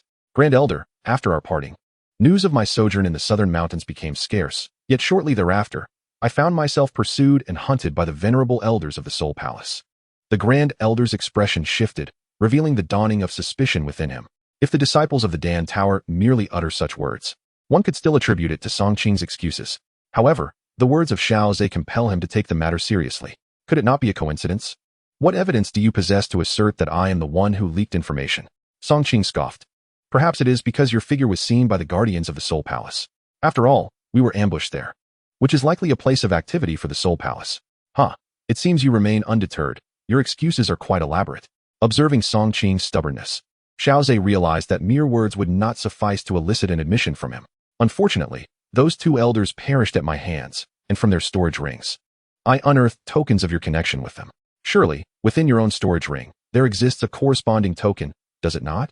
A compass materialized in Xiao Ze's hand, and upon seeing the blood-red inscriptions on it, Seongqing's countenance shifted dramatically. The elder, who had been fixated on Seongqing, could no longer contain himself and struck him down with a forceful slap, causing several teeth to scatter across the ground. Traitor, have I been blind to accept such a wretch as you?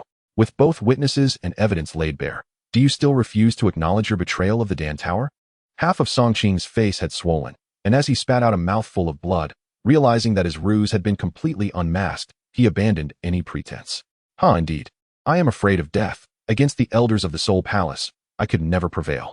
Faced with the specter of death, what is wrong with my betrayal of the Dan Tower? I merely wish to survive. Is that a sin? Upon hearing Seongqing's words, the elder trembled with rage. His finger trembling as he pointed at Seongqing, rendered speechless.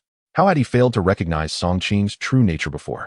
Beneath that facade of virtue lay a heart of a coward, willing to betray the very place that nurtured him for the sake of his own survival. Colluding with the Soul Palace to hunt down Xiao Ze, offering his own blade for the slaughter, in his desperate quest for survival. Would he not even hesitate to slay his own master? The elder's disappointment in Seongqing reached its zenith. The revelations of the day had utterly shattered his perception of the virtuous disciple he once cherished, especially when Seongqing proclaimed that he simply wished to live. What fault was it of his? The elder's heart sank completely, extinguishing any hope he had for Seongqing. His murky eyes beheld the fallen Seongqing, and he felt as though this disciple he had known intimately was now a stranger.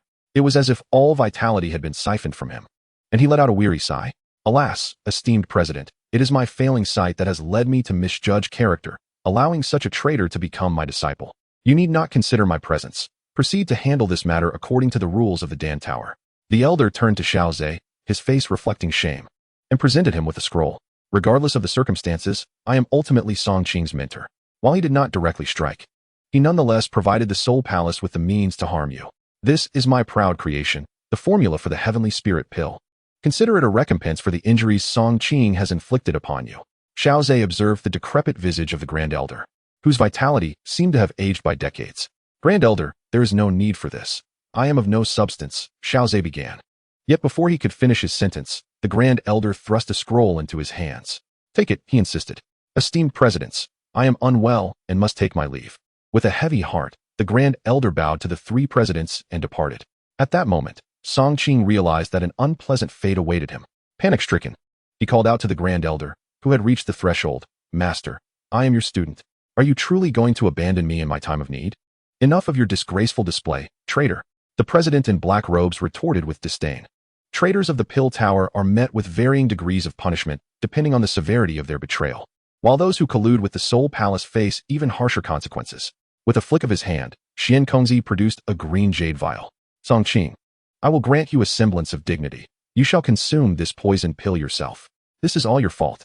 Had it not been for the Soul Palace's desire for your soul, we would not have been ambushed. My team would not have faced their demise. You are the reason I stand on the precipice of death. You have forced my hand against the Pill Tower. Seeing Seongqing's irrational outburst, Xiao Ze frowned and admonished. Seongqing, you must recognize your true nature. Even without the present circumstances, when faced with life and death in the future, you would undoubtedly make the same choice, betraying the Pill Tower in favor of the Soul Palace. You lie? Seongqing exclaimed, rising to charge at Xiao Ze. Just then, a chilling cold snort echoed, freezing the very air around them. Seongqing's charge faltered. Stubborn fool. President Tion Dan shattered the green jade vial, revealing a dark red pill. And before Seongqing could react, he forced the pill into his mouth. Since you refuse to maintain your dignity, I shall grant you one.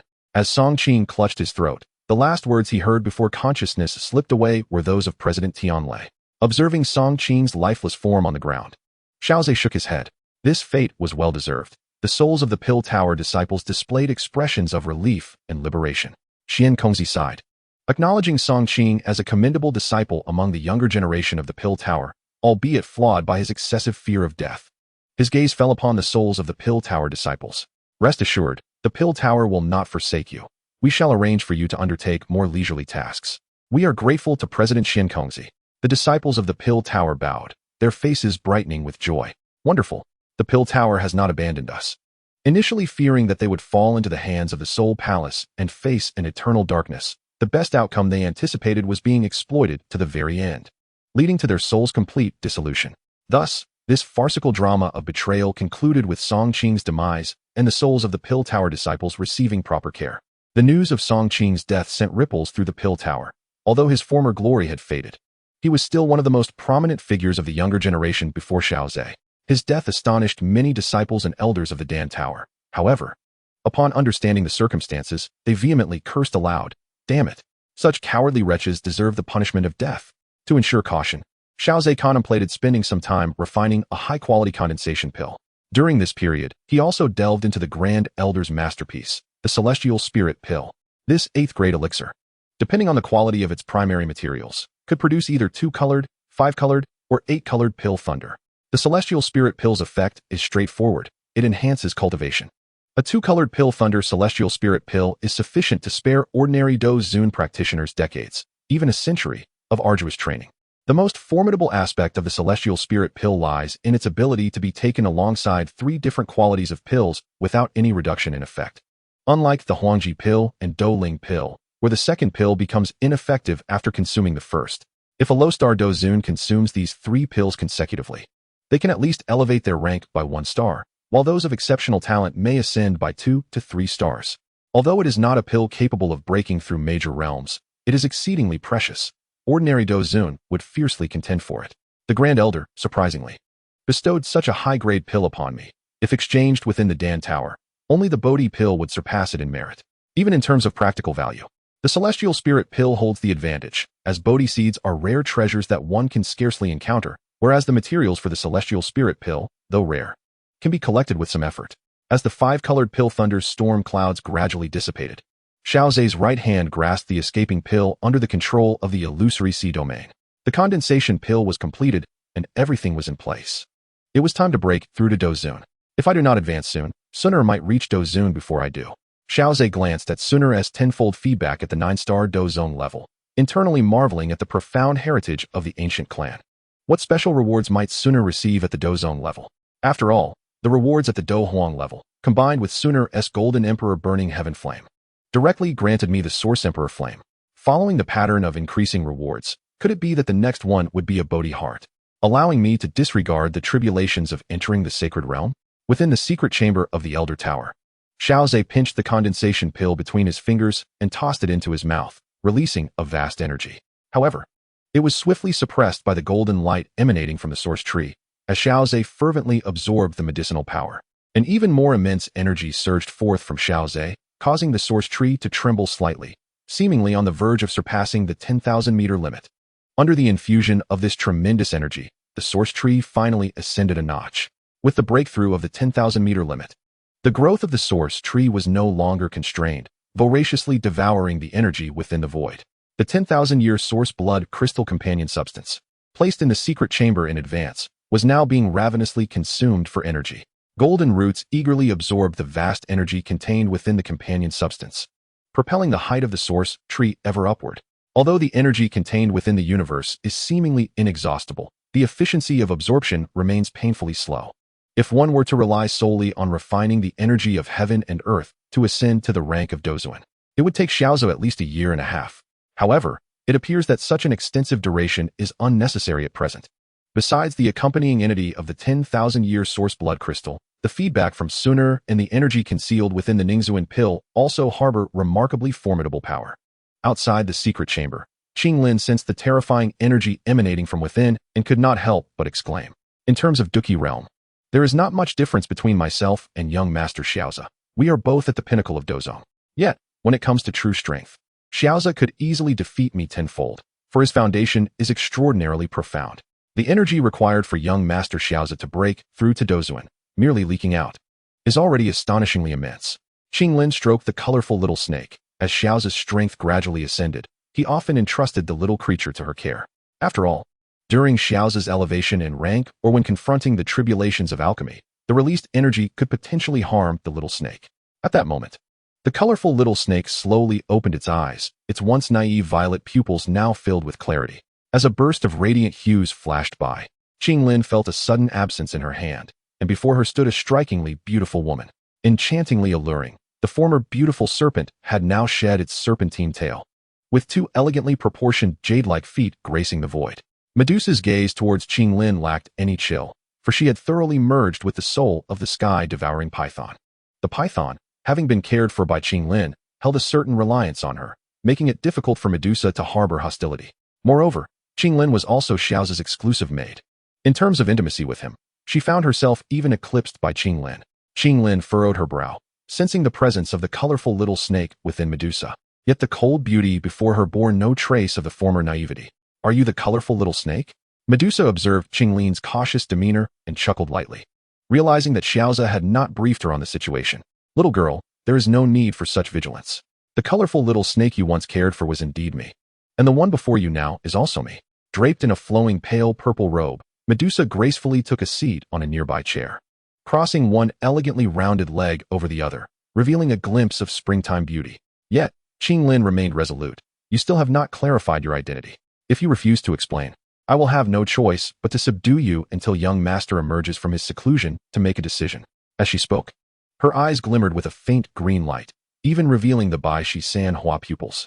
Seeing the girl's earnestness, Medusa felt a tinge of exasperation.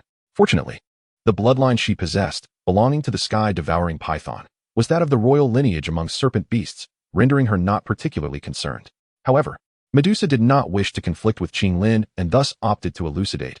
In truth, we both hail from the same origin, and you may have heard of my name, Medusa. Upon hearing the name of Medusa, Qinglin's brow furrowed slightly, before she unearthed memories of the famed figure from the depths of her recollections. Was she not the queen of the serpent empire in the Tagore desert? How could it be that she now transformed into a radiant little serpent, accompanying young Master Xiao Ze? Please, continue, she urged, her curiosity piqued. For certain reasons, I failed in my quest for evolution and was rescued by Xiao Ze. In return, I pledged to serve as his guardian. Ultimately, I did achieve evolution, becoming the seven-colored devouring python, albeit briefly losing my memories, and was kept by Xiao Ze as a pet. Medusa recounted, her expression revealing a complex mixture of emotions. Qinglin's mouth fell agape. Despite her formidable strength now, she had grown up hearing tales of Medusa's fierce reputation. After an extensive passage of time, I finally merged with the soul of the seven-colored devouring python, which allowed me to manifest before you, Medusa concluded. Upon hearing Medusa's explanation, Qinglin found it difficult to reconcile the fearsome Queen Medusa she had heard about as a child with the delicate and beautiful little serpent she had just encountered. However, sensing the essence of the seven-colored serpent within Medusa, Qinglin inquired, "So, does this mean you are to fulfill your promise and become young Master Xiao Ze's guardian?" Medusa nodded. Yet Qinglin scrutinized her, pursing her lips, wondering how it felt that the guardian seemed weaker than young Master Xiao Ze himself.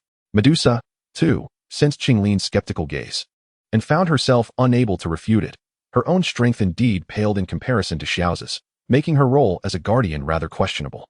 In that case, we should wait for young Master to conclude his retreat, she suggested. Suddenly, Qinglin recalled the ancient source blood crystal. By the way, I had an extraordinary encounter with young Master Xiao Ze and acquired this source blood crystal. He mentioned he would have you use it. Perhaps it could elevate your bloodline once more. Qinglin did not dwell on it, for young Master Xiao Ze's decisions had always been resolute, and informing Medusa in advance was of little consequence. The source blood crystal, is it not the miraculous treasure capable of further enhancing the bloodlines of all magical beasts? Medusa exclaimed in astonishment, leaning forward in anticipation, eager to draw nearer to Qinglin. Indeed, as young Master Xiao Ze stated, we shall wait for him to emerge, Qinglin affirmed. Medusa found herself at a loss. The notion that such a precious treasure would be bestowed upon her was overwhelming. Her thoughts became chaotic, her delicate hands instinctively clenching and releasing as her gaze flickered towards the secluded chamber where Xiao Ze was meditating. Observing Medusa's demeanor, Qinglin felt a sense of surprise, as she perceived a stark contrast to the Medusa of legends. Meanwhile, just beyond the confines of the chamber, Xiao Ze's breakthrough was fervently underway. The fragments of the ancient source blood crystal had been stripped of their energy, reduced to mere grains of sand. As Xiao Ze's aura reached its zenith, the void around him underwent a cataclysmic transformation, revealing a colossal tree towering nearly 20,000 meters high.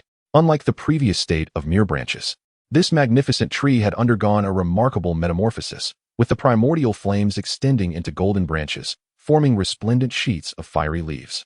The tree of origin has transformed into a magnificent towering tree, no longer merely a manifestation of the primordial force of Xiao Ze. The soul that inhabits the tree of origin possesses a profound understanding of the transformations occurring within the void space.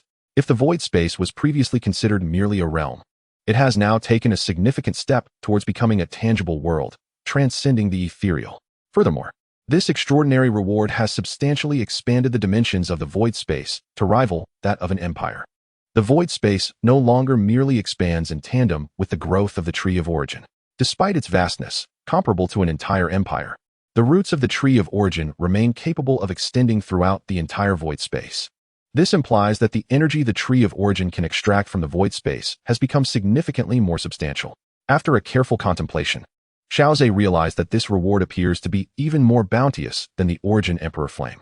It should not be perceived as merely facilitating the tree of origin's evolution into a more substantial towering tree and expanding the void space to the size of an empire. Xiao Ze's soul gazed upon the entirety of the void space, and he sensed a dawning realization, as if witnessing the birth of a minor dimension. A spark of enlightenment illuminated his mind, causing his heart to race. If his assumptions were indeed correct, then this reward could signify not just an opportunity for sanctification, but also a chance for imperial ascension. According to the ancient words of the Dou Qi ancient emperor, attaining the status of Dou emperor necessitates the acquisition of source energy, a resource that is non-renewable, diminishing with each use. The decline from the ancient era, when Dou emperors flourished, to the present day, where no emperor has emerged for millennia, ultimately stems from the depletion of source energy. To obtain source energy, one must seek the legacies within the ancient emperor's caves or the embryonic pills of imperial-grade elixirs. Beyond these methods, there are no alternatives. However, a novel path now lies before Xiao Ze. If the void space truly is on the verge of becoming a dimensional realm, then, as per the teachings of the Dou Qi ancient emperor, the inception of a dimension will inherently generate source energy. This signifies a groundbreaking new avenue for Xiao Ze to acquire source energy. Xiao Ze could not help but take several deep breaths to calm his exhilaration, and he once again attuned himself, confirming that his earlier conjectures were indeed correct. When Xun'er achieves sanctification, it will coincide with his own acquisition of source energy. By then, he would have already reached the pinnacle of the 9-star Dou Saint, allowing him to directly harness that source energy and step into the realm of the Dou Emperor. The Dou Emperor stands as a terrifying entity that reigns supreme over the continent of Dou Qi, and the subsequent 3 levels of rewards are designed solely to provide Xiao Ze with the key to ascend to the Dou Emperor. It seems quite reasonable upon reflection. Thus, it appears that I need not overly scheme for the ancient Emperor's cave. After all, it is a sanctuary left behind by a Dou Emperor, where even the 9-star Dou Saint pinnacle, Zhu Yang, met his demise. If a safer and more reliable method exists for attaining the status of Dou Emperor, there is no need to take unnecessary risks. The prospect of seizing the opportunity for imperial ascension fills Xiao Ze with excitement. However, that is a distant endeavor. For now, he shall first test the powers attained after achieving Dou Zun. Xiao Ze slowly opened his eyes, noticing that the surroundings had become covered in fine sand. With a casual gesture through the void before him, a pitch-black fissure, a foot in length, materialized instantly. With a flick of his hand, Xiao Ze summoned the fine sands within the secret chamber to flow into the inky black fissure, and in the blink of an eye, the chamber returned to its pristine state. His mastery over spatial power now rivaled that of seasoned Dou Zun experts. With a mere gesture, he could wield the forces of space, which elucidated the vast chasm that separated Dou Zun practitioners from those beneath them. Presently, the height of his primordial tree approached 20,000 meters, equivalent to the pinnacle of a 1-star Dou Zun. His prior accumulation had allowed him to enhance his capabilities by 2 or 3 stars upon breaking through significant boundaries. However, once he reached the Dou Zun realm, such feats became exceedingly challenging. For Xiao Ze to elevate his strength directly to the peak of a 1-star Dou Zun was already a testament to his formidable prior accumulation. Upon sensing his current state, he recognized he was still a distance away from achieving 2-star Dou Zun. Once he gathered the materials for the Heavenly Spirit Pill and consumed a 2-colored Thunder Heavenly Spirit Pill, he should be capable of directly breaking through to the 2-star Dou Zun level.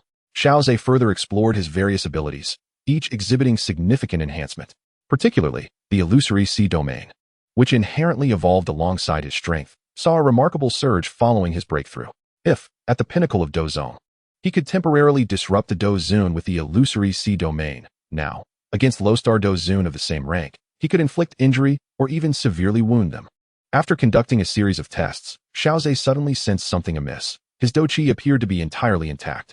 Detecting the anomaly, he promptly began to sense the Dou Qi within his body, arriving at a startling conclusion. His Dou Qi had not been consumed at all. Rather, in the face of such an immense reservoir of Dou Qi, the earlier tests had rendered only a minuscule fraction of his total energy. Previously, although his Dou Qi was substantial, employing formidable Dou techniques had undoubtedly led to noticeable depletion.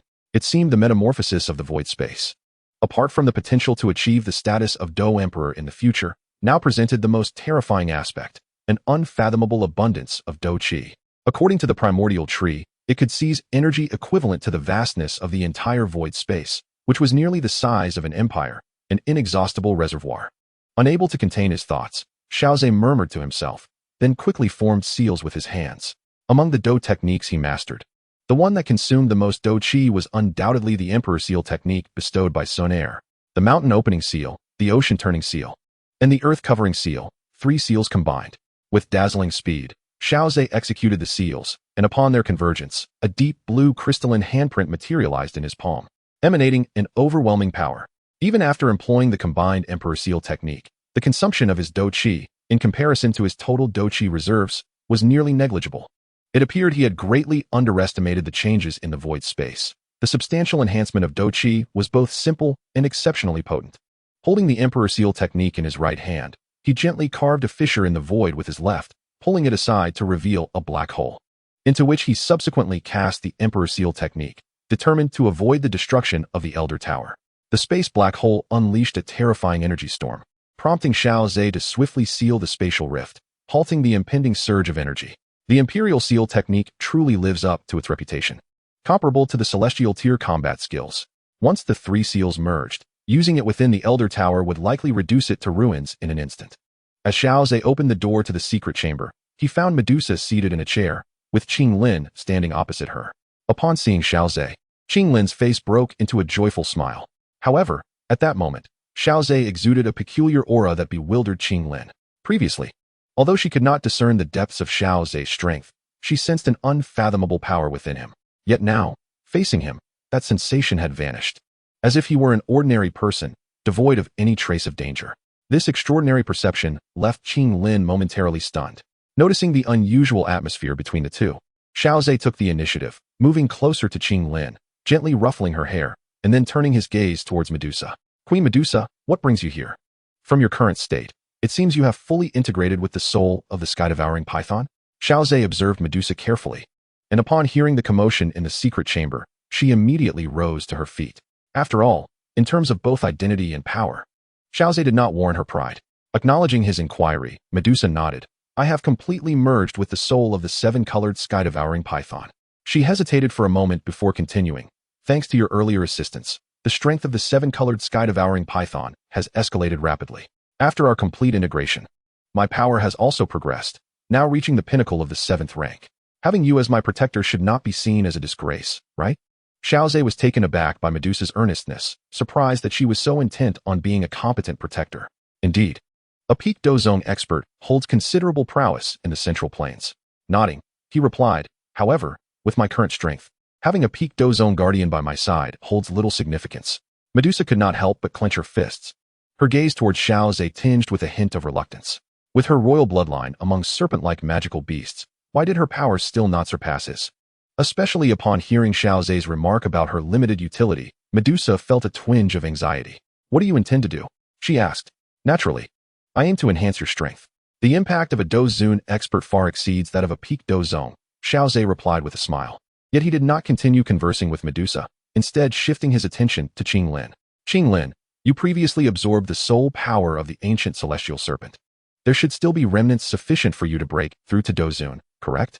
Qinglin softly mused. There are still remnants left. The soul power from the ancient celestial serpent is immense, enough to elevate me to Dozong. Moreover, other serpent-like magical beasts under my control are also providing me with Dou Qi. Both of you are on the brink of a breakthrough. I shall concoct 2 condensing sovereign pills for you, enhancing your chances of transcending into the Dou sovereign realm. Prepare for your ascension soon. However, Xiao Ze, I have only recently reached the pinnacle of the 7th stage and lack confidence in my ability to break through to Dou sovereign. Medusa hesitated momentarily, but ultimately decided to speak candidly. Even if the elixirs Xiao Ze offers possess miraculous properties to augment the likelihood of a breakthrough, a lack of foundational strength would render such potions futile. Rest assured, during my recent expedition, I acquired a piece of a 10,000-year source blood crystal. No one in my vicinity has use for such a treasure. It would be far better utilized to enhance your power. Xiao Ze replied nonchalantly. However, this source blood crystal is exceedingly precious. If you wish to accept, you must double the duration of my protection. Upon hearing Xiao Ze's words, Medusa could not help but swallow hard. As a beast, she yearned to elevate her lineage. The 7-colored devouring python was not the zenith of her potential. The 9-colored devouring python was an ancient terror that once dominated the continent. The 10,000-year source blood crystal could propel her bloodline further along its path. While reaching the level of the 9-colored devouring python may be out of reach, ascending another tier is not entirely impossible. This opportunity is invaluable to her. Given her relationship with Xiao Ze, she would gladly accept extending his protection not just once, but even twice if necessary. Very well, Medusa exclaimed, her eyes wide with excitement as she nodded eagerly. Xiao Ze made a decisive gesture, instructing them to each enter a private chamber to prepare for their breakthroughs, while he proceeded to concoct the condensing sovereign pills. After his advancement to Dou sovereign, he found himself increasingly adept at crafting 8th-tier pills. If the probability of successful concoction was previously a mere 50-50, it now leaned heavily in favor of success. Elders and disciples residing within the inner domain of the sacred pill city observed the frequent appearances of 8th-tier pill tribulations with a sense of numbed astonishment. Ever since Xiao Ze ascended to the status of elder, pill tribulations seemed to have become more commonplace in this realm. Following his attainment as an 8th-tier alchemist, even the 8th-tier pill tribulations were becoming routine. Now, he was witnessing the emergence of the 5-colored pill tribulation. They began to doubt whether their own alchemical skills resembled Xiao Ze's in any way. Is it not customary to expend vast amounts of soul power to successfully craft high-tier pills? How could anyone concoct pills so frequently? As if they possessed an inexhaustible reservoir of soul power? If high-tier pills were so simple to produce, they would not be so scarce. Even within the Black Tower, the 3 presidents could not help but shake their heads and chuckle at the commotion stirred by Xiao Ze. I pondered whether I should allow Xiao Ze to enter the small pill tower in advance, frequently crafting pills within the sacred pill city. For those unaware of the situation would surely believe the pill tower could continuously produce high-tier elixirs. Xian pressed his temples, feeling a slight headache. The requests from various factions seeking high-tier pills had amassed almost to the point of mountain-like piles. If this news were to spread, they would undoubtedly think the pill tower possessed abundant high-tier pills. Xian could not help but chuckle in response.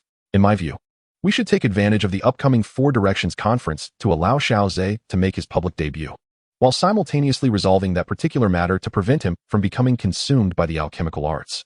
Suddenly, Tion Dan City interjected. Both individuals were momentarily taken aback, then nodded in agreement. City further remarked with a smile. Indeed, as a future titan of the Dan Tower, it would be fitting for him to present himself at the Four Directions conference, lest he be known only by name and not by sight. As the vibrant multicolored lightning subsided, Xiao Ze clenched his fist, the radiance of thunder flickering upon it. The power of the Dan lay within him was abundantly charged, and he was also diligently refining his martial techniques.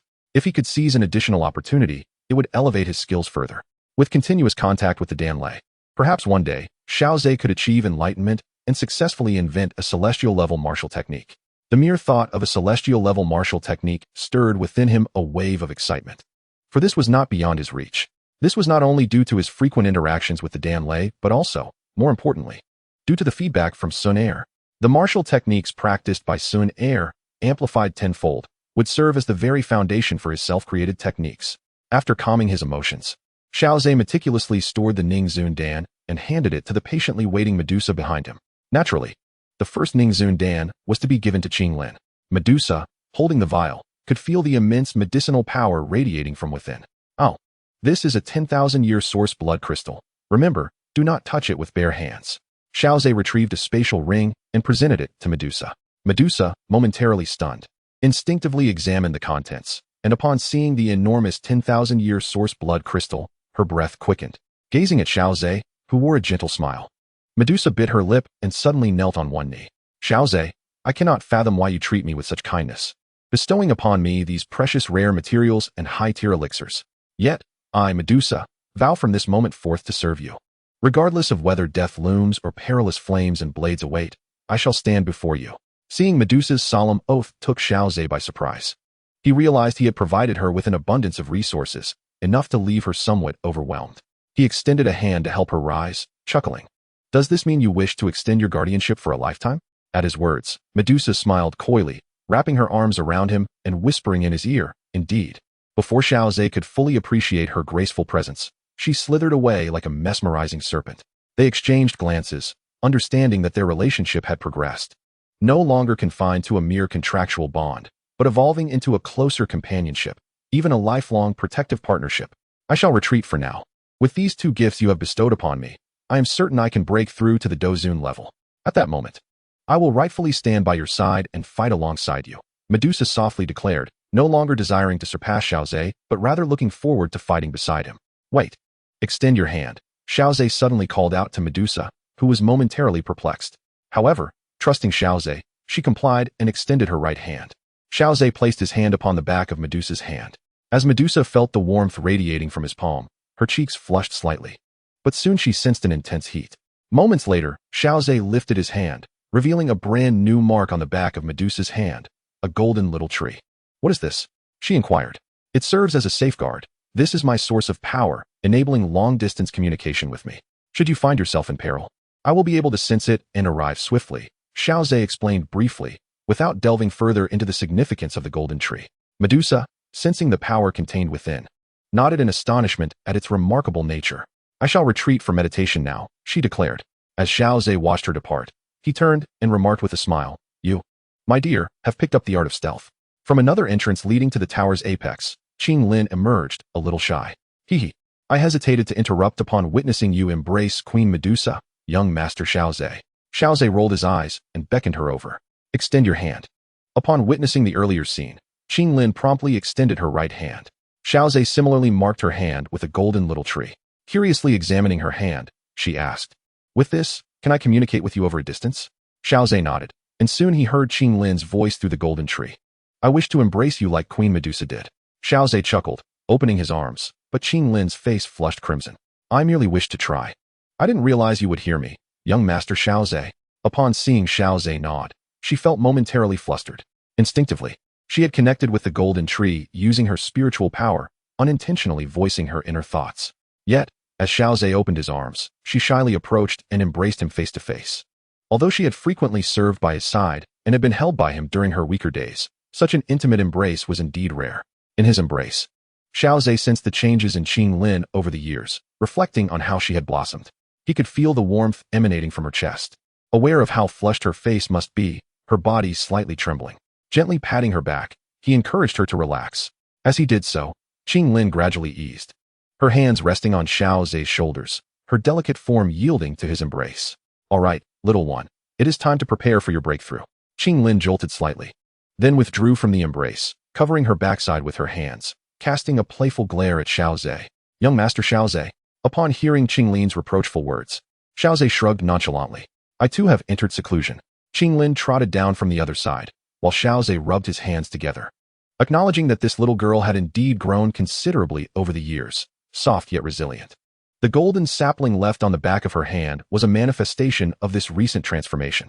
Essentially, it was a golden root that had fallen from the primordial tree, evolving into a diminutive golden tree. Due to the unique bond between the golden root and the primordial tree, it enabled Xiao Ze to communicate with the owner of the golden sapling across vast distances. Moreover, the fallen golden root had numerous applications. Transforming into a golden sapling for communication was merely one of its minor functions. The golden sapling also possessed offensive and defensive capabilities, and as Xiao Ze's strength advanced, it could even transcend spatial boundaries, directly piercing through dimensions to reach the golden sapling's possessor. Despite its detachment, the unique nature of the primordial tree allowed Xiao Ze to maintain formidable control over the golden root. This also gave rise to an entirely new utility. Xiao Ze retrieved 2 heavenly demon phoenix puppets, and 2 golden roots materialized from the void. However, unlike before, which had unleashed astonishing power, the golden roots now trembled violently. With a series of faint sounds, the golden roots descended from the void, shrinking to the size of fingers and landing in Xiao Ze's palm. Although there were conjectures, it was imperative to experiment. Xiao Ze grasped one of the golden roots and suddenly hurled it toward the forehead of the heavenly demon phoenix puppet. The golden root transformed into a streak of light, swiftly reaching the puppet's brow.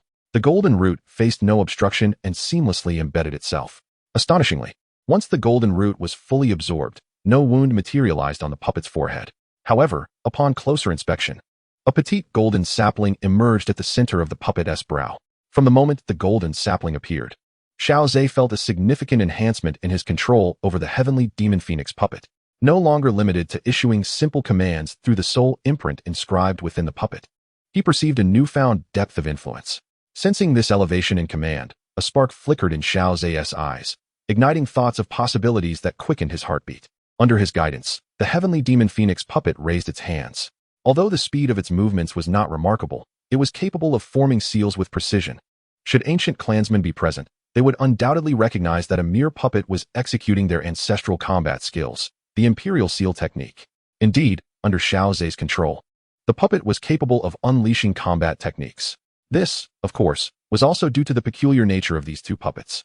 When Zhu Yang crafted these heavenly demon phoenix puppets, he must have invested considerable thought, endowing them with more than just brute strength for attack. They also possessed the ability for energy circulation within. It was precisely this energy flow that enabled Xiao Ze to wield combat techniques through the puppet's form. However, I am only able to wield generic combat techniques, such as my water attribute skills, which cannot be executed by the celestial demon phoenix puppet, as it is of the fire attribute, and cannot possibly manifest water attribute techniques. Furthermore, with my soul power, coupled with the profound mysteries of the Emperor's seal technique, my ability to employ this technique in a multitasking manner is already at its limit. Perhaps in the future, as my soul power enhances, I may be able to multitask tenfold. If I were to refine additional puppets capable of circulating energy, the tenfold Emperor's seal would be awe-inspiring. Contemplating this, Xiao Ze found himself silently mourning for his future adversaries. In the midst of his reflections, the celestial demon phoenix puppet achieved the fusion of 3 seals. Although it was significantly slower than Xiao Ze, being a puppet, it could not be expected to perform at a higher level. Moreover, with continued refinement, its speed could certainly be improved. Xiao Ze swiftly tore through the void, creating a spatial black hole for the celestial demon phoenix puppet to cast the Emperor's seal technique into. Although its power would not match that of his personal execution, it was still formidable. Satisfied, Xiao Ze nodded. Then with a flick of his hand, He embedded the remaining golden tree root into the puppet's forehead. After sensing it, he confirmed his complete control and proceeded to store both celestial demon phoenix puppets away. At that moment, the elder token at his waist suddenly trembled. Is someone seeking me? Xiao Ze hastily made his way to the entrance of the elder tower, where he encountered a young man clad in green. Greetings, Elder Xiao Ze, the man respectfully said, lifting his gaze to Xiao Ze, his eyes brimming with admiration. What brings you here? Xiao Ze inquired, somewhat perplexed. Could this be a disciple from the Alchemy Tower seeking his guidance? It is the president, Master Seongqing, who wishes to see you. Xiao Ze's brow furrowed slightly. What could the president want with him? However, he did not hesitate long. After closing the door, he followed the young man to the towering black edifice. The safety within the Alchemy Tower was assured, and after achieving the rank of Battle Sovereign, he had reinforced the defenses of the Elder Tower. There was no need to overly worry about the safety of Qinglin and Medusa. At worst, they still possessed his golden sapling. Before long, Xiao Ze stood before President Seongqing. Greetings, President Seongqing. Haha, no need for excessive formality, Xiao Ze. I see you have been diligently practicing alchemy lately. Indeed, I have 2 friends in urgent need of elixirs, and since I have some free time, I thought to refine them, Xiao Ze replied, albeit with a hint of confusion. Surely, President Seongqing would not have come specifically to inquire about alchemical matters? Do you currently have any pressing matters? Haha, with the 3 of us present in the Alchemy Tower, there is no one who would dare invade. President Seongqing laughed heartily, gesturing for Xiao Ze to feel at ease. Xiao Ze understood that it was merely a matter of not wanting to disturb the 3 presidents. Actually, the 4 Directions Pavilion Conference is approaching, and I would like you to make an appearance. Xiao Ze was somewhat bewildered. While the 4 Directions Pavilion Conference was indeed one of the grand events in Zhongzhou, it seemed unnecessary to request his attendance specifically. You are the future titan of the Alchemy Tower. It would be beneficial for you to make your presence known. At the very least, they should become acquainted with you. For by the next Alchemy Conference, we 3 old fellows may still be around, but you may not have another opportunity to present yourself. Xiao Ze was taken aback by the straightforwardness of President Qinglin, who evidently regarded him as a future titan of the Dan Tower. Naturally, it was improbable that he would be sent to accompany the Grand Elder solely for the purpose of the Sefong Pavilion Conference, as that would be a sheer waste of their time and energy. Qinglin continued, and Xiao Ze listened with curiosity and patience as he elucidated further. The influence of the Dan Tower permeates through Zhongzhou, and recently, at the juncture of the eastern region and the central region of Zhongzhou, within the Abyssal Sea, an ancient relic has been discovered. Very few are aware of this matter, and I thought it prudent to allow you to venture forth while it remains largely unknown, to see if you might glean any fortune from it. Xiao Ze's eyes widened slightly at the mention of an ancient relic. Such places often hold the potential for immense opportunities. Do not harbor overly lofty expectations, Qinglin remarked with a smile upon observing Xiao Ze's expression. Over the years, the Dan Tower has uncovered numerous ancient relics, some explored independently and others in conjunction with various factions. However, genuine fortuitous encounters have been exceedingly rare. After absorbing President Qingling's explanation, Xiao Ze nodded in understanding. He would accompany the Grand Elder to explore this deep-sea relic during the upcoming Sefong Pavilion Conference. Xiao Ze understood, yet he pondered the recent experiences of the Grand Elder. Qinglin, lowering his gaze, remarked, precisely for this reason, the Grand Elder should take the opportunity to attend the Sefong Pavilion Conference to clear his mind. Perhaps he might even recruit another promising young talent. Contemplating the president's words, Xiao Ze fell silent. What of the Grand Elder's opinion? He did not dwell on it, as the exploration of ancient relics was primarily overseen by the 8 Grand Elders. Qinglin then proceeded to explain further, while also advising Xiao Ze on certain matters to be mindful of. This iteration of the Sefong Pavilion Conference is hosted by the previous champion, Huanun Pavilion, which coincidentally aligns with the location of the ancient relic you are to explore. Upon hearing Qingling's introduction of Huanun Pavilion, Xiao Ze began to grasp the situation. Though the Sefong Pavilion is generally situated in the 4 cardinal directions of Zhongzhou, Huanun Pavilion occupies a unique position between the eastern and central regions of Zhongzhou. Moreover, the realm of Huanun Pavilion predominantly lies within the central region. As Qinglin spoke, a grave expression crossed his face, and he cautioned Xiao Ze earnestly. The reason Huanun Pavilion refrains from expanding into the eastern region is due to a formidable force there that they dare not provoke, the ancient clan. This lineage, descended from the bloodline of the Dou Emperor, has been inherited since ancient times. The Dou Emperor represents the pinnacle of strength within the realm, and achieving the Dou Emperor level induces a transformation within one's bloodline, benefiting subsequent generations. Although these ancient Dou Emperor bloodline clans are human, they possess terrifying innate talents. with formidable individuals abundant within their ranks. Given the proximity of the Abyssal Sea to the eastern region, while the ancient clan may remain discreet, one cannot dismiss the possibility of their sudden interest in the deep-sea relic. Should you encounter members of the ancient clan, strive to avoid any conflict. I understand. Xiao Ze responded with a respectful bow, his eyes betraying a glimmer of anticipation. Perhaps he might catch a glimpse of Xun'er in the eastern region. However, the likelihood is quite low. After all, as the young lady of the ancient clan, it is generally unlikely that Xun'er would be allowed to take such risks in exploring ruins. Seeing the troubled expression on Xiao Ze's face, Xiongqing smiled reassuringly, saying, "Indeed. The ancient clan has always preferred to remain low-key. Although they wield control over the entire eastern region of Zhongzhou, they seldom make their presence known. Thus, their appearance this time is not guaranteed. Furthermore, your two friends are safely within the confines of Tion Dan City, so you may rest assured as you attend the Sefong Pavilion Conference." Yes, with the assurance of Xiongqing, a formidable expert at the pinnacle of Dou Qi, Xiao Ze felt significantly more at ease. After all, with Xiongqing's protection, unless a Dou Qi-level opponent were to strike, he felt an overwhelming sense of security. He left his message regarding his departure for the Sefong Pavilion in a conspicuous location. Although he could communicate with them through the golden little tree, Medusa and Qinglin were currently in the critical phase of their breakthrough, and any untimely disturbance could adversely affect their progress. Upon arriving at the eastern gate of Tion Dan City, an elderly man clad in a white robe sat upon a slab of green stone, his eyes slightly closed. Yet, none of the passing disciples of the Dan Tower cast a glance in his direction, as if he were entirely non-existent. However, Xiao Ze's gaze was instantly drawn to the old man. The elder was enveloped in a layer of soul power, cleverly diminishing his presence. As if he had merged with the greenstone itself, Xiao Ze had met the Grand Elder before. Approaching the Grand Elder, he clasped his hands respectfully. The Grand Elder let out a soft grunt, and then lifted his eyelids as if just awakening, revealing somewhat murky eyes that belied his earlier vigor. "Ah, it's Xiao Ze. Haha, please do not mind me. This old man has grown weary in his old age." The disciples promptly bowed in reverence to the two elders. Xiao Ze nodded in acknowledgement, and the Grand Elder offered a faint smile, leading Xiao Ze towards the outskirts of Tion Dan City. "You jest, Grand Elder. You are still as robust as ever," Xiao Ze remarked, to which the Grand Elder shook his head. "I am well aware of my own condition," he replied. Xiao Ze, upon hearing this, fell silent, realizing that the matter concerning Seongqing had significantly impacted the Grand Elder. The two traveled in silence until they arrived at a spatial wormhole in the outer realm. Tion Dan City serves as the heart of the central region of Zhongzhou, from which one can access most cities in Zhongzhou. As both were elders of the Dan Tower, they did not have to wait long. Upon entering the massive spatial wormhole, the Grand Elder produced a spatial vessel that expanded in the wind. Once aboard, Xiao Ze eagerly volunteered to navigate the vessel. Thus, the two embarked on their journey to the Huanun Pavilion. Xiao Ze pondered for a moment and decided to engage the Grand Elder in topics of interest to divert his attention. "Grand Elder, I have reviewed your Tiondan Dan.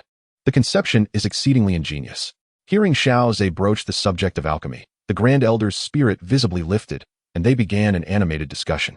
Before long, the Grand Elder's demeanor improved significantly. The conversation between two genuine masters of alchemy seemed almost inexhaustible. Even simply expressing their personal insights could lead to an exchange lasting several days and nights.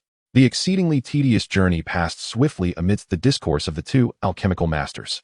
After a private exchange with Xiao Ze, the Grand Elder was profoundly impressed by his exceptional alchemical skills. In comparison, the Grand Elder felt a sense of inadequacy in his own talents. Moreover, Xiao Ze's prowess in alchemy was not only rooted in its depth, but also in its vastness. This breadth was achieved through Xiao Ze's extensive exploration within the realm of alchemy, aligning perfectly with his earlier assertion at the Alchemist Exchange meeting regarding the unification of alchemical practices. "Xiao Ze, your aptitude for alchemy is indeed a rare phenomenon. Perhaps you truly possess the potential to transform the entire landscape of the alchemical world. The idea of a unified alchemy seems increasingly plausible."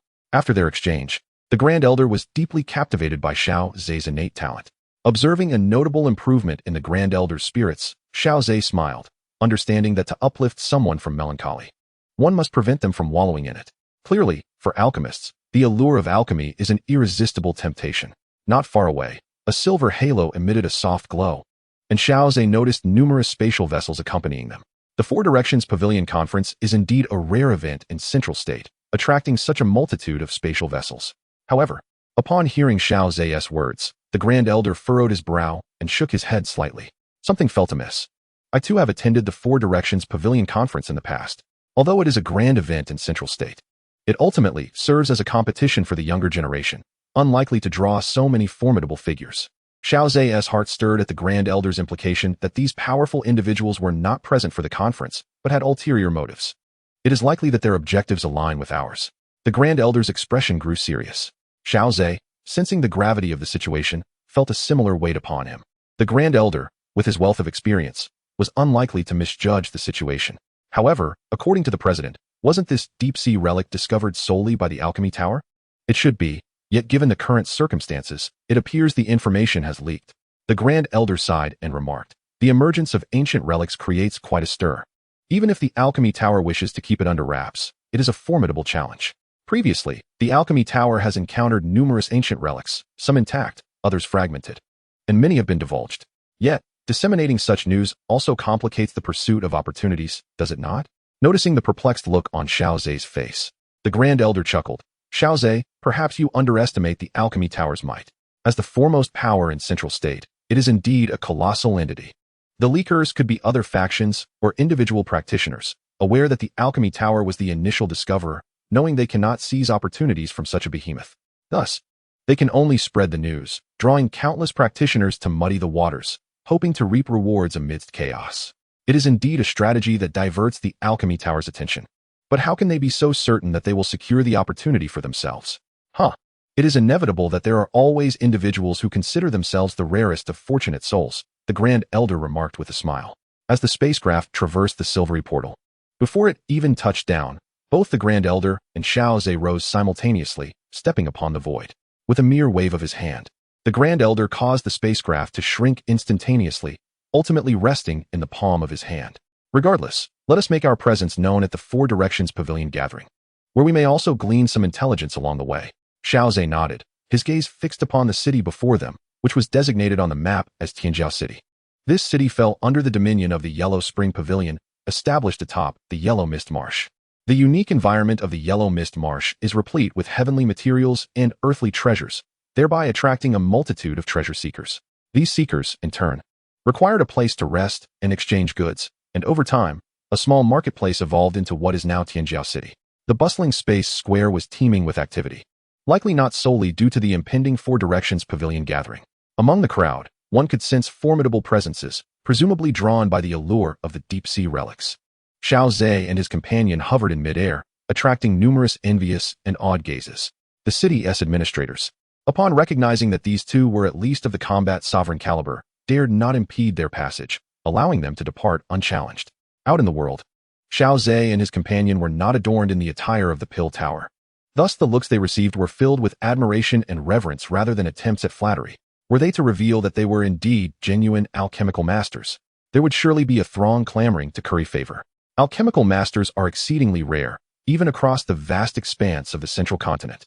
After departing from the Yellow Mist Marsh, the two directed their course towards a range of mountains, with Xiao Ze observing the throngs of people below, resembling an ant colony.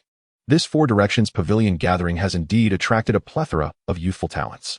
While it is true that the victors are likely to be the younger generation of the Four Directions Pavilion, past gatherings have not been devoid of dark horses emerging unexpectedly. As one of the grand events of the Central Continent, achieving a commendable result here can lead to considerable renown. The Grand Elder nodded and cast a glance at the figures below, remarking to Xiao Ze, for them, reputation holds significant importance. Excelling in the Four Directions Pavilion gathering can garner considerable attention from other factions. Xiao Ze understood. This was a means of enhancing their prestige. However, in truth, such a contest held little value for him at his current standing. Participating in such a trivial competition would indeed be akin to bullying the weak. The throngs below were destined for the distant ring-shaped mountain range, at the center of which lay an expansive lake of a yellow-brown hue. Upon this lake, magnificent palaces had been constructed, with the grand edifice situated at the heart of the lake being the Yellow Spring Pavilion. As Xiao Ze and the Grand Elder approached the ring-shaped mountains, a figure soared high into the sky, landing before them. Having encountered the two esteemed gentlemen, "May I inquire from which faction you hail?" It seems the Pill Tower has come to intrude."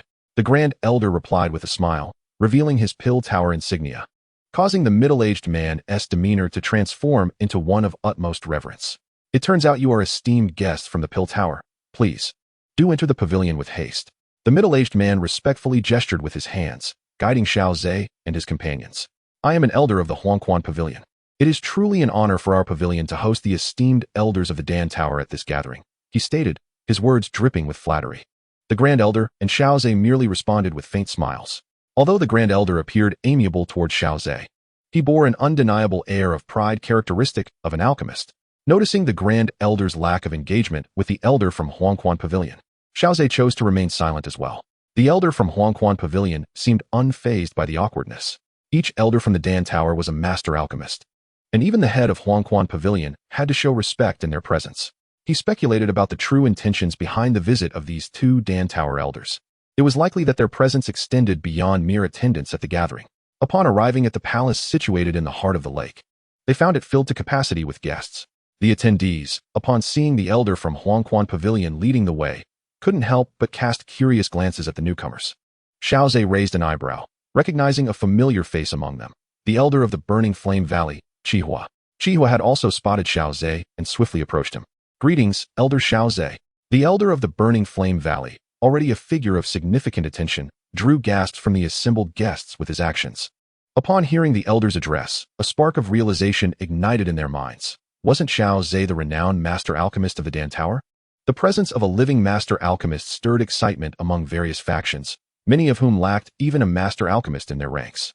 The cost of procuring pills from other alchemists was exorbitant, making the direct appearance of a master alchemist all the more enticing. Consequently, numerous factions began to converge. Eager to gain familiarity with Xiao Ze, the guiding elder from Huanquan Pavilion was momentarily taken aback upon hearing Xiao Ze's name, and he felt an immense sense of relief for not having been disrespectful earlier. After all, he stood before a master alchemist, someone even the formidable Dou Qi would seek to please. Qihua, it has been a long time. You still seem as robust as ever, Xiao Ze remarked, taking note of the other factions gathering around, but choosing to focus on Qihua. The elder of the Burning Flame Valley, quick to read the situation, beamed at Xiao Ze. The Valley Master often speaks of you, Elder Xiao Ze. Indeed, I am grateful for the Valley Master's concern, Xiao Ze replied. The Grand Elder, observing the lively exchange between Xiao Ze and Qihua, interjected with a smile. Xiao Ze, why don't you introduce me to this esteemed individual? I must apologize for my oversight. This is the Grand Elder of the Dan Tower, and this is Qihua, the Elder of the Burning Flame Valley. Upon hearing the introduction, Qihua's demeanor shifted to one of respect. It is an honor to meet the Grand Elder of the Dan Tower. Without Xiao Ze's introduction, Qihua, given the Dan Tower's immense influence, would have had little standing to engage with the Grand Elder. Since you are a friend of Xiao Ze, there is no need for excessive formalities, the Grand Elder replied warmly. Upon hearing Xiao Ze's introduction, the surrounding gazes intensified with fervor. It was unexpected that this time the Dan Tower had dispatched both the Grand Elder and the newly appointed Master Alchemist, Xiao Ze. The various factions recognized that the news circulating was not mere hearsay, but rather a solid truth. An ancient relic had indeed emerged. Furthermore, it was a relic significant enough to warrant the presence of the Grand Elder and a newly minted Master Alchemist in the pursuit of its treasures. Contemplating this, the factions resolved to swiftly relay this information to their leaders. The recently surfaced ancient relic likely harbored immense opportunities. Xiao Ze also noted the presence of numerous other formidable forces within the palace. However, it appeared that only elders had attended, and no leaders of such factions had graced the gathering. Xiao Ze did not overly neglect the other factions. His previous demeanor merely reflected a closer affinity towards the Burning Flame Valley. Yet, for the multitude of factions, Xiao Ze's attitude held considerable significance. After all, he was, without doubt, a master alchemist. The Burning Flame Valley could potentially gain a peak powerhouse through the connection with a master alchemist. After exchanging pleasantries with several factions, Xiao Ze proceeded to the quarters arranged for them by the Yellow Spring Pavilion. These factions are exceedingly enthusiastic, Xiao Ze mused, closing the door behind him with a sigh. Haha, indeed. If we establish a rapport with a master alchemist, seeking elixirs will become significantly simpler, not only in terms of cultivation, but those elixirs with unique effects are even more precious. If we do not offend them, we might exchange insights. Meanwhile, in a secret chamber of the Yellow Spring Pavilion, an elderly man clad in black robes furrowed his brow as he scrutinized the newly transmitted intelligence from his subordinates. What could this ancient relic be that warranted the attendance of two elders from the Dan Tower? Furthermore, if the Dan Tower was mobilizing its forces, the subsequent factions arriving would likely not be trivial. This black-robed elder was none other than the pavilion master of the Yellow Spring Pavilion, the venerable Yellow Spring. What weighed heavily on his mind was another matter. If the origins of this ancient relic were indeed astonishing, would it attract the attention of the ancient clans? Situated near the eastern region of Zhongzhou, the Yellow Spring Pavilion held a certain trepidation towards these ancient clans, the dominators of the eastern region. Although the ancient clans might not harbor interest in the Yellow Spring Pavilion, provoking them could lead to the pavilion's swift demise. The Yellow Spring Master was well aware of the pavilion's modus operandi, knowing it to be far from benevolent. Alas, had I known the previous 4-pavilion conference would demand such effort, I would have ceded my position to the Wind and Thunder Pavilion and the Starfall Pavilion, thus preventing those forces from converging upon the Yellow Spring Pavilion during this gathering. The Yellow Spring Master sighed in frustration. The factions listed were beyond what the Yellow Spring Pavilion could contend with. At this rate, the 4-pavilion conference would likely pale in comparison to the movements of these factions, which would truly capture everyone's attention. With the news now out, the Grand Elder and Xiao Ze deliberated and ultimately decided against hurrying to the ancient relic. The revelation of information can indeed bear its advantages. The exploration of ancient ruins is fraught with peril, yet the involvement of numerous factions may serve to mitigate some of the inherent risks. While many seek to capitalize on the chaos and seize an opportunity from the Dan Tower, both Xiao Ze and the Grand Elder, as members of the Dan Tower, contemplate how to utilize these opportunities to lessen the dangers associated with exploring the ancient ruins. However, even if Xiao Ze yearns for tranquility, he is besieged daily by countless factions seeking an audience. Concurrently, he recognizes that the contest for the ancient ruins is likely to be exceptionally fierce. This only pertains to the factions participating in the 4 Directions Pavilion Conference, which he can engage with. There exist numerous other factions and individual cultivators who are not inclined to join the fray. After bidding farewell to the last visitor, Xiao Ze stroked his chin, pondering, with such a significant commotion, I wonder if the ancient clans will take interest. After a moment's reflection, he shook his head. Even if the ancient clans were intrigued, it did not necessarily mean they would send Xun'er. At that very moment, in the heart of the eastern region of Zhongzhou, within the ancient holy city, a ripple in space heralded the appearance of a young girl clad in azure. Accompanying her were 2 venerable elders, their presence as profound as the abyss. Elders, I truly appreciate your willingness to accompany me in the exploration of the ancient ruins, the azure-clad girl remarked, a faint smile gracing her lips. Dear miss, you flatter us. We shall follow your lead on this journey. The 2 formidable elders exchanged a knowing glance, smiling wryly as they bowed to the azure girl. With a subtle smile, she gazed beyond the ancient holy city, her eyes seemingly ignited by a faint golden flame as she mused, Brother Xiao Ze, after all these years apart, I wonder if my cultivation has come closer to yours. This young girl in azure was none other than Xun'er, who had been separated from Xiao Ze for many years. With the ancient clan's intelligence network, acquiring information about Xiao Ze was a simple task. Moreover, given Xiao Ze's status as an elder of the Dan Tower, Xun'er did not even need to send Ling Ying to investigate. She could directly utilize the ancient clan's channels. After all, although the ancient clan maintained a low profile, they were well informed about the happenings on the continent, especially concerning prominent factions like the Dan Tower.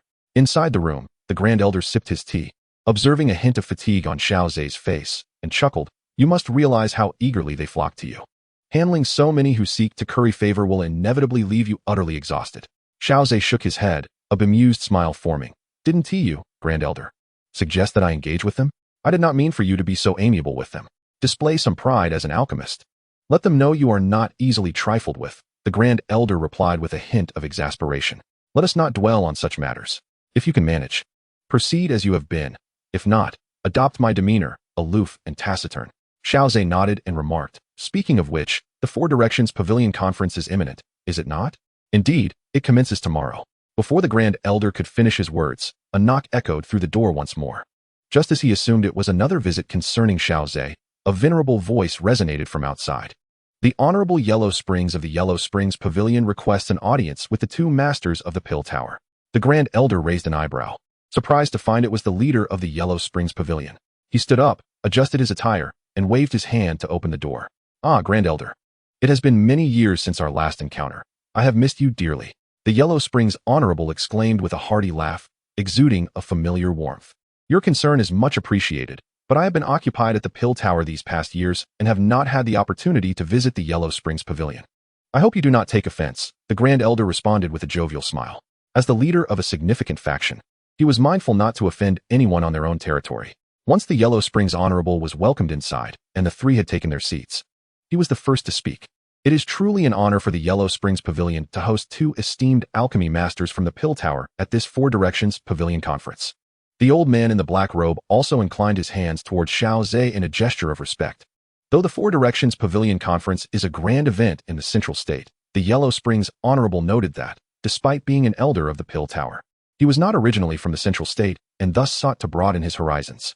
Upon hearing Xiao Ze's remarks, the Yellow Springs Honorable dismissed them with indifference. A mere alchemy master wishing to see the world at the Four Directions Pavilion Conference? It was laughable. If an alchemy master were to attend any session of the conference, it would surely become a topic of great discussion among the locals. The Yellow Springs Honorable was acutely aware that their true intentions were not to participate in the conference, but to investigate an ancient relic. Coincidentally, he had come with the intention of gleaning information from them. To be candid with you both, I have been in seclusion, but have heard tales of ancient relics surfacing near the sea of the underworld adjacent to the Yellow Springs Pavilion. He sipped his tea, a strained smile gracing his face. I am willing to offer some compensation in hopes of acquiring intelligence from the two of you. Xiao Ze and the Grand Elder exchanged glances, taken aback that the Yellow Springs Honorable had so forthrightly inquired about the ancient relics. This left the Honorable with limited options. He held a deep respect and caution towards the title of Alchemy Master. Reluctantly, he had come in person, seeking to see if he could trade for any scraps of information from the two elders of the Pill Tower. After all, the rumors circulating outside were varied and confusing, making it difficult to discern the truth. Ahem, in truth, we are not entirely certain about the nature of the ancient relics either. The Grand Elder remarked with a light cough. Given that matters have progressed to this point, I shall speak plainly. The Pill Tower originally intended for US to conduct a covert exploration, but it seems the news of the ancient relic's emergence was leaked. We have journeyed to the Yellow Springs Pavilion, inquiring along the way, but have garnered no fruitful information, to the extent that your insights, Pavilion Master, are far more enlightening. The Yellow Springs Honorable furrowed his brow, finding it difficult to ascertain the veracity of the Grand Elder's words. After considering, he continued, then let us exchange information.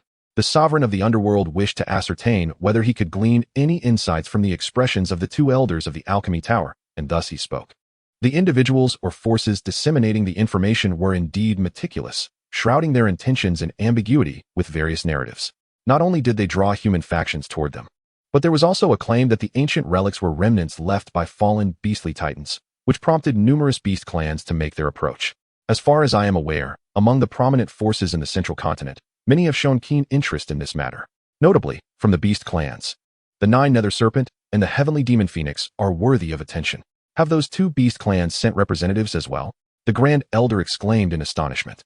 Their forces were relatively weak, and this was within the domain of the Underworld Pavilion. When it comes to intelligence-gathering abilities, they truly could not rival the sovereign of the Underworld. As the Grand Elder of the Alchemy Tower, he understood well the profound heritage of those two beast clans. The sovereign of the Underworld nodded, yet his brow furrowed in contemplation. The Grand Elder's reaction indicated a genuine unawareness of the significance of that ancient relic. Xiao Ze remained seated nearby, his countenance adorned with a tranquil smile, seemingly unaffected. This left the sovereign of the Underworld feeling somewhat helpless. He had initially perceived Xiao Ze as a potential breakthrough. After all, Xiao Ze was youthful and lacked the Grand Elder's cunning experience, akin to a fox.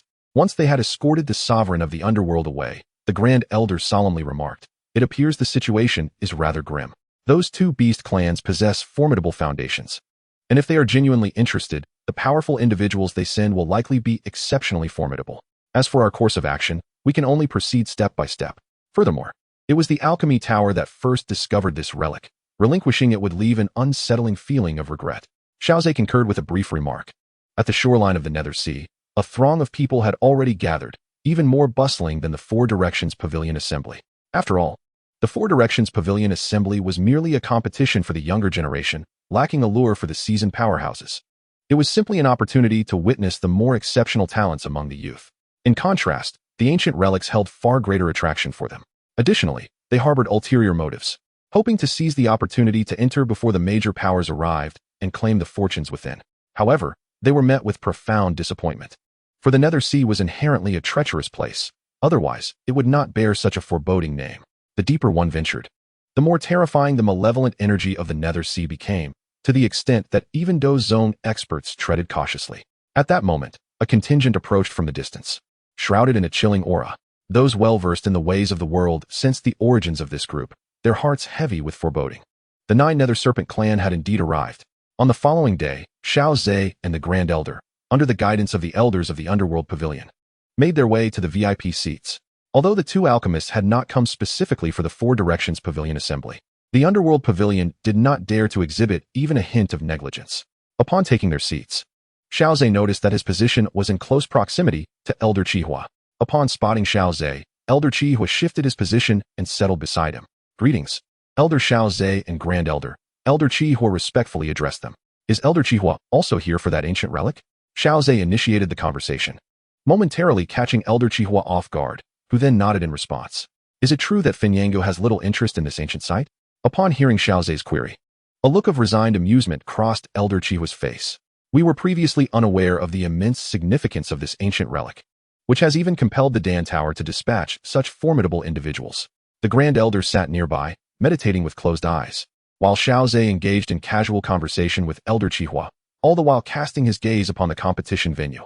The competition arena of the Huanquan Pavilion was situated atop a vast water platform, now bustling with numerous young talents standing around, some in quiet contemplation, others engaged in light-hearted banter.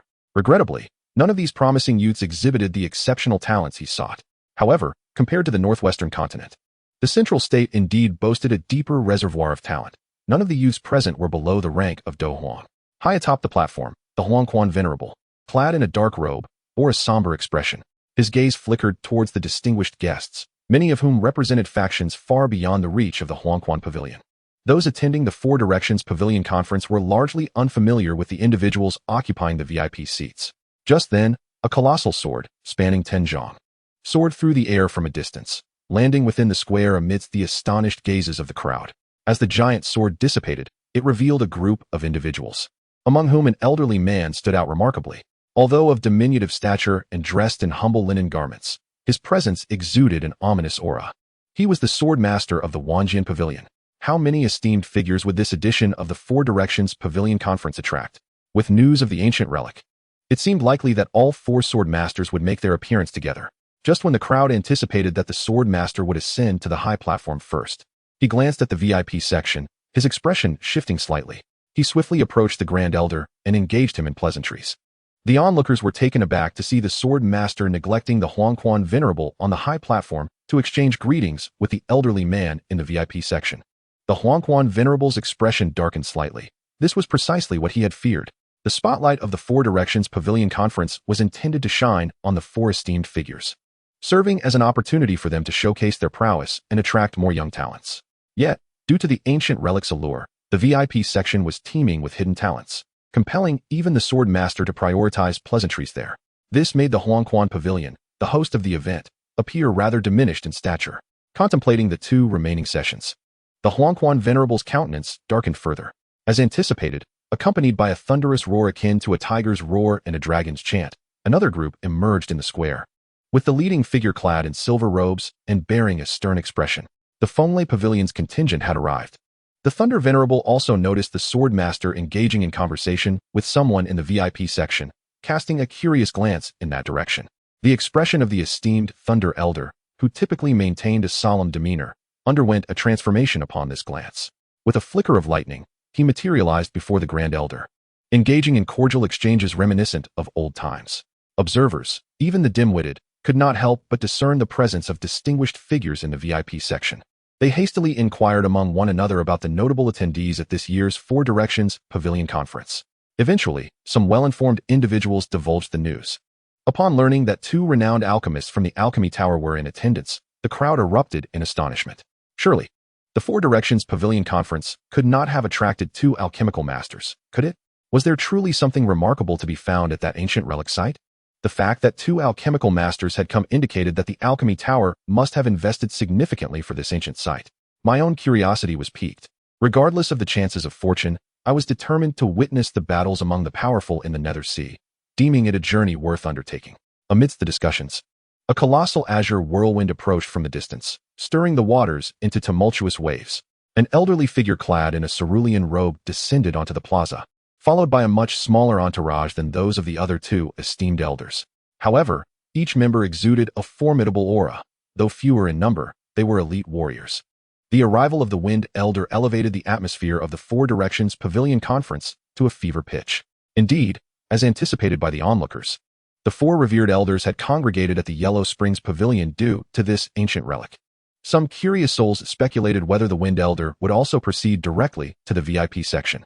Upon spotting the solitary figure of the Yellow Springs Elder on the platform, the Wind Elder paused momentarily, only to be struck with astonishment upon noticing the Grand Elder of the Alchemy Tower in the VIP section. Subsequently, he mirrored the actions of the previous 2 elders, causing the Yellow Springs Elder's expression to darken significantly. Sitting beside the Grand Elder, Xiao Ze found the situation rather amusing. Was this truly the 4 Directions Pavilion Conference, or merely an alchemical gathering? He cast a sidelong glance at the glowering Yellow Springs Elder, allowing a faint smile to escape before hastily averting his gaze, lest he attract the Elder's ire. After all, the current circumstances had undeniably diminished the Yellow Springs Elder's prestige, and Xiao Ze wished to avoid being noted unfavorably in the Elder's mind. Witnessing the Yellow Springs Elder's sullen demeanor, the other 3 elders felt a touch of awkwardness. The Yellow Springs Elder huffed softly, feeling restrained from expressing his displeasure. Not only was he confronted by 3 esteemed elders, but the cause of their neglect was none other than the Grand Elder of the Alchemy Tower. Rising to his feet, the Yellow Springs Elder narrowed his eyes, scanning the onlookers, who had previously been lively, now felt a chill run down their spines. Thank you all for traveling from afar to attend this 4 Directions Pavilion Conference at the Yellow Springs Pavilion, he stated. After briefly outlining the rules, he declared the commencement of the conference. Embarrassment already loomed, and it was prudent to swiftly redirect the crowd's attention to the proceedings of the 4 Directions Pavilion Conference. Under the gaze of the multitude, the young talents gathered on the water's surface erupted with astonishing fighting spirit, commencing a chaotic melee. Xiao Ze sat upon a chair, his right hand propping up his chin, his gaze fixed upon the tumultuous clash unfolding in the square. Such chaotic skirmishes were not unfamiliar to him, as he had previously participated in similar frays at Canaan Academy. Years have passed, and now he found himself as a mere observer on the elevated platform.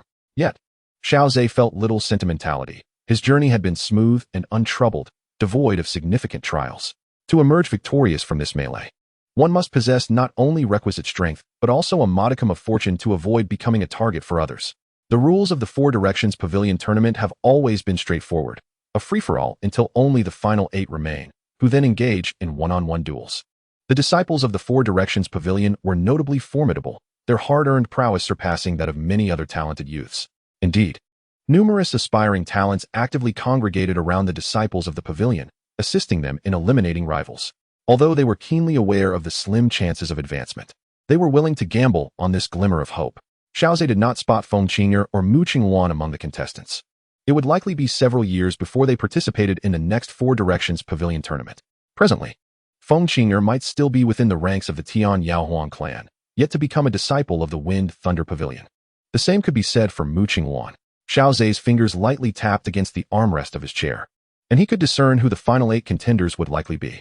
Among them, he held particular admiration for a disciple of the Wanjian Pavilion, who possessed an upright stature, her long hair tied back in a ponytail, and a countenance as refined as jade. To the casual observer, her form could easily be mistaken for that of a young man, especially given her choice of attire leaning towards masculine garb. However, Xiao Ze had long since resolved that he would accept no talent less than that of the golden caliber. At present, he hesitated over an additional binding position, contemplating whether to bestow it upon Xiaoying. After all, based on the original narrative, Xiaoying's soul power was innately formidable. Could her innate soul body be further enhanced? If it could not be improved, it would yield no beneficial feedback. Should it be possible, Xiao Ze would prefer to acquire another soul-related talent. He possessed numerous talents related to cultivation and physique, but in terms of the soul, he had only Dan Shun, who bore the soul-devouring body. Though immensely powerful, Xiao Ze still yearned for a more accelerated advancement in his soul realm. Currently, his soul power was steadily increasing, albeit at a pace significantly swifter than that of other alchemists. Nevertheless, he felt a tinge of dissatisfaction. The original text mentioned the medicinal spirit of the apothecary clan, whose unique soul was reputed to have the greatest potential for reaching the imperial realm, an exceptionally high accolade. Alas, locating the ancient dragon race was a daunting task, as they were elusive. However, should he ascend to the presidency of the Dan Tower, perhaps he might gain access to the apothecary clan. Just as Xiao Ze was lost in contemplation, the disciple of the Wanjian Pavilion he had been watching unsheathed her sword, unleashing a myriad of sword shadows that sent her opponent tumbling backward with great force. She exercised restraint, ensuring no fatal harm was inflicted. With a splash, the young talent inadvertently plunged into the water, prompting a faint smile to grace the lips of the Wan Jian disciple. Embarrassed, the young man scrambled to his feet and offered her a respectful gesture. The youth was not a fool. He was certainly capable of discerning the situation. The move executed by the disciple of the Myriad Sword Pavilion could have easily resulted in his demise right then and there. At this point, only 8 individuals remained on the stage. Xiao Ze attentively listened and learned that the Myriad Sword Pavilion disciple was named Lu Ling. Lu Ling wielded a slender, pale blue sword, and the others in the square cast wary glances her way, having felt the threat posed by her earlier technique. Yet, Lu Ling appeared unfazed. She offered them a faint smile before gracefully descending from the platform. Xiao Ze smiled in return and nodded at her, which left Lu Ling somewhat flabbergasted. She had already been informed by her master, the Sword Sovereign, that this strikingly handsome young man was, in fact, the alchemy master of the Pill Tower. Such a distinguished identity acknowledging her with a nod and a smile truly astonished her. Elder Qihua also noticed Xiao Ze's gesture and inquired, "Elder Xiao Ze, do you hold great expectations for that disciple of the Myriad Sword Pavilion?" Indeed, with her prowess, she stood a considerable chance of clinching victory in this competition. Hearing Xiao Ze's words, Elder Qihua became increasingly intrigued by Lu Ling. As expected, in the ensuing matches, Lu Ling showcased her technique, defeating all those who stood in her way. Ultimately, she indeed fulfilled Elder Xiao Ze's prediction and emerged victorious in this round. The Myriad Sword Pavilion disciple had mastered the secret techniques of her sect to an extraordinary degree, her strength truly remarkable. Elder Qihua chuckled, secretly impressed by Xiao Ze's discernment. If Xiao Ze's success was not mere fortune, then his combat experience must be exceptionally profound. This session of the Four Directions Pavilion Conference concluded without any notable disturbances. The title of the strongest among the younger generation was claimed by Lu Ling of the Myriad Sword Pavilion, prompting the Sword Sovereign to nod repeatedly, unable to conceal his delight, as the Sovereign of the Yellow Springs announced the conclusion of the Four Directions Pavilion Conference. The audience understood that the real spectacle was only just beginning. All eyes turned towards the dignitaries in the VIP section. After a brief exchange of pleasantries with the Grand Elder and others, Xiao Ze departed first, without any pretense, heading straight for the Sea of the Underworld. Other factions did not linger either. Having settled their affairs, they too hastened towards the Sea of the Underworld. Upon the high platform, the 4 sovereigns exchanged glances. Ultimately, it was the victorious Sword Sovereign who spoke first. "What are we merely standing here for? If you are interested, hurry and follow." With a hearty laugh, he added, "I am rather intrigued by this deep-sea relic. I shall take my leave first." The Thunder Sovereign chuckled, and in a flash of lightning, he vanished into the distance. The remaining 3 shook their heads in amusement, with the Wind Sovereign commenting, "The Thunder Sovereign remains as tempestuous as ever." Just by observing the leisurely demeanor of the Grand Elder of the Pill Tower, one can surmise that the ancient Relic's opening is still some time away. "You, being the fastest among us, need not worry. I shall take my leave first." The Sword Sovereign rolled his eyes. The Wind Sovereign shook his head, dismissing the Yellow Springs Sovereign, and transformed into a cerulean whirlwind, leading the Starfall Pavilion members onward. The Lord of the Underworld gazed at the once bustling hall of the Underworld, now rendered desolate and cold, his clenched fist betraying his mounting frustration. Regret washed over him for hosting this year's grand assembly of the Four Directions. Finally, he vocalized the thoughts that had repeatedly surfaced in his mind. Yet his words fell on deaf ears. Both Xiao Ze and the Grand Elder were at the peak of the fighting sovereign realm, their pace swift as they journeyed. The distance between the Hall of the Underworld and the Sea of Nether was not far, and within a short span, Xiao Ze beheld the expanse of the dark ocean. As he surveyed the scene, the black surface of the sea melded seamlessly with the distant horizon, a stark contrast of black and white. Along the coastline of the Sea of Nether, camps of various sizes dotted the landscape, teeming with figures that resembled a swarm of ants from Xiao Ze's vantage point. Yet, within his perception, he sensed numerous concealed, yet formidable auras emanating from that stretch of coast. This was indeed the Sea of Nether, Xiao Ze murmured, for he possessed some knowledge of this ominous sea. It was said to have witnessed countless ancient battles, claiming innumerable corpses, both of human cultivators and of beast families. He had even encountered accounts of the demise of fighting saints in this very location. The vast land of Central Continent, rich in history and depth, harbored numerous sites marked by the fall of fighting saints, easily numbering in the dozens. Such places invariably attracted countless adventurers, each hoping to seize a fragment of fortune from the remnants of fallen saints, yearning for their own ascendance. However, those lacking the requisite strength, daring to covet the relics of fighting saints, would likely find their fortunes swiftly transforming into calamity. The Sea of Nether was precisely such a place. The ancient wars had long since tainted this once serene ocean with an endless miasma. The origins of this miasma remained shrouded in mystery, yet its threat to living beings was profound. Without the protection of battle energy, one risked the insidious infiltration of this miasma, leading to a gradual decay of the body. Akin to a slow march toward death, a flag adorned with a colossal black tower fluttered atop a peak, and before Xiao Ze and his companions could approach, an elder clad in the garb of the Dan Tower greeted them with a warm smile. Grand Elder, Elder Xiao Ze, you have traveled far? Please, enter the tent and rest. Haha, Elder Mu, it is good to see you well, the Grand Elder replied cheerfully. It is a pleasure to meet you, Elder Mu. Xiao Ze added with a respectful nod. Xiao Ze observed the perimeter of the tent, noting the presence of several formidable guardians. This was unsurprising, for with the resources of the Dan Tower, nurturing strong warriors was a relatively straightforward endeavor. Shortly thereafter, the three settled within the tent. Sigh.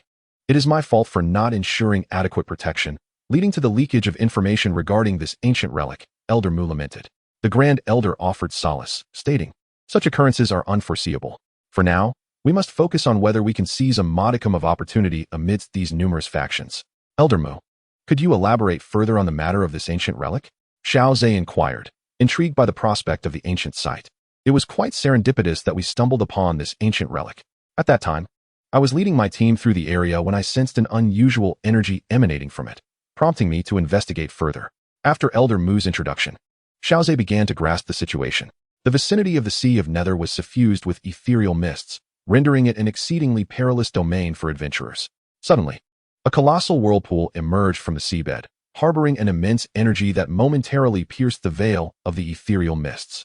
Elder Mu continued, stating that the intervals between the appearances of this whirlpool were becoming increasingly brief, and when it ultimately manifested continuously, it would signal the unlocking of the ancient relic. According to our calculations, we have approximately 3 days remaining. It is sufficient for Xiao Ze and me to embark on this journey. Elder Mu, you shall remain here to await our return. After a moment's contemplation, the Grand Elder concurred. Indeed, Elder Mu nodded, seemingly recalling something, and suggested, there is a trading market along the coast. Should you two elders be interested, you might consider a visit. A trading market? Xiao Ze pondered, somewhat perplexed, as it appeared unrelated to the ancient relic. Indeed, the allure of the ancient relic has drawn many solitary cultivators.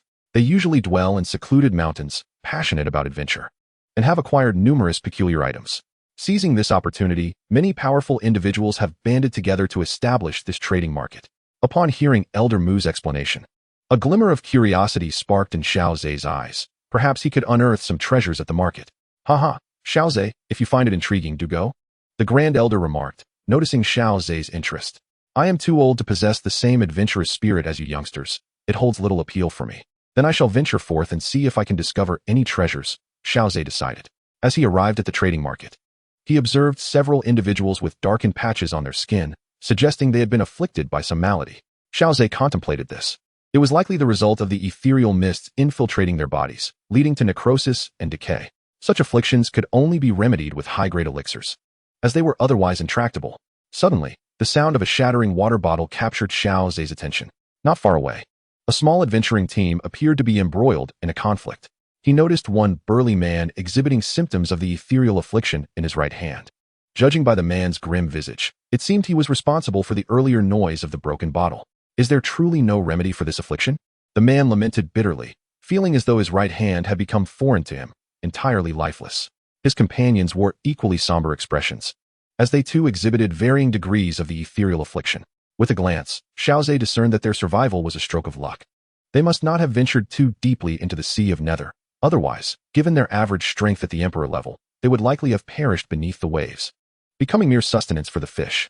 This small incident drew the attention of many, though most observed with a sense of schadenfreude.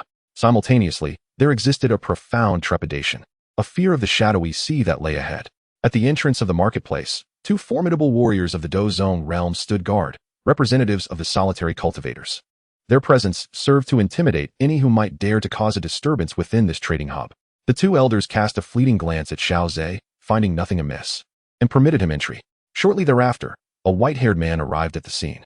Upon seeing him, the expressions of the two elders shifted slightly, their faces adorned with eager smiles. However, the white-haired man paid them no heed and strode inside with purpose. Once he had entered, one of the elderly men, his face darkening, murmured, "Indeed, the members of the Xiao Clan are quite arrogant." "Hush, are you seeking death?" We, as solitary cultivators, should refrain from provoking such top-tier powers. The other elder's countenance reflected panic. The first elder's expression fluctuated for some time before he sighed. I understand. Upon entering the trading market, the clamor of voices enveloped him. Some were haggling with stall owners. Others boasted loudly about their wares, while a few, unable to reach an agreement, erupted into vehement arguments. The cacophony amalgamated into an overwhelming din. Xiao Ze shook his head, having little expectation for this impromptu trading event, particularly regarding its management. He meandered through the throngs, where conflicts erupted sporadically. This place was a melting pot of all sorts, where unsavory characters inevitably emerged. Even with 2 Dou warriors stationed at the entrance, they could not suppress the malevolent thoughts that flickered within the hearts of many. Before Xiao Ze, a crowd had gathered, drawn to the spectacle of a fair-skinned man gripping the collar of a middle-aged man with protruding teeth. The grip tightened audibly, eliciting a pained scream from the latter. With a surge of Dou Qi, the fair-skinned man sent the middle-aged man crashing to the ground. Control your hands. Should there be a next time, it won't merely be a matter of breaking an arm. The fair-skinned man huffed in anger, seemingly unable to tolerate the onlooker's gaze. He shot a glance at them before departing to another corner. Meanwhile, the middle-aged man, head bowed, hastened away to a more secluded area. At that moment, Xiao Ze suddenly grasped an unruly hand that had ventured toward his storage ring. How audacious, to turn the spectacle into an attempt at theft. With a snap, Xiao Ze had completed half a circuit of the market, shaking his head. In such hastily convened trading gatherings, it was rare to encounter any genuine treasures. However, he managed to exchange a few pills for some formulas, all of which had been unearthed from the ruins of ancient alchemists. My lord, would you care to examine the items at my stall? The vendor had been eyeing Xiao Ze for quite some time. Noticing Xiao Ze's focus on the formulas and his method of transaction with pills, the vendor quickly beckoned him over. Xiao Ze glanced at a dark red scroll. Is this also sourced from the alchemist ruins? Indeed, my lord, came the reply. The middle-aged man bowed his head slightly, yet he refrained from uttering excessive words. He understood that alchemists were often eccentric individuals. The less said, the fewer mistakes made. Xiao Ze picked up the dark red scroll and casually remarked, name your price. The stall owner, noticing Xiao Ze's distinguished demeanor, hesitated for a moment before stating, 1 broken sect pill. Very well, Xiao Ze replied, producing a vial and tossing it into the man's hands. The middle-aged man was momentarily taken aback, then his face lit up with uncontainable joy. Thank you, my lord, he exclaimed, bowing repeatedly. With the broken sect pill, he could exchange it for other resources, ensuring a brighter future for his son's cultivation. As the middle-aged man watched Xiao Ze depart, he harbored no greed, refraining from making unreasonable demands. The fire control technique, while my own version is commendable, I could certainly draw inspiration from this one, Xiao Ze mused, stowing the dark red scroll within his storage ring. Just then, a large hand suddenly lunged toward him, causing Xiao Ze to startle. He had encountered stealthy thieves before, but this was an audacious street mugging. The power accompanying that hand made Xiao Ze's eyes narrow slightly. It was not a mere thief. This individual was clearly after his storage ring. Xiao Ze did not hold back against this assailant. With swift precision, he concentrated energy into a crystalline palm strike, which collided forcefully with the large hand, releasing a torrent of energy that sent the crowd at the market sprawling. Xiao Ze remained steadfast, while the assailant was violently hurled away. Upon landing, the intruder left several deep footprints in the ground before stabilizing himself.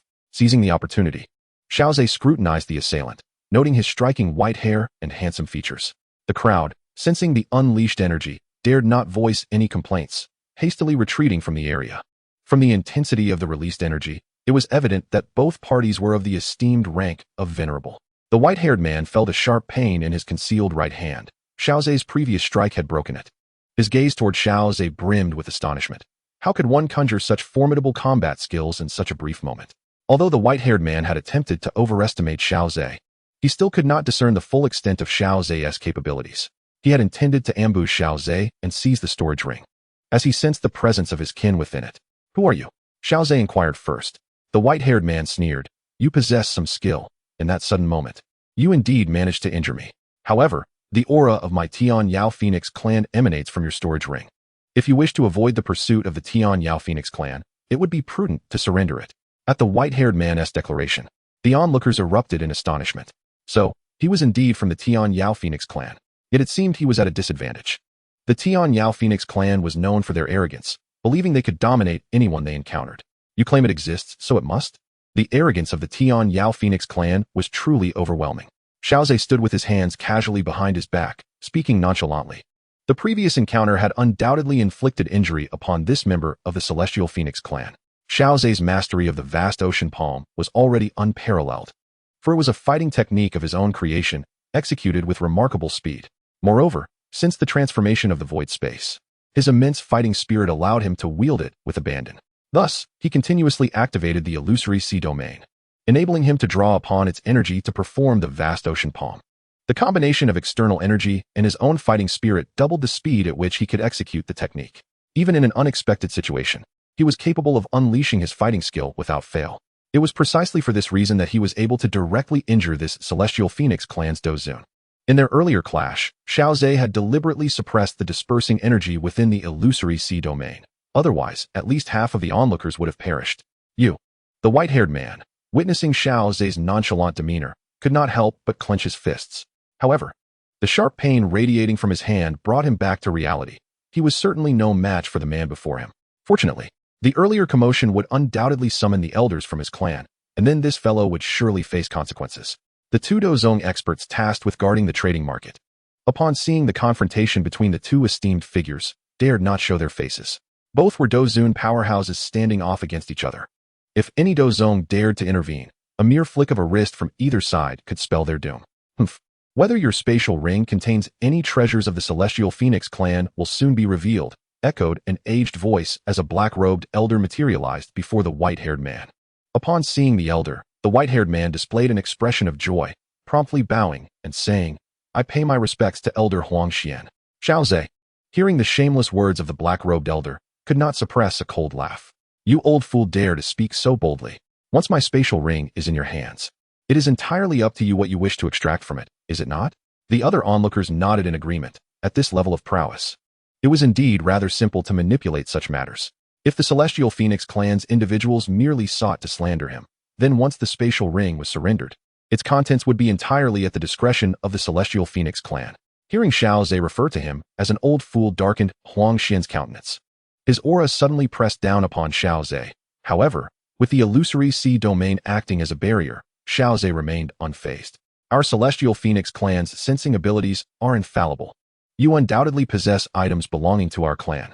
The white-haired man could not help but exclaim. Yet, Xiao Ze remained unmoved, since he refused to cooperate. "Do not blame me for taking matters into my own hands to compel your compliance."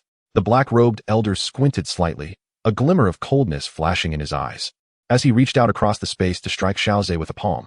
Xiao Ze had initially intended to test the might of a 5-star Dou Qi, but suddenly sensed a familiar presence and halted his movements.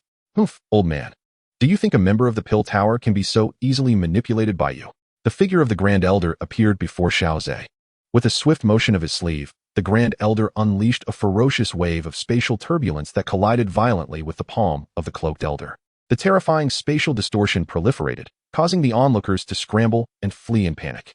However, the confrontation between the Grand Elder and Huangxian was completely unrestrained. A dreadful spatial rift nearly transformed the area into a vast chasm.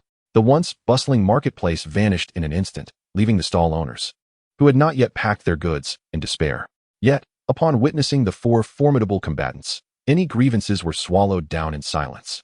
"Are you members of the Dan Tower? And so what?"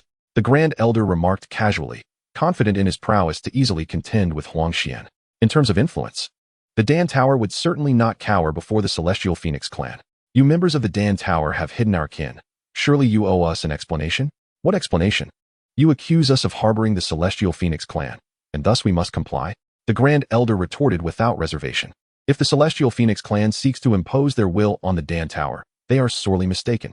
Seeing the Grand Elder's unwavering demeanor, Huangxian could not suppress his frustration.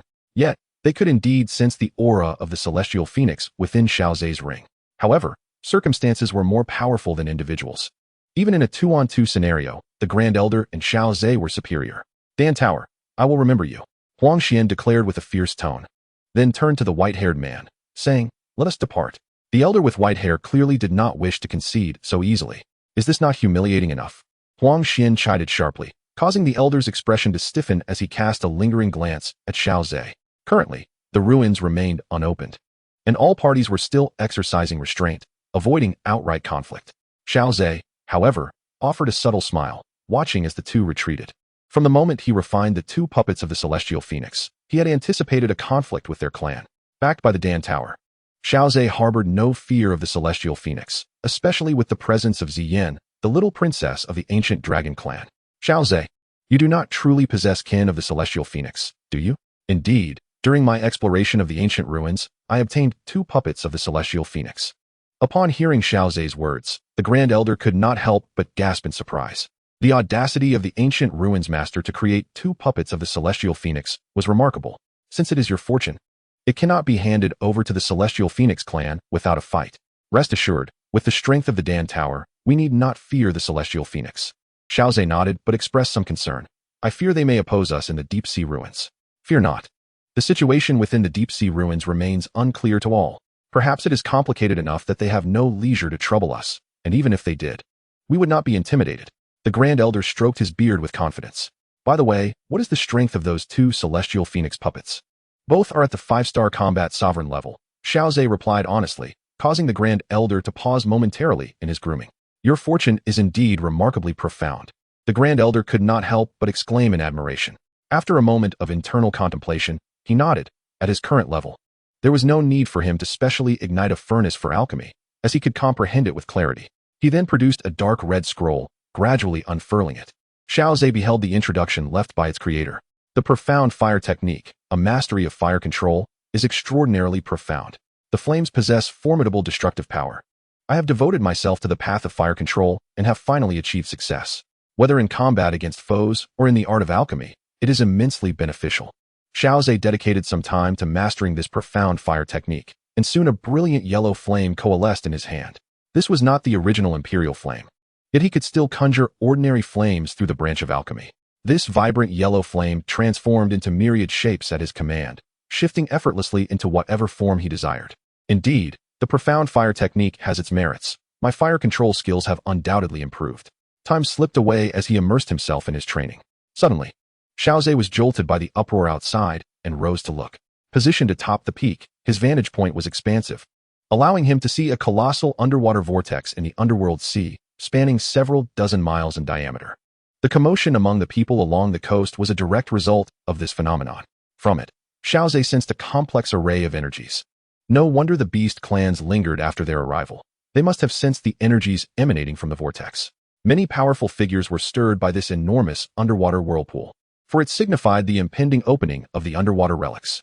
The Grand Elder appeared beside Xiao Ze, remarking, "It has attracted so many strong individuals. It seems we are destined for a fierce battle.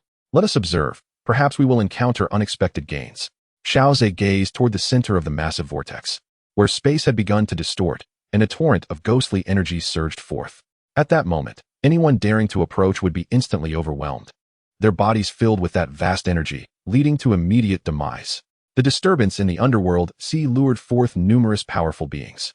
Just the esteemed figures Xiao Ze could see numbered no less than 10, the 4 leaders of the 4 Directions Pavilion, the esteemed members of the Tian Yaohuang clan and the Jiuyu Di Ming Python clan, along with several solitary cultivators. However, Xiao Ze noticed the absence of individuals from the Burning Flame Valley. Had they not arrived in time? It seemed plausible, considering the esteemed members of the 4 Directions Pavilion were able to come thanks to this year's 4 Directions Pavilion Conference. Other factions likely sent their strong individuals only after hearing of the event.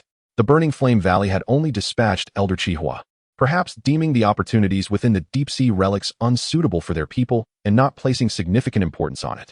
Soon, the surging ghostly energy finally subsided. Those who had been eager to act, upon witnessing this spectacle, brightened with renewed determination and immediately rushed toward the enormous vortex. Yet, Xiao Ze furrowed his brow, sensing that it was not so simple. Just as this thought surfaced in his mind, the group that had surged forward suddenly recoiled in terror, as if confronted by a fearsome entity, fleeing wildly from the abyssal whirlpool. That group of reckless individuals is unlikely to meet a favorable end, the Grand Elder suddenly remarked. Xiao Ze nodded in agreement. The prior lull of the abyssal whirlpool did not signify true safety. On the contrary, it was merely a prelude to the accumulation of even greater malevolent energy. The oppressive aura surged skyward, enveloping the throng of individuals who had rushed forward. Initially, some of them managed to fend off the malignant energy with their fighting spirit. However, the sheer volume of this dark essence was overwhelming, and their reserves were depleting at an alarming rate. Some had not even comprehended the danger before being consumed by the malevolent force. Xiao Ze witnessed firsthand the dire consequences of being infiltrated by this dark energy. The afflicted areas would decay in the blink of an eye. As the malevolent essence continued to invade their bodies, the decaying parts would gradually weaken, ultimately shattering into countless black particles that merged with the essence itself. The horrifying spectacle sent a chill down the spines of the powerful beings gathered along the coast. Those cultivators who had previously ventured into the Abyssal Sea and had been tainted by the dark energy felt a sense of relief upon witnessing this scene. The erosion of their bodies into powder, merging with the malevolent essence, was a fate they narrowly escaped. Observing the black particles merging with the dark energy, Xiao Ze furrowed his brow. Could this be the reason the Abyssal Sea's malevolent essence persists eternally? Countless beings consumed, their bodies reduced to dust, contributing to the ceaseless flow of this dark energy. What is that? Suddenly, someone pointed toward the edge of the swirling dark energy, exclaiming in shock. Xiao Ze turned his gaze to the indicated location and beheld a figure unlike any other.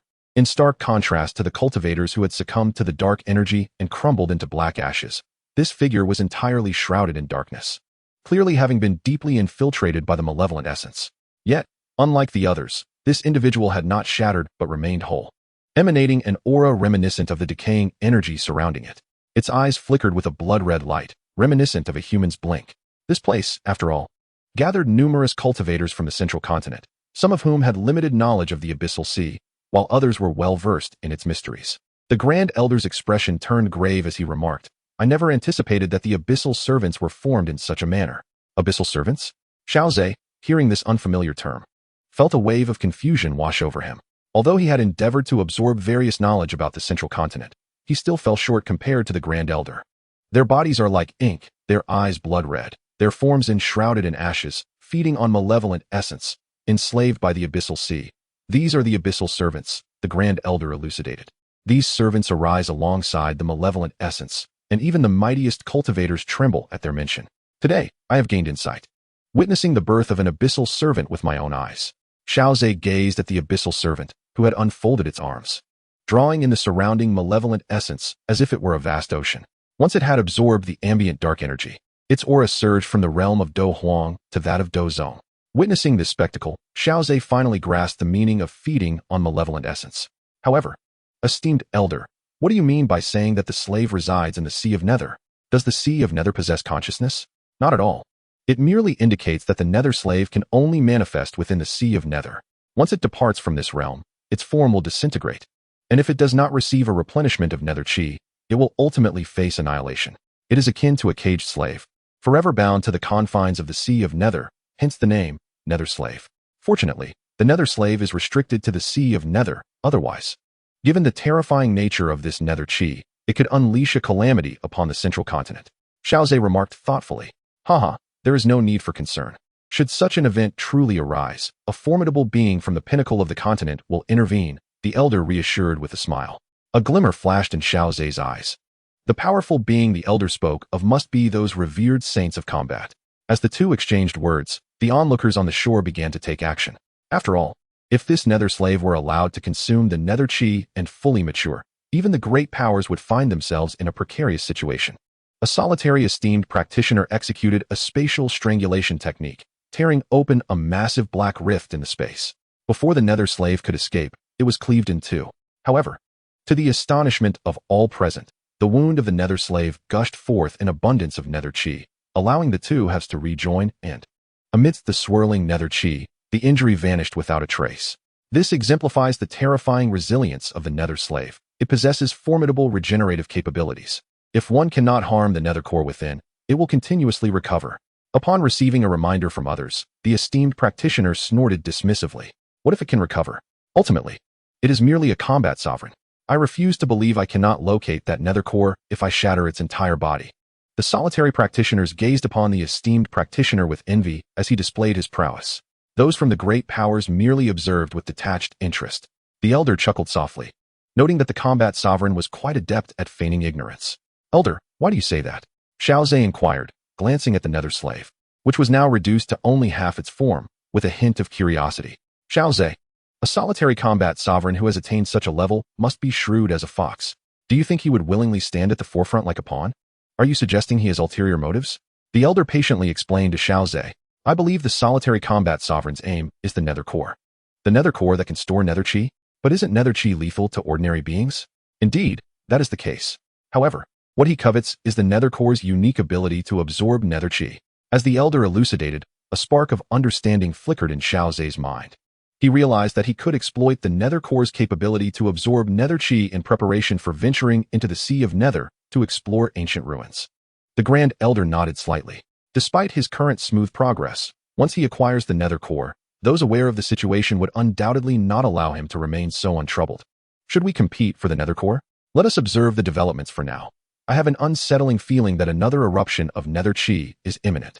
Nether slaves are seldom seen in the central continent, not due to their scarcity, but rather because they abound in the nether sea. Yet, after 2 eruptions of nether chi, the absence of these nether slaves is highly irregular. In the nether sea, these entities are not constrained by lifespan if left undisturbed, and the numbers accumulated since ancient times are staggering. Most of these nether slaves lie dormant in the depths of the nether sea, where the concentration of nether chi is most substantial. The colossal whirlpool at the seabed expels the nether chi from that region, inevitably releasing the slumbering nether slaves alongside it. Xiao Ze suddenly comprehended and remarked, the depth from which the nether chi is being expelled has yet to reach the seabed. Once it does, the nether slaves shall emerge with the nether chi, and we shall not lack for the nether core. The solitary combat sovereign annihilated a nether slave and obtained a diamond-shaped black crystal, suffused with nether chi. He swiftly infused it with a vast amount of fighting energy, forcing the nether chi out. A nether core of the Dou zone level was sufficient for him to traverse to the depths of the nether sea. After exhausting the nether chi within, the crystal was filled solely with the fighting energy of the solitary combat sovereign, displaying a mesmerizing and ethereal ice blue hue. He surveyed his surroundings and noticed numerous eager gazes fixated upon him. This time, he intended to take advantage of the mutual wariness among the powerful factions, sending someone to test the waters for risks in order to seize a nether core in one fell swoop. Thereafter, it would likely not be so straightforward. Nevertheless, possessing this nether core ensured his security in entering the ancient ruins.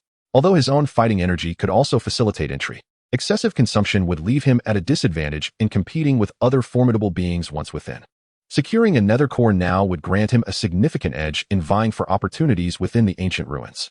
As anticipated, within 10 minutes, the entire sea surface began to tremble. A dense wave of nether chi erupted from the great whirlpool beneath, even darkening the sky above that area to an ominous black. Alarmed, many cultivators on the shore hastily retreated, fearing even a hint of the nether chi might taint them. The gruesome fates of those who had perished from the influx of nether chi were still fresh in their minds. Xiao Ze gazed into the distance, witnessing the nether chi surging forth from the whirlpool, forming a colossal black pillar that connected heaven and earth.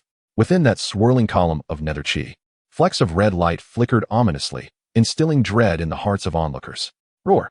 From one particularly brilliant point of red, an earth-shattering roar erupted, scattering the nether chi in the vicinity. A terrifying figure, towering several zhang high, emerged, its overwhelming aura unmistakably reaching the pinnacle of Dou Zone. Like a beast roused from a beautiful dream, the shadowy specter fixed its gaze upon the multitude of cultivators along the shore, the crimson light in its eyes shining even more brightly. Although it possessed no eyeballs, those cultivators who felt the sweeping gaze of the colossal specter shivered involuntarily. Some even began to reconsider their decision to partake in the excitement of the deep-sea relics, fearing that they might lose their lives in this endeavor. In contrast to the hesitant solitary cultivators, the prominent factions found a glimmer of hope. They had numerous members eager to enter the relics, and the presence of so many specters was ample opportunity for them to share. They would not need to engage in a fierce battle with other factions before even entering the ancient relics. As the surging fighting spirit gradually subsided, the figures of the specters became fully visible, revealing an astonishing count of over 100. The elder in black robes from the Celestial Phoenix clan stepped forward, his voice, though soft, resonated across the entire coastline. He did not wish to charge in alone and face the onslaught of so many specters. Enticing the other powerful factions to join forces in dividing the specters was indeed the prudent course of action. The other factions understood that it was impossible to expect someone else to take the lead. They could only advance together and share the spoils of these specters. In an instant, the various factions dispatched their strongest members to seize the specters. The solitary cultivators, recognizing the value of the shadow cores, also took action. At the Dan Tower's base, upon seeing the elder preparing to engage, Xiao Ze proactively offered, "Elder, allow me to go. I wish to observe the extraordinary nature of this shadow energy." "Very well, but exercise caution and always shroud yourself in fighting spirit." The elder nodded in agreement after glancing at Xiao Ze. Rising into the air, Xiao Ze charged toward the shadow sea. his illusory sea domain expanding to a radius of 1 meter, rendering it nearly imperceptible to ordinary individuals. Meanwhile, a peaked Dozong Spectre had already confronted the Elder Phoenix. Xiao Ze chose not to join the fray, but instead sought out another Spectre of similar rank. At that moment, a figure with white hair darted forth, similarly targeting the Spectre. It was the white-haired man from the Celestial Phoenix clan, who had previously clashed with Xiao Ze. Fate had brought them together again, causing Xiao Ze to raise an eyebrow. Wasn't this man just competing with the Wind Sovereign for a Spectre? A glance toward the Wind Sovereign revealed that he had already secured a Shadow Core, infusing it with Azure Fighting Spirit. It turned out he had lost in the contest against the Wind Sovereign and was now setting his sights on the Spectre. Upon seeing Xiao Ze, the white-haired man sneered. I thought it was someone formidable. Today, I shall vindicate myself. Had it not been for my momentary lapse that allowed you to ambush me with your techniques. Do you think you could have harmed me?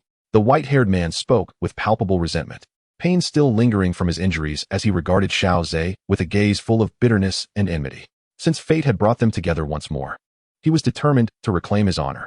As long as he awakens the bloodline power of the Celestial Phoenix clan, he will undoubtedly vanquish Xiao Ze. Huh. Your Celestial Phoenix clan is not only domineering, but also somewhat intellectually challenged. How long has it been since the incident? And you have already begun to distort the truth. Xiao Ze could not help but chuckle. If memory serves, it was you who launched a sneak attack first, and I merely retaliated.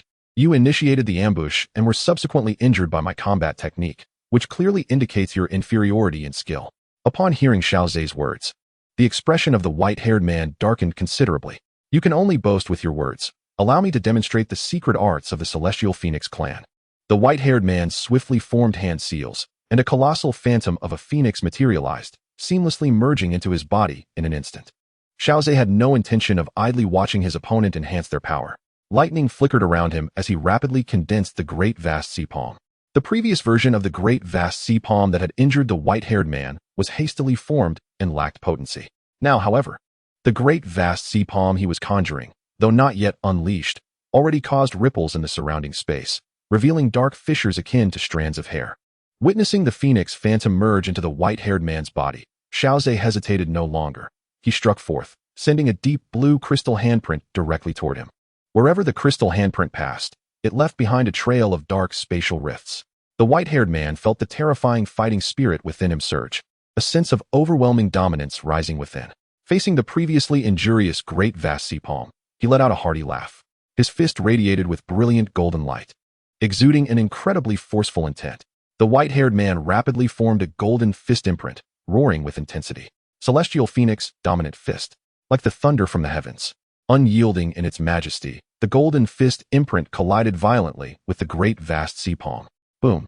A vast surge of energy erupted, causing surrounding cultivators to flee in terror. While some who could not evade felt a sudden sweetness in their throats. They dared not approach the battlefield of the Dozun experts. For even the residual energy from their clash was fearsome. Those who distanced themselves displayed expressions of shock. Moreover, the ghostly slave was also shaken by the aftermath of the battle, sending more ashes swirling into the air. The crowd hastily turned their attention to the chaotic center of energy, where black fissures spread, and a figure was violently thrown out. The white-haired man's face was filled with disbelief, despite having enhanced his strength to a 2-star Dozun using his bloodline power. How could he still be repelled by Xiao Ze's combat technique? Recently injured by this very technique, he had elevated his power, yet was now wounded again by the same fighting spirit, which was difficult for the white-haired man to accept. The overwhelming fighting spirit indeed grants one the power to act freely. Seeing Xiao Ze employ the same tactic once more, the white-haired man gritted his teeth. He once again condensed the golden fist imprint, but his back trembled slightly, as a pair of resplendent wings unfurled from it. It was not his style to simply endure. After receiving this combat technique, he would forcibly close the distance to Xiao Ze, leveraging the speed and physique of the Celestial Phoenix clan to engage in close combat. However, what drove him to the brink of madness was that this encounter once again concluded with him being forcefully repelled. Just as the silver-haired man intended to close in on Xiao Ze, another mighty Dahan high palm struck toward him. The frustration and fury etched on the silver-haired man's face were unmistakable. The power of the Dahan high palm was extraordinary, and its speed was astonishing. Even with the deployment of his phoenix wings, he could not evade it. To forcibly withstand the Dahan high palm in exchange for a moment's approach would be an act of sheer folly. Having previously ambushed Xiao Ze and taken that blow from the Dahan high palm, his right hand still throbbed with pain in the midst of battle. To the peculiar gazes of the onlookers, Xiao Ze seemed to be toying with the members of the Tion Yaohuan clan. Each deep blue crystal handprint descended upon the silver-haired man, who could only accept his fate with resignation. Seizing the opportunity while the silver-haired man was being repelled, Xiao Ze directly crushed the spectral slave using the illusory sea domain. The spectral core was now in his grasp. Upon witnessing Xiao Ze acquire the spectral core, the silver-haired man was so overwhelmed with frustration that he felt like spitting blood. Previously wounded by Xiao Ze's technique, he was now mocked and played with by the same. It was abundantly clear even to the simplest observer that Xiao Ze's true combat prowess far surpassed that of the silver-haired man, allowing him to masterfully control the situation. At that moment, another spectral slave of the Dou Zone level was being pursued, and Xiao Ze swiftly used the illusory sea domain to seize control and reduce it to dust. With a flick of his hand, the spectral core fell into his grasp, enveloped in Dou Qi. Meanwhile, an elder who had been chasing approached, and upon catching Xiao Ze's gaze, he hastily retreated, fearing that Xiao Ze's capricious mood might lead him to obliterate him as well. Suddenly, Xiao Ze sensed an extraordinarily powerful presence drawing near. Without hesitation, he unleashed the illusory sea domain, suppressing the area before him, and retreated swiftly. As lightning flickered around him, a grim-faced elder in black robes halted at the spot where Xiao Ze had stood. The black-robed elder glanced at the silver-haired man, who had just regained his composure. Once impeccably presented, the silver-haired man's appearance was now disheveled, his once orderly white hair now in utter disarray. Just as the black-robed elder was about to speak, the space beside Xiao Ze warped, and the grand elder appeared, hands clasped behind him, his narrowed eyes fixated on the black-robed figure. Old man, if the younger generation of your Tian clan cannot best Xiao Ze, do you intend to take matters into your own hands, abusing your age to bully the young? The grand elder stated bluntly, recalling how Xiao Ze had narrowly evaded the old man's grasp moments ago. If you truly wish to engage, I shall forsake the treasures of the deep-sea ruins to ensure you remain here forever. The grand elder's eyes gleamed with a chilling intensity, and Xiao Ze was somewhat astonished to witness this fierce side of him. Typically, the grand elder presented himself as a kindly old man, yet it was evident that in his youth, he possessed quite the fiery temperament. The black-robed elder clenched his fist tightly within his sleeve, reminded of his purpose for venturing into the deep-sea ruins, and let out a huff of indignation as he turned to the silver-haired man. Why are you not hastening to find other spectral slaves? Do you not find this enough of a disgrace? The white-haired man, chastised by the elder, turned pale with rage and cast a venomous glance at Xiao Ze before soaring away to another location. The elder in the black robe departed as well, in pursuit of the spectral slaves. The grand elder gazed at Xiao Ze and remarked, "That old fellow will likely not relent. Once we enter the ruins, you must not stray from my side." Xiao Ze nodded. The chaotic battle was gradually subsiding, and it was indeed time to venture into the ruins. Xiao Ze handed one of the spectral cores to the grand elder, who filled it with his own fighting spirit before gripping it tightly. Upon releasing his hold, a diamond-shaped pattern appeared in his palm. This was the method for utilizing the spectral core. Imbuing it with one's own fighting spirit effectively leaves a mark. When one's body comes into contact with spectral energy, the core will automatically absorb it. It is noteworthy that while this method can serve as a preventive measure, it cannot heal one from the spectral energy entering the body. After listening to the grand elder's explanation, Xiao Ze clenched his fist, then opened it again, and the spectral core had melded into his palm. Under his suppression, the primordial tree refrained from consuming the spectral core that had integrated into his hand. Since spectral energy is a foreign force, even the venomous power of misfortune could not entirely dissolve it. Xiao Ze cast a glance at the expanse above the sea of specters. Over 100 spectral slaves had already been divided among the cultivators. Although the spectral slaves were shrouded in spectral energy, they were ultimately overwhelmed by the sheer number of cultivators. In the face of such a multitude, a single spectral slave could find itself beset by dozens of practitioners. This chaotic battle had scattered a significant amount of spectral energy, rendering the surroundings considerably clearer. However, Xiao Ze noticed that much of the spectral energy did not dissipate into thin air, but instead sank gradually back into the sea of specters. The great whirlpool at the seabed remained, and the waters surrounding it were remarkably clear, a striking sight amidst the entire sea of specters. It seemed that a peculiar force within the great whirlpool was dispersing the spectral energy. After the spectral energy mingled with the sea, visibility improved, and this phenomenon was soon perceived by many others. At the very least, those entering the ancient ruins from the great whirlpool at the seabed would not be subject to the corrosive effects of spectral energy. Initially, those practitioners lacking the ability to contend for the spectral cores had begun to reconsider their intentions, reluctant to risk the potential infiltration of spectral energy into their bodies. To their surprise, a new path had opened up, allowing for a safe passage into the deep-sea ruins via the great whirlpool. After waiting for a while, the crowd, reassured by the absence of spectral energy, surged eagerly towards the great whirlpool. Xiao Ze and the Grand Elder hovered midair, observing as numerous practitioners dove into the whirlpool like dumplings being dropped into boiling water. It all felt rather peculiar. Witnessing this scene, Xiao Ze murmured, "Is it that entering the deep-sea ruins is too effortless?" The Grand Elder, deep in thought, replied, "Indeed, it feels that way." "Grand Elder, do you sense it too?" Xiao Ze inquired. "Yes," the Grand Elder responded, his slightly murky eyes scanning the impatient throng, sensing an unusual urgency among them regarding the deep-sea ruins. Could there be something amiss with the deep-sea ruins? From the observations gathered, it is indeed an ancient relic, and the seal remains intact, rendering any prior infiltration impossible. The Grand Elder contemplated for a moment, and upon noticing the other powerful factions converging upon the abyssal vortex, he shook his head. "Although the current circumstances are somewhat peculiar, we possess the Nether Core, which provides us with a distinct advantage in confronting the malevolent energies of the Nether Sea, unlike those who are utterly unprepared." Implicitly, the intention remains to delve into the ancient relic. Let us proceed. Thus, under the watchful gaze of the crowd stationed at the shore, the two also ventured into the depths of the abyssal vortex. The once bustling coastline, now devoid of a significant number of cultivators who had ventured into the ancient relic, appeared somewhat desolate. Speculations among the onlookers abounded regarding the treasures that lay within the ancient site. At the Dan Tower's outpost, Elder Mu, who remained behind, stroked his beard while gazing towards the Nether Sea, a hint of concern flickering in his eyes. He hoped for the safe return of the Grand Elder and Elder Xiao Ze, for whether they attained fortune was of little consequence. Just as his thoughts settled, a sudden spatial fluctuation emerged from the opposite end of the Nether Sea, capturing the attention of the onlookers along the shore. Such mastery over spatial control necessitates at least the prowess of a Dou Zun. From what I observed of the previous Dou Zun battles, none exhibited such a degree of command. Could this formidable being belong to another powerful faction arriving fashionably late? If so, they had certainly missed the opportunity to contest for the Nether Core, which had previously been sought after by many esteemed factions. Amidst the murmurs of the crowd, a young maiden clad in azure emerged from the warped space. Her attire, while not ostentatious, radiated an air of nobility that transcended the earthly realm. This was not the nobility of mundane royalty, but rather a divine aura akin to that of a celestial sovereign, an essence that has endured through the annals of time. Impervious to decay, the appearance of the maiden left the crowd at the shoreline in a state of stupefaction, her ethereal beauty rendering them momentarily speechless.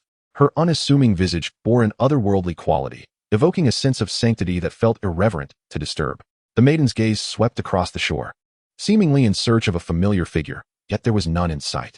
Fixing her eyes upon the abyssal vortex, she addressed the two elderly figures who had appeared silently. "Elders, let us depart, lest we fall too far behind." With her words, the trio enveloped themselves in battle aura and entered the depths of the vortex. The maideness in trance left an indelible mark on the minds of the spectators, each seeking to inquire of their companions regarding her identity.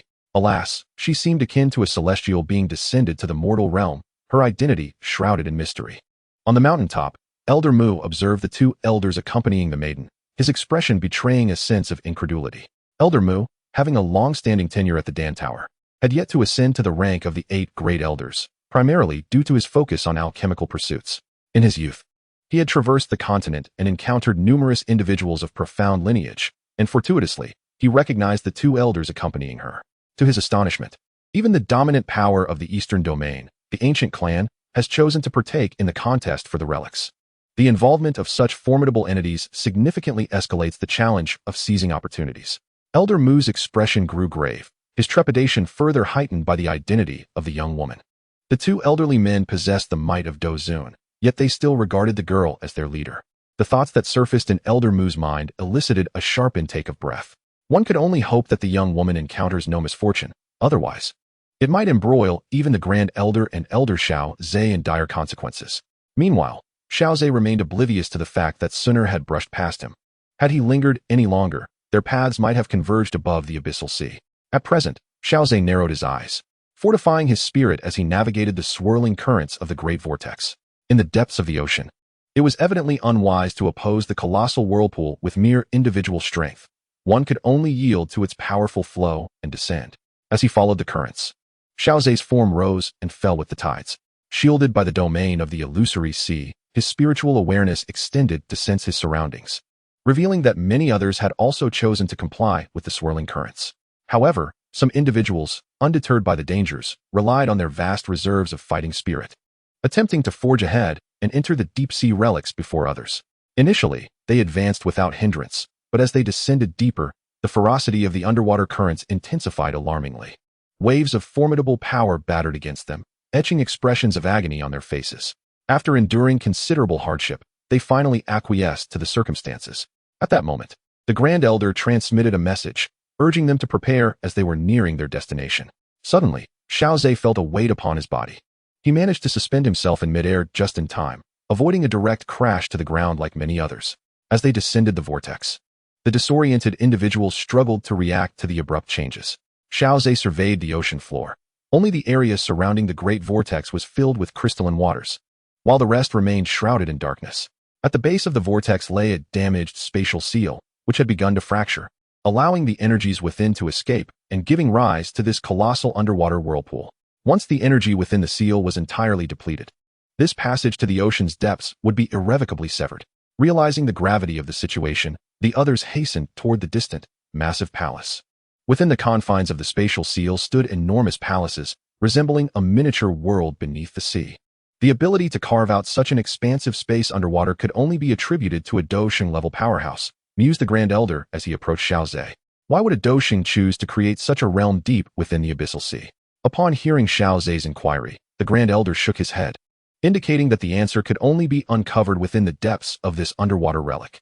Together, they made their way toward the towering palaces ahead. As Xiao Ze focused his spiritual perception on the area before them, the Grand Elder observed Xiao Ze's actions and paused to await his perception. Soon after, Xiao Ze slowly opened his eyes, and the Grand Elder cast a probing glance at him. The cluster of palaces ahead had already been ravaged by various factions, and despite their immense size, there was little indication of the presence of extraordinary treasures. Xiao Ze pointed towards their left front. That direction should lead to the main palace. The Grand Elder nodded in agreement, recognizing that these palaces likely held no significant treasures and that true opportunities awaited them within the main palace. The two made their way directly to the main palace, passing through areas that had already been stripped bare, with people scouring everywhere for remnants. Some individuals, upon discovering certain combat techniques, erupted in ecstatic joy, only to be ambushed by those lurking in the shadows, igniting fierce battles. Xiao Ze also sensed the presence of members from powerful factions, yet no Dozun strongholds were evident, suggesting that they had all hastened towards the main palace. This realm was extraordinarily vast, far exceeding the size of the Dan realm. With a sense of nostalgia, Xiao Ze remarked that as the spatial seals gradually deteriorated, the waters of the underworld sea were beginning to flood in. It would not be long before this realm succumbed to becoming a haven for underworld slaves. Just as his words fell, a sudden scream erupted from a distant palace. Exchanging a glance with the Grand Elder, they quickened their pace towards the source of the commotion. Accompanied by a violent surge of energy, the palace collapsed with a thunderous crash. What caused Xiao Ze's pupils to constrict was the fact that the ruins emitted the unique ashes characteristic of underworld slaves. Amidst a series of raspy roars, an underworld slave, shrouded in dark ashes, erupted from the debris. Its eyes glimmered with a crimson light as it suddenly turned towards the direction of Xiao Ze and the Grand Elder. Had the underworld slave managed to infiltrate due to the fracturing of the spatial seals? No. The aura of the underworld in this realm was not yet dense enough to attract such entities. As they conversed, the underworld slave charged towards them. Xiao Ze swiftly suppressed it with the Mirage Sea domain, shattering it to pieces. Among the dispersing ashes, a diamond-shaped crystal began to slowly rotate. Xiao Ze drew it into his grasp. Extracting an empty storage ring, he placed the underworld core, suffused with the aura of the underworld, into it. A person could only retain one underworld core within their body. Otherwise, two cores would attack one another, causing catastrophic destruction internally. Something felt amiss. The Grand Elder glanced into the distance, observing that battles were erupting with increasing frequency. Moreover, these conflicts were not merely between cultivators. Torrents of dark ashes surged skyward, and a pervasive aura of the underworld spread, evoking alarm among onlookers. Had this space already been infiltrated by underworld slaves? Both were startled by this conclusion and hastened their pace towards the main palace. Knowing it had been infiltrated, they needed to seize any opportunities before it was entirely overrun. Along the way, they encountered some reckless underworld slaves, which Xiao Ze efficiently dispatched. However, the closer they drew to the main palace, the stronger the underworld slaves they encountered became, instilling a sense of foreboding within them. Finally, after crossing a dilapidated palace, they beheld the presence of other powerful factions. Those individuals stood at the precipice of a basin, hesitating to advance. Xiao Ze turned his gaze towards the basin, where an immense, deep blue palace resided, radiating a brilliant ethereal light. The seals surrounding the palace were fractured, and within it emanated a formidable energy, clearly indicative of advanced combat techniques or rare treasures. However, despite the allure of this overwhelming power, the prominent factions remained stagnant. Ultimately, this was due to the figures standing upon the plaza before the deep blue palace, shadowy silhouettes of the Nether servants. Each possessed strength at least at the Dozone level. And most strikingly, at the entrance of the palace stood a dozen towering Nether servants, each at the Dozone level. It was no wonder that numerous powerful factions hesitated at the edge of the basin. Faced with a dozen Dozone-level Nether servants, none dared to recklessly charge forth. Although Dozone experts had previously dispatched Nether servants with ease, that was due to a vast disparity in levels, a chasm too great to bridge. Upon the arrival of those from the Pill Tower, other factions cast their gazes towards them, their interest piqued by the presence of the last faction capable of Dozone strength. To eradicate these Nether servants, the collaboration of forces with unparalleled might was imperative. Otherwise, no single faction could hope to penetrate the ranks of 10 Dozone-level Nether servants. Let us proceed and discern their intentions, the Elder suggested to Xiao Ze. Following the Elder, Xiao Ze arrived at the gathering of powerful factions, where the gazes of those present varied. Some were friendly, some indifferent, and others filled with animosity. Yet, for the moment, even the vengeful Tianyao Phoenix clan had to suppress their emotions in pursuit of entry into the Azure Palace. Should they dare to strike against the Pill Tower, they would face not only that faction but also jeopardize the interests of numerous powers, potentially inciting a united backlash against them. From the expressions of you all, I sense you may have devised a strategy to breach this plaza teeming with Nether servants and enter the palace, the Elder stated directly, eschewing pleasantries. Huan Xian, having clashed with the Elder twice, had no desire to engage in conversation. While the Pill Tower held a preeminent position among human cultivators, his Jiuyou Dimiao Python was equally esteemed within the beast clans. Indeed, the Wind Sovereign chimed in cheerfully. Most of the Nether servants in the plaza below are largely in slumber. If we strike them separately, drawing portions of them to annihilate, we can collectively forge a path to the palace. The Elder nodded at the Wind Sovereign before turning coldly to the other factions. If you persist in wearing such grim expressions, I shall take my leave. At the Elder's words, the expressions of the other factions shifted, revealing a palpable sense of unease. Ultimately, the absence of the Dan Tower's formidable strength would result in the loss of 2 peak combatants, an outcome that was utterly unacceptable to them. In an instant, numerous factions revealed smiles, greeting the Grand Elder and Xiao Ze. Even the previously disdainful 9 Nether Earth Serpent offered a respectful nod to the Grand Elder and Xiao Ze. The Grand Elder, feeling a sense of pride, transmitted a message to Xiao Ze, cautioning him not to be overly accommodating towards these individuals. One must learn to manage them wisely, lest they take advantage of goodwill. A discussion regarding the number of Nether servants each faction was responsible for was imminent. An excessive amiability could lead to unfavorable outcomes for their side. With his hands clasped behind his back, the Grand Elder calmly inquired, "How many Nether servants will each faction be handling?" Huang Xian coldly responded, "We have previously reached an agreement. Only 2 peak Nether servants remain, and they shall be entrusted to the 2 of you." Haha, since members of the Heavenly Demon Phoenix clan speak so lightly of it, I believe it is best for your clan to handle this matter. I shall take my leave. Have you come to an agreement? Did you obtain Dan Tower's consent? The Grand Elder smiled, waved his hand dismissively, and pretended to turn away, prompting other powerful figures to interject and mediate. These powerful individuals inwardly resented Huang Xian, recognizing that the Grand Elder's demeanor was clearly an attempt to join the fray without genuine interest in the opportunities within the deep-sea ruins. Why provoke him at such a moment? Should the Grand Elder truly decide to depart with a mere flick of his sleeve, it would indeed fall upon the Heavenly Demon Phoenix clan to resolve the matter of the 2 peak Nether servants. Sensing the barely concealed reproachful gazes from the surrounding figures, Huang Xian's expression darkened, and with a cold huff, he fell silent. After much persuasion and mediation from the other powerful figures, the Grand Elder finally nodded in agreement. Witnessing the Grand Elder relent, the other strong individuals collectively exhaled in relief. Time was of the essence. They needed to act swiftly. The Grand Elder was the first to speak, and the other factions promptly responded, as they had already delineated the various Nether servants they were to confront. A torrent of formidable fighting spirit surged forth, awakening the slumbering Nether servants. Their blood-red eyes turned towards the basin's edge, and as the peak Nether servants roared, a terrifying aura of ghostly energy erupted from the center of the basin. The sheer number of these Nether servants unleashed an aura that caused even the peak combatants to change countenance. As the impending battle loomed, each sought out their opponents. Xiao Ze too identified his adversary, a towering nether servant with distinct beastly features.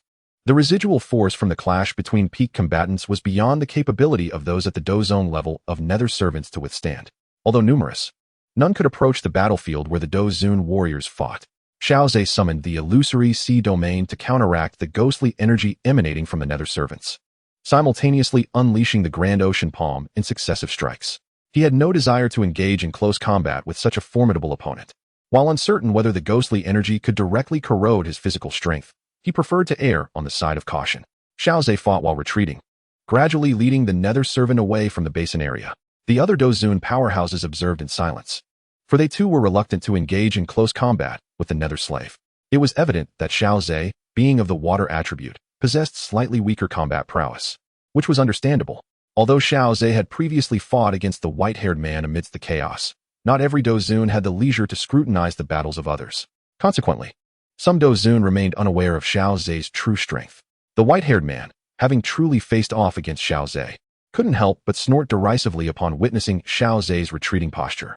He was acutely aware of Xiao Ze's actual capabilities and speculated that Xiao Ze was merely feigning weakness to conceal his true power.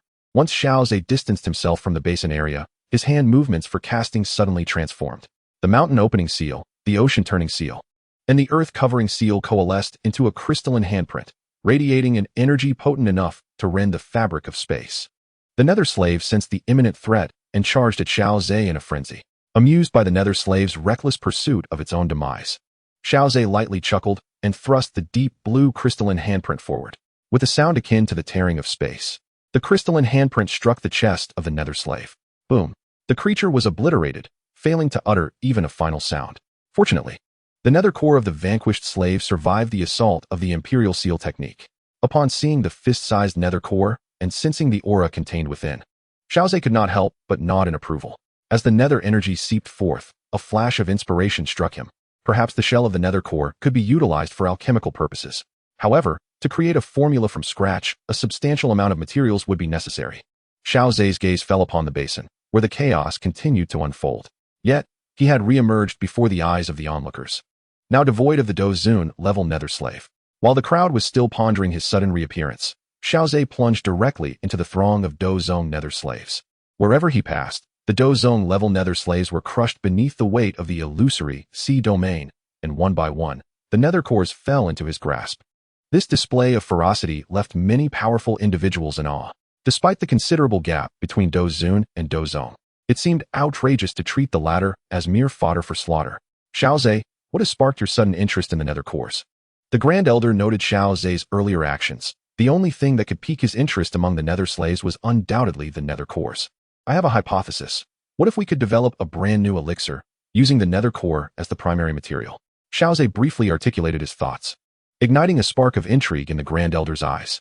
Using the nether core as the core component, one could harness various energies of heaven and earth, discarding all other effects in pursuit of unparalleled destructive power.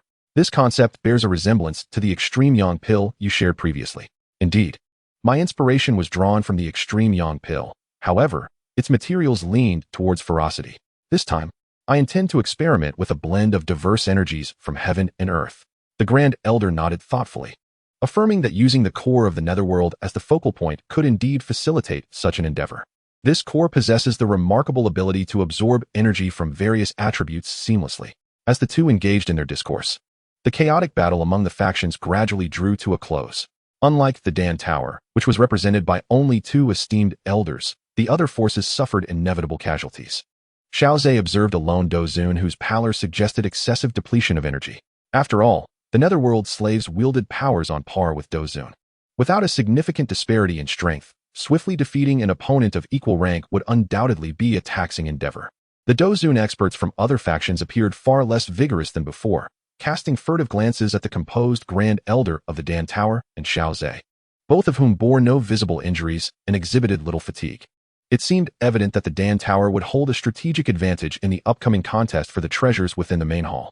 Yet, none dared voice their grievances, as they had previously sought the assistance of the Dan Tower elders to confront the Dou Zone Netherworld slaves. Otherwise, they would have been free to withdraw. Moreover, after dispatching the Dou Zone Netherworld slaves, Xiao Ze had deftly turned his attention to annihilating the Dou Zone Netherworld slaves. a display that lingered in the minds of many with trepidation. There was an unsettling sense that Xiao Ze's true combat prowess was incongruous with his apparent Dou Qi ranks. A typical Dou Zun of the pinnacle first star should not possess such overwhelming dominance over Dou Zone practitioners. Contemplating this, numerous cultivators cast reverential glances toward Xiao Ze. Although the Grand Elder's true Dou Qi realm far exceeded that of Xiao Ze, the latter's prior performance had been strikingly brilliant. Now, the two elders of the Dan Tower presented a formidable duo, one possessing profound cultivation and the other exhibiting astounding combat capabilities. Xiao Ze's earlier actions had undeniably instilled a sense of caution among the ambitious powers that lurked nearby. The Grand Elder, noticing the attention Xiao Ze had garnered, cautioned him. Xiao Ze, you must exercise caution in the forthcoming contest for the main hall. The Dan Tower's considerable influence may inadvertently entangle you in the interests of others, leading to numerous overt and covert adversaries. Should the opportunity arise, they would not hesitate to eliminate a prodigy of the Dan Tower. Nodding in acknowledgement, Xiao Ze felt a heightened sense of vigilance. However, with his current level of cultivation, he harbored no fear even when facing the leaders of significant powers in the Central Plains. He deemed himself worthy of showcasing his talents without trepidation. Furthermore, with the Dan Tower's immense backing, his displayed aptitude would surely invoke their unwavering protection. Shortly thereafter, the ominous aura surrounding the deep blue palace began to dissipate. The residual miasma left in the wake of the slain Dou Zun Netherworld slaves was overwhelmingly sinister. While Dou Zun experts could enter, the great powers had brought their entire retinues, making solitary ventures into the main hall implausible. Although solitary Dou Zun possessed the capability to enter, the major factions would not permit them to seize the opportunity to enter the main hall unchallenged. Thus, the current situation emerged. Those capable of entering from the larger factions were required to bring others along. Among the solitary wanderers, there exists the capability to enter, yet they are thwarted by formidable forces. The Grand Elder and Xiao Ze are not overly anxious, although they have dealt with the ethereal slaves. The true dangers concealed within the deep blue palace remain unclear. It would be prudent not to stick their necks out, preferring instead to let others test the waters of risk. As the ghostly aura dissipated, a solitary battle sovereign could no longer contain his eagerness and stepped forward to the entrance of the palace. A brilliant stream of battle energy shot forth from his hand, striking the uncharted door composed of unknown materials, producing a resounding echo. However, to the astonishment of the onlookers, even the mightiest blow from the battle sovereign failed to shatter the door. Many were left questioning whether this battle sovereign had merely delivered a casual strike. Yet, the two other battle sovereigns, Xiao Ze and the Grand Elder, exchanged knowing glances. The main hall exhibited peculiarities, seemingly connected by a unique method that greatly enhanced its protective capabilities. It was likely a special formation, and without deciphering this formation, brute force alone would prove insufficient to breach it. While they conversed, the battle sovereign, now serious, concentrated his battle techniques and struck fiercely against the deep blue door. At that moment, an elderly figure clad in black robes appeared before the door, casting a glance at the solitary battle sovereign. "Allow me," he declared. The battle sovereign bristled at the condescending remark, feeling a surge of indignation. However, the figure before him was the Lord of the Yellow Springs, whose strength surpassed his own. With a huff, the solitary sovereign retreated, silently acknowledging the formidable nature of the formation above the hall. Even if the Lord of the Yellow Springs was stronger, the difference may not be as significant as it appeared. The Lord of the Yellow Springs was enveloped in a pitch-black energy that surged into his arms, rendering them as dark as ink. A pungent stench of decay permeated the air, emanating a rotten aura from the Lord of the Yellow Springs. Corpse arm of the Yellow Springs. The overwhelming stench, too potent for even the fabric of space to bear, met the protective formation, merely dimming its brilliance slightly. Yet, following a surge of intense energy, the formation remained intact, casting a shadow over the Lord of the Yellow Springs' countenance, a moment of embarrassment for him. The onlookers gazed in astonishment at the Blue Palace. The solitary battle sovereign, previously unheralded, had left them unaware of his true strength. Now, the one who had stepped forth was none other than the Lord of the Yellow Springs, a prominent force in the Central Plains, renowned for his influence. Yet he too could not dismantle the protective formation of the Blue Palace. Many secretly lamented that while the vast horde of ethereal slaves posed no barrier, the palace's defensive formation had succeeded where they had failed. It was only logical, had the Blue Palace's protective formation been weak, the ethereal slaves would have long since made it their abode. Witnessing the Lord of the Yellow Springs unable to breach the protective formation using his battle techniques caused a shift in the expressions of the powerful factions. It appeared that the protective formation indeed held significant merit, prompting many formidable battle sovereigns to ponder how they might unravel this defensive enigma. Due to the myriad of categories within the Blood Fiend Magic Codex, he often peruses its pages, delving into the intricacies of magical formations. This particular array exhibits formidable defensive capabilities. Should one decipher its secrets, applying it to the Elder Tower or securing vital items therein would undoubtedly instill a sense of reassurance. Observing that his combat techniques were thwarted by the formation, the sovereign of the underworld, with a hint of skepticism, resolved to reassemble his techniques. I refuse to believe that an ancient formation such as yours can impede me. Noticing the sovereign's stubbornness, Xiao Ze's spirits were immediately lifted. He intended to seize this opportunity to thoroughly comprehend the protective formation. Xiao Ze astutely recognized the sovereign's choice of location as quite ingenious, selecting areas where the seals were already compromised. However, the protection of the deep blue hall was evidently twofold. The first layer constituted a spatial seal, while the second was the protective formation. The spatial seal was in a state of disrepair, yet the protective formation remained operational. Moreover, the formation functioned outwardly rather than inwardly, allowing energy from within the deep blue hall to dissipate through its defenses. Nevertheless, for outsiders to gain entry, they must first unravel the protective formation. Xiao Ze's keen spiritual perception detected an anomaly among the flashing runes. One particular rune appeared to be the linchpin connecting the various symbols in the vast sea of runes. Discerning this singular one posed a formidable challenge. It was only due to Xiao Ze's acute perception and his rudimentary understanding of formations that he was able to identify the irregularity of that rune. Yet, despite its peculiar manifestation, there were no signs of imminent collapse. As anticipated, the sovereign's latest assault yielded no success. Xiao Ze, stroking his chin thoughtfully, felt a stir of inspiration. The Grand Elder, having observed Xiao Ze's expression, inquired, "Xiao Ze, have you made a discovery?" "Somewhat, though I cannot be certain. My knowledge of formations is still quite nascent," Xiao Ze replied, withholding the full extent of his thoughts. The Grand Elder patted Xiao Ze on the shoulder, encouragingly stating, "If you have an idea, pursue it. Rest assured, I will support you, and under the current circumstances, things cannot deteriorate further." Xiao Ze nodded and approached the blue hall before the gazes of the assembly. The sovereign of the underworld glanced at him, saying, "Elder Xiao, I believe it would be prudent to let the Grand Elder take charge. Do not bring shame upon yourself." The sovereign, having failed twice in succession, spoke with a tone laced with sarcasm, almost pointing at Xiao Ze to suggest he refrain from meddling. In response, Xiao Ze merely smiled, requesting, "Might I ask the sovereign to step aside?" The sovereign's expression darkened. Having failed twice to breach the protective formation, he truly felt no inclination to remain. Reluctantly, he withdrew. Standing before the blue hall, Xiao Ze expanded his spiritual perception. The palace was immense, adorned with an overwhelming array of protective runes. Only a true master of formations could hope to identify the core and dismantle it in a short span of time, relying on his formidable spiritual strength. Xiao Ze freely sensed the fluctuations within the formation. As the crowd beheld Xiao Ze merely standing before the grand entrance, devoid of any movement, a sense of perplexity inevitably surfaced in their hearts.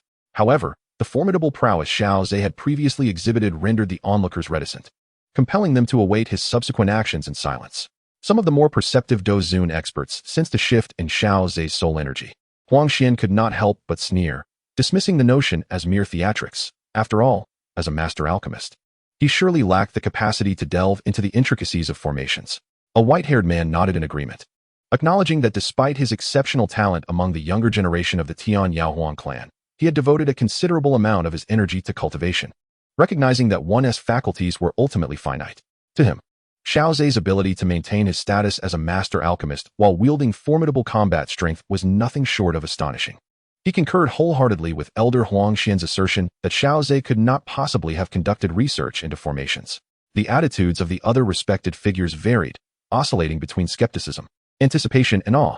The leader of the Jiu Di Ming Python, Shi Ming, cast a cold and calculating gaze upon Xiao Ze. For reasons unbeknownst to him, he harbored an inexplicable aversion toward Xiao Ze.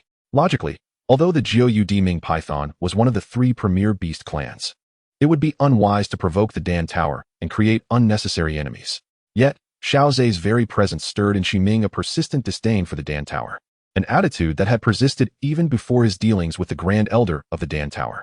Amidst the myriad of emotions reflected in the gazes of those present, Xiao Ze finally located the peculiar rune. It was the rune's incessant relocation that had consumed a considerable amount of time. However, when he genuinely connected his soul energy with the rune, he was taken aback, his eyes widening in astonishment. It was indeed capable of being refined. In that fleeting moment, he contemplated the possibility of refining it, and allowing only the Grand Elder and himself to enter the main hall. Yet, after some reflection, he chose to abandon this enticing thought. Despite the multitude of powerful factions currently barred from entry, it was only a matter of time before the true top-tier experts would make their move. Figures such as Huang Xian, a 5-star Dozun, and the leader of the Jiu Di Ming Python possessed formidable strength. Should they unite their efforts, they might very well breach this formidable protective formation. Such an action could easily provoke a collective assault upon the Dan Tower. Moreover, if he truly succeeded in refining this formation and securing it, wouldn't he possess an entire set of ready-made, highly effective protective capabilities? With this thought in mind, Xiao Ze had already inscribed a soul mark within the rune. The Yellow Spring Elder, growing increasingly impatient, remarked, "Elder Xiao Ze, if you find yourself at an impasse, it may be prudent to summon the Grand Elder."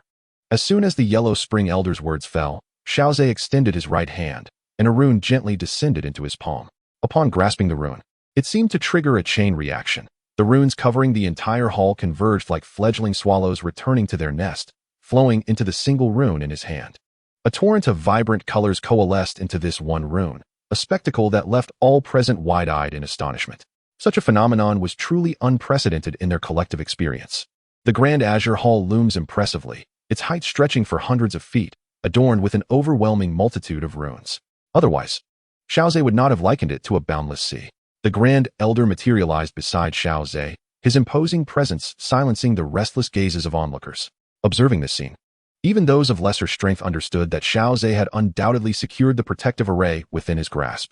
The thought that this array could withstand even the assaults of formidable Dozun cultivators ignited a fervor in their hearts. Driven by the allure of potential gain, they cast aside any concerns regarding his identity, for if an opportunity arose, they would not hesitate to act. Alas, the Grand Elder's presence extinguished their ambitions. As the final pale blue rune merged with Xiao Ze's grasp, he felt a surge of boundless energy, a smile of delight emerging upon his face. Upon refining this core rune, he realized that the protective array was, in fact, incomplete. Should he manage to restore its full integrity, it could withstand even the might of a high-ranking Dozun. Ultimately, the erosion of time had rendered it fragmented. Nevertheless, the current outcome satisfied Xiao Ze, for he had acquired an array capable of repelling the assaults of Dozun-level adversaries. Noticing the envious and covetous gazes directed at him, Xiao Ze merely smiled faintly. It was likely that none present, aside from him, could refine this protective array. After all, the core rune shifted freely among the vast multitude of runes. Without a profound understanding of the array and acute spiritual sensitivity, capturing it would be impossible, let alone refining it. Their envy was futile. Of course, should they lose their composure and attempt to seize the core rune from Xiao Ze, they would need to consult the Grand Elder's opinion first. Witnessing the actions of the two, the crowd inwardly scoffed, deeming them overly cautious. Yet, there were always those willing to take the lead. The nearest Huang Quanzun, propelled by a fierce surge of Dou Qi, struck the grand entrance, shattering it open with a resounding crash. As the gateway finally yielded, Huang Quanzun's expression brightened slightly. Although he had not dismantled the protective array himself, he could still take solace in the fact that he had opened the door. As the grand hall's entrance swung wide, countless eyes gleamed with fervor, prompting other major factions to mobilize in a chaotic rush. Observing the safe entry of the crowd, Xiao Ze couldn't help but smile. Exchanging a glance with the Grand Elder, they both surged toward the hall. Upon entering, the sheer magnitude of the space struck them. The cluster of palaces outside paled in comparison to this vast hall. Moreover, the pathways within branched out in all directions, rendering navigation a perplexing endeavor. However, the cultivators were undeterred by such intricacies, resembling a swarm of locusts as they scoured the surroundings for treasures. "Xiao Ze, let us proceed down that path," the Grand Elder suddenly suggested, pointing toward the west. "It appears there are traces of elixirs in that direction." Upon hearing these words, Xiao Ze nodded in acknowledgement. At his current level, only high-tier combat techniques or methods could truly captivate his interest. Conversely, the ancient formulas passed down through generations stirred his excitement even more. As a master alchemist, he knew that once he spread the word, countless individuals would eagerly present combat techniques and methods to him. Suddenly, a stone orb fell from above, striking Xiao Ze on the head and landing gracefully in the palm of his hand. The elder, who was about to set off, glanced at Xiao Ze, his gaze fixated on the stone orb. "Xiao Ze, are you all right?" he inquired. "No worries, let us continue," Xiao Ze replied, shaking his head as he followed the elder westward. Yet he did not discard the stone orb that had come to rest in his grasp. The emergence of this stone orb was peculiar, for it had completely ignored the protective illusory sea realm surrounding Xiao Ze's body. under normal circumstances.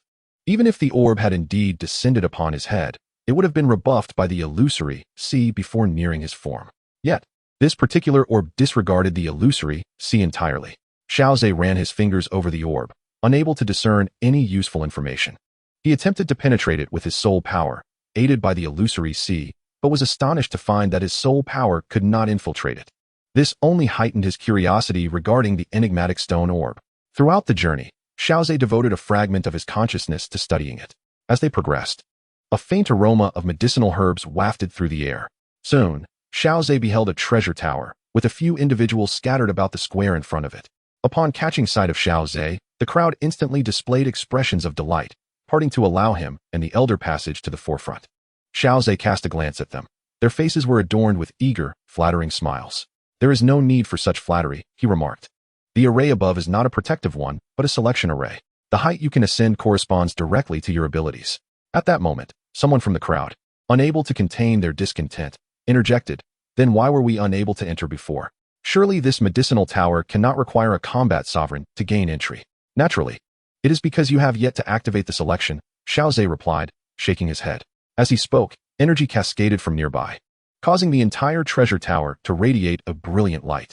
Witnessing Xiao Ze's actions, the elder could not help but nod appreciatively. He had not anticipated that this expedition into the ancient ruins would rely so heavily on Xiao Ze's prowess rather than his own experience. As the tower opened, excitement surged within the crowd, yet none dared to rush ahead. After all, this was Xiao Ze's initiation. If he did not indicate that they should enter first, it would be unwise for them to take the lead, assuming that the two elder alchemists would be easily appeased. With a nod exchanged between Xiao Ze and the elder, they entered together, prompting the crowd to surge forward, eager to follow them into the treasure tower. Upon entering, Xiao Ze immediately felt a formidable pressure bearing down upon him. However, he merely shrugged his shoulders lightly, quickly acclimatizing to the weight. "Let us proceed. This level holds no valuable herbs or elixirs," the elder stated casually after a brief glance around. The two individuals ascended without delay, diligently collecting any elixirs or medicinal herbs they encountered along the way, only acquiring those that stirred their hearts. Generally, the commonplace elixirs failed to capture the discerning eyes of these two masters of alchemy. With a resonant clang, Xiao Ze struck the energy barrier before him, marveling internally at its enduring solidity even after the passage of countless years. The formidable strength of the final layer of protection heightened his anticipation for the secrets concealed within. This was undoubtedly the greatest mystery of the treasure tower. The slightly withered hand of the Grand Elder rested upon the energy barrier, which likely connected to the protective array encompassing the entire tower, maintaining its formidable defense despite the ravages of time. After a moment's contemplation, Xiao Ze opted against brute force, instead retrieving a core rune and applying it to the energy barrier. Observing Xiao Ze's actions, curiosity flickered across the Grand Elder's face. For his understanding of arrays paled in comparison to that of Xiao Ze. Could two distinct arrays truly interact? As the energy barrier shimmered with light, a passageway for passage emerged, eliciting surprise from the Grand Elder. "How is this possible? Aren't they two different arrays?" At the Grand Elder's inquiry, a hint of admiration surfaced on Xiao Ze's countenance. In truth, the protective array of the main hall and that of the treasure tower are crafted by the same hand. The tower's array possesses recognition capabilities. As long as I hold the core rune, I can enter freely. Upon hearing Xiao Ze's revelation, the Grand Elder's expression turned solemn. In ancient times, myriad abilities flourished, yet it seemed that all had gradually faded with the disappearance of the Battle Emperor. To behold the remnants of a master of arrays in the present day was indeed an enlightening experience. The two sensed the interior with their spiritual energy, confirming the absence of danger before stepping inside. Xiao Ze entered, mindful to leave the passageway open to avoid any potential disturbances. The apex of the treasure tower was not expansive, adorned with several shelves, their energies dim and dust-laden. Surrounding these shelves was a stone platform, which bore not rare treasures, but rather a decayed skeleton.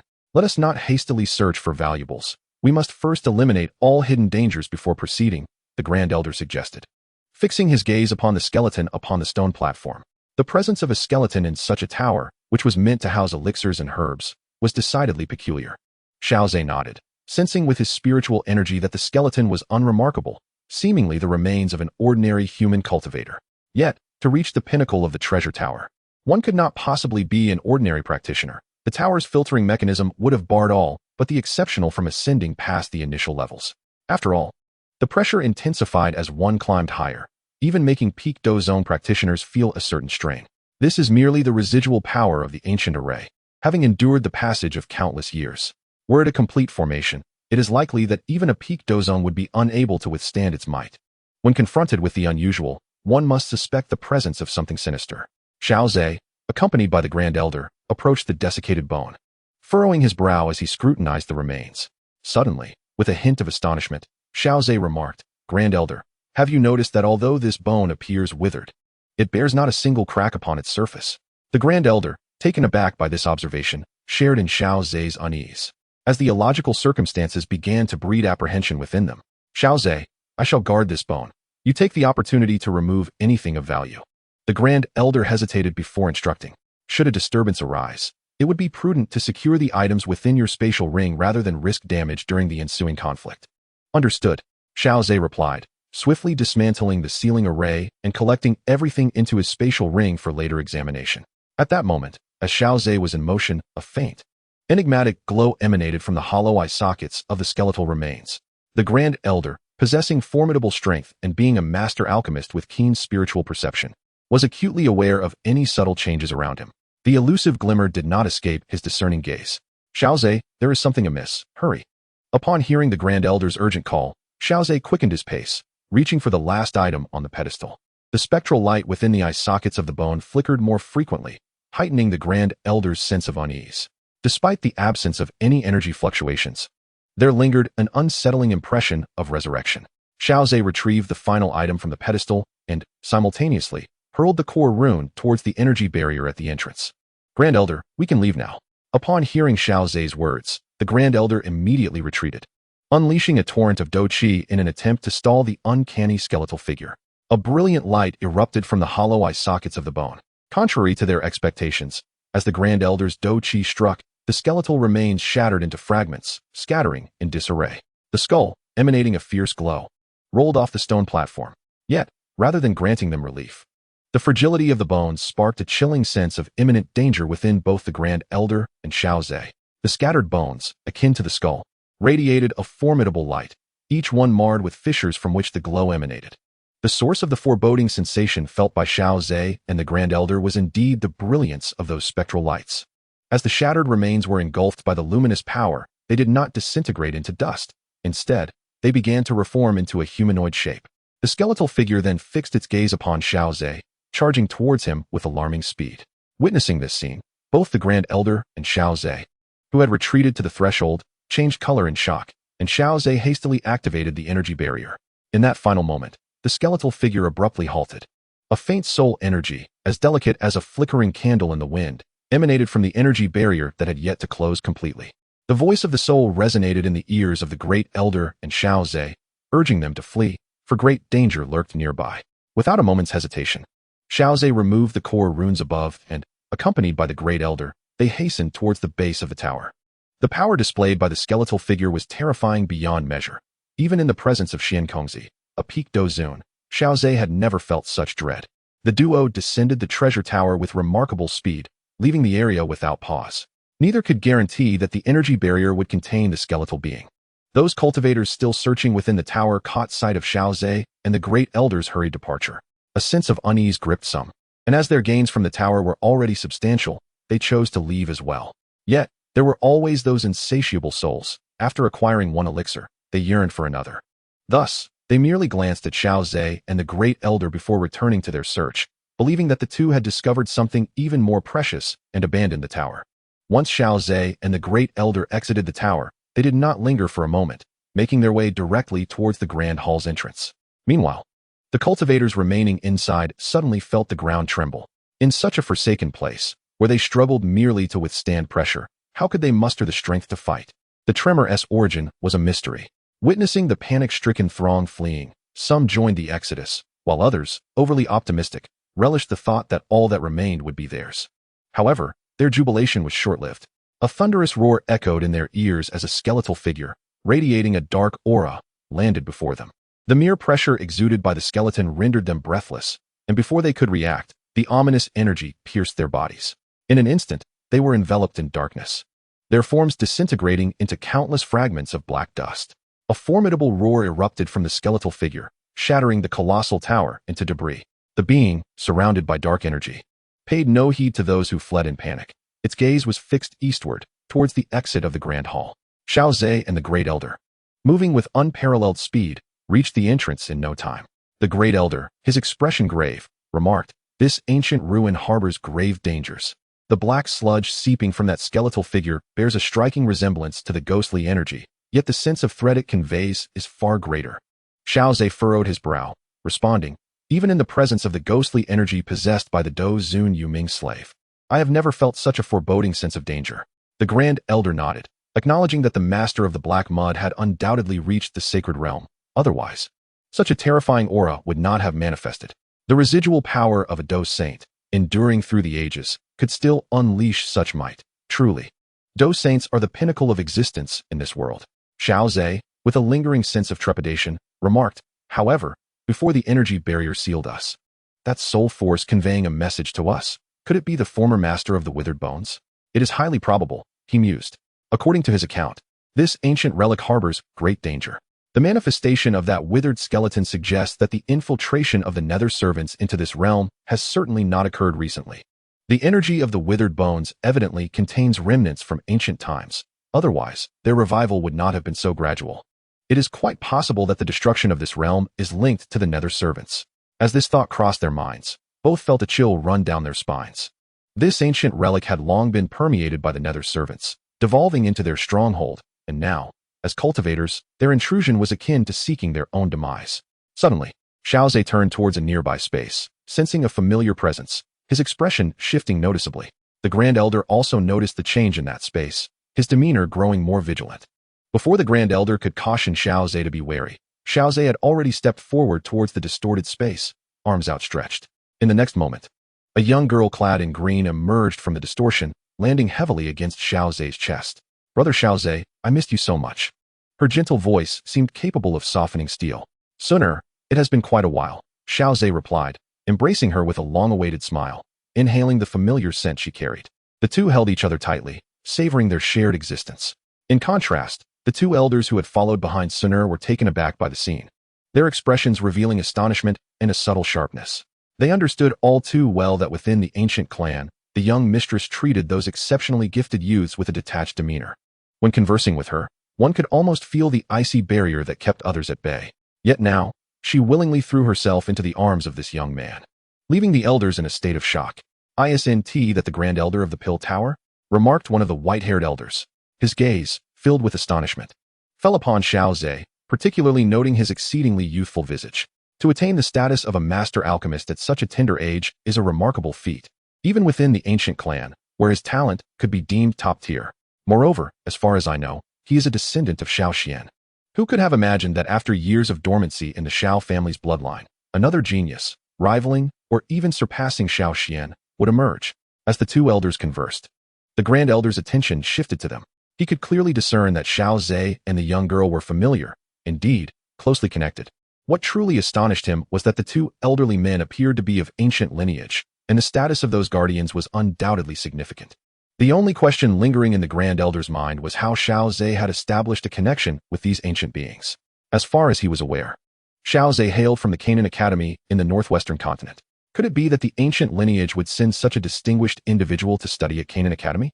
Amidst the varied emotions of the crowd, within the Azure Palace, an exceedingly terrifying aura was advancing toward the entrance. Xiao Ze's brow furrowed as he gazed in the direction of that ominous presence. Why had the skeletal figure followed them? Was it perhaps due to his acquisition of the treasures from the apex of the pagoda?